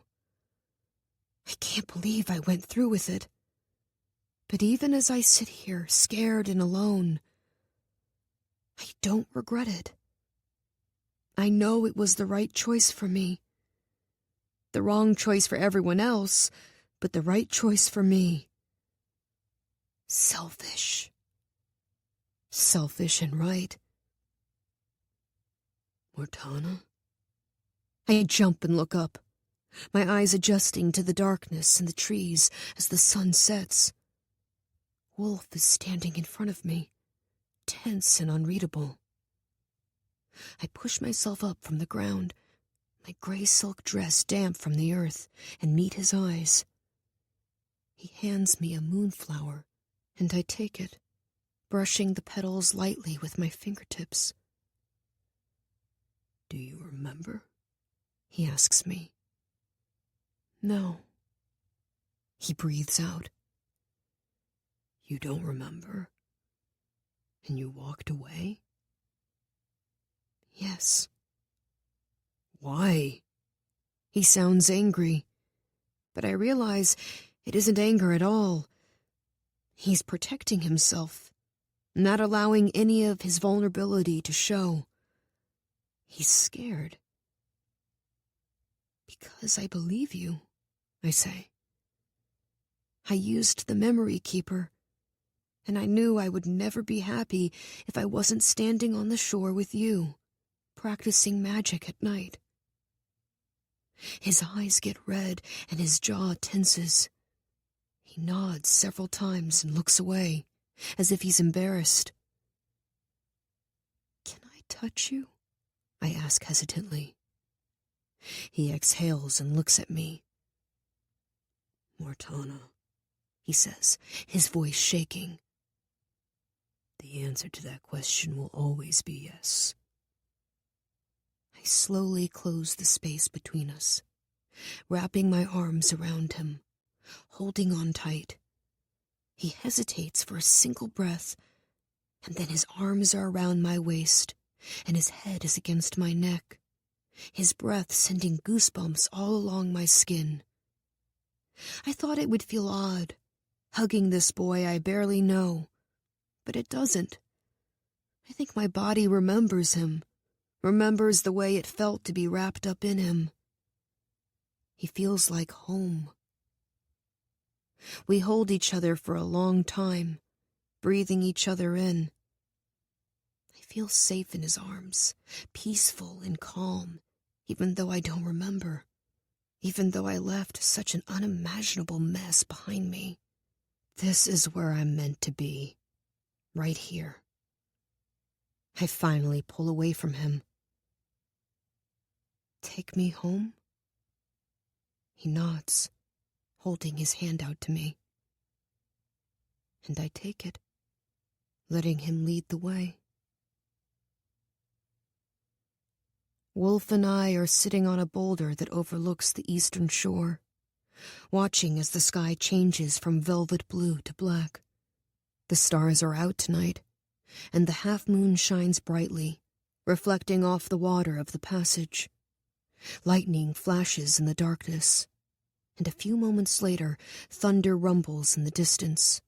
Then the sky opens up over the channel, separating us from the mainland, drenching it in rain. Lanton's boat is halfway across the water, the Emerald Princess sign lit up on the back of the ship. Small globe lights hang along the railings, slightly illuminating the silhouette of a person walking inside from the stern. I watch as it pulls farther away from the witchery, and I wonder what kind of conversations he's having with his parents, what he said to them after we spoke. I can't deny the relief I feel as his boat gets farther away, knowing how close I was to being on it with him. I've said goodbye to so many things today. I'm glad this island isn't one of them. The lights on the ship move in the distance, jerking to the right, and I sit up, straining my eyes to get a better look. They swing back to the left. Oh my God, I breathe, getting to my feet. What is it? Wolfe asks, placing his hand on my back. At first, I think it's the storm battering the ship, but the swells aren't big enough to jolt it like that. It's something else. The boat, I say. It's caught in a current. For a moment, I just stare, mesmerized by the way the ship tips and thrashes as if it's weightless. It starts spinning around and around, and I can hear the groaning and breaking of wood from here. We have to do something, I say, rushing into the water, braiding the moonflower into my hair so I don't lose it.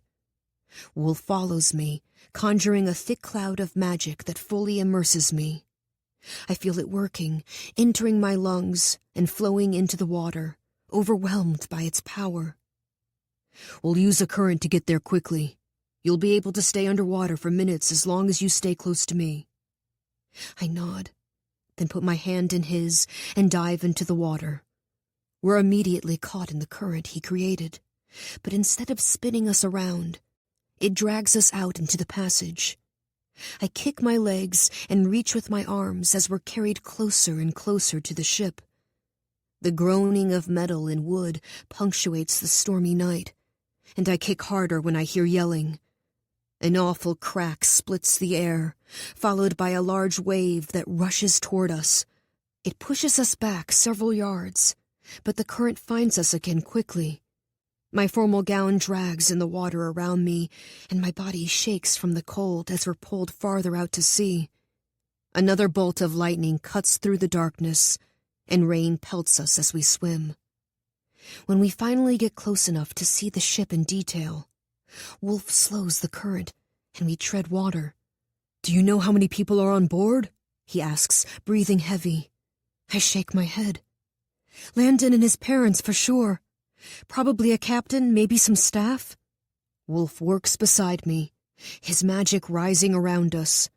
This time it stretches to the heavens, and I'm amazed when his palm lights up with a silver-blue glow. "Is that moonlight?" I ask, completely amazed. "It will help us see underwater." A scream pulls my eyes from the moonlight, and I recognize the voice immediately as Landon's. He's in the water now, thrashing around with all the debris of his broken ship. His scream is swallowed by the passage as he's pulled under. "I'm going!" I yell, forcing myself underwater and begging my eyes to adjust. Wolfe follows, stretching his moonlight into the depths, turning the black water a soft shade of gray. The current swirls in front of us, violently stirring the sea. I see a body drifting down to the ocean floor, completely still. I tap Wolfe on the arm and point, letting some air out of my lungs in order to sink deeper and deeper. The water is cold and sharp against my skin, but even in the midst of the chaos, the quiet here is comforting. Wolfe's moonlight illuminates the body, and I panic when I realize it isn't Landon. I get closer, but I don't recognize the man. Maybe the captain? I wrap my arms around his waist and kick upward, Wolfe's light going off in another direction. We surface, and I see a boat from the witchery rushing toward us, taking advantage of Wolfe's current. It stops a safe distance away, and I flip onto my back and swim with the body, kicking as hard as I can. When I finally reach the boat, it's my father's arms that reach over and pull the body inside. "Tana, are you hurt?" he asks, and the words take me a moment to process. "No," I say. "Get in the boat. It's not safe," he says, reaching for me. "I'll be okay. Wolfe is here. He's helping." My dad realizes what I'm saying, that it's Wolfe's magic that is enabling me to help. Wolfe's magic that is saving Landon and his family. He tenses, but he doesn't argue. "Okay, there's nothing we can do until that current moves on. Help as much as you can, and we'll be here standing by." He's soaking wet, the rain unrelenting, the inside of the boat drenched, but they're safe where they are. Dad reaches over and rests his hand against the side of the boat. I quickly squeeze it, then dive beneath the surface and search for Wolfe. His light is coming toward me, and I rush to meet him. He's carrying another person, Landon's mother, but she's moving, kicking her legs along with Wolfe. Watching him, carrying the light of the moon and riding a current he created, I see just how powerful high magic is. If there's a manor full of witches who can do what Wolfe is doing now, if this is the baseline of what they're capable of, I can only imagine what they could do with more magic. An idea forms in my mind, fuzzy at first but growing in clarity. "What's wrong?" Wolfe shouts at me, and I realize I've been treading water, staring at the sea. "I know how to fix the currents," I say, stunned. Then the trance is broken. Landon is still missing. "Get her to the boat," I yell. Wolfe transfers his light to me, and I'm amazed when it doesn't go out, doesn't even flicker. I feel my magic rush to meet it, sustaining it in my hand and guiding my path as I dive deeper into the passage. A shadow moves above me, and I look up to see a person swimming away from the wreckage. I quickly surface to see Landon's father swimming toward my parents' boat. "Can you make it on your own?" I call after him. He treads water and looks back at me, blood running down his face from a large gash on his forehead. "Is Landon on the boat?" he asks, his voice frantic. "Not yet. I'm going to find him now. How many of you were aboard?" "4 of us. Our family plus the captain." "Get to the boat. I'll find your son." I dive back beneath the water and head toward the current. It begins to shift, slowly releasing the wreckage from its hold, debris surfacing and sinking, wooden shards everywhere. Landon is trapped somewhere in this mess, and my heart slams against my chest, desperate to find him. I cast my light as far out in front of me as it will go. And finally, I see him. His suit jacket caught on a large piece of debris, dragging him down, down, down. He settles on the passage floor before I can get to him, totally lifeless. His arms and legs drift from side to side, moving with the sea. I follow after him, kicking my legs and thrashing my arms, letting air out of my lungs to swim deeper. Light comes from behind me, and I know Wolfe is close by, bringing more moonlight with him. When I finally reach Landon, his eyes are closed and his lips are blue. His skin looks gray, all the life in him gone. I try to pull him off the seafloor, but he's stuck, his jacket pinned beneath the debris. I struggle to get him free, worried I won't be able to do it in time. But then Wolfe is by my side, holding Landon up. There's blood all over his white shirt, a deep red circle that seeps out in all directions. My lungs burn. When he's finally clear of his jacket, I wrap my arms around Landon's torso, careful to avoid his injury, and begin to kick. I gasp for air when we pop out of the water. Wolfe surfaces a second later, and he reverses the current he created, sending us sailing back to my parents with Landon's limp body. "Mom! Dad!" I yell as we get closer, and both of them lean over the side of the boat, stretching out their arms. "He's hurt," I say when we finally reach them. They lift Landon out of the water, and I pull myself into the boat, desperate to help. Elizabeth is standing out of the way with a blanket wrapped around her, and the captain is sitting on the bench seat with his face in his hands. Landon's father begins CPR, pressing on Landon's chest and then breathing air into his lungs. Wolfe climbs over the edge of the boat and kneels on the floor next to Landon, holding his hands over the injury. "I can help him," Wolfe says, his voice urgent. My mother reaches out her hand, fear on her face. "He's speaking of magic." "Do it," Marshall says, without hesitation, and it's clear he doesn't understand what kind of magic he has agreed to. Wolfe closes his eyes and whispers a spell so fast and low I can't make it out. His hands are covered in red. I stand off to the side and, without thinking, reach for my mother's hand. She doesn't pull away from me. She doesn't take a step back. Instead, she takes my hand and squeezes it tight. "He's going to be okay," she says, in that calm tone of hers that makes me feel as if everything in the world will be well. Another crack of thunder tears through the night sky, and I jump. Wolfe opens Landon's shirt, and I watch in wonder as the blood stops seeping and his skin begins to heal itself. My mother turns away, but Elizabeth has her eyes fixed on Wolfe. High magic wraps around Landon and moves through his body, healing him in a way that shouldn't be possible. The captain's mouth hangs open, and Marshall's hands form fists at his sides as he watches Wolfe use a magic he thought had been eradicated. Everyone is too quiet, too still, too rigid. Then, finally, Landon breathes. Chapter 41. We drop Landon and his family off on the mainland, where an ambulance is waiting to take him to the hospital. Whatever Landon told his parents about me seems to have worked, because I've gotten several judgmental glances, but I'm glad for it. If they believe I'm personally the problem, they will still pursue the alliance. It can still be achieved. "Wait," my mother says before anyone gets off the boat. She turns to Wolfe. "Erase their memories of the current in your magic. They need to believe the storm is what sank their ship." "I beg your pardon," Elizabeth says, reaching for Marshall's hand.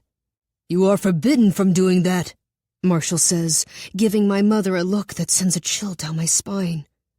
"We're leaving." "Do it now," my mother says, her voice rising. "If I do this, you will work with my coven to stop the currents. Otherwise, I refuse." My mother gapes at Wolfe, stunned that he would negotiate at a time like this, but she regains her composure quickly. "Agreed. Do it." Then, all at once, Marshall, Elizabeth, Landon, and the boat captain are looking at Wolfe as he rewrites their memories. They will think the storm capsized their ship. They won't remember Wolfe or his magic. The secret of the old coven will be safe. It doesn't take long. And soon the Yateses are climbing out of the boat, thanking my parents for rescuing them. I get one more cold glance from Landon's father, and then they're gone.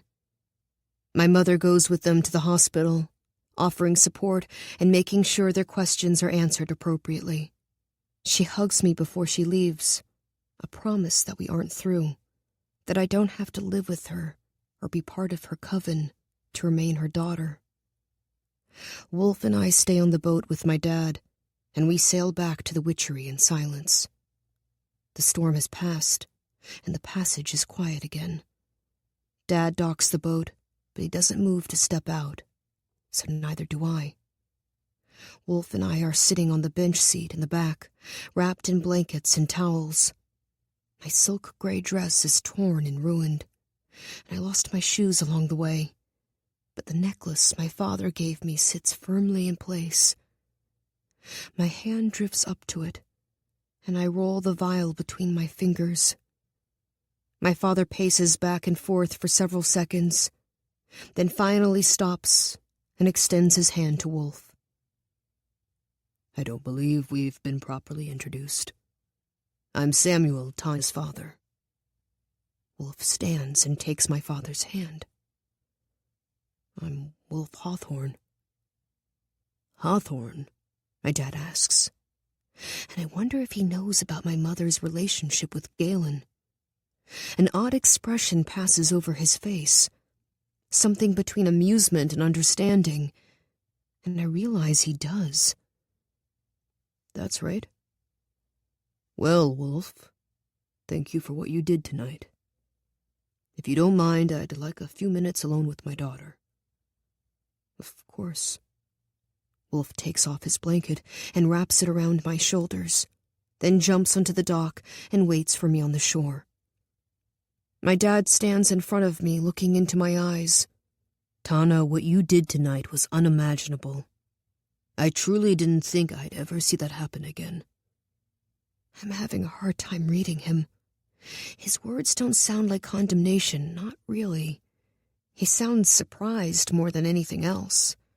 I almost apologize. I am sorry. Sorry for not warning him beforehand and making a choice that reflects poorly on him and Mom. Sorry for blowing up the arrangement we had with Landon and straying from the path they worked so hard to lay down for me. But I'm not sorry that I'll get to spend my life with a boy who sees my wildness and a magic that makes me come alive. It was the hardest decision I've ever made. I'm still playing with the necklace, and my dad's eyes go to it. I don't want to lose it, but this necklace belongs to him, not to a daughter who has defied everything he believes in. Here, Dad. I'm sure you want this back. He looks pained, his brows pinching together and his mouth turning downward. Put that back on. He says it with conviction, as if he's giving a sermon. That belongs to you, and I'm proud for you to wear it. His voice shakes at the end. Dad? He sits down next to me and takes my hands in his. You believe in something strongly enough that you gave up all the comforts of this life in search of something different. You are brave and loyal to yourself, he says, pulling me into him. It won't be easy, but if you believe in this life half as much as I believe in mine, you're going to do well. I had accepted that there would always be a gap between my parents and me, that from now on I'd be seen as a traitor and an embarrassment. I had never let myself hope that they might understand, and I'm completely overwhelmed by it. And if you and that boy continue to look at each other the way you did tonight, I suspect you'll be very happy. Thank you, Dad, I say, holding him tight.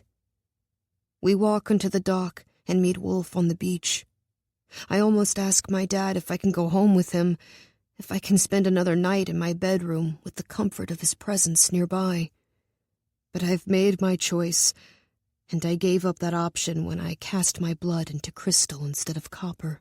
Let's plan for a meeting in 2 days at a perfumery. Wolfe, bring your father. We have much to discuss, and we ought to do it privately before the council gets involved. Wolfe agrees, and my dad gives me another smile before turning and walking toward home. I try not to dwell on the image of him walking away, on the way it hurts my insides like a punch to the gut, but I can ache for the loss of my previous life while delighting in all the wonders that are yet to come. Wolfe and I walk in the direction opposite my dad, to the wild part of the island where anything is possible. When we finally get to the manor, a man is waiting for us outside. Wolfe offered to magic me into dry clothing while we were on the boat, but I didn't want to use more magic than necessary in front of my parents. I look horrid, though, and now I wish I had agreed to it. I self-consciously smooth my hand over my dress and try to fix my messy braid. The man smiles, and his expression tells me he isn't at all surprised to see me here. I'm Galen, Wolfe's father, he says, even though it's obvious. They look so much alike. Have we met before? I ask, reaching for a memory of him that I can't find. Several times. I'm sorry, I don't remember. I look down, but Galen reacts as if it's nothing. Not at all. I heard about what you did tonight. I suppose it makes sense that he already knows. He probably keeps tabs on the island more than my mother realizes, but it still catches me off guard. I start to explain myself, say I understand if he doesn't want me here, but he holds up his hand and I stop speaking. "Welcome home, Mortana." Then he pulls me into a hug. I'm stunned by his kindness, but it helps to ease the ache in my heart, and I'm sure that I'll be happy here. Thank you. I know you've had a long day, so I'll let you get settled. But tomorrow, if you're feeling up to it, the rest of the coven would love to meet you. How many of you are there? 73, he says. 73? The number astounds me, and I'm amazed that I went my entire life without knowing of their existence. But I can't help the excitement that rises inside me as I realize I will have a home here, a family. It will be different from the life I have always envisioned for myself, but it will be wholly and completely my own. I'm looking forward to meeting them. Galen offers a warm smile, then turns to Wolfe and squeezes his shoulder. His eyes look glassy, tears pooling in them as he looks at his son. Then he walks inside, leaving Wolfe and me alone. Wolfe turns toward me and extends his hand. Do you want to see your new home? I can hear the heaviness in his voice, the weight of my decision wrapping around us both. It's a good weight, a calming one, binding us together. I look at the manor, its steep-pitched roof reaching toward the heavens. Lanterns cast a soft, warm glow on the stone wall and illuminate the climbing vines that crawl along the exterior. Smoke drifts into the clear night sky from a large chimney, and the soft sound of a piano filters out into the cold. Yes, I take his hand in mine, but a shock runs through me, a flash of something I can't place, and I pull away. There is a life for you here. What did you say? I ask him, stepping closer. I didn't say anything. He watches me. Are you okay? I could have sworn I heard something, I say. It was a long day. I guess I'm just tired. Then let's get you inside. Wolfe offers his hand to me once more, and I take it. I don't want to lose you. My grip tightens as an image rushes into my mind. The two of us in this same place, standing in the woods outside the manor on a cold autumn night. He had just shown me his home for the first time, opened his entire life up to me so I could envision something different for myself. And I ran away. I squeeze my eyes shut as the memory takes hold of my brain and my chest and my heart, digging its roots into me, ensuring I never forget it again. I've been here before, I whisper. With you. Right here. You told me there is a life for me here. Wolfe doesn't say anything, but when I meet his eyes, they're red. He nods and his jaw tenses. Yes. Then it's a flood.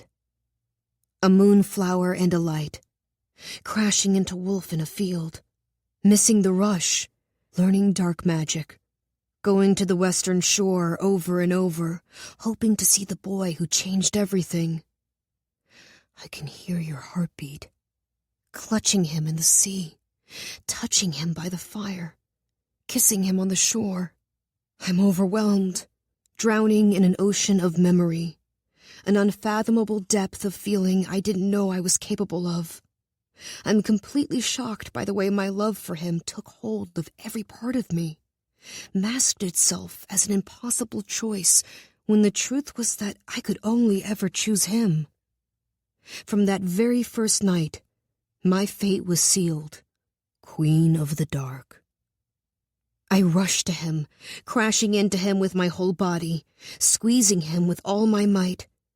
Tears run down my face, and I close my eyes and press my lips to his ear.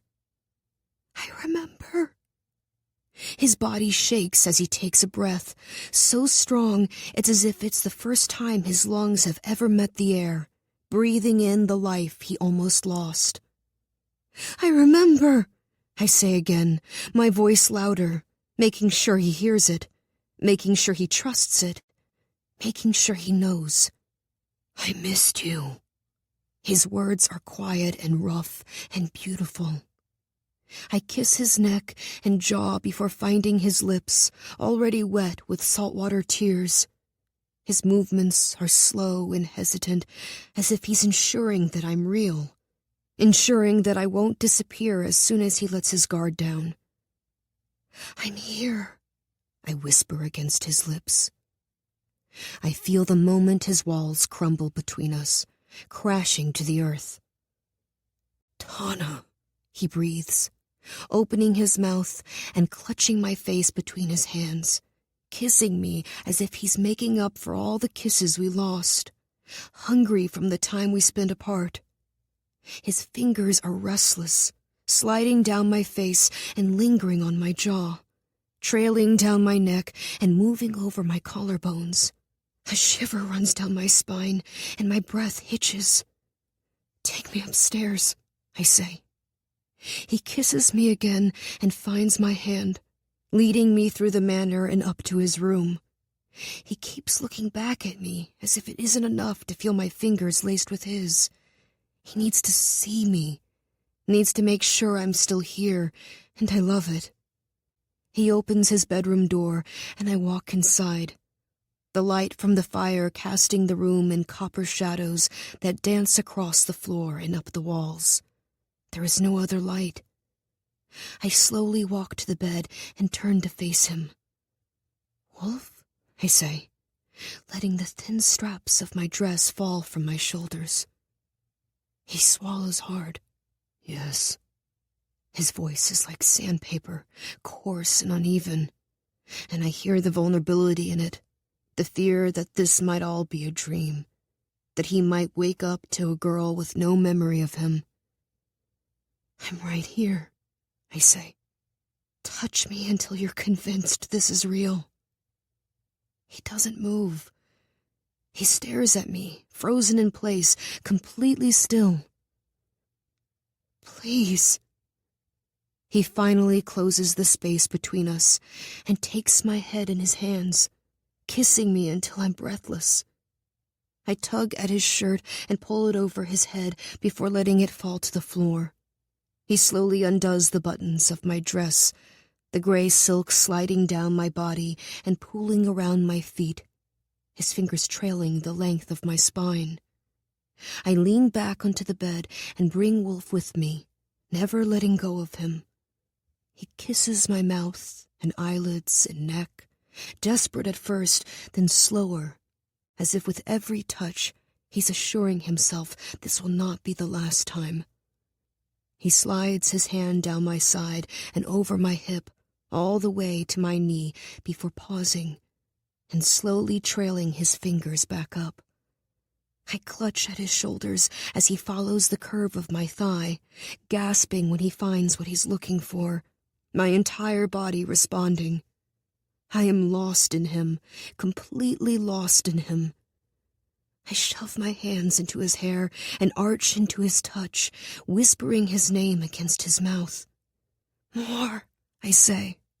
He brings his hands to my ribs and his hips between my legs, his breath catching in his throat as he begins to move, closer to me than he's ever been. The closest he can get, and yet it doesn't feel close enough. I grasp his back and feel his weight on me, pulling and pulling and pulling. And maybe he isn't the only one who's terrified he's dreaming. I savor every sigh, every kiss, every touch, feeling him in ways I've never felt anyone, listening to his breaths as they stall and hitch, as they get heavier and faster. We build together, nearing a cliff I'm desperate to jump from. He pauses, catching my mouth in his. Then we leap together, and the intimacy of seeing him so out of control takes my breath away. He is magic to me, and I realize that at some point I stopped being able to distinguish between the two. He has always seen me, not as a role, but as the center of my life, forcing me to find my own truths. And in the midst of it all, I found him. He is my truth.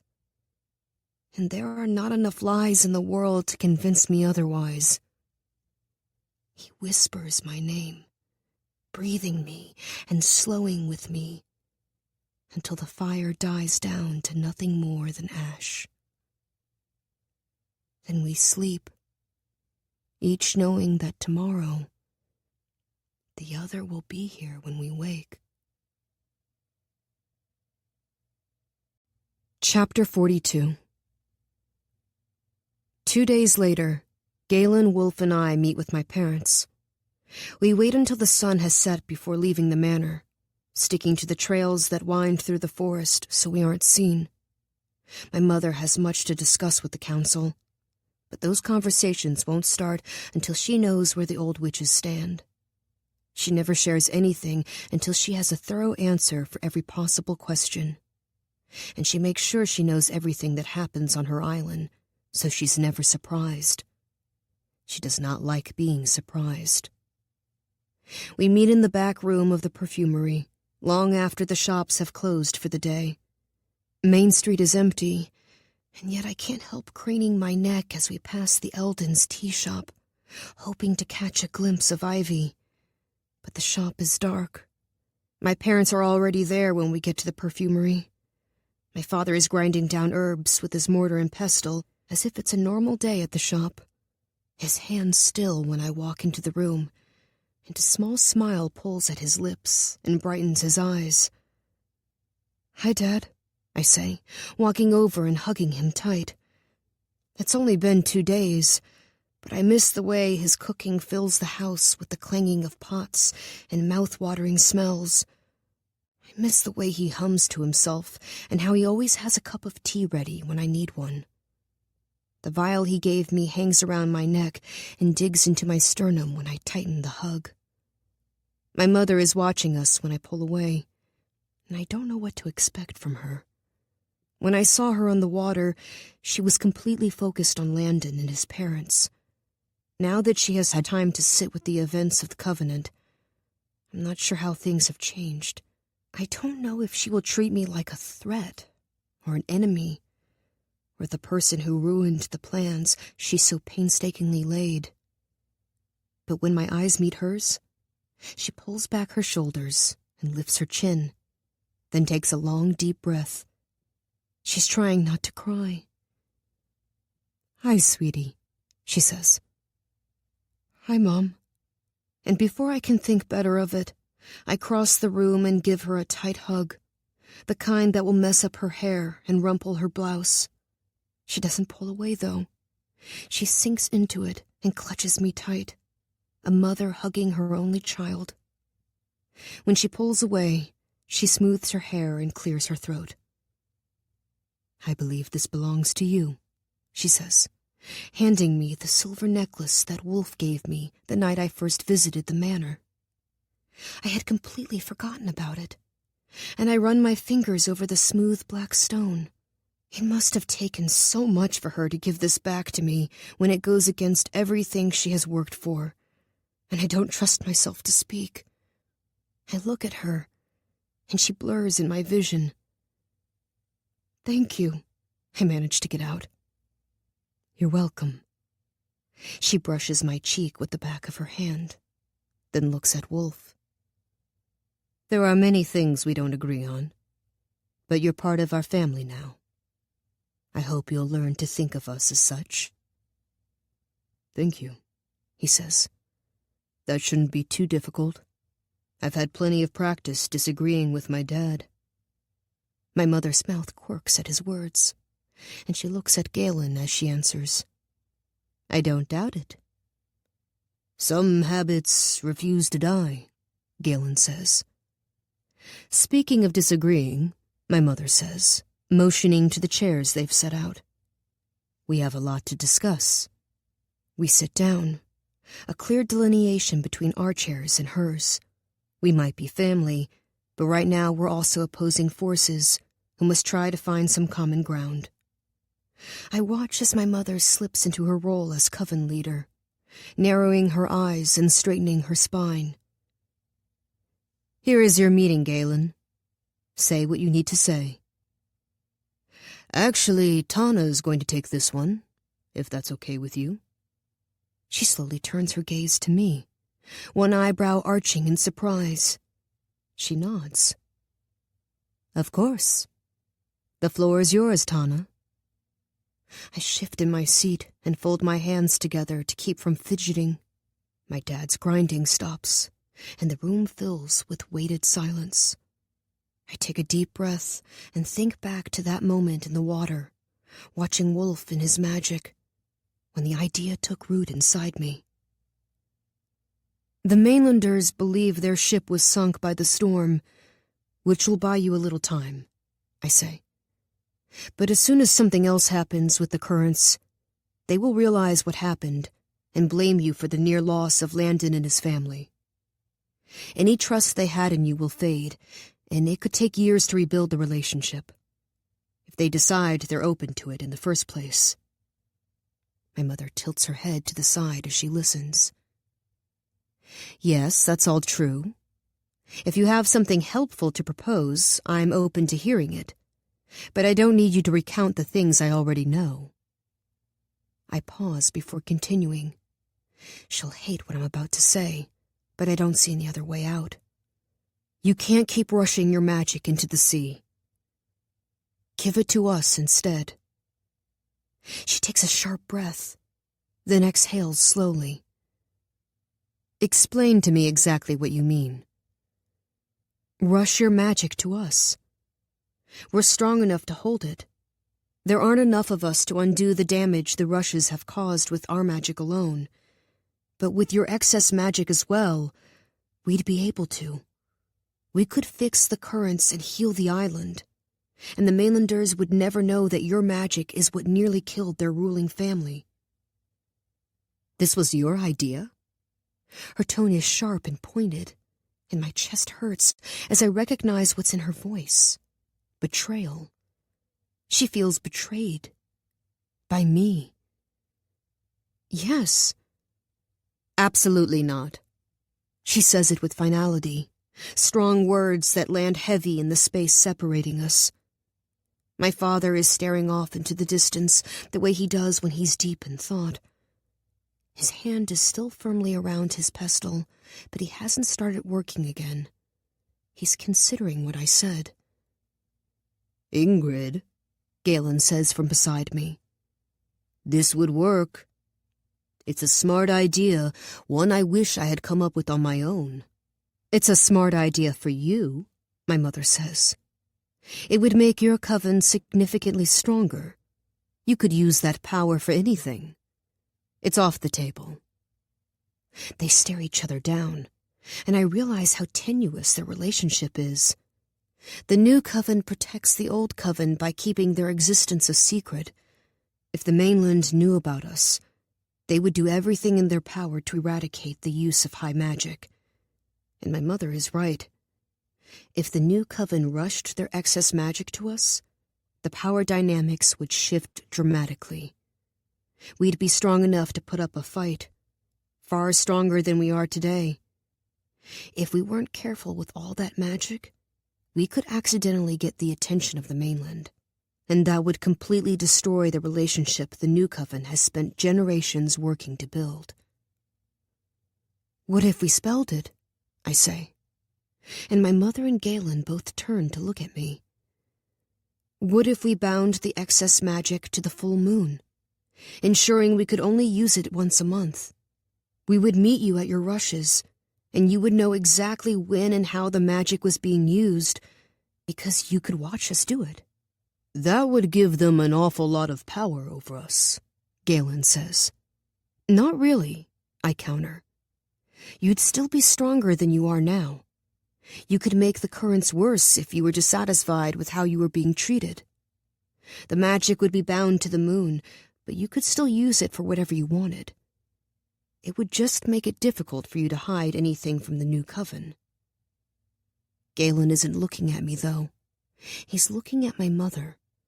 They watch each other, neither of them saying a word. The mainland protects the new coven protects us, and we protect the earth. As soon as I say it, I'm sure this is how it's supposed to be.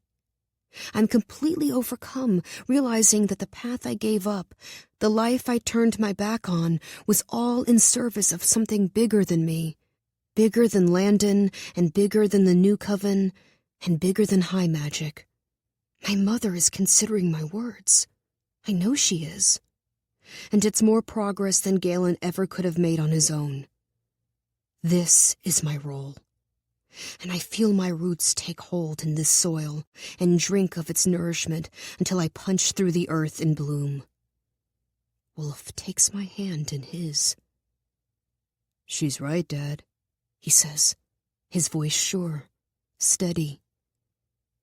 "I know she is," Galen says. "What do you say, Ingrid?" My mother doesn't respond. She leans back in her chair and looks past us, thinking things over. "I say it's worth trying," she finally says. "We'll have to set clear boundaries before we begin, and given that my coven thinks yours no longer exists, we will have to get on the same page before presenting this idea, making it clear that you are as much a surprise to me as you are to them. And there is the matter of ensuring this stays hidden from the mainland. We can go over the details once we've both had time to consider the arrangement and speak with our councils. And we will of course stop rushing our magic to you at once, if you do anything that is even slightly questionable. But it's worth trying." Everyone stands, and my dad walks over to me and wraps his arm around my shoulders, pulling me close. "I'm proud of you," he says. "Me too," I say. He looks down at me and smiles. "That's all I've ever wanted for you." My mother walks to the other side of my dad and leans into him. "What a wholly unexpected turn of events," she says. "She's your daughter." She looks at me then, a small smile pulling at her lips. "Yes, she is." She squeezes my hand as she passes by me. "Lock up when you leave," she says. And then she and my dad are out the door, hugging each other as they go. It's such a casual request, something she's said to me hundreds of times. Lock up when you leave. And it fills my chest with all the things I've been too afraid to hope for. There will be clashes between the covens as we figure out this new relationship, and it will unquestionably change things. But not all change is bad. There is growth in change, beauty and fulfillment, joy. If you ever doubted your place in the world, Tana, I hope those voices have been quieted, Galen says. I'll meet you back at the manor. When the door closes behind Galen, Wolfe pulls me into him and buries his face in my neck.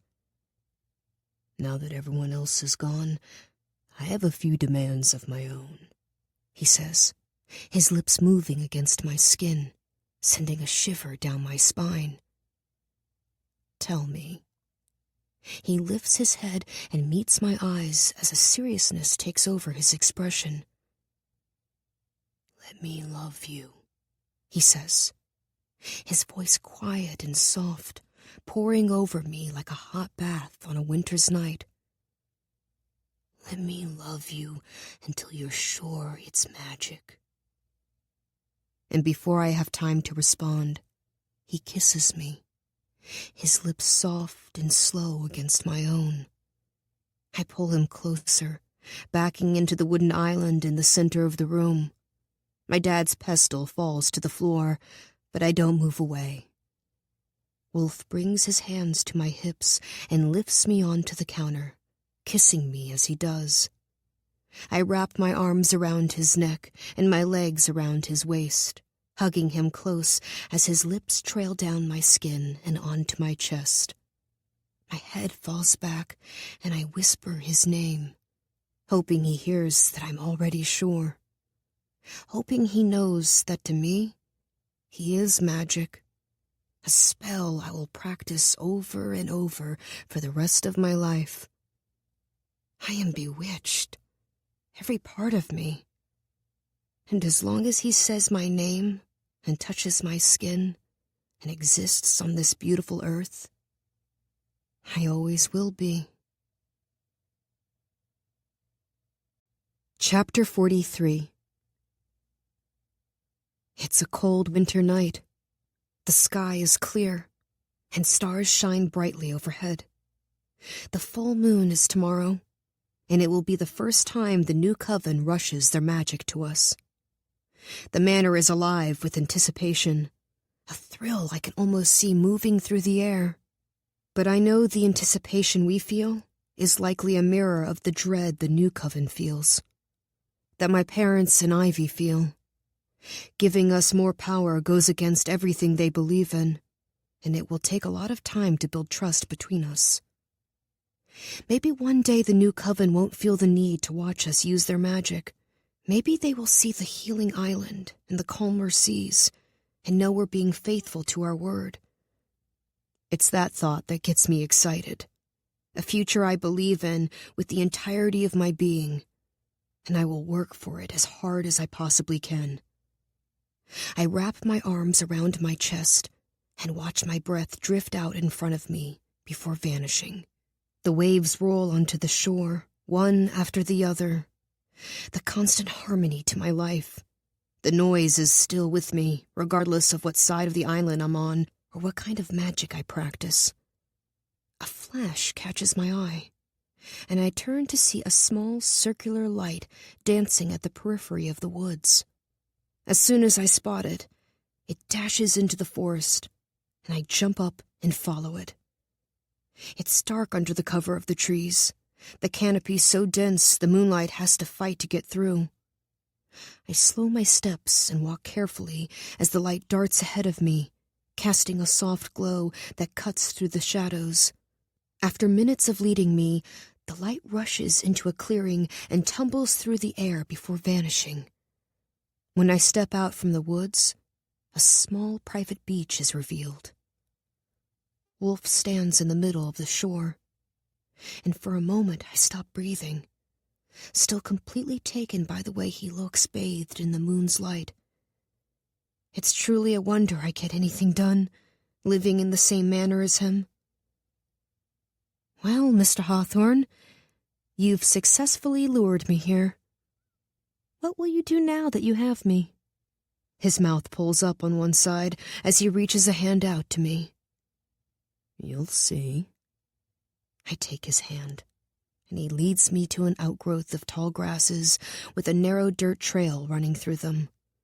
A small wooden gate blocks the path, and it creaks when I push it open, its weather-worn wood splintered and faded. The salty sea air is tinged with sweetness, and I look around to see dozens of flowers surrounding me, growing tall and wild. Evening primrose and black hellebores bask in the moonlight, and a single white moonflower grows amidst the night-blooming flowers. I was in this garden the first time you said my name at midnight, Wolfe said. When I heard it, my heart started racing, and I dove into the water thinking of only one thing: getting to you.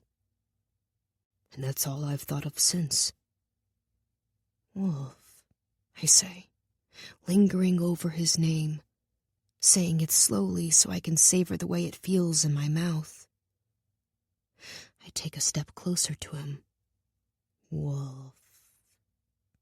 Another step toward him, this time close enough to touch. I grab him by his collar and pull him into me, brushing my lips against his ear. Wolfe. He shudders as I say his name. You're distracting me, he says, his voice low as if it hurts him to say it. I raise my hands in the air in mock apology. You're easily distracted. Only by you. He says it in that way of his where he sounds angry, but I know it's just that he's frightened by how much he loves me. Everyone on this island knows his weakness now, and it's a liability he never intended to have. Perhaps the most unfair thing of all is that I find immeasurable strength in being the only thing that's ever brought him to his knees. It is my openness, my vulnerability that cracked the exterior of this jagged boy. Qualities only the foolish say are weak. But I know better. I vow to use my power only for good. I say it as a joke, but it's wrapped in spools of truth. Wolfe leans into me, his warm breath colliding with the cold air, sending a shiver down my spine. Use it however you want, he says, his words causing my insides to stir with desire. I trust you. I know you do. Good. We watch each other for several breaths, and then Wolfe grabs my hand and leads me farther into the garden. He picks the moonflower and hands it to me, the petals brushing my lips when I raise it to my face. Every queen needs a castle, he says, pushing through another gate and releasing my hand. I step through and gasp as I take in my surroundings. An entire field of moonflowers stretches out before me as far as I can see, thousands of them in bloom despite the winter chill. Their petals shimmer with moonlight and move in the breeze, a rolling sea of white in the darkness. Did you do all this? I ask, unable to fully take in what I'm seeing. There are so many. I did. I turned to face him, still holding the flower he gave me. It's unbelievable, I say. Thank you. I slowly sink to the earth, pulling him down with me. His mouth is on mine in an instant, his breath warming me from the inside out, making me forget that it's winter. He could kiss me as many times as there are flowers in this field, and it would never be enough. I lie down and he follows, and I commit to memory the way it feels to have his body on top of mine, the way his breaths respond when I touch him. Wolfe, I say, refilling my lungs with the air he stole. Do you want to swim with me? Yes. I rush to the water's edge with Wolfe right behind me, laughing into the midnight sky as I go. I close my eyes and think of the sun. Think of all the hours I spent practicing magic during the day, and I pour it into the waves, heating them just enough to make swimming tolerable. I don't bother taking off my nightdress. Instead, I dive in head first, swimming out far enough that I have to tread water to stay afloat. We swim together by the light of the moon, telling stories and using magic and living, fully living. And as we do, I marvel at what it feels like to practice magic at night. Wolfe starts to make his way back to the shore, but I tell him to wait. I swim up next to him and wrap my arms around his neck, kissing him with all the joy and passion and wonder of the moment. And as I do, I call up my magic. It rises with excitement, getting stronger with each passing moment. With my lips still on Wolfe's, I release my magic into the water. Our feet stay planted on the ocean floor as the waves rise up on either side of us, surrounding us in a vortex of salt water and magic and midnights, infinite midnights. High or low, the moon's rhythmic phase surround us in wonder for all of our days. Wolfe pulls back and watches in awe as it spins around us, dark water perfectly controlled by darker magic. Slowly, I let my magic ease. The water drains back to the ocean floor, lifting us up as it does, and together we swim to the beach. Wolfe takes my hand and gives me a meaningful look. I think it's time to head back to the manor. His gaze lingers on my lips before finding my eyes. I think you're right. I lace my fingers through his, but before we leave, I turn back to the water one more time. It looks so perfect with the moonlight glinting on its surface, a thing of beauty and power, heavy silence and deceptive calm, a force that recognizes the magic inside me and yields to it because it knows I'll keep it safe, a home that has unfailingly let my wild heart be free. I used to believe that I belonged to the sea, but I was wrong. The sea belongs to me.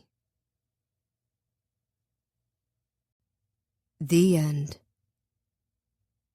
This book was read for you by Sophie Amos, a member of SAG-AFTRA. We hope you have enjoyed this production of Bring Me Your Midnight by Rachel Griffin. Recorded books are available wherever audiobooks are sold. Thank you for listening to Recorded Books.